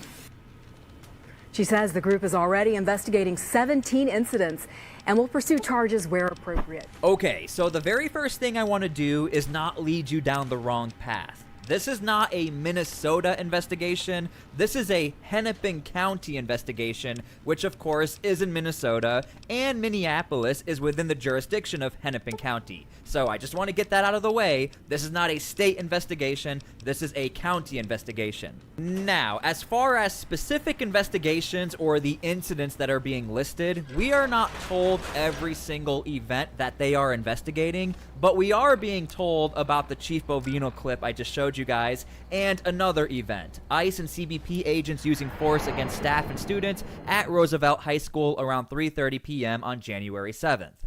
Okay, so with this investigation, we also have the launch of a new portal, and this is what it looks like. It's called the Transparency and Accountability Project. And when you dig into this portal, you are given step-by-step directions as far as how to turn in your evidence, and you're also given a description as far as what this is all about. So one of the events being investigated is, of course, this right here, when Chief Bovino threw his chemical munition. Let's just watch this real quick. I'm in the gas. Get back. Gas is coming. Gas is coming. Gas warning. Gas warning. Warning. Gas warning. Hey. Gas. Gas. Gas. You just get back. Get here. Okay, so leave your comments down below if you saw that clip. It went very viral when it came out. So here's where things get interesting. Chief Bovino already went public and explained to everyone what was happening. Only necessary when violence is committed. This clip has gone around the world. At one point today, I looked up, I saw it playing on 3 different cable news channels of you personally throwing a tear gas canister. Take a look. To you, what does that clip show? Feeling thirsty? Sure. Well, what J.D. Vance, the vice president, said, he said it very well. If you look at that clip, what you see directly behind me are Border Patrol agents that had just been assaulted. One of them was spit on. As that individual that spit on a Border Patrol agent was taken into custody, several other suspects came in and tried to intervene physically, both body checking Border Patrol agents as well as physically wrestling with Border Patrol agents to try to free the original suspect that spit. So this is why I find this all very interesting. I'm very curious if in this Hennepin County investigation, they're going to lay out this side of the story as far as what Chief Bovino is saying and what Homeland Security is saying as far as why they had to deploy chemical munitions. And when you do scroll back and you look at the footage, you can actually see right behind Chief Bovino, there is a scuffle on the ground right behind him. Check this out where my cursor is. Gas on Bill! We're filling you gas on Bill, Bovino! Gas on... And according to Chief Bovino, that is somebody who assaulted federal agents. And by the way, if you haven't already, make sure to please subscribe to my channel because I will definitely be paying attention to this investigation and other investigations as far as what their findings are going to be or not be. But here is a statement from Hennepin County and what this is all about, a very recent statement. Today, I am announcing that we have established the Transparency and Accountability Project. You will hear me refer to it as TAP. TAP will identify, investigate, and, if appropriate, pursue accountability for potential unlawful behavior by federal agents in Hennepin County. It is staffed by prosecutors and a civilian investigator from our office. As part of this project, we are actively investigating 17 incidents that have been brought to our attention by the community. As you can imagine, many of the victims and witnesses have legitimate concerns about being publicly identified for fear of retaliation by the federal government. For that reason, we will not share information on all of the incidents we are investigating. There are a few, however, that are very public and for which we would like additional information. We are asking for the public's help in gathering additional information on these incidents. Customs and Border Patrol Commander Greg Bovino and other agents using force against observers and press near Mueller Park. That happened on January 21st of 2026 at about 2 p.m. ICE CBP usage of force against staff and students at Roosevelt High School. That happened on January 7th of 2026 at approximately 3:30 p.m. Damn straight they will. As you know, we created a portal to collect evidence in the shootings of Renee Good and Alex Preddy. The portal has served its purpose and has been taken down. Thank you to everyone who contributed information to that portal. And to be totally transparent with you, I have no idea what happened with that portal or what's to come. I have no idea. Maybe it was just evidence gathering and that's it. But again, it looks like this could be the same thing. That's what it really sounds like. We are now opening a new portal for community members to share photos and video on any incidents that may involve potentially unlawful conduct by federal agents. Through our new submission form, and you can see the QR code there, community members can also describe incidents they experienced or witnesses, even if they do not have photos or videos to share. There are many victims whose stories need to be told. We will investigate and pursue charging where appropriate, and we will continue to seek collaboration with local law enforcement wherever needed. Okay, so moving forward, I was able to track down this Roosevelt High School event, and we do have a statement from Homeland Security as far as what occurred on this day. This news report is going to be from January 8th. Keep that in mind. Okay, so moving forward, the other high-profile event that's being investigated is this Roosevelt High School event. Now, what you're about to watch is from January 8th. Keep that in mind. We had told you earlier about some video that we were seeing online. We are now able to share that with you, getting permission about that. Take a look. This is what it looked like outside Roosevelt High School here yesterday during school dismissal. You can see a number of students and federal law enforcement. And visually, if you look very close, you can see what looks like a snowball thrown and then a puff of something clearly coming from an agent toward a group of young people, toward a group of students, whoever was in that crowd. I'm told some community members from the neighborhood were in that crowd as well. Okay, so by a show of hands, leave your comments down below if you remembered when this happened. A lot was happening at this time. Again, even at this time, we had the Nick Shirley video, which was still very viral, and people were talking about the fraud. At the same time, there were federal agents deployed to Minnesota, reaching the peak of 4,000 federal agents, so a lot was happening at this time. DHS says that was not tear gas. However, the Minneapolis Federation of Educators, they are now saying, correcting their earlier statement, they are saying it was actually pepper spray. Now, I want to go to the statement that we received just a little while ago directly from DHS. Here's what they are saying about this situation when we asked. This is their play-by-play. Border Patrol agents were conducting immigration enforcement operations in the Minneapolis area when a U.S. citizen was actively trying to impede operations. The subject proceeded to escalate his actions into violence and rammed his vehicle into a government vehicle.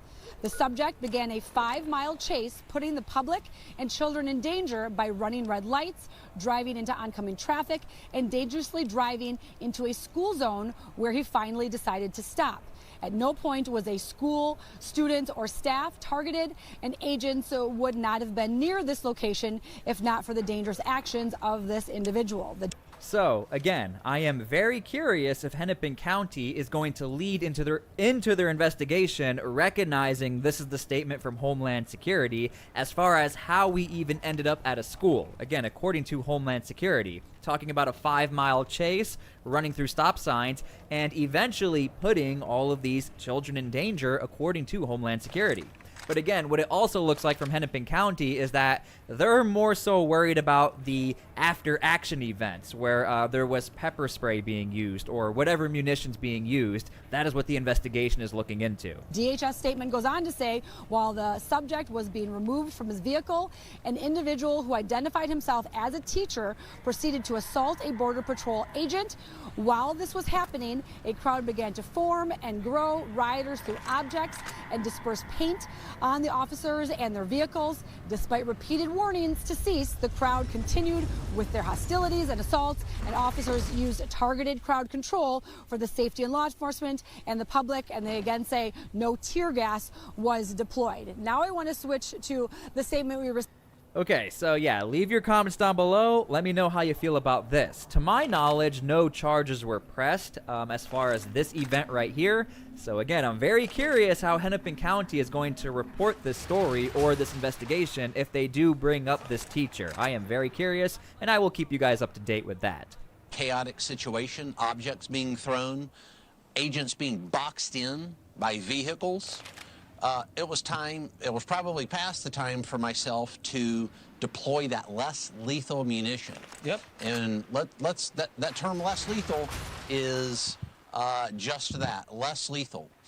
If we didn't have less lethal, what would we be left with? I think that's a question that a lot of these media, and they seem to leave that out. Do they want fisticuffs and guns? Or do we want to use less lethal to keep people safe, to keep our officers safe? And that's what we did in that particular instance. And guess what? It worked. Yep, the crowd dispersed. I've been in enough tear gas. So keep in mind, that was back in January. This has always been problematic for Homeland Security as far as this divide. When there are protesters, what are federal agents supposed to do? Use tear gas, non-lethal munitions, or just stand there and either get hurt or, as Chief Bovino says, fisticuffs, meaning throwing punches, or even worse, going above and beyond that. So this is a recent article from the Oregonian highlighting this is happening right now. This article is from just yesterday. Portland couple, both 84, testify about tear gas head injury at ICE protest hearing. Right now in Oregon, they're trying to figure out if they're going to start pursuing lawsuits against federal agents, again, for the overuse of chemical munitions. And as of right now, there is a federal halt with federal agents using tear gas and chemical munitions at the Portland ICE facility. So keep in mind, this is still an ongoing challenge for Homeland Security to try and navigate as to whether or not they're allowed to use chemical munitions or whatever means possible to calm the situation down, also known as less than lethal. If you have any information about either of these cases or any other cases that you want us to be aware about, please submit that information and you'll see the details on this video. I want everybody to know we understand that Operation Metro Surge irreparably damaged our community. What we are also aware of is that our immigrant neighbors were incredibly courageous and brave, as were our non-immigrant neighbors who were there to provide some mutual aid and document what was happening. We know transparency and accountability is important to our community, which is why we're committing resources to this project. Please submit anything that you have. You'll see the information on this video, and know that we will do our very best to provide transparency and accountability. Okay, so Hennepin County has already acknowledged this is going to be very difficult, an uphill battle to even pursue these charges. So that's already been put out on the table. But nonetheless, they are still wanting to gather evidence or get all this information, throw it into a portal, and I don't know what's going to happen next. In fact, we're sort of getting the same vibe from Hennepin County as well, because what they're saying is if we can do something, we will. And if we can't, we don't know. We're not being told what's going to happen next. All we know is that a portal before this one was already shut down, and we have no idea what's moving forward with that or what's next. So I will update you guys on all of this. I thought you'd find this story interesting as far as we have another jurisdiction, sanctuary jurisdiction, looking into possibly pressing charges against federal agents or Homeland Security. But the fact that Chief Bovino was specifically put out in the public or specifically labeled in this investigation, again, I thought you'd find that rather interesting. And that's all I have for you guys. I hope you enjoyed the video, and I hope I was as fair as possible. Again, disclaimer, this is a county-level investigation. This is not the state of Minnesota, so keep that in mind. Thank you guys again for everything. God bless all of you, and please pray for peace. We need that right now, especially right now. And please...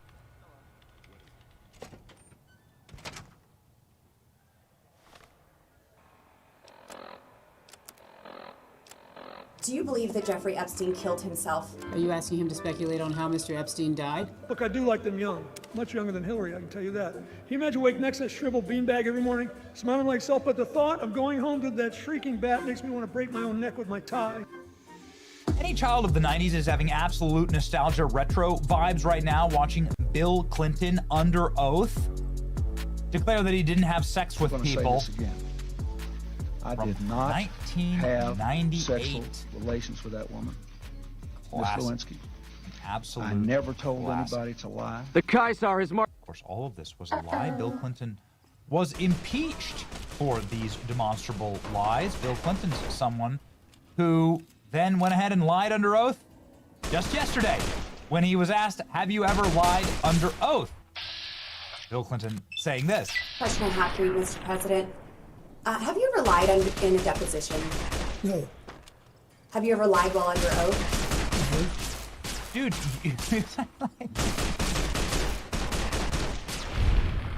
Cessation of hostilities complete. Have sexual relations with that woman. Well, there it is. Okay, that's all you need to know about the Bill Clinton deposition. But we did get to hear Bill Clinton say multiple times that he did not have sexual relations with other women. Again, it's a total throwback, including this woman, or this black box. Whatever's going on here, ladies and gentlemen, a woman pretty close to Bill Clinton as he puts his arms back in the hot tub at a fancy hotel that Jeffrey Epstein demanded he stay at, no doubt because he had cameras on this photo. Bill Clinton got asked about this, and his reaction is going viral. Obviously, this is a series of photos inside of a very lavish hotel pool where young women in bikinis, and I'm almost sure this is Ghislaine Maxwell, surround Bill Clinton as he goes for a luxurious swim. Bill Clinton appears to smile as he looks at the photos of him with young chicks in a hot tub. The president smiles at old photos with pedophile. Oh, okay. Yikes. So Bill was clearly loving it. And, in fact, wanted to see a second look.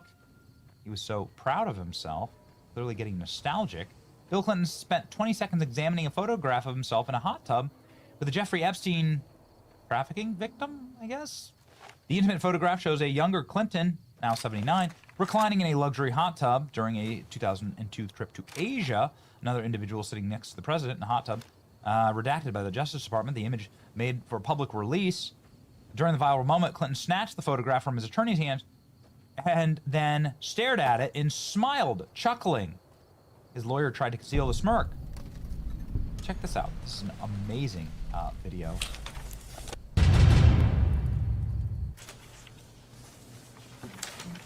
Clinton looking at the hot tub photo. Like, clearly liking what he sees. Let me see it. And he says, give me that back.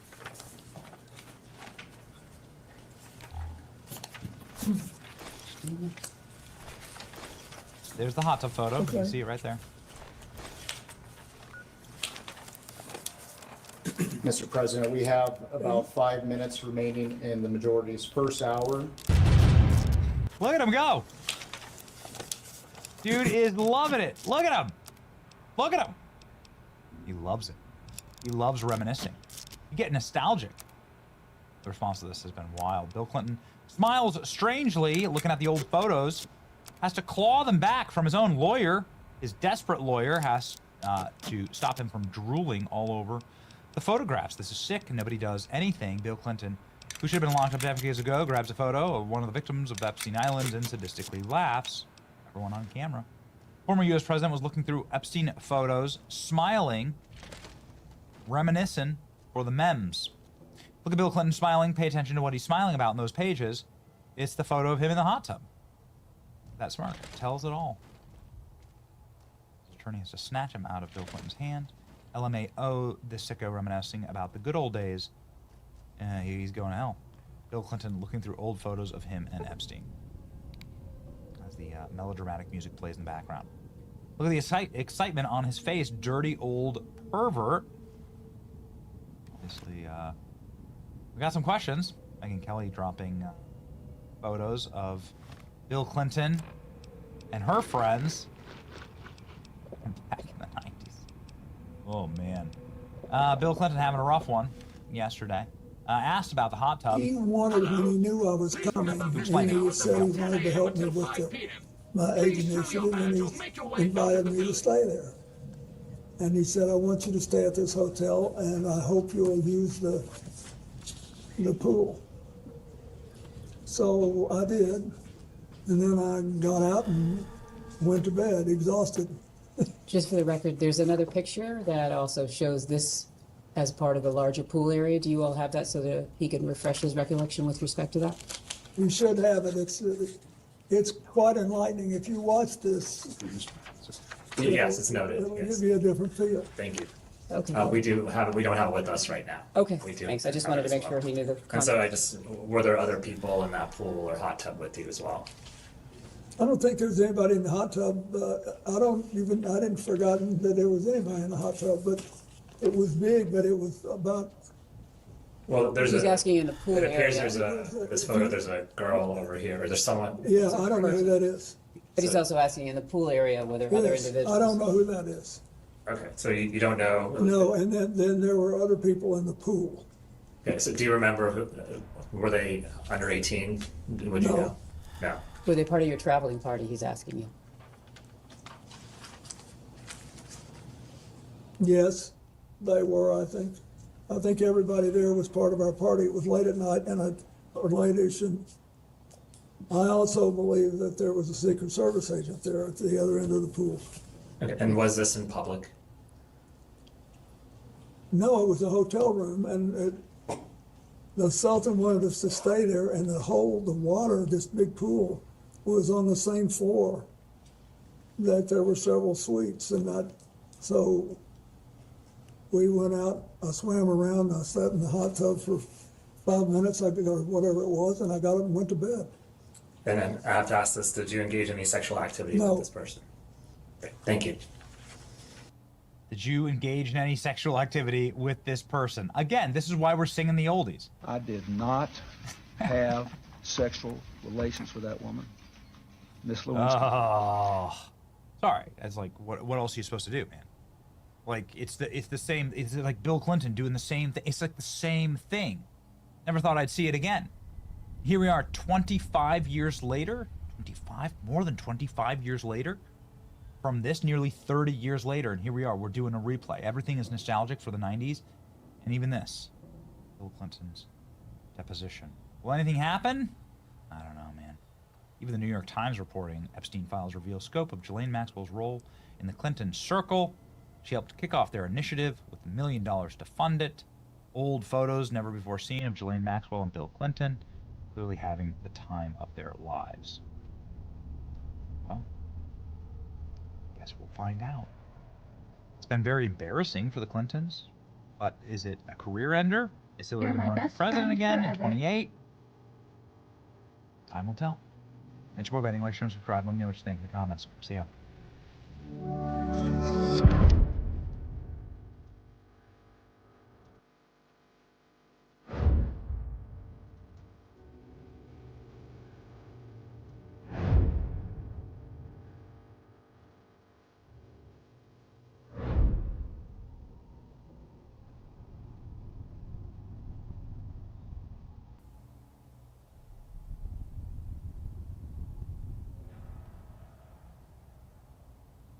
What's up, everybody? So in the past few days, the internet has been exploding with a new conspiracy theory about Jim Carrey being cloned or replaced, or God forbid, just completely gone from existence. So the theory has come with the new awards kind of ceremony that he attended, which was the César Awards. His appearance was obviously, even from myself being one of the biggest Jim Carrey fans and growing up with all of his old school movies back in the day, like Ace Ventura, Dumb and Dumber, and The Truman Show, and so many other ones, his appearance was pretty shocking, I'd say a little bit. But when you look closer and kind of debunk all of the, I'd say, kind of conspiracies and a lot of the images that were shown on social media, you see it's definitely still Jim Carrey. Let's break it down in this video, guys. I'm going to try my best to keep this nice, quick, and short to kind of prove to you guys that Jim Carrey most likely just has plastic surgery or some Botox done, or to be honest, it's just aging maybe, or a combination of all of those. But let's jump into it, guys, and hopefully let's debunk this and figure it out. So if you look side by side on current images, I try to find the highest quality images from the César Awards, especially pertaining to the eyes, because obviously you guys have seen the whole eye comparison, images, and to be honest, they either look a little weird, I'd say, or edited sometimes. Who knows these days with AI and what people will do to cause even more conspiracy and controversy and clickbait. Here you're getting whatever raw images I found of Jim on the internet, and I'm kind of paying attention to the hazel eye color that Jim Carrey does have. So if you guys don't know, people with hazel eyes, it's technically a shade of brown, right? But it's more of like a mix of green and brown for a lot, like not a lot of people that like really pay attention to when light is shined into your retina. Basically, the color looks way lighter, especially with hazel eyes. I'll even compare it to a bunch of stock images here, and you can kind of see that the pigmentation in Jim's eyes, you have kind of a brown ring around the pupils, what people have when they normally have hazel eyes, and different variations. It's pretty normal, I'd say. I'm not an eye expert, I'm not an eye doctor, but you can kind of see here that the eyes are literally the same, to be honest. I would say almost close to at least 95% accurate when in the comparison that I'm showing you here, guys. So hopefully, I would love to hear your guys' comments about the whole situation, because honestly, I think it's just nuts how this is blown up out of proportion. I feel like at this point, Jim Carrey needs to make a public statement to everybody to just qualm all the conspiracy theories. But honestly, I think this factor alone, I feel like is pretty hard to replicate, even with modern, who knows, contacts and this stuff and like mimicking someone's eyes. It's almost like a fingerprint. But I also did compare both images that I had in the video here with an AI, and obviously take it with a grain of salt because I just completely despise AI. But for this scenario, I used it just to have kind of a comparison from, a computer software where it kind of detected both set of photos, and it looks like it says it's the same person. So obviously, again, take it with a grain of salt, guys. But this was just a quick video from my take with the whole situation. I just personally think Jim did get plastic surgery or Botox.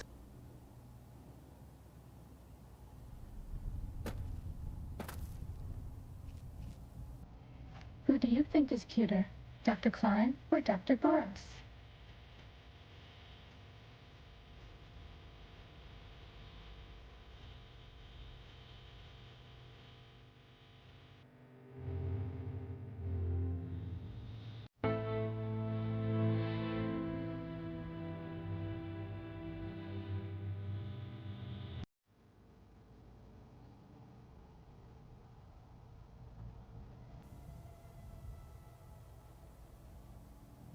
Get right to Trey Yanks. He's live in Tel Aviv. He's got more on the breaking news right now. Trey. Yeah, hey guys, good afternoon. We're following these reports out of Dubai that indicate an Iranian drone hit the U.S. consulate in Dubai. Time to fight. We understand that the building and many of these surrounding buildings have been fully or at least partially evacuated. And again, these are just initial reports coming in. Fox's Jennifer Griffin also confirming that a hit did take place in this area. As we look at this story and the Gulf countries under threat, just in the past 24 hours, this is the second hit on a U.S. consulate or embassy in the Gulf. Remember, overnight in Riyadh, Saudi Arabia, 2 Iranian drones hit the compound, but that compound, again, also was evacuated beforehand. As this is taking place, it raises real questions about air defense systems around these areas. And I reviewed a couple videos online that are circulating, and it indicates this is an Iranian drone, a very similar sound to the same Shahed drones that the Iranians sold to the Russians in Ukraine. You could often see them in Ukraine when they would fly quite low, and it sounds almost like a loud lawnmower buzzing through the sky, and then ultimately there's an explosion.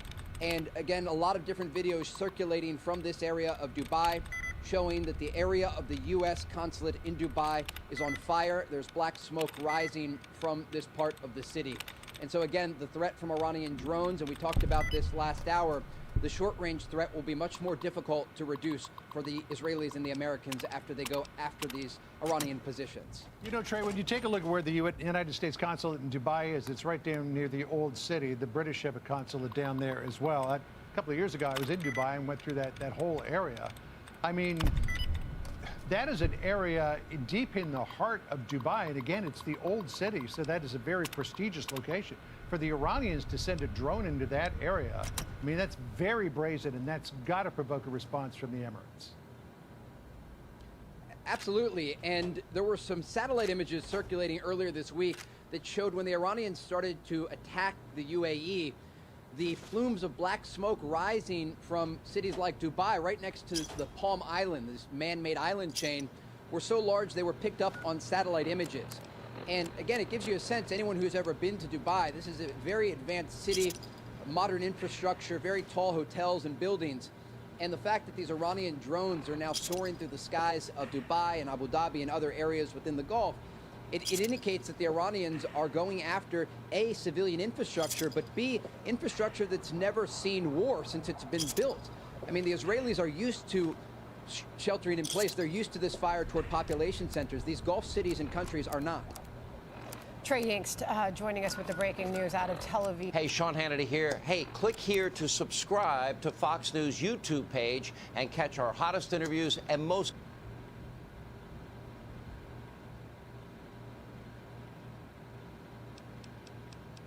Right now, as you're watching this, the Middle East and indeed the entire world is being completely and irreversibly remade.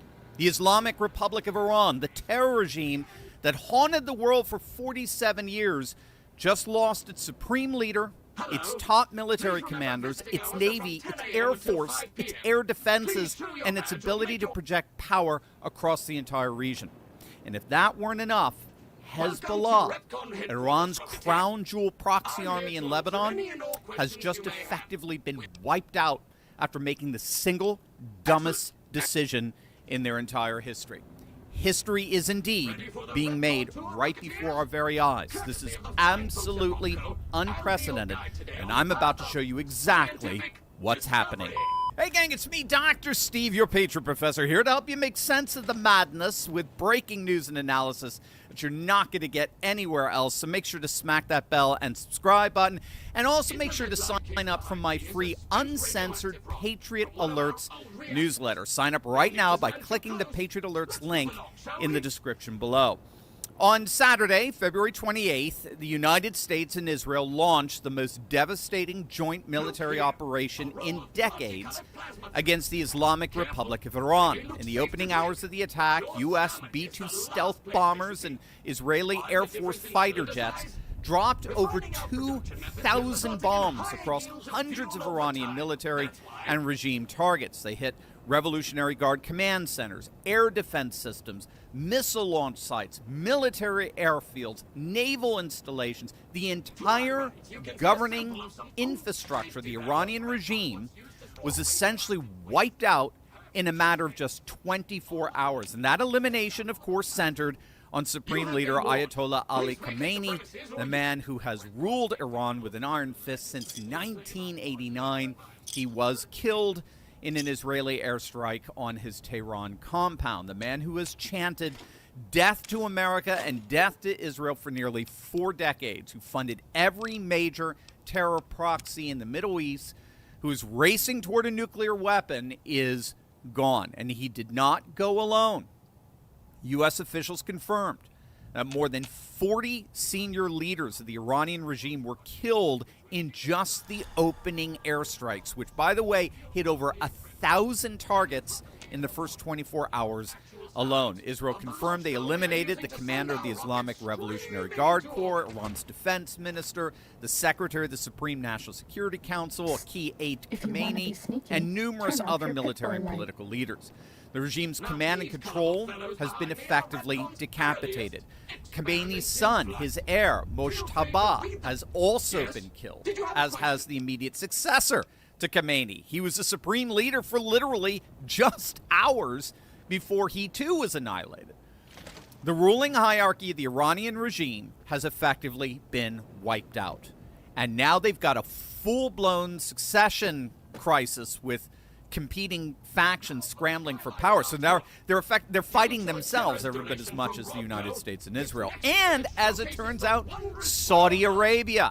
We're now getting word that the Kingdom of Saudi Arabia is preparing to join the fight and bring down the regime once and for all. It's been widely reported that while Saudi Arabia publicly called on the United States to avoid a military confrontation with Iran, behind the scenes these last several weeks, privately, Crown Prince Mohammed bin Salman was all for this. He's been one of the biggest cheerleaders in the region for this regime change operation.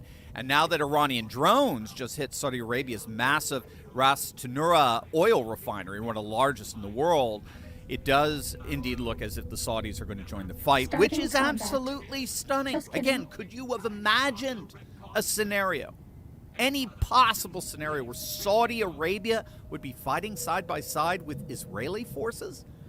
Remember, one of the key strategic moves of the first Gulf War was that Israel had to sit it out in order for Bush Sr. to assemble that massive Arab alliance against Saddam Hussein, which included the Saudis. But that meant Israel had to hold back despite having Scud missiles shot at them. But now they may indeed be fighting side by side. They did pretty good with Pluto. Look at Pluto way back here. Iranian regime, up top which of me. only adds to the truly Everything is really well done, historic man. dimension Size in and all of everything. this. Now, here's where this gets even more dramatic. Remember Hezbollah, right? Iran's most powerful proxy army, the terror group embedded in Lebanon that's terrorized Israel and the entire region for decades? Back on February 25th, just days before the strikes, Hezbollah, what's left of its leadership, issued a stunning public warning. They said essentially, if you kill Khamenei or you try to topple the regime, we're going to enter the war. Well, as of today, in the early morning hours, Hezbollah made good on their threat. They launched rockets and drones from Lebanon, targeting an Israeli air defense base near Haifa in northern Israel. Israel's response was beyond devastating. And it wasn't just Israel. You are not going to believe who's now confronting Hezbollah. This is an absolute game changer. But did you know that Alzheimer's isn't waiting for old age anymore? It's spreading. It's accelerating. And it's showing up decades earlier. Early onset dementia Alzheimer's are on the rise.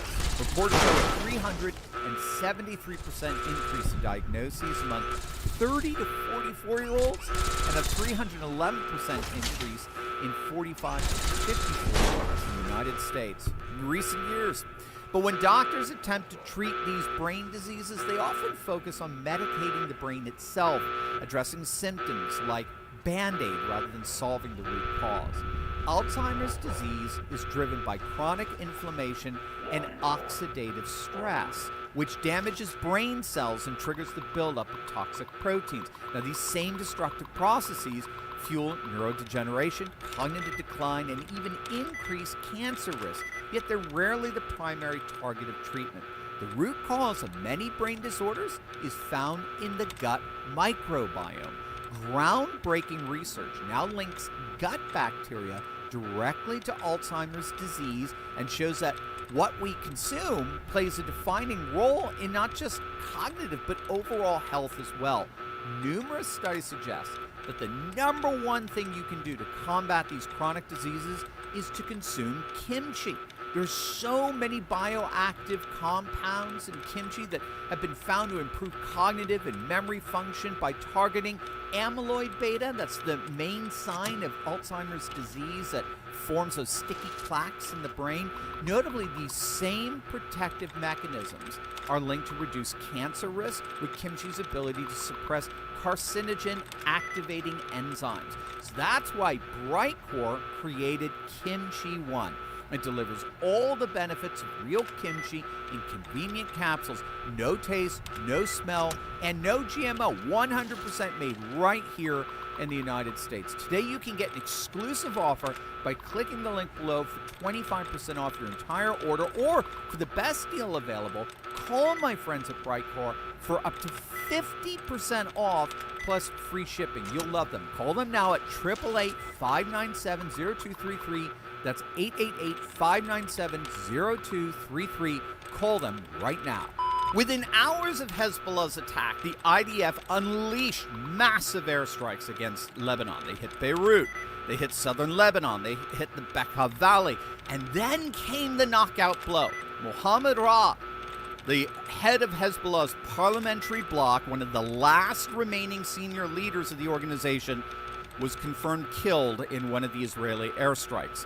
The IDF has now added Hezbollah's remaining leadership to the same decapitation campaign they're running against Iran. And it gets worse.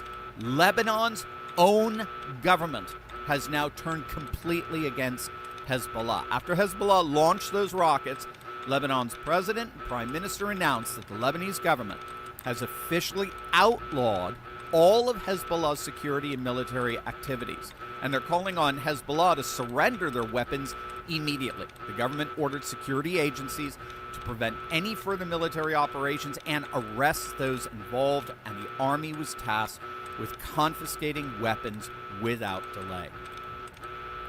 What we're witnessing here, gang, is nothing less than the dismantling of Iran's entire proxy empire. Hezbollah in Lebanon, shattered, outlawed by its own governments, top leaders eliminated one by one. The Houthis in Yemen, isolated without their patron. Iranian-backed militias in Iraq, already being struck by U.S. and Israeli forces, with 4 PMF fighters killed just yesterday. Iran itself, its supreme leader dead, over 40 senior regime officials eliminated, its navy destroyed, its missile infrastructure in ruins, and a succession crisis tearing apart whatever's left of the regime.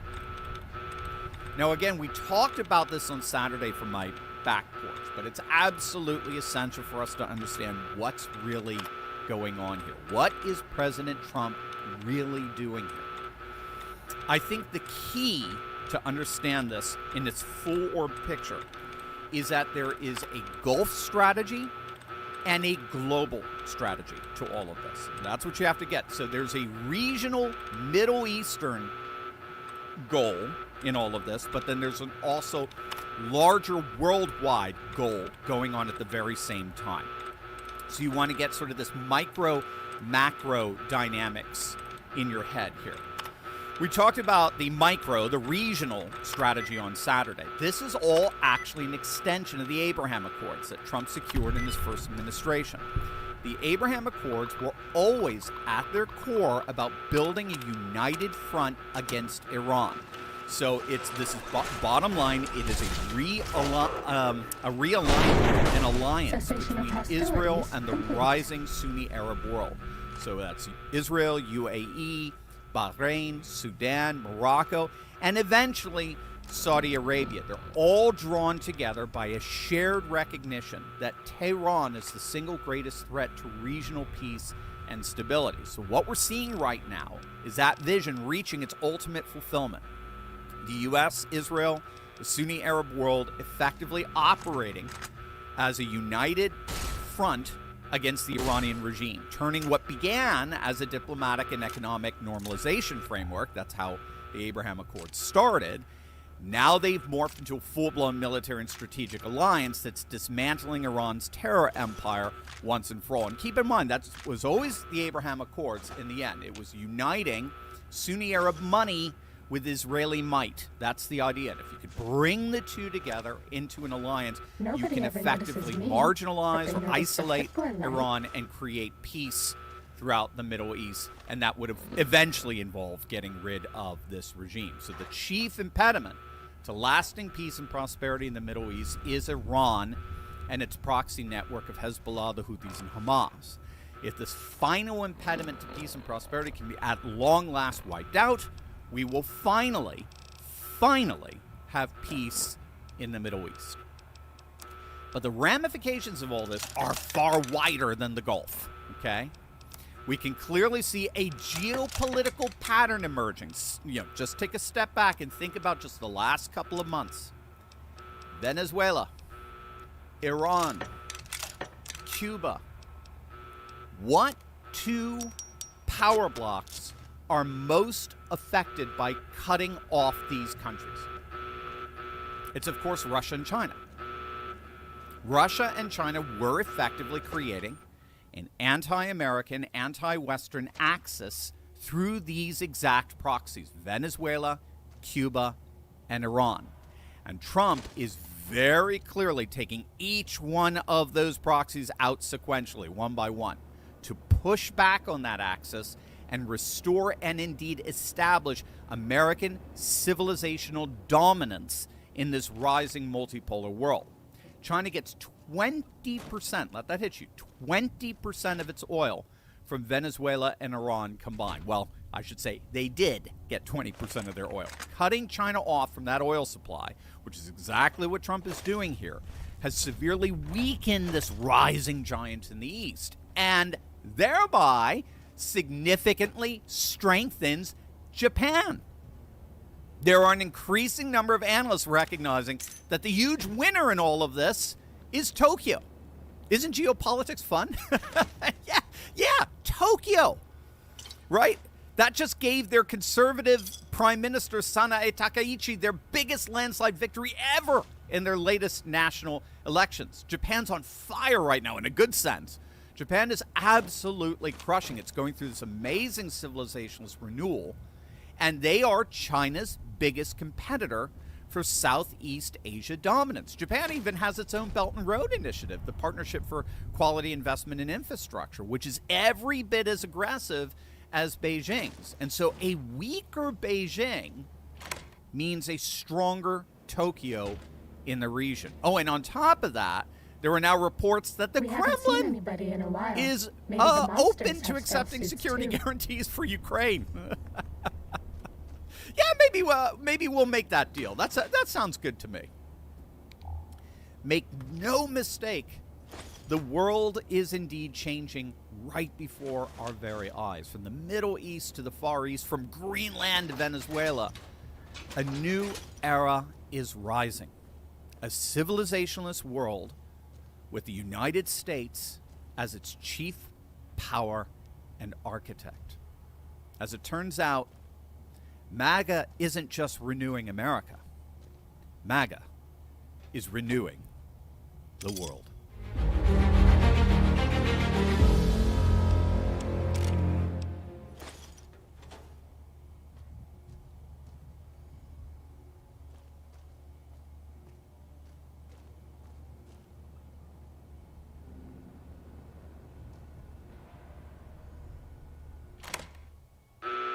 I'm dead. I'm dead. Who the fuck is that? That's not Jim Carrey. I'm not saying the Illuminati got him. This is not Jim Carrey. It reminds me of this, and this, and this, and this, and this. Area fake news saying you are not Jim Carrey. That's true or not? There is a huge conspiracy theory about beloved Hollywood actor Jim Carrey right now that's running rampant through the internet. A man who has always rejected Hollywood, exposed the elites, and tried to wake up the audience to how blinded we've all been to it this whole time. Has Jim Carrey suddenly turned to the dark side? He stepped out this weekend looking completely different, with a totally different eye color that I'll show you, and just acting completely different. His longtime fans were shocked and very worried when they saw him. And this is so unlike him that he suddenly came out of retirement, even though he said he never would, and if he did, it isn't him. He allegedly said that in 2022 when he retired. Did the Illuminati finally silence their loudest Hollywood whistleblower and clone and replace him? Is this a punishment? This comes after years of speeches of him exposing government corruption and authority. And right before filming this, he was actually asked if he was a clone and if he's the real Jim Carrey. And I'll tell you what he said. I literally just saw this. This is definitely a conspiracy theory for you, so let's get into it all. Before we start, make sure to subscribe to become a student here at Pop Culture University with your professor, Patty. You know you want to be a student. Like the video to be a good student. If you don't, I'll bring you to the front of the class and spank you on the booty with a ruler. So share this with a friend also, or someone you hate and you know they love Jim Carrey and this is gonna worry them. So basically, let's set the scene. It's February 2026 and he steps out to the Caesar Awards in Paris after a little while of retirement.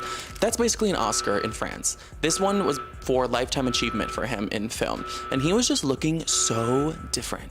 It was very uncanny valley, as if he was wearing the mask himself.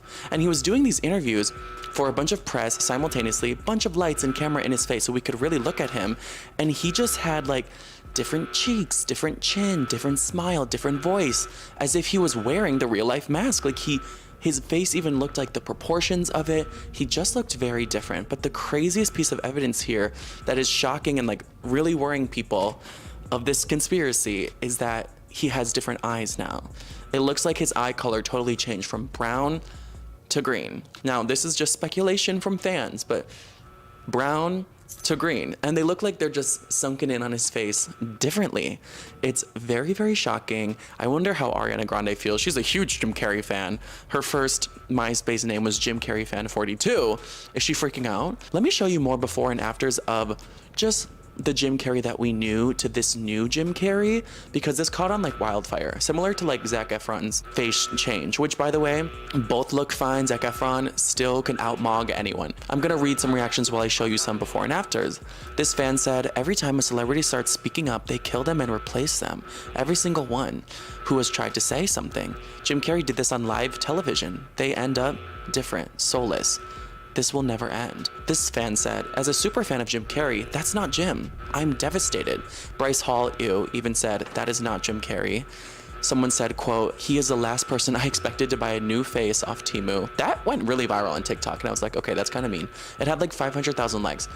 Someone else said, I've never seen anyone look less like Jim Carrey. Jim Carrey would never get massive amounts of Botox. Let's be real. This is compelling. Someone said, Jim Carrey, Selena Gomez, what the fuck is going on? These are not them. And to try to pull it in our faces like this, bro, what? So Jim Carrey, he's a 64-year-old man in Hollywood. Plastic surgery isn't a far-fetched possibility. If someone wants to rejuvenate themselves, look any way they want to feel confident and their best self, that's fine. I would never judge someone for doing that. He's a handsome man. He'll always look cute and lovable, that's for sure. But another suspicious piece of evidence is that they were right. He's the last person you would expect to do this to his face, because his face is his whole career. He's known for morphing his face into roles like the Grinch, molding it into his characters like Dumber and Dumber, needing his face to be bendable and pliable. This just doesn't seem like a move that the real Jim Carrey would make. So not only the appearance, but fans have noticed that Jim Carrey is acting very differently as well. He's doing things that the original Jim Carrey would never do. First of all, this was funny when I saw it, but this just shows how much people are putting him under a microscope. He's a known lefty, and I'm not saying he's a liberal. I'm saying he's left-handed, and at the award show, he was doing everything with his right hand. That's not a smoking gun, but it is suspicious. His mannerisms were totally different, and on the carpet, someone asked him what his favorite funny face he's ever worn is, and he said, my favorite funny face is the one I'm wearing right now. My favorite funny face is the one I'm wearing right now. Is it like a subliminal? Is he the sunken place? Is this like Get Out? Also, listen to how he used to talk and how he does now. I'm here tonight to blow the lid off it, to be the whistleblower. I'm sick and tired of the secrets and the lies. You know, I wrote it and I researched it and I practiced it like crazy, but you know, it's then I watched everybody like talking 1,000 miles an hour up there receiving their awards, and I was like, I'm dead. I'm dead. Also, Jim Carrey said he was retiring from movies, TV, and acting altogether in 2022 after a decades-long iconic career, because he said, unlike other Hollywood stars, he's happy with how much fame, money, recognition, achievements he's gotten, and he has had enough. He's done. Well, his retirement was huge news. And word on the street is that he even went so far to say that if he ever comes out of retirement, it is not him, because he would never do that. Allegedly in 2022, he said that, and that's the last time we kind of see Jim Carrey acting and being like the Jim Carrey that we know. And then in 2023, he came out of retirement, and now in 2026, he's back full swing, doing award shows and leading the upcoming live action movie, The Jetsons, in 2026. He said he would not come out of retirement unless the script was golden and it was perfect and something society needed. But live action The Jetsons and Sonic the Hedgehog, I don't know if he would do that. Like, did Hollywood do something to him and now they're just capitalizing off of the image of Jim Carrey? There's also some conjecture about how people feel like this is a series in a long line of celebrities being replaced or cloned or acting different, looking different. From examples like Britney Spears, Joe Biden, Selena Gomez, someone even said Kevin Hart. I haven't seen that one, but unfortunately I do get what they mean. They will just all of a sudden not really look like themselves. It'll be a little uncanny, act very different, talk very different, and I can't say I completely disagree with them. His personality and his dispositions has changed towards things he used to reject, which as a big Jim Carrey fan myself, I really loved how he stood up against society and he was very spiritual. He used to be someone who'd expose Hollywood and the elites and try to wake up the audience to how blind we are to it.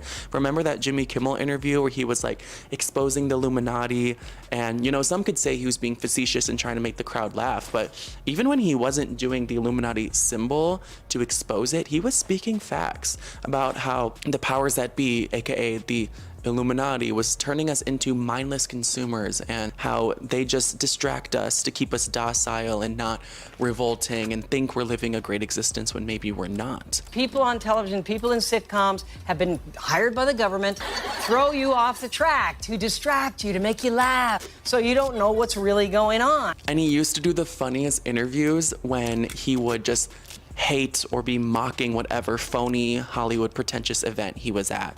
Remember the E! News interview where he was at like a Harper's Bazaar party honoring icons or something? And he told the interviewer, he was like, this is the most meaningless thing I could think of going to. And the interviewer was like, but don't you believe in icons? And he's like, that is the lowest, bottom of the barrel hanging fruit ever. None of this is real. There's no meaning to any of this, so I wanted to find the most meaningless thing that I could come to and join, and here I am. I love that interviewer. I love him. They were both like just so not on the same wavelength. Her face was so funny during that. So people are wondering, did Hollywood need to silence their biggest whistleblower? But they still want to capitalize off of Jim Carrey, so he has this new mask on. Also, he has a long history of giving very powerful speeches and calling out power in a really serious way, though, like not even joking at all.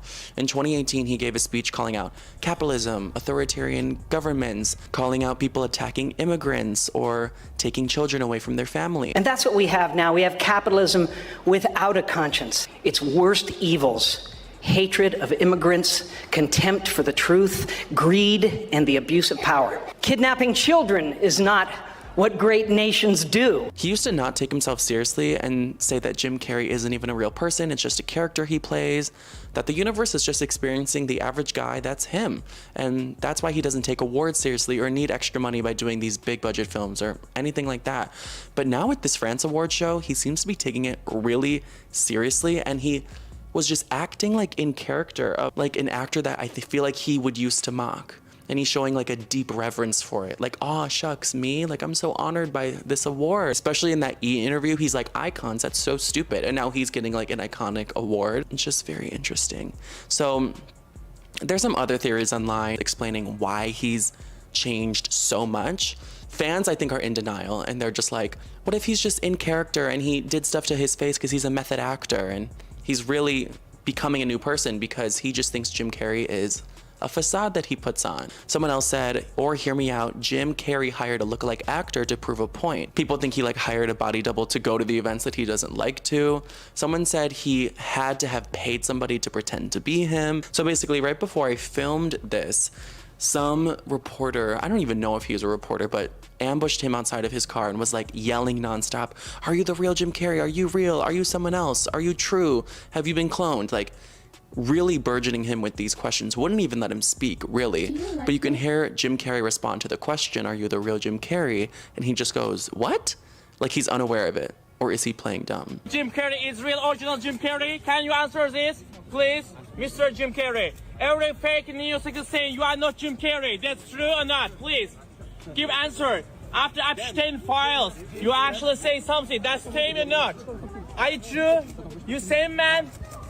Please answer, please answer. What do you guys think is going on here, from the personality change to the looks changing?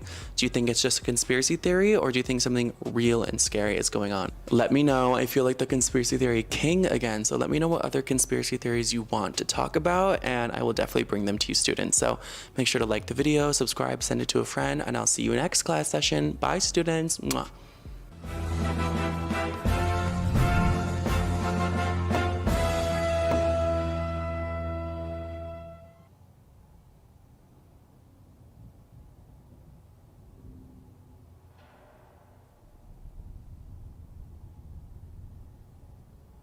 Watch what happens when two immigrants get caught shoplifting while on student visas. Hello. How are you? How are you? Good. Good. Here we have some student IDs with students from UWS. Okay. They're in our store today. They selected all these items. They went through the register 47, but they only paid for half their stuff. They would put stuff in bags, they would scan an item, put some stuff in a bag, scan one item, and they kept on doing this. Scan one, put 3 or 4 in a bag. Okay. And they did this to their entire transaction. They're just kind of going through to see what's paid for and what's not paid for. Everything that's not paid for so far is over there. What is paid for is right here. Do you guys have state IDs?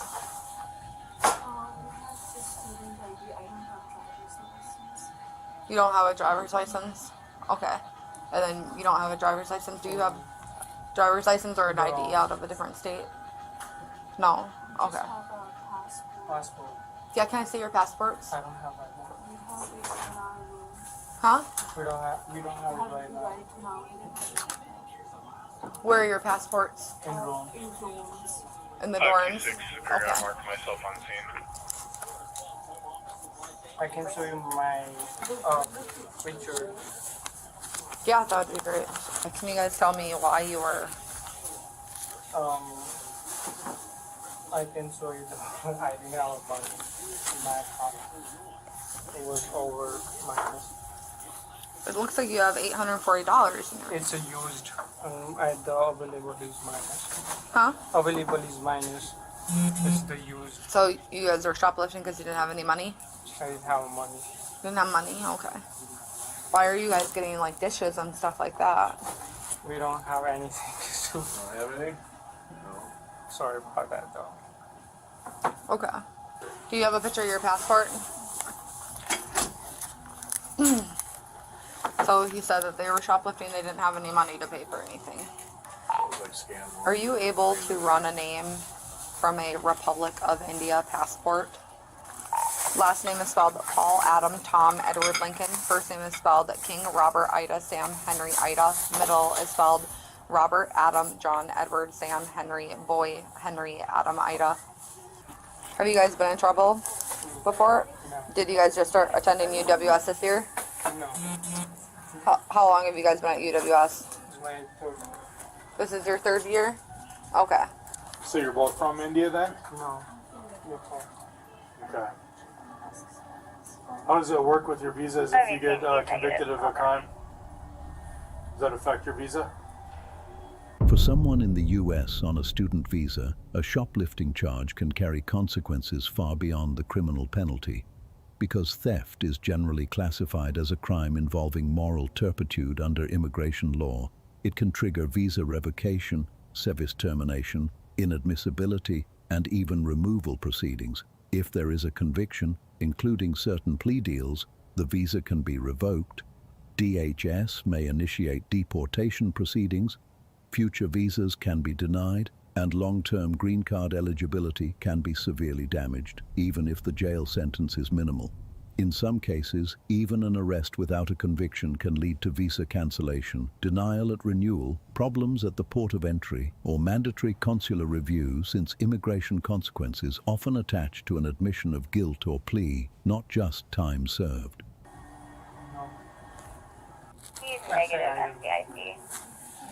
What's your name? Christian. Stand up, Christian. 518 Superior. I have another name to run. It's going to be from a Nepal passport.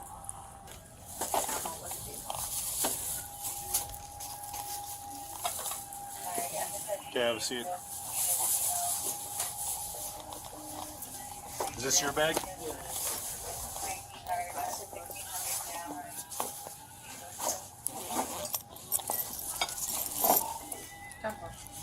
There's a bunch more stolen merchandise in there too.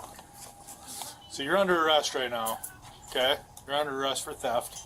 So did she have anything on her, or did she have a cart full of stuff? Yeah, they were together. They were She both was doing it. one of them. She was pushing the cart. Maybe he was. I don't remember. It was a together thing.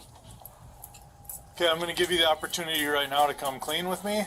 Whose idea was it to do this? So we had two different separate bills. I paid first, and then he went second.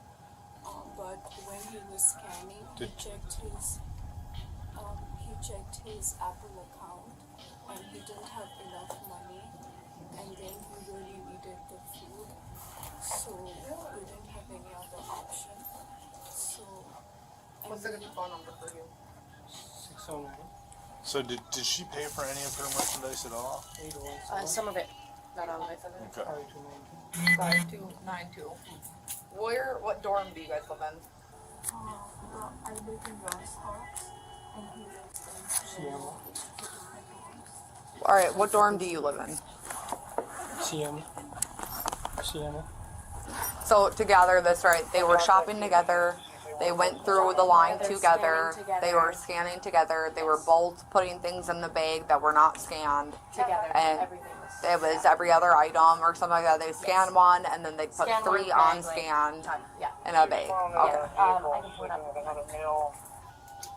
So she at some point does pay something though, or is that? She does pay something, and he does pay something. Oh, they both do pay a Yeah. portion of it then? Yep. I had no idea about the stuff in that yet.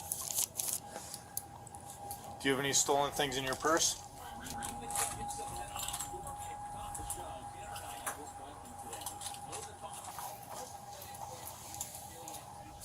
I don't want to dig if you just want to hand me your stuff. Here. Oh, you don't. I don't want her digging around in her purse.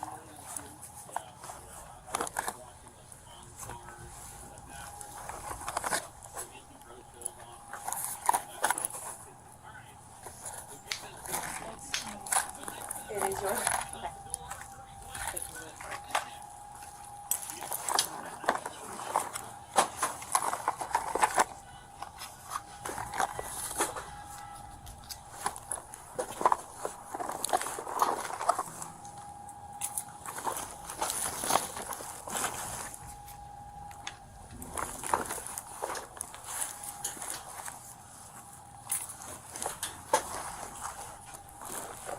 I don't. Those are yours or no? Well, this one has a price tag on it. the That's one still that's sealed. in the side pocket on my own. Okay, but these ones aren't?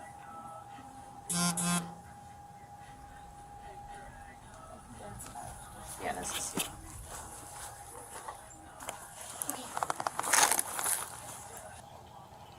What do you think? This citation or downtown? Either or is up to you. I think that I'm looking at all the items in this cart, and for people who don't have money right now to buy things, which obviously true, these aren't necessities. Makeup is not a necessity. That Caribou coffee probably cost you at least $5. No, I have a meal plan in school. A meal plan. Either or. Makeup, dishes, things like that. If you guys don't have money and you need food, that's something I can understand more. But these aren't necessities. You're stealing Yankee Candle Scentsies, makeup, dishes. Dishes are for him because in the dorm where he Dishes are not a necessity. If you don't have money right now, you don't go buy a nice dish set with money you don't have. You don't do that. At least for the stuff that she put in her purse, that's probably at least $50 of merchandise in there. Yeah, I would agree. With the stuff in the purse. How much would you estimate was stolen? Three? Yeah, somewhere around there. Not over 5, I don't think. Have you guys been convicted of a crime before? Have you guys had contact with the police before? Did they get both the returns back to you on these two? They said negative for both. I can confirm that. Him for sure was he's negative. I ran her name and I don't know. She gave me a return. I can double check to see if we've had any contacts and if we haven't had any contacts. If we haven't had contacts, let's get a booking photo. I'll just do a booking anyways. Okay. Just because I think if it weren't just food, it's other things. So. Yep. All right. Neither of you have ever been arrested? Okay, you're not. All right. I'm gonna have you stand up. Place your hands behind your back.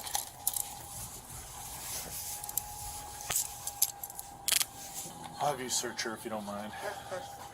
Do you have anything on your person that's gonna cut me, poke me, harm me, anything like that? Okay. Any merchandise on your person that we haven't found yet? So both of you are banned from Walmart rather. You can never come back to Walmart ever again. All right? Or for a year, actually. Can't come back to Walmart for a year. Do you understand what I'm saying? All right. You're both being arrested for theft. You're both going to go to jail. They're going to return these items and put them back on your card. Okay?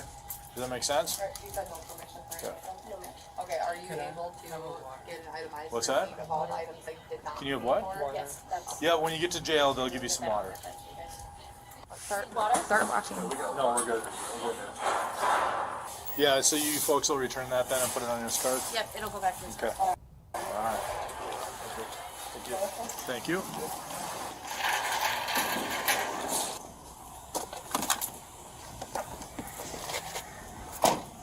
See it in there?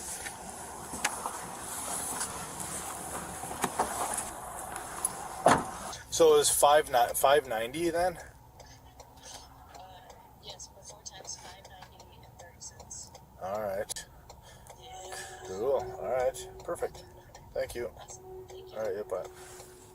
When you book her in, it's going to be felony level theft because it came to $5.90 before tax.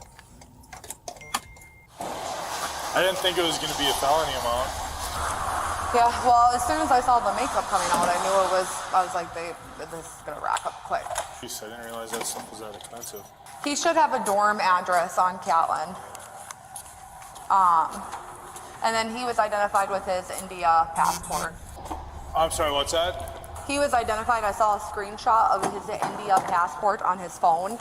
That's how I identified him. I knew who he was. I'll go sit back.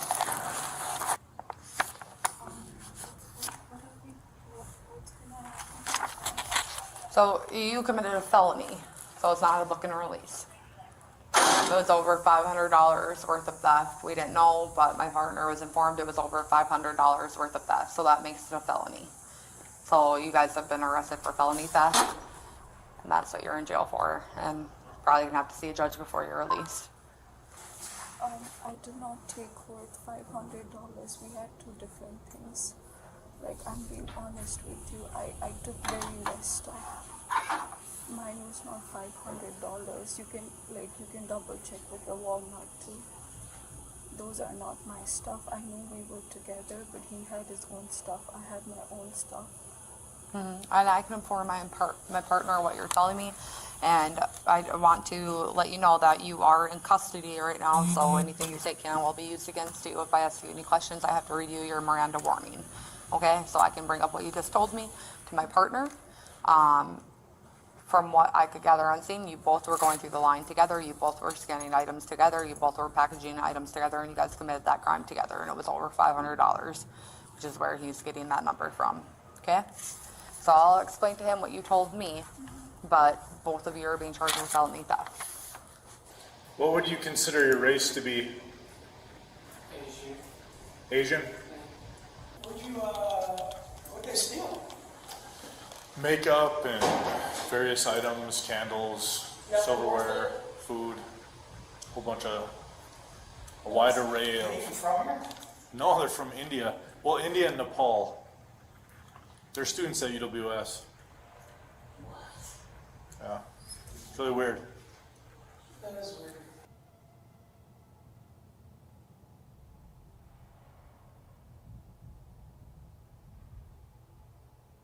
On January 26, Iran's Revolutionary Guard released footage of a target representing the USS Abraham Lincoln being attacked by a swarm of drones.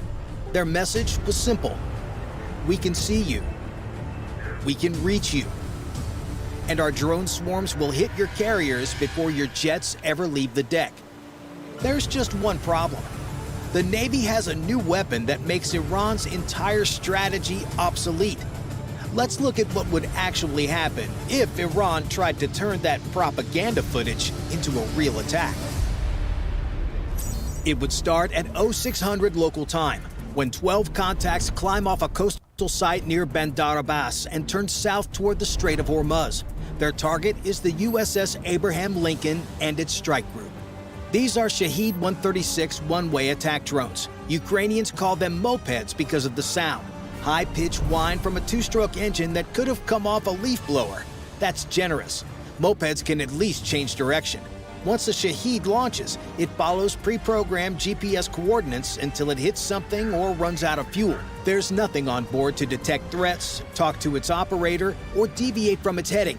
Tehran can't recall it, redirect it, or even confirm it's still flying. It's a lawn dart with a guidance chip you could order off of Amazon. The E-2D Hawkeye circling at 25,000 feet had all 12 contacts before they finished climbing. If you look at the dome on the top of this aircraft, that housing covers the AN/APY-9 radar, a system that can track objects the size of a dinner plate past 400 miles while processing over 2,000 contacts simultaneously. 12 Shaheds with the radar cross-section of a riding lawnmower, flying straight and level at constant altitude, registered about as challenging as spotting a bonfire at Burning Man. America spent $260 million on that aircraft, and what it just detected cost Iran about 30 grand apiece. Within 1.2 seconds of detection, every destroyer in the strike group has the same targeting picture. That's the cooperative engagement capability in motion. The Hawkeye spots 12 drones at the edge of the Earth, and before the CIC watch team looks up from their coffee, a destroyer 40 miles away has computed a firing solution.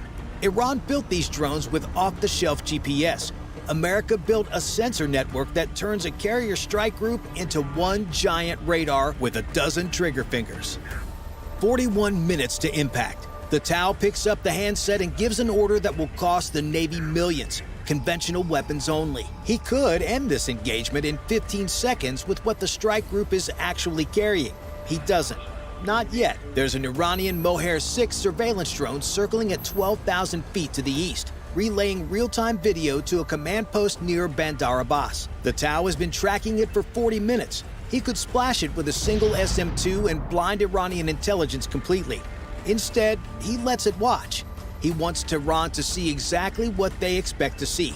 Expensive American interceptors burning through a finite magazine against cheap disposable drones. He wants them to feel confident enough to send more. At 0638, things get interesting. The lead drones cross inside 20 kilometers. If you look at the destroyer's foredeck, the Mark 45 5-inch gun is already trained on bearing. This 127mm weapon fires proximity-fused rounds. Shells designed to detonate near the target and spray shrapnel at 800 meters per second through composite airframes built to survive rain, not warfare. 3 rounds, 3 Shaheds come apart in midair. $6,000 well spent. 9 contacts at 15 kilometers, aboard one of the destroyers. Its CIWS mounts spin up with the sound every sailor knows in their sleep. A rising, mechanical whir that means something is about to have a very bad day. The M61A1 rotary cannon puts 4,500 rounds of 20mm tungsten penetrators per minute into targets that couldn't dodge a kite. 11 seconds and 4 drones turned to confetti raining into the Gulf. 5 drones left at 10 kilometers. Each RIM 116 rolling airframe missile you see launching here costs the price of an average home in the U.S. to chase down something Iran assembled for less than a used Camry. 5 launches, 5 hits. The infrared seekers barely had to work for it. 94 seconds from first shot to last, 12 drones down. But Iran just learned everything they needed to know, because that surveillance drone at 12,000 feet transmitted every detail back to Tehran. Final tab, $2.5 million in American ordnance to stop 360,000 in Iranian drones. $7 of defense for every dollar of attack. Those 5 Rams are gone. The magazine is lighter and there's no way to refill missiles unless in port. The Tau knows this. He's been watching the surveillance drone too. He could have splashed it an hour ago.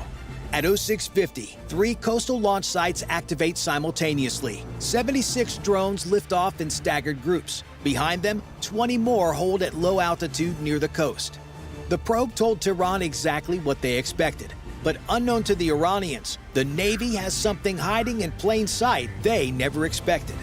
At 0651, the Hawkeye paints all 76 contacts converging from 2 bearings. 41 from the northeast, 35 from the east. Plus those 20 reserves hugging the coastline at 50 meters just above the waves.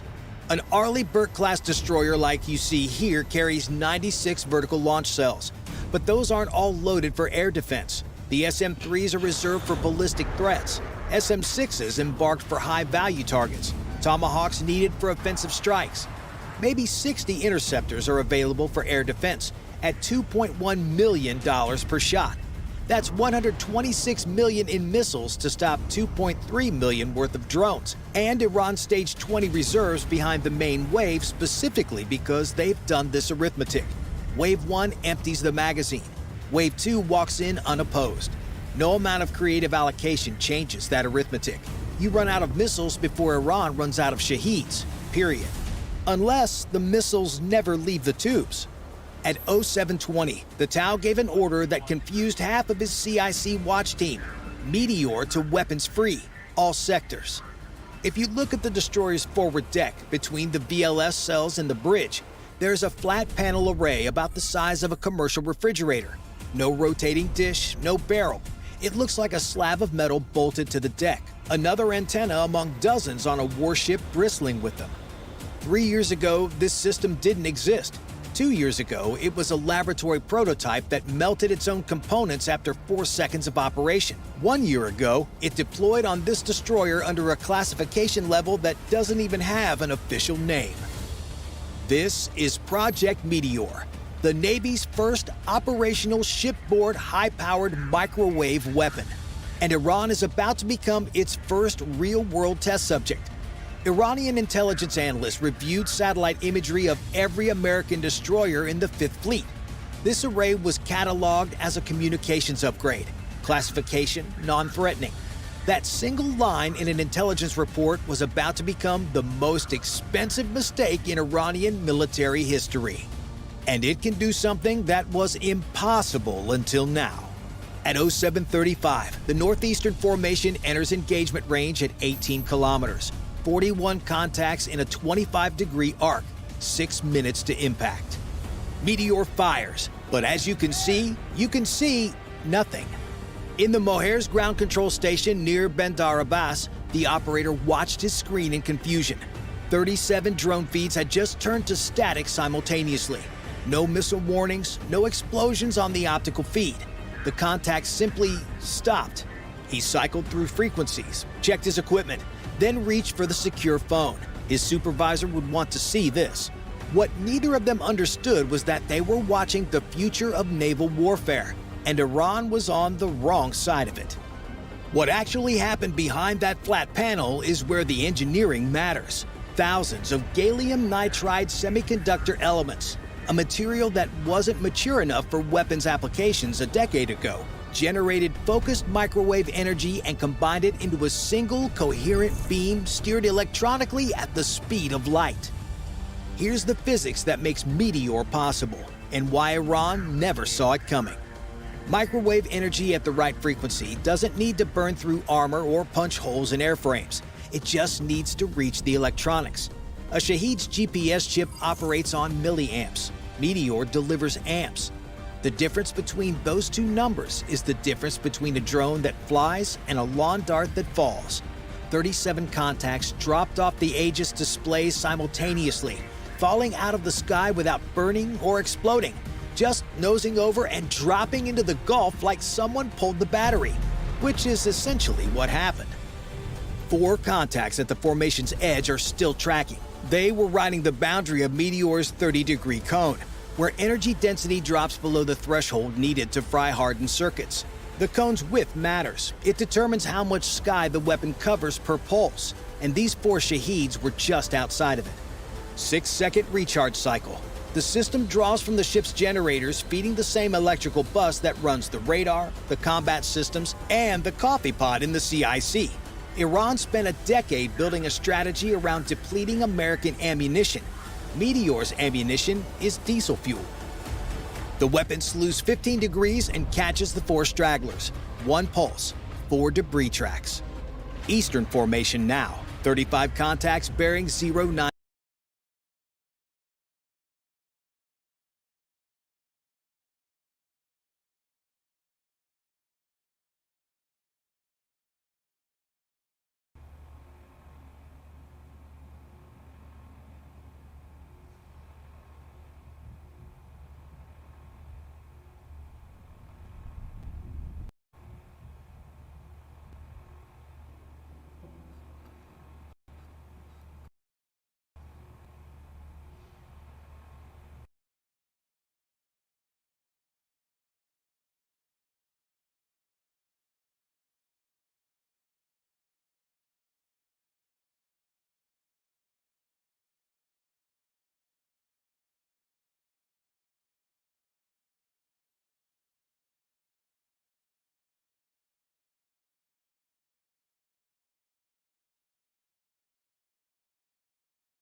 Who do you trust more, the Ayatollah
90. Meteor orients, fires. 35 drones nose over and drop into the Gulf without so much as a spark, somehow more humiliating than getting shot down. 15 seconds of engagement time, 76 drones. The SM-2 canisters haven't moved. The VLS cells Iran spent a decade trying to empty are sitting at 100%. Now the 20 reserves go to full throttle and drop to wave-top altitude, 20 feet above the surface. At that height, they vanish into sea clutter. The Hawkeye's radar loses them. Spy can't separate them from Whitecaps. 20 armed contacts just disappeared from every display in the strike group.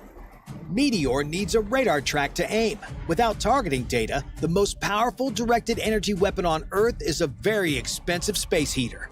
12 minutes to estimated arrival. Phalanx was designed for stragglers, not an incoming wave. SM-2s could engage, but $2.1 million per intercept against $30,000 drones is the exact trap the Navy built this weapon to avoid. The magazines the Tau has been protecting all morning are about to matter if missiles are inbound.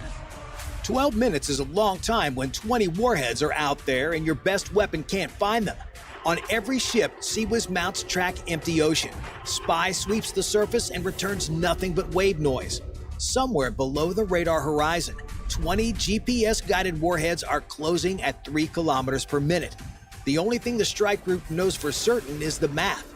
At 185 kilometers per hour from the last known position, those drones will reach engagement range in roughly 11 minutes. Everything between now and then is guesswork.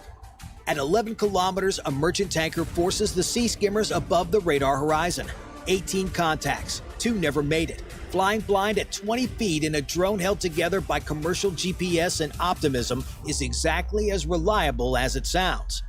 2 pulses, 16 down. 2 survivors skim through at the extreme edge of detection, possibly below Meteor's medium depression angle, 3 kilometers out.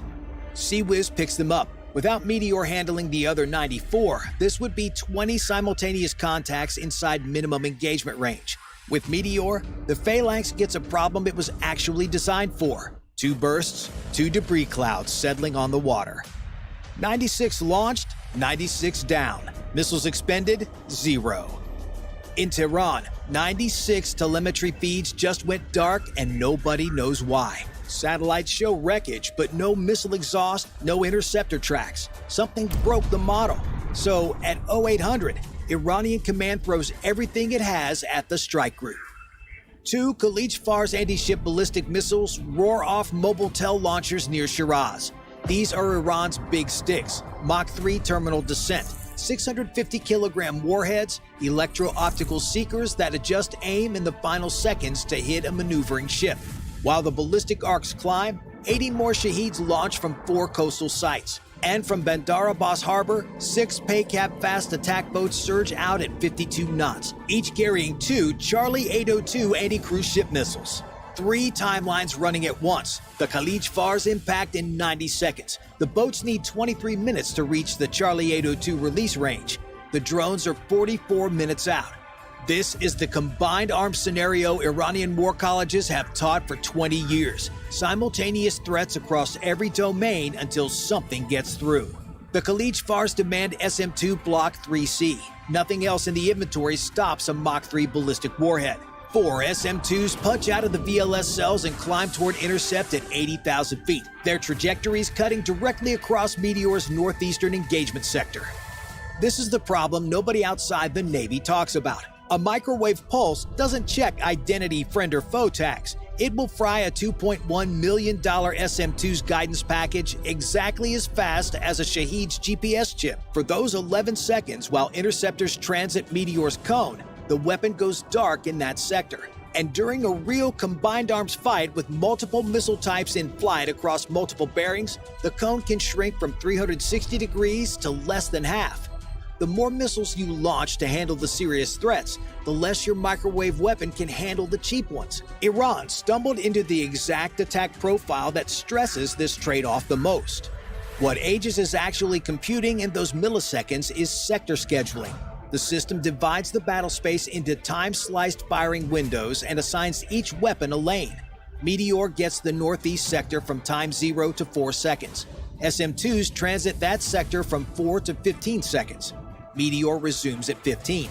Now multiply that across every bearing where friendly ordnance is in flight, update it continuously as new missiles launch, and recalculate every time Meteor slews to a new arc.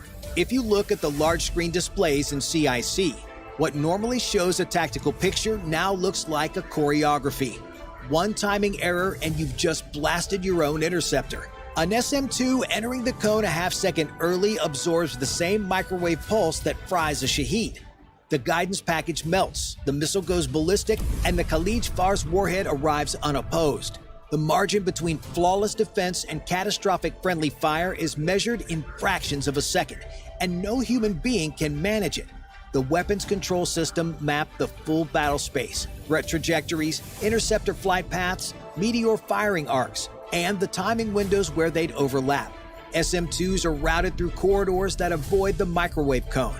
Meteor is assigned sectors clear of friendly ordnance.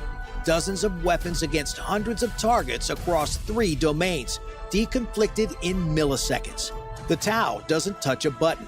Aegis handles the entire choreography autonomously. That's not a targeting computer. That's the most expensive air traffic controller on Earth. SM-2s converge on the Khalij Fars at 30 kilometers altitude. 2 intercepts, $8.4 million against warheads that would have opened a destroyer like a tin can. During those 11 seconds of blackout to the northeast, Meteor was pulsing south and east. The moment the SM-2s cleared the cone, it slewed back north and caught the drones that had been coasting through the gap. Total wasted time in any sector, 0. The MH-60 Romeo was already airborne for surface surveillance and handling the boats. The Seahawk is 40 kilometers south, hunting boats on a completely different bearing from Meteor's active sectors. That's not an accident. The tactical air coordinator assigned the helicopter operating area outside every planned firing arc before the Romeo even left the deck. Same sector scheduling that keeps SM-2s out of the cone keeps the helicopter out of it too. And even if the beam swept that direction, military avionics are hardened to electromagnetic interference standards, shielded wiring, Faraday cage flight computers, components rated to survive orders of magnitude more interference than Shaheed's commercial GPS chip ever could. 6 AGM-114 Hellfires, 8 minutes. 6 boats converted to debris fields before the crews reached their C-802 launch baskets. Tehran spent years building those pay caps. The helicopter spent 8 minutes ending the conversation. 80 Shaheeds across 4 bearings get Meteor in a firing sequence Aegis computed to maximize cone coverage while respecting the thermal budget. 4 pulses, 6 seconds between each, 24 seconds, 80 contacts gone. Iranian EW stations have been jamming since the Khalij Fars launched. However, Meteor only transmits. Trying to jam a directed energy weapon is like trying to stop a flashlight by shouting. The Hawkeye at 25,000 feet sits above the jamming layer entirely and feeds clean targeting coordinates through CEC. Under that cover, 60 more drones launch from every remaining coastal site, Tehran's final hand. Meteor receives Hawkeye coordinates and catches 53 in 30 seconds, but 400 seconds of sustained pulsing and Gulf heat has pushed the seawater cooling exchangers to their ceiling. The weapon needs 90 seconds for core temperatures to come back inside safe parameters. 7 surviving drones, 185 kilometers per hour. 90 seconds of recharge means 4.6 kilometers of closure with no directed energy coverage. For the first time all day, the strike group is defending itself the old-fashioned way, and the magazine map Tehran built its doctrine on is briefly back in play. Sea-Wiz handles 3, Tungsten shredding them inside 4 kilometers. Ram takes 2 at 6 kilometers. Meteor comes back online and catches the last 2 at 9 kilometers. By 0700, total conventional expenditure against 300 drones, 2 ballistic missiles, and 6 fast attack boats. 4 SM-2s and 6 Hellfires. Everything else was handled by a weapon running on the same generators that power the air conditioning. And shooting down a bunch of drones was just the obvious benefit of this weapon. While Meteor was swatting 300 drones, the Hawkeye was running a completely different mission.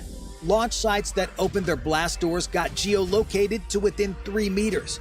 The mobile tel launchers that drove out of concealment to fire the Khalij Fars were tracked from shelter to firing position and back.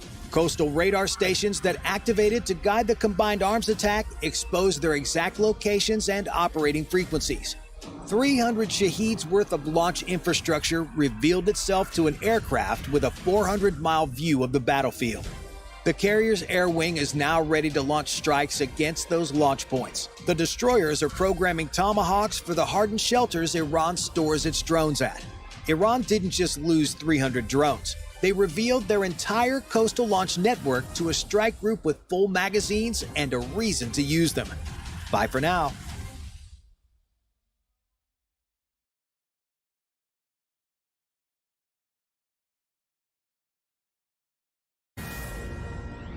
I don't want to talk specifics because that would tip the enemy off. We have more tactical aviation flowing into theater just based on the time it took to get it out there. I think we're just about where we want to be in terms of total combat capacity and total combat power. You just heard General Raising Kane's update on the growing U.S. military tactics in the Middle East as today marks day 4 of Operation Epic Fury in Iran. The general also detailing the timeline of the operation beginning from a month ago when top U.S. military officials began to systematically reposition assets and personnel across the region, to describing the first attack as a single synchronized wave on Saturday in Tehran. Joining me now to give his military insight is decorated Navy Top Gun graduate, FA-18 fighter pilot, and founder of No Fallen Heroes Foundation, Matthew Wiz Buckley. Thank you, sir, so much for joining us, and thank you, of course, for your service. So the general gave a lot of information yesterday. What stood out most to you in terms of the details he gave about the operation unfolding right now? Well, good morning, Carly. Thank you for having me. I know Raising Kane very well. I've known him for over 2 decades. He's a great American. When that man speaks, I sit up straight and I listen. The fact that he says we're just about there with everything we need in the region, and what the president and the Secretary of Defense, Secretary of War, said yesterday, we can sustain these operations for a long time. They are transmitting to the enemy that we're not going anywhere, and it's best to surrender or capitulate before this gets even worse. Secretary of State Marco Rubio said that yesterday. He said the hard stuff hasn't started to come down yet, so we're in for a longer haul than just the couple days than we've seen so far. Well, we have air superiority right now. Talk to us about the significance of that and what options that leaves Iran. Zero. They really don't have any options. When you have command of the sky, you can do whatever you want. We had about 4 tankers airborne over Midnight Hammer. We have 25 to 50 tankers airborne. We have free flow over the airspace, which means we can pick and choose targets at will and not worry about any ground fire. Sadly, Carly, the only ground fire we have to worry about is friendly fire. Thank God that those 6 F-15E Strike Eagle crews ejected safely yesterday and were rescued. I'm more worried about our own forces than I am the Iranians at this point. It's over with as far as our air, sea, and mainly land powers as well. So what's your prediction then in terms of timeline and then ultimate outcome? Well, I think the outcome has always been a foregone conclusion. The president stated clearly, as did the Secretary of War, say we wanted to degrade their ballistic missile capability and their nuclear program.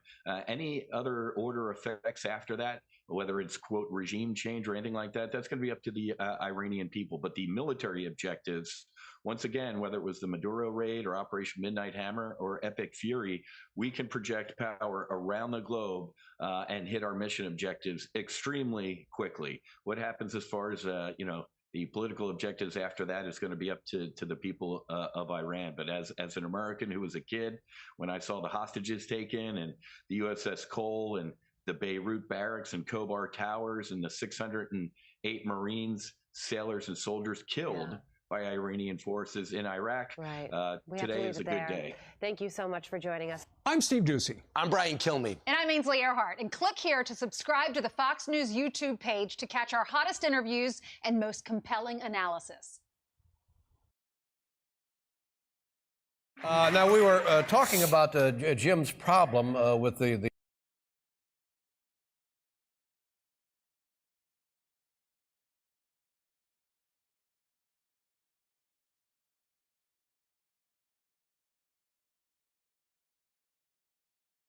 CBS just got caught red-handed, live on TV, trying to shut down a broadcast showing Iranians celebrating Donald Trump. You're about to witness the most deceitful,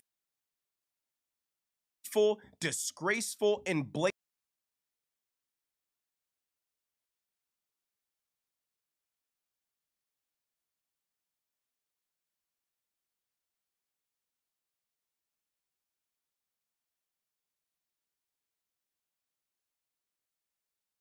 example of left-wing media narrative manipulation that you've ever seen. But it's not just CBS. The Iranian support for Donald Trump is so overwhelming that even CNN is forced to admit it. As always, like the video and subscribe to the channel. I have an insane bonus clip for you guys at the end. But let's start with this CBS producer trying to not report the news because it doesn't fit their agenda.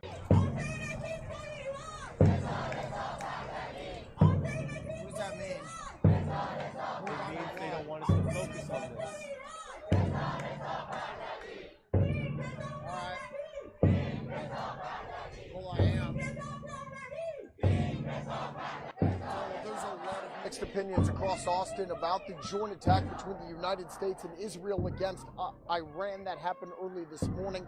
Some people, like this group behind me, are thanking Trump and the United States government for following through with this attack against Iran. Make sure you smash the like button for that reporter having integrity, standing his ground, and continuing to broadcast the celebration. The media lost all credibility the last decade by lying and deceiving, choosing to push extremely partisan narratives instead of objectively reporting the news, then complain that their ratings are cratering while engaging in the exact same propagandized reporting that got them there in the first place. It's almost as if Democrats live in a world where clips like this never make it onto their timeline, and they think Trump's a fascist because he's going after media companies because they won't report more favorable coverage of him. It's not that he wants them to cover him favorably, it's that he wants them to engage in telling the truth. Democrats have a self-righteous moral superiority complex, and seeing Iranians celebrate and thank Donald Trump completely contradicts the foundation for their opposition against these strikes. It's the same thing they did in Venezuela. They don't care about the happiness of Venezuelans or Iranians. In fact, their happiness is an inconvenient obstacle that prevents them from maintaining moral high ground. But despite dictator-loving Democrats being mortified that the Ayatollah was taken out, here's a video from Iran of Iranians hitting the Trump dance.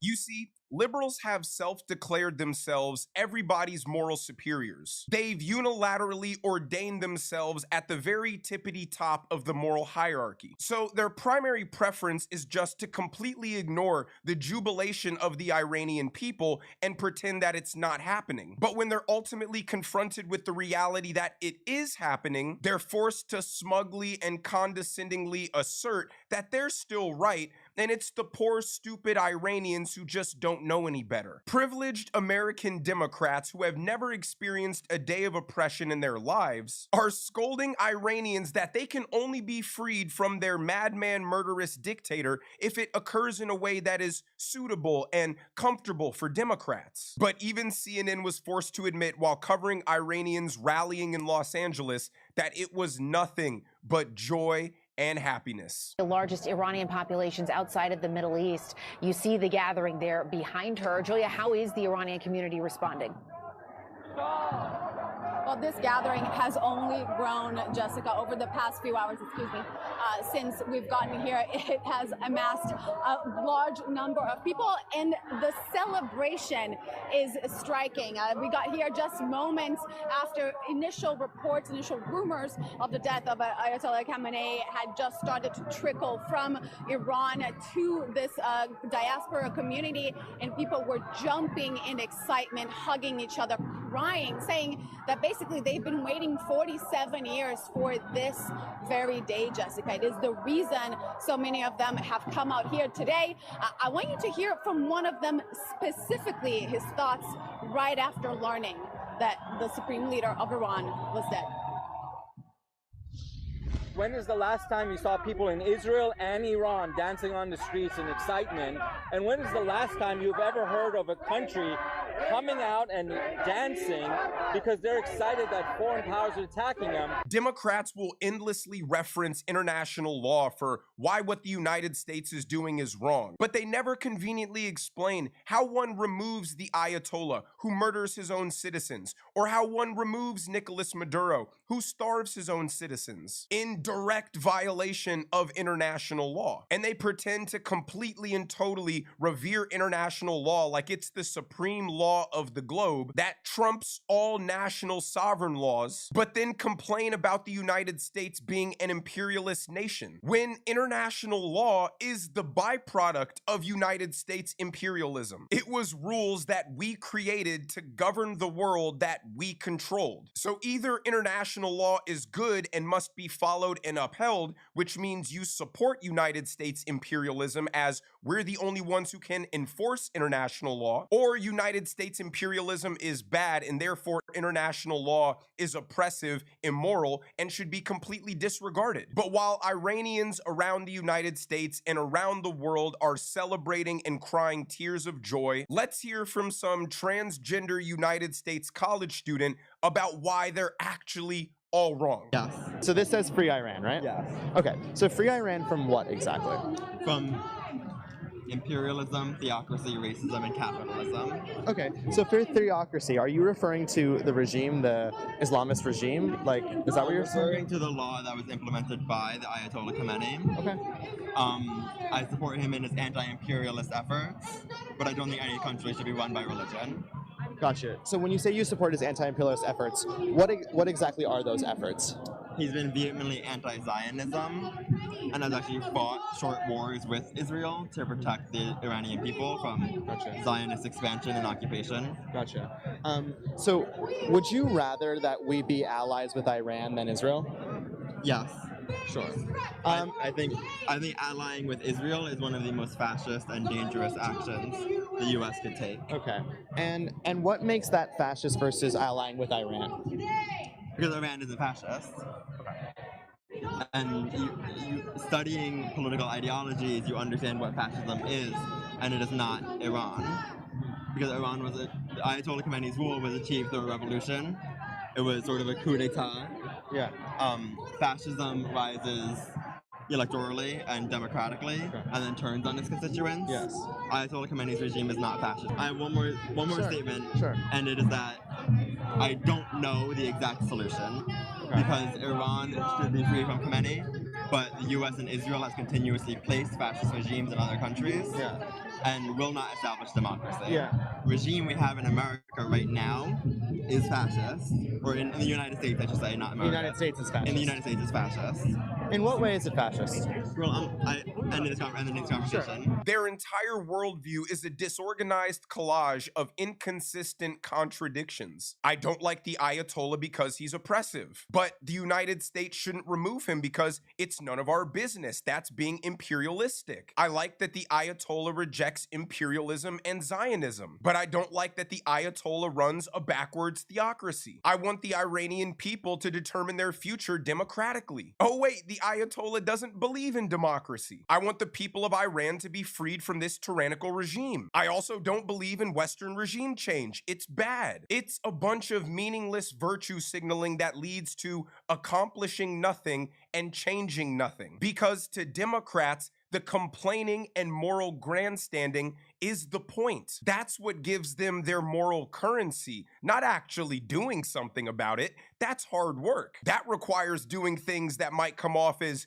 mean or intolerant. And then they said, Donald Trump's the fascist, but the Ayatollah isn't a fascist. The Ayatollah took over through revolution, which communists love and fantasize about and see as the only suitable way of achieving power, and then kills all of his political opponents and establishes a violent authoritarian regime. But no, that can't be fascism, because Fascism only occurs democratically. These are the most out-of-touch, brainwashed, brain-dead people on planet Earth. And this constant sanctimonious browbeating from privileged idealistic leftists towards people who have actually had their lives upended and destroyed by murderous dictators is causing Iranian Democrats to go on CNN and call out their party for being way too Trump deranged.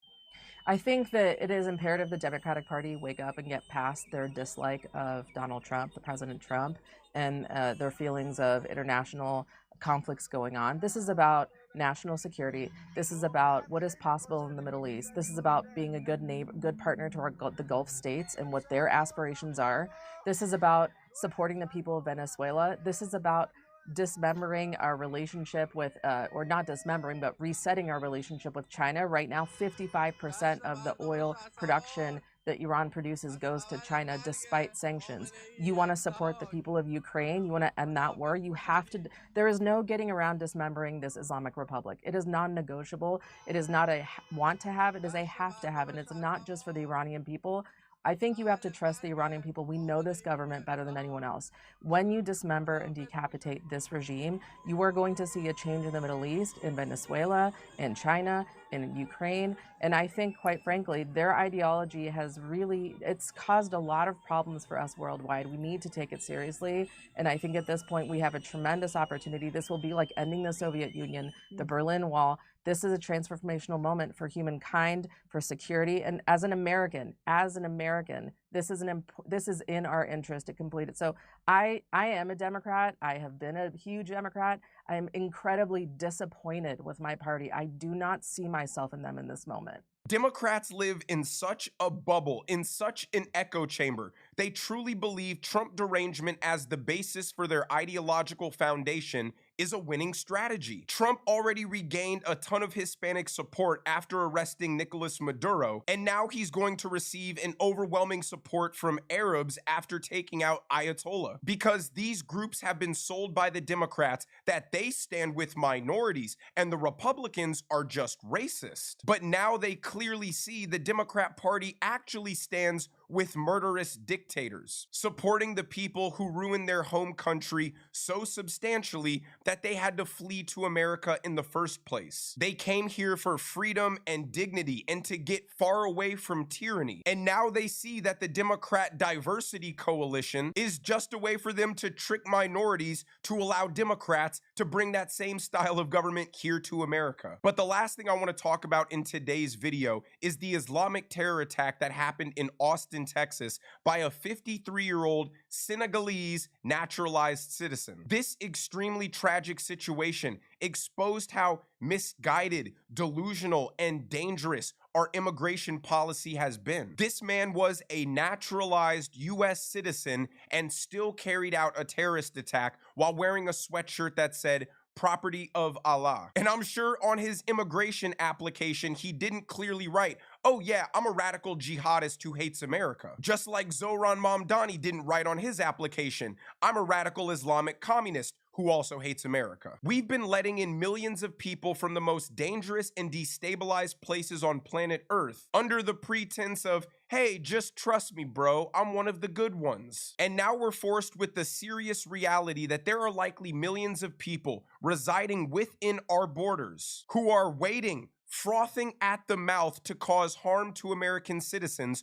on behalf of a foreign adversarial ideology. All because liberal altruism and egalitarianism had to show people that we could all coexist as humans from all walks of life right here on magical American soil. And to prove that we could all peacefully live together in harmony based on our shared humanity, we didn't just go grab people from countries that are slightly different than us. No, we had to grab people from countries whose way of life is completely antithetical to ours in every single way. Take a look at this final bonus clip that I promised you from 2023 at the southern border. Prepare to be shocked. How you doing? Where are you from? Senegal. Where are you going? New York. New York. Thank you, sir. You? Senegal. Where are you going? Nigeria. Thank you. Where are you from? Senegal. Where are you going? North Carolina. Thank you, sir. You? Where are you from? Senegalese. Where are you going? Thank you, sir. Where are you from? Senegal. Where are you going? Thank you. Where are you going? New York. From where? Yeah. Senegal? Thank you. Where are you from? From Senegal. Where are you going? Columbus. Columbus, Ohio. Thank you, sir. You? Guinea. Where are you going? Columbus. Columbus. Thank you. Where are you from? Senegal. Where are you going? Senegal. Where are you going? New York. Thank you, sir. And you? Senegal. Where are you going? New York. Thank you, sir. You? Senegal. Where are you going? Thank you, sir. Where are you? Where are you from? Senegal. Oh my God. Where are you going? New York. New York. You? Gambia. Gambia. Yeah. You're lying. Yep. You're lying. Is he from Gambia? Yeah. Okay. You're going where? New York. Thank you. You? Senegal. Senegal. Where are you going? New York. Thank you. You? Senegal. Where are you going? Los Angeles. Oh, smart The man. city of Joe Biden. Oh, what do you say to Joe Biden? Joe Biden is the American president. You like him? Yeah. Yeah? Okay. Joe Biden is good. You Joe Biden's good? Yeah. Or no Trump? No. Trump or Biden? No. No, neither. Okay. You? Senegal. Huh? Senegal. Where are you going? 69, Ohio. Thank you, sir. You speak good English. How you doing? Yes. Where are you from? Yes. Senegal. Where are you going, sir? Kentucky. Kentucky. Those are all military-aged men from Senegal, the same country where the Texas shooter is from. Not a woman in sight, not a child in sight. Just a bunch of violent third world military-aged men who don't speak a lick of English other than, I'm from Senegal and I'm going to New York. Who don't share an iota of our values and have no comprehension of what it takes to be self-sufficient in a first world country. Every single man you saw in that video will be a government welfare dependent from the time they cross that border to the day they die. They are literally forcing Americans to pay for the third worldification of our own country. Because according to liberals, being kind and being compassionate means reducing our standard of living tremendously, just so a bunch of third worlders who don't know how to build or participate in civilization can live a better life than they did before. Our jobs as Americans is not to improve the standard of living for the entire globe at our own expense. But liberals are convinced that is just a perfectly reasonable cost to achieve their noble goals of diversity. They believe in equality, in equity, that no country should have a better standard of living than another country. That's racist. That's elitist. That's unfair. So we have to reduce our quality of life to that of Senegal or Somalia, because then everybody will be equal. And if you don't believe in complete and total communist equality, well, that's because you're a Nazi, obviously. But let me know what you guys think down in the comment section below. If you enjoyed the video, make sure you hit that like button. Make sure you subscribe to the channel if you have not already. Turn on those notification bells so you never miss a video. And I will see you guys in the next one.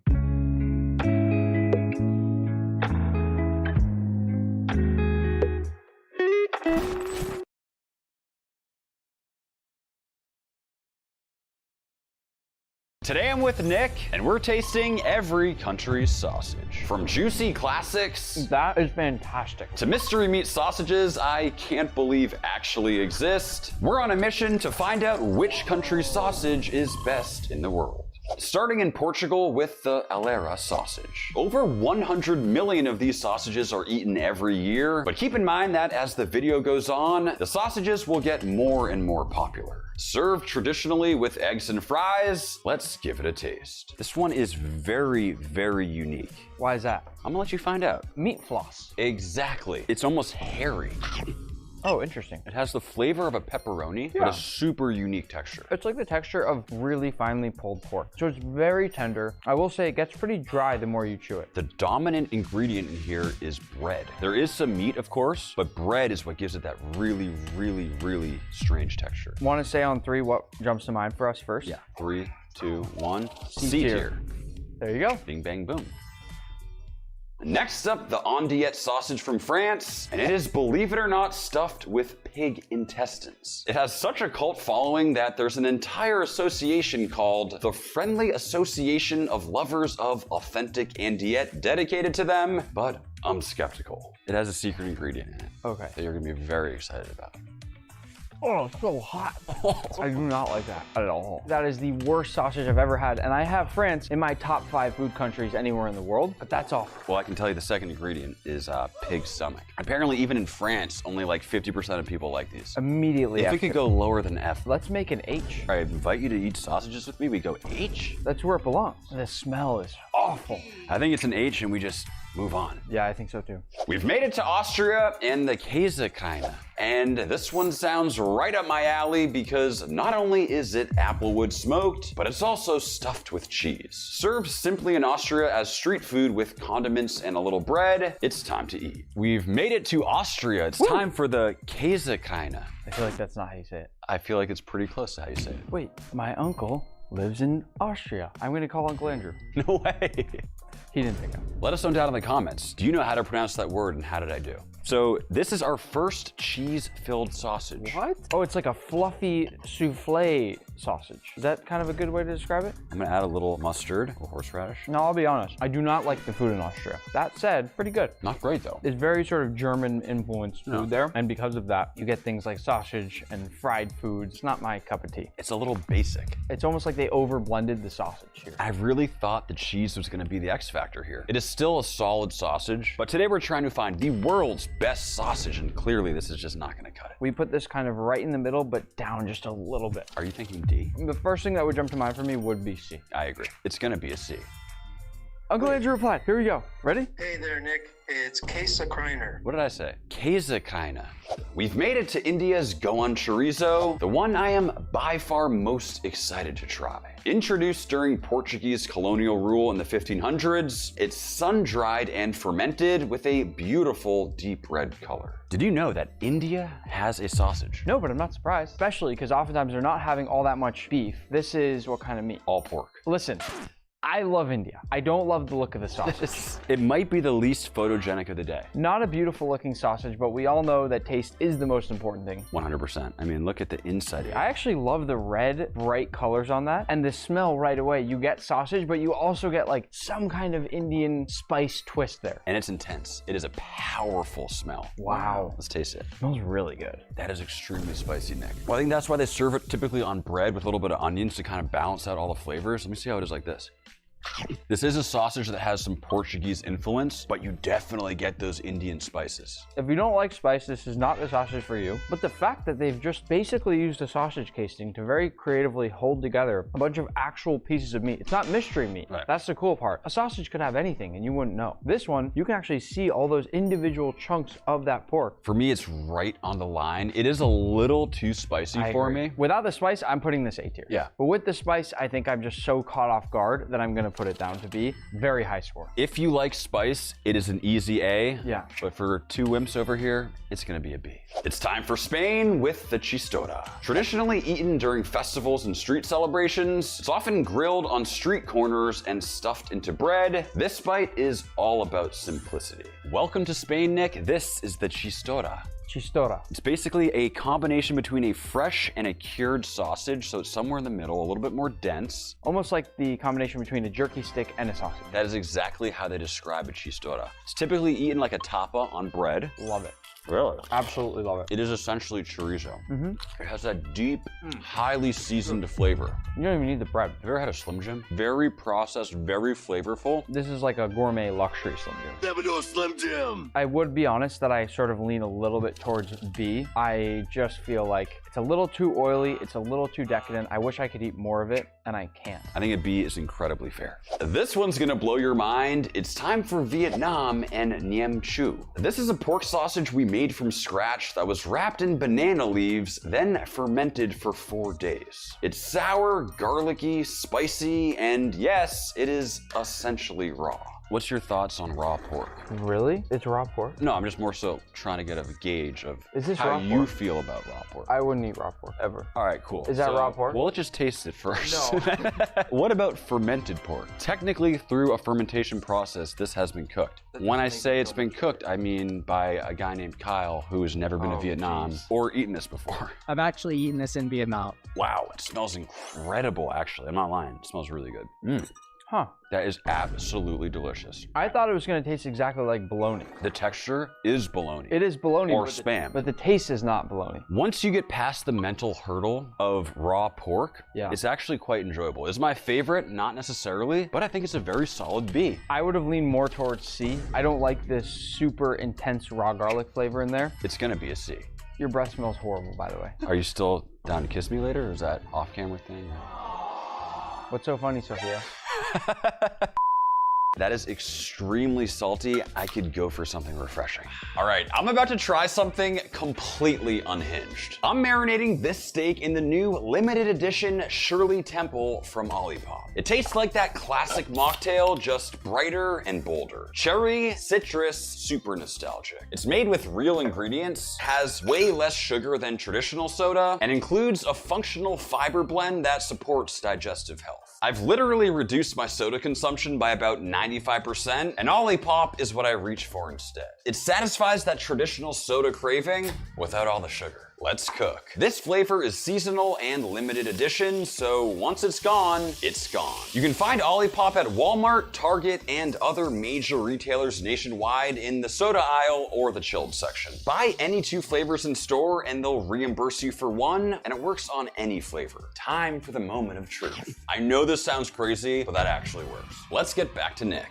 Back to more traditional sausage territory, this is Lucanico from Greece. Flavored with orange peel, which is quite rare for sausages, the citrusy notes cuts down the fat and is known to keep the sausage feeling fresh even once grilled. Did you know that the ancient Greeks were the first to consume sausages? I did not. Well, welcome to Greece. Oh, I know what they do in Greece. I'll show you after we finish this. Okay. Let's go. Whoa, whoa, whoa. I gotta back up. Yeah, you might need to. Are you in the splash zone? Whoa! Dude. I can't believe that. If they're the first ones to be consuming sausages. Oh my gosh! So the name of this sausage is a Lucanico. It should have a very distinctive flavor. Let me know if you can taste it. So juicy. Oh my gosh. You can tell they really focus on getting that perfect blend of fat in there, but it's not pieces of fat, melt in your mouth fat. That's a crazy sausage. Delicious. I mean, just based on the juice factor, like, can we get a replay of that? I think it has to be an A. I don't know if we're gonna see another sausage today with that sort of pop. I 100% lean A tier on this one. I'm in. Apparently Nick had something to show me about Greece. Everyone knows that they do this in Greece. They break the plates. They do the, hoppa. Next up, black pudding from Scotland. Made with pig's blood and oats, it's one of the oldest sausages in recorded history, dating back 3,000 years. Despite its long history, it's still an important component in several traditional breakfasts. I think you should take the first bite. I mean, it looks black. It does not really look like pudding. I know this one's made with blood. Apparently also oats are in there. You're just going for it, huh? Yeah, don't mind it actually. I think it's the crust surface area you get on this. Yeah, people are realizing that if you cut them open and you get some texture there, you get some sear and caramelization, it's much more approachable. I actually really like this. This is surprising me on the upside. I already have my rating for this one. On the scale of sausages, got a horrible name. If you had prepared this in a different way, this would be an instant F for me. But the way that it's sort of seared on either side, I actually want to keep eating it. I'm gonna guess that we're both torn between a B or a C. Is that correct? It can't be a C for me. I'm gonna pick B. Name F, taste a solid B. Speaking of rough names, it's time for Argentina's blood sausage, or morcilla. It's a hugely popular delicacy at Argentinian barbecues, served simply on bread with chimichurri. I can see by the look that it's very dark. I can feel that it's very, very soft in texture. It smells a little bit unique. Why don't we go for a bite of the morcilla pan? We have a little bit of beautiful Argentinian chimichurri on there. This is a staple in Argentinian barbecues. Wow, this smells so good. The sausage has no texture to it, actually. It's like a paste. This tastes like French snails in garlic butter with parsley and herbs. Should I snap one? Snap it. Oh, it's almost like an olive tapenade in there. Yeah. Can you guess what gives it that dark, rich color? Is it blood? It is. It's a blood sausage. Oh. Without knowing it was a blood sausage, like that first bite you took, it seemed like you enjoyed it. I wouldn't say that I enjoyed it because I like there to be some kind of texture to it. Yeah. Like I like there to be something that you're at least chewing on. It's like a smoothie. It's essentially meat paste. Definitely not my favorite. I didn't like this one at all. I have an immediate rating in mind and I suspect we're gonna have the same one. I agree. D. We're always on the same page. We're linked It's up. awesome. We're fully linked. We've made it to the United Kingdom's Cumberland sausage. Over 1 billion of these bad boys are eaten annually, and with PGI status, they must be produced in Cumbria, following strict ingredient rules to be deemed authentic. Okay, Nick, it is time for a full English breakfast. Cumberland sausage, classic. What's your take on a full English breakfast? Generally like it, don't love the bean component in the morning. It's a solid snap. It's the best snap on the skin that we've had so far. If you asked me to make a very straightforward, good, simple, lightly spiced sausage, this is that sausage. I wouldn't call it boring, but there's nothing exciting about it. Flavor-wise, kind of reminds me of like a McDonald's breakfast sausage. Peppered, like neutral flavor profile. There's no peaks in flavor. Why are you saying it's good then? Because I love the snap. It's an average sausage that's been very well done. I know my rating. B. I think we're in agreement. We usually are, yeah. We've arrived in North Africa with the merguez. Traditionally made with lamb and beef, as pork was forbidden in these regions, the merguez originated in places like Algeria, Tunisia, and Morocco, easily our most fun presentation of the day. These are only made with lamb or beef, no pork in the region. Love it. This one's gonna be lamb. Sausages use a lot of fat. I'm a little concerned that it might be quite gamey. How many people would this be for? As a North African expert, I would say this is generally consumed by about 4 people, only with your hands. Is it only with your hands? I have no idea. Oh. Oh, I love the snap. Ooh, very nice looking texture. This feels like luxury. Delicious. So rich, great texture. I mean, this is fantastic. I have my rating, A. It's almost like our tone of voice is even locked in. Sundae is from Korea, but don't get it twisted. This is not a banana split. It has this crazy brain-like look stuffed with noodles, pig blood, and a variety of spices, and is perhaps Korea's most popular street food that became especially popular after the Korean War. We've made it to Sundae from Korea. Has nothing to do with the day of the week, nothing to do with ice cream. It looks like there's almost pieces of rice or rice noodles on the inside of the sausage. It is actually noodles. It is stuffed not only with noodles, but also with pig's blood. Yum. It's just a match made in heaven. Oh. I don't love it. It's awful. But combined with the little banchan, not bad. The sides, delicious. Amazing. The sausage is awful. We've kind of agreed in this video we don't love the taste of blood, but diluted with the noodles. Noodles don't belong in a sausage. But it kind of counteracts the gamey blood flavor. Gives a little bit of unique texture. There's no meat in there. There's blood and noodles. You could almost be pranking me with this. I need you to understand something. When these became popularized, it was during a time all they had were the scraps, all they had was blood, all they had was noodles. And in my opinion, they made something that is passably okay. I know you're at an F. I'm at a solid C. You might be a little bit lower. I have one question for you. Can we meet at a D? I think that's a fair rating. I think it could be a C, but today I'm more than happy with a D. Next up, South African boerewors. Sold in this giant coiled-like shape as opposed to links, it is hugely popular in South African braai. Often served with staples like porridge and shakalaka, I have to say it looks delicious. To be boerewors in South Africa, it must be at least 90% meat. I literally thought you were gonna say it must be at least like X amount long. Oh my gosh, whoa. And that is crazy juicy. Everywhere. Wait, let's see if we can get a couple snaps in, yeah? Oh my God. Whoa. Oh. Here we go. Oh, wow. It's a very, very meaty sausage. Almost pure beef. This is ridiculously juicy. Look at this thing. Max, this is a really good sausage. This is insane. I don't care what your rating is. I'm going S2. It has to be. All the way. That is fantastic. Ridiculously good. Next up, longanisa from the Philippines. Introduced during Spanish colonial rule nearly 500 years ago, they're these fun-sized sausages most often eaten for breakfast with garlic rice and a fried egg. We have made it to the Philippines with the longanisa. It's a small little guy. Why is it called that? Is it because it's long? Let's fact check that. Probably not. Oh, right? It has nothing to do with that, actually. Okay. Very fun looking. I'm feeling like we might get a juicy snap. You think so? Okay. That is underwhelming. See, he sniffs his food just like I do, Kyle. Ooh.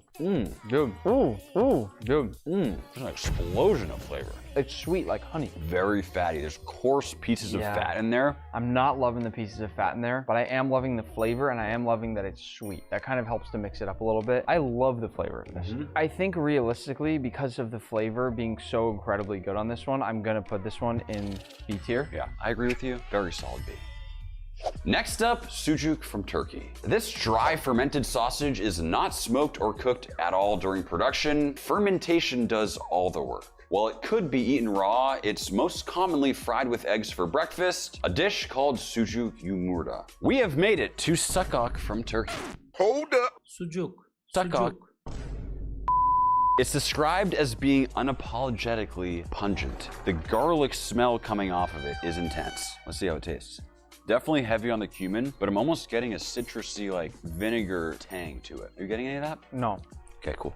It's a little too heavy on the cumin personally. Too heavy on the spice overall. Yeah. It's almost like they seasoned the sausage to perfection and then said, okay, take all that seasoning that you just added and double it. And that's what that tastes like. The ratio of spice to meat is much higher than you'd have on a normal sausage. It's on the line and maybe a little beyond it for me. I love how in the sukak, they sear the sausage. Because if you try it by itself, it's a super soft sausage. But when it's fried up like that, you get that surface area, you get a little bit more crunch. So that does, to me, elevate it. I could get behind a B. I think B's fair. It's a fun dish, and it is quite delicious. We're arriving in truly iconic territory with the Mexican chorizo. This fresh, uncured sausage is bright red and greasy, designed to be cooked and crumbled into something like eggs and chorizo, a major Mexican breakfast food staple. Mexican chorizo. It is so heavily seasoned, it's actually essentially used as a seasoning. Like, you would never eat the sausage by itself, it's just too salty, so you're gonna do exactly that. It's not about anything but the sausage, so I want to try the sausage.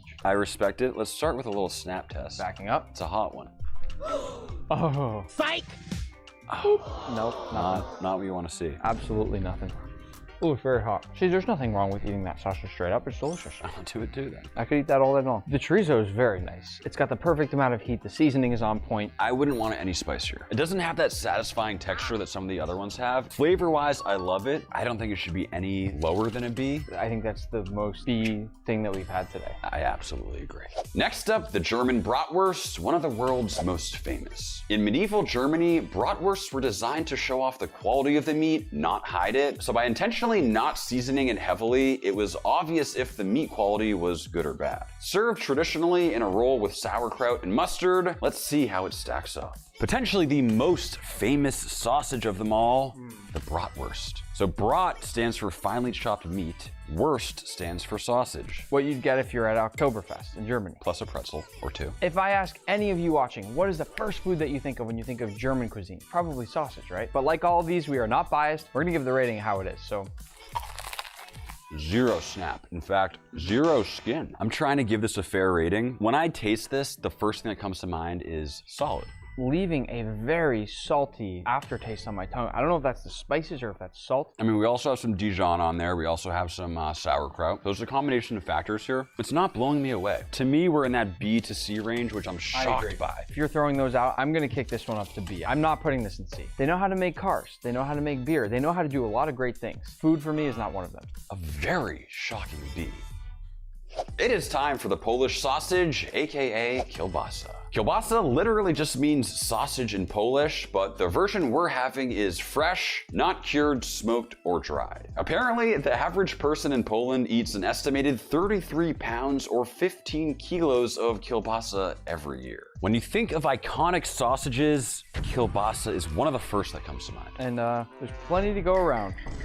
It looks a little bit like a cobra snake. Exactly. Can you snap it? Oh, it's just not much. Highly disappointing. It smells a little porky. It smells very porky, and I don't love like ground up pork like this. It is blended up pork meat stuffed inside of its own intestine. So that is what you're about to eat. Snap. Ah. I really don't like that. I can't get over the smell, Max. It's stinky. First 75% of the bite, loved it. Back 25, porky. Dude, this kielbasa is disgusting. It might have gone bad. Take this one with a grain of salt, but today, unfortunately, it's getting a D. For the taste of this one, yes, it's a D. I'm a little shocked by that. Time for a trip to Italy for the spicy Italian sausage. When I think of sausage, this is what comes to mind. In fact, it's so popular here that Americans eat more of it than actual Italians. And clearly, this bad boy is juicy. Served alongside herb roasted potatoes, I'm super interested to see how it compares. When you think of sausage, Italian, that's high on the list. Cooked with some roasted potatoes, as classic as it gets. Like, this is meat and potatoes at its finest. I don't think we need anything other than our hands for this one. I'm with you on that. Let's see who gets a better snap. Oh, see, I didn't have anything. That was Uh-oh. That is some very intensely colored oil, huh? Well, these are spicy chili pepper, that spicy component to it. The fennel seed, right away. Immediately. That is the classic Italian sausage seasoning, is fennel. So good, that kind of tiny kiss of licoricey flavor. Very well balanced, great texture of the sausage as well. Great biteable texture, nice snap. That to me feels like the quintessential sausage.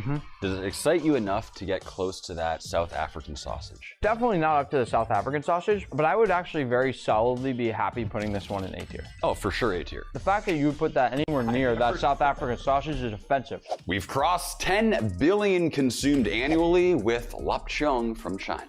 Air-dried, slightly fermented, and sweet from sugar and rice wine. It's super powerful, so only a small amount is used to flavor dishes like fried rice. More similar to bacon than a traditional sausage in terms of its use. We have made it to lapchung in China. Do you remember that day in Hong Kong? We were walking around and we saw the sausage shop of sausage shops. How could I forget? So this is that sausage. This is that sausage. Cool. As you can see, sliced thin, cooked into some fried rice. Break it down a little bit. Okay, well, I spent...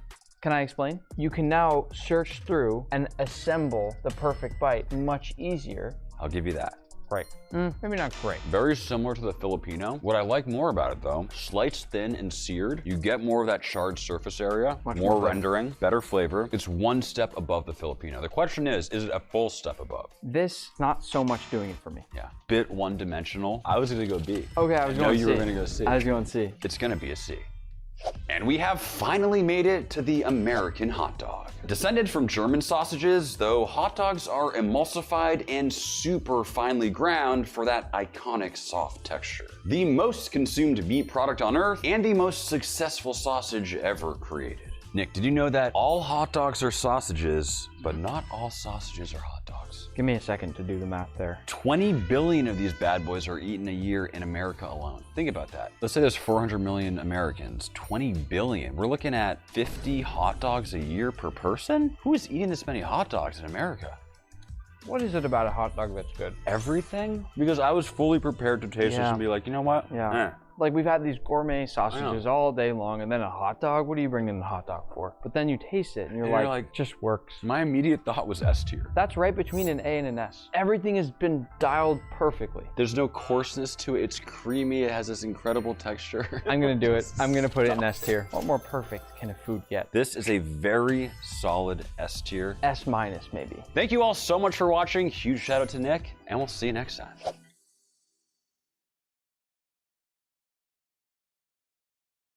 Jason, what the hell is the difference between these two PlayStation 1s? Oh shit, I don't know. That's a complicated question. Ask Matt the next time he walks in. Matt, tell me the difference between these two consoles? This model here with the ports on the back is the original launch model. A lot of people say that it has a much better audio sound coming out of it. But if you notice, the laser is situated here versus here, close to the power supply, which made it overheat. When it did that, a lot of people use this trick. What do you mean you flipped it over? A lot of times the heat from the power source would cause the laser to warp. So to fix it, people would turn it over to help it realign. And it played games like that? Yeah. Asmongold blocked at my work. Wait, what is this? So I'm just on my work computer, right? I was just doing some training videos for an onboarding process. Training? I was going to put on an Asmongold video in the background. And so, you know, YouTube works fine.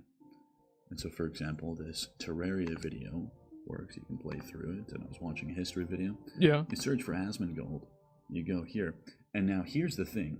It's normal for companies to block certain websites. Yeah. But the fact that they've gone and blocked a specific account, I'm not able to view certain videos. It's stuck reloading. What the fuck? That's insane. So they got me, but god damn, bro, they trying to shut me down. Hey, you don't have to do this. I'm sorry. What do you want?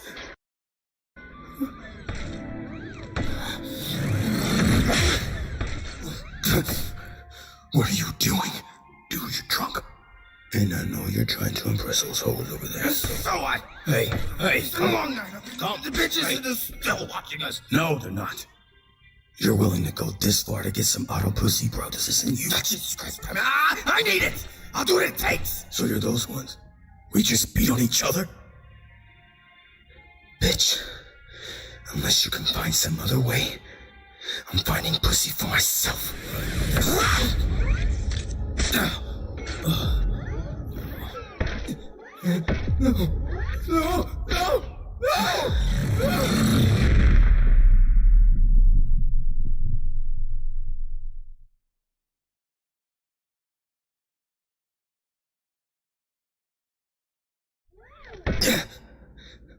No, no, no, no, no, no, no. Why would you do that? Why?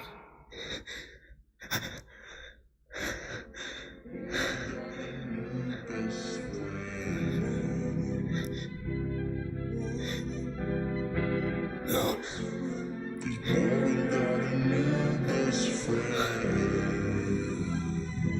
I'm fucking done with you.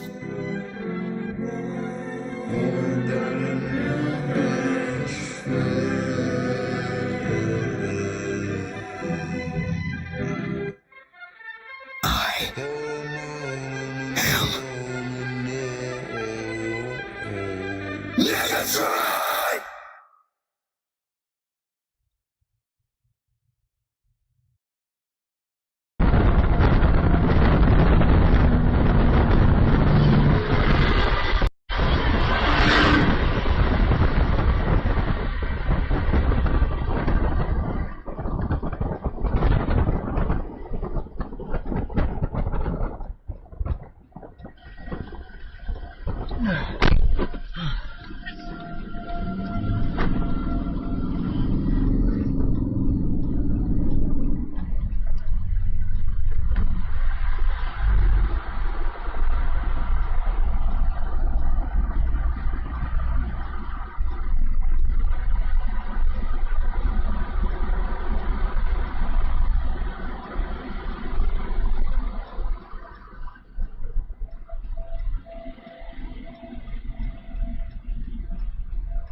Can you believe it? People have installed machine guns right in their homes as a security system. They use very unique methods to protect their homes. One of them is a non-lethal weapon system called a remote gun. This system can be controlled remotely using a smartphone or from a control room. When a threat is detected, it can fire at the intruder as a warning. It uses hard plastic bullets instead of real bullets, so it doesn't pose a threat to life, but it's enough to scare thieves away because no gun license is required.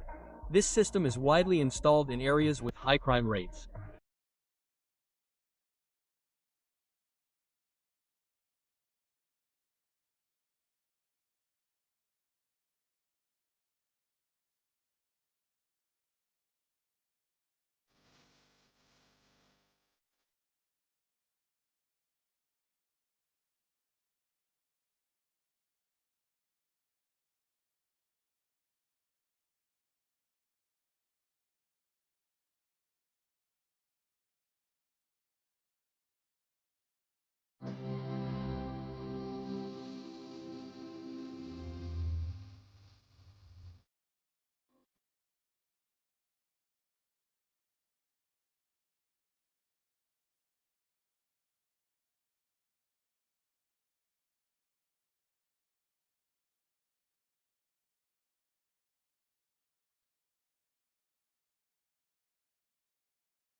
next news. Breaking news.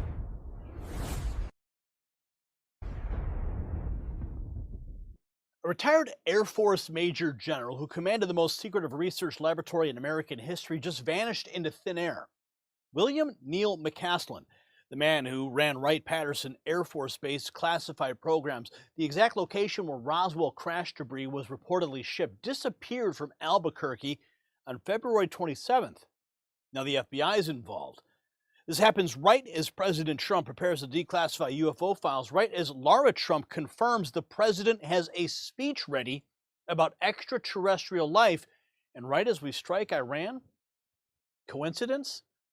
Deep State doesn't believe in coincidences, and neither should you. And here's why this matters to every single American. If General McCaslin was silenced, it means there are forces within our own government willing to disappear decorated military officers to protect secrets they've kept from you for decades.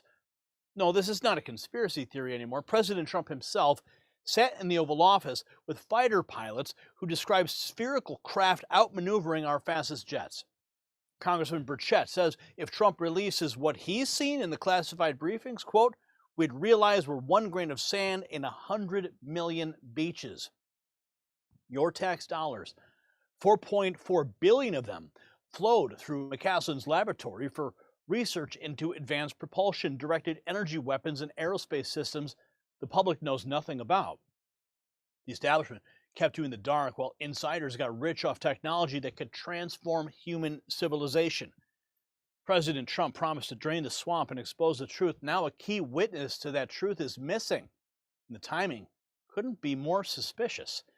And speaking of powerful people making moves they don't want you to see, we need to talk about a developing story out of Washington that connects directly to our national security. We're tracking a breaking situation the legacy media doesn't want you to see. As Iran continues destabilizing the Middle East and threatening American interests, the federal government just made a strategic move that could reshape our entire security posture. Now, here's a truth they don't want you to understand. Our nuclear submarines, our warheads, our next-generation power grid, our aircraft carriers, all of it depend on uranium. And right now, America's most imports almost every single pound of it from foreign sources, many of them hostile to our own interests. See, this is not just about energy independence, my friends. This is about survival.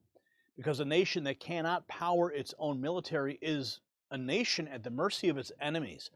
That's why smart investors are looking at companies like Atomic Minerals trading as ATMMF in the United States and ATOM in Canada.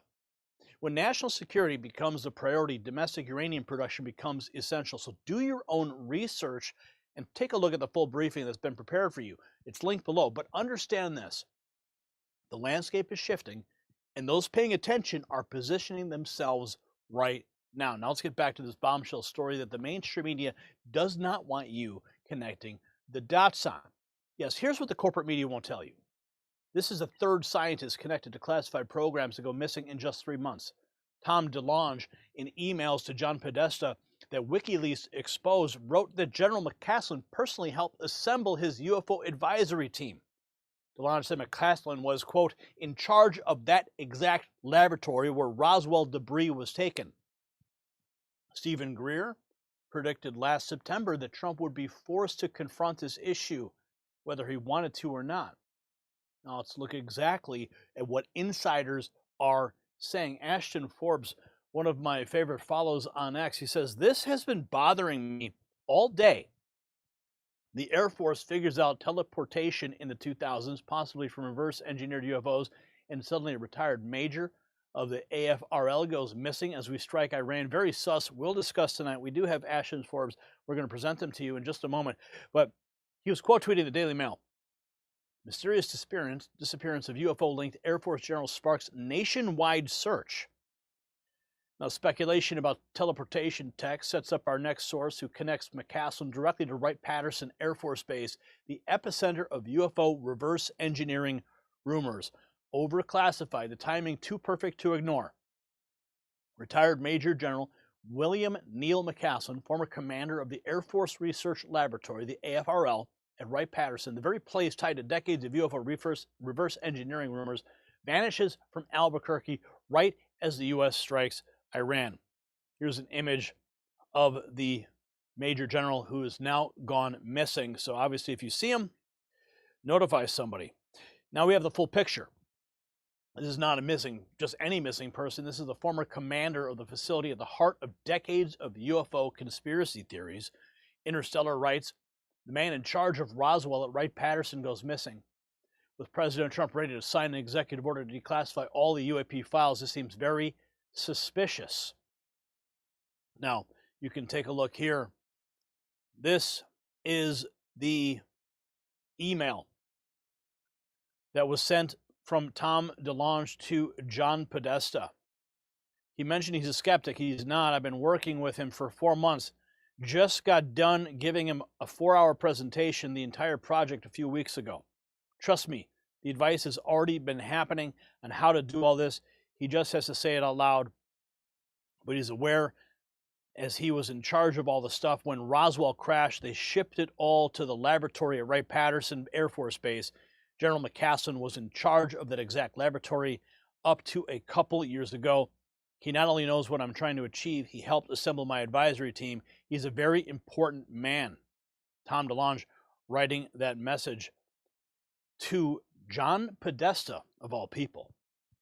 Interesting names surfacing here, and the timing could not be more suspicious as Trump reportedly prepares major UFO disclosures. A key figure with potential knowledge of the programs disappears. Here's Representative Burchett. He says if Trump discloses the classified UFO photos and videos, we are one grain of sand. The classic UFO is the saucer shaped and there's something on top. I've never seen anything. I've not seen any. Well, I take that back. I've seen things, but that's since I've been in Congress and I'm not allowed to discuss this.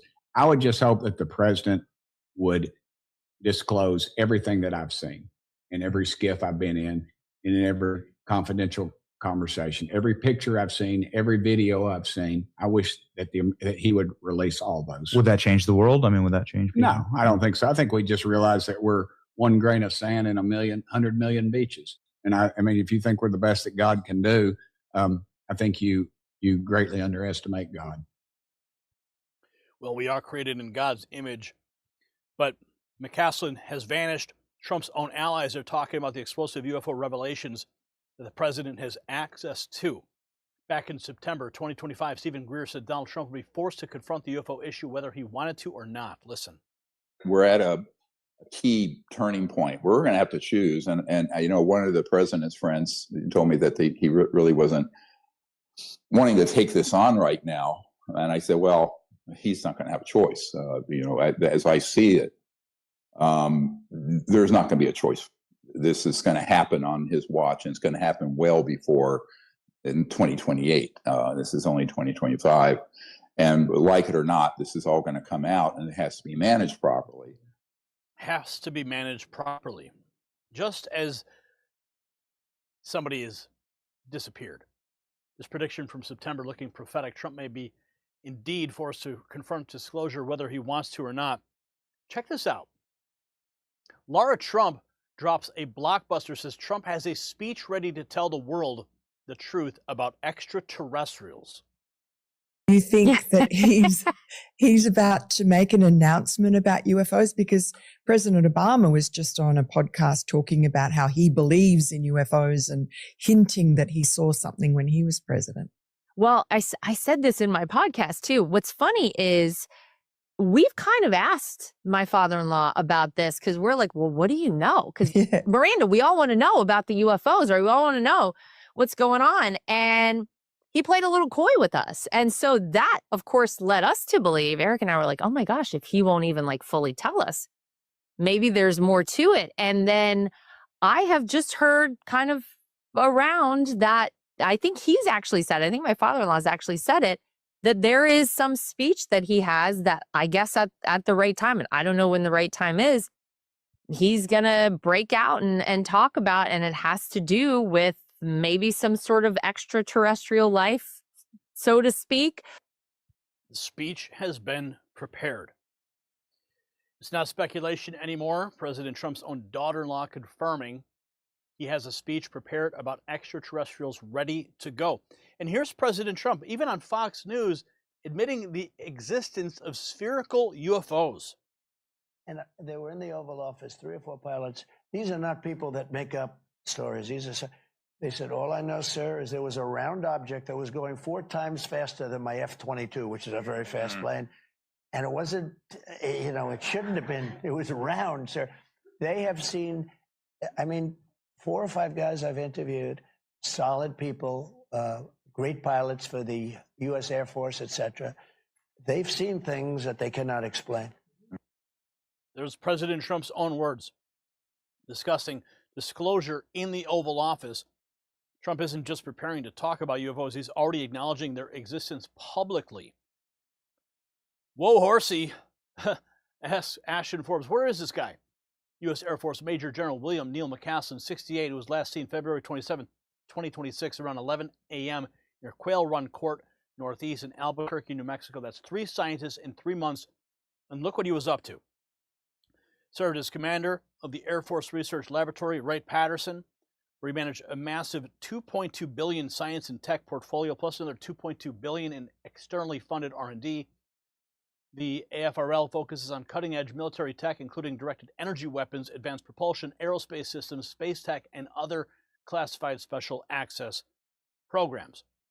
So the disappearance, clearly part of a disturbing pattern. 3 scientists gone missing in 3 months, all connected to sensitive research.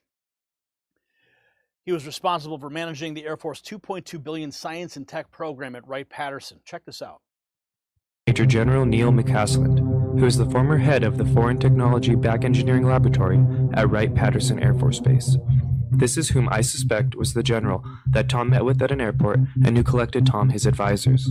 Major General McCaslin is responsible for managing the Air Force's $2.2 billion science and technology program.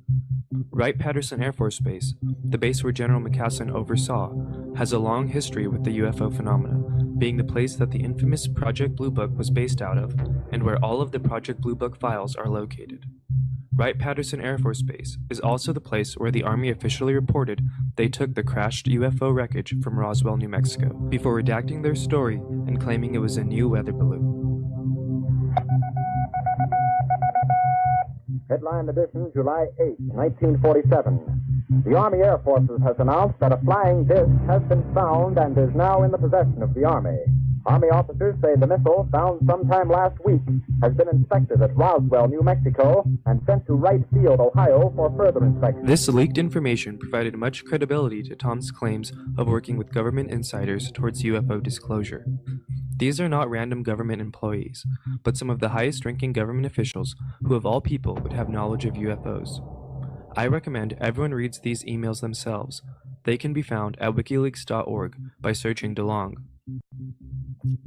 Tom would take advice from his advisors, who instructed him on the UFO matters for his fiction and non-fiction books. And we read to you some of those very emails. The Bernalillo County has issued a silver alert for retired Major General William Neil McCaslin, longtime leader at Kirkland and former commander of the Phillips Research Site at Air Force Research Lab. He was last seen Friday morning near Quail Run Court, Northeast. The stakes become clear when you realize he wasn't just any general. He controlled billions in advanced technology programs and the most UFO-connected base in America. So Ashton Forbes, diving deep into the missing Major General, he writes, not sure people realize the significance of his work. He worked on quantum technologies utilizing the Aronoff-Bohm effect, better models for satellite orbits, and directed energy weapons in 2001. Let's listen to Ashton's own dive. William McCaslin, retired general who led the Air Force Research Laboratory, goes missing. Lieutenant General, he's Major General. I wrote the wrong thing. He's Major General William McCaslin, served as the commander of the Air Force Research Labs from 2011 to 2013. Holy crap. He was working in the Air Force Research Labs as the #1 guy, commander of the Air Force Research Labs from 2011 to 2013, right before MH370. Holy shit. Yeah, this guy probably knows about the orbs. This guy almost certainly knows about the orbs and the wormhole technology. Overseeing $4 billion in science and technology portfolio with research in aeronautics, advanced materials, propulsion systems, sensors, space systems, directed energy, and human performance. And then he had a job before that, but and he says he served as the system program director for the Space-Based Laser Project Office from 2000 to 2001. What? So, wait a minute. This guy was like the commander of the Space-Based Laser Program in 2000, 25 years ago, and now we're finding out, like today, that directed energy weapons are real. And that's like what this guy's focus was. Wow. This is crazy. This is somebody the United States government should be keeping track of, because if they go missing, there's a decent chance that China or Russia just pick them up and black bag them. And then quantum technologies, satellite altitude control, and his thesis involves electromagnetic interactions like the Aharonov boom effect.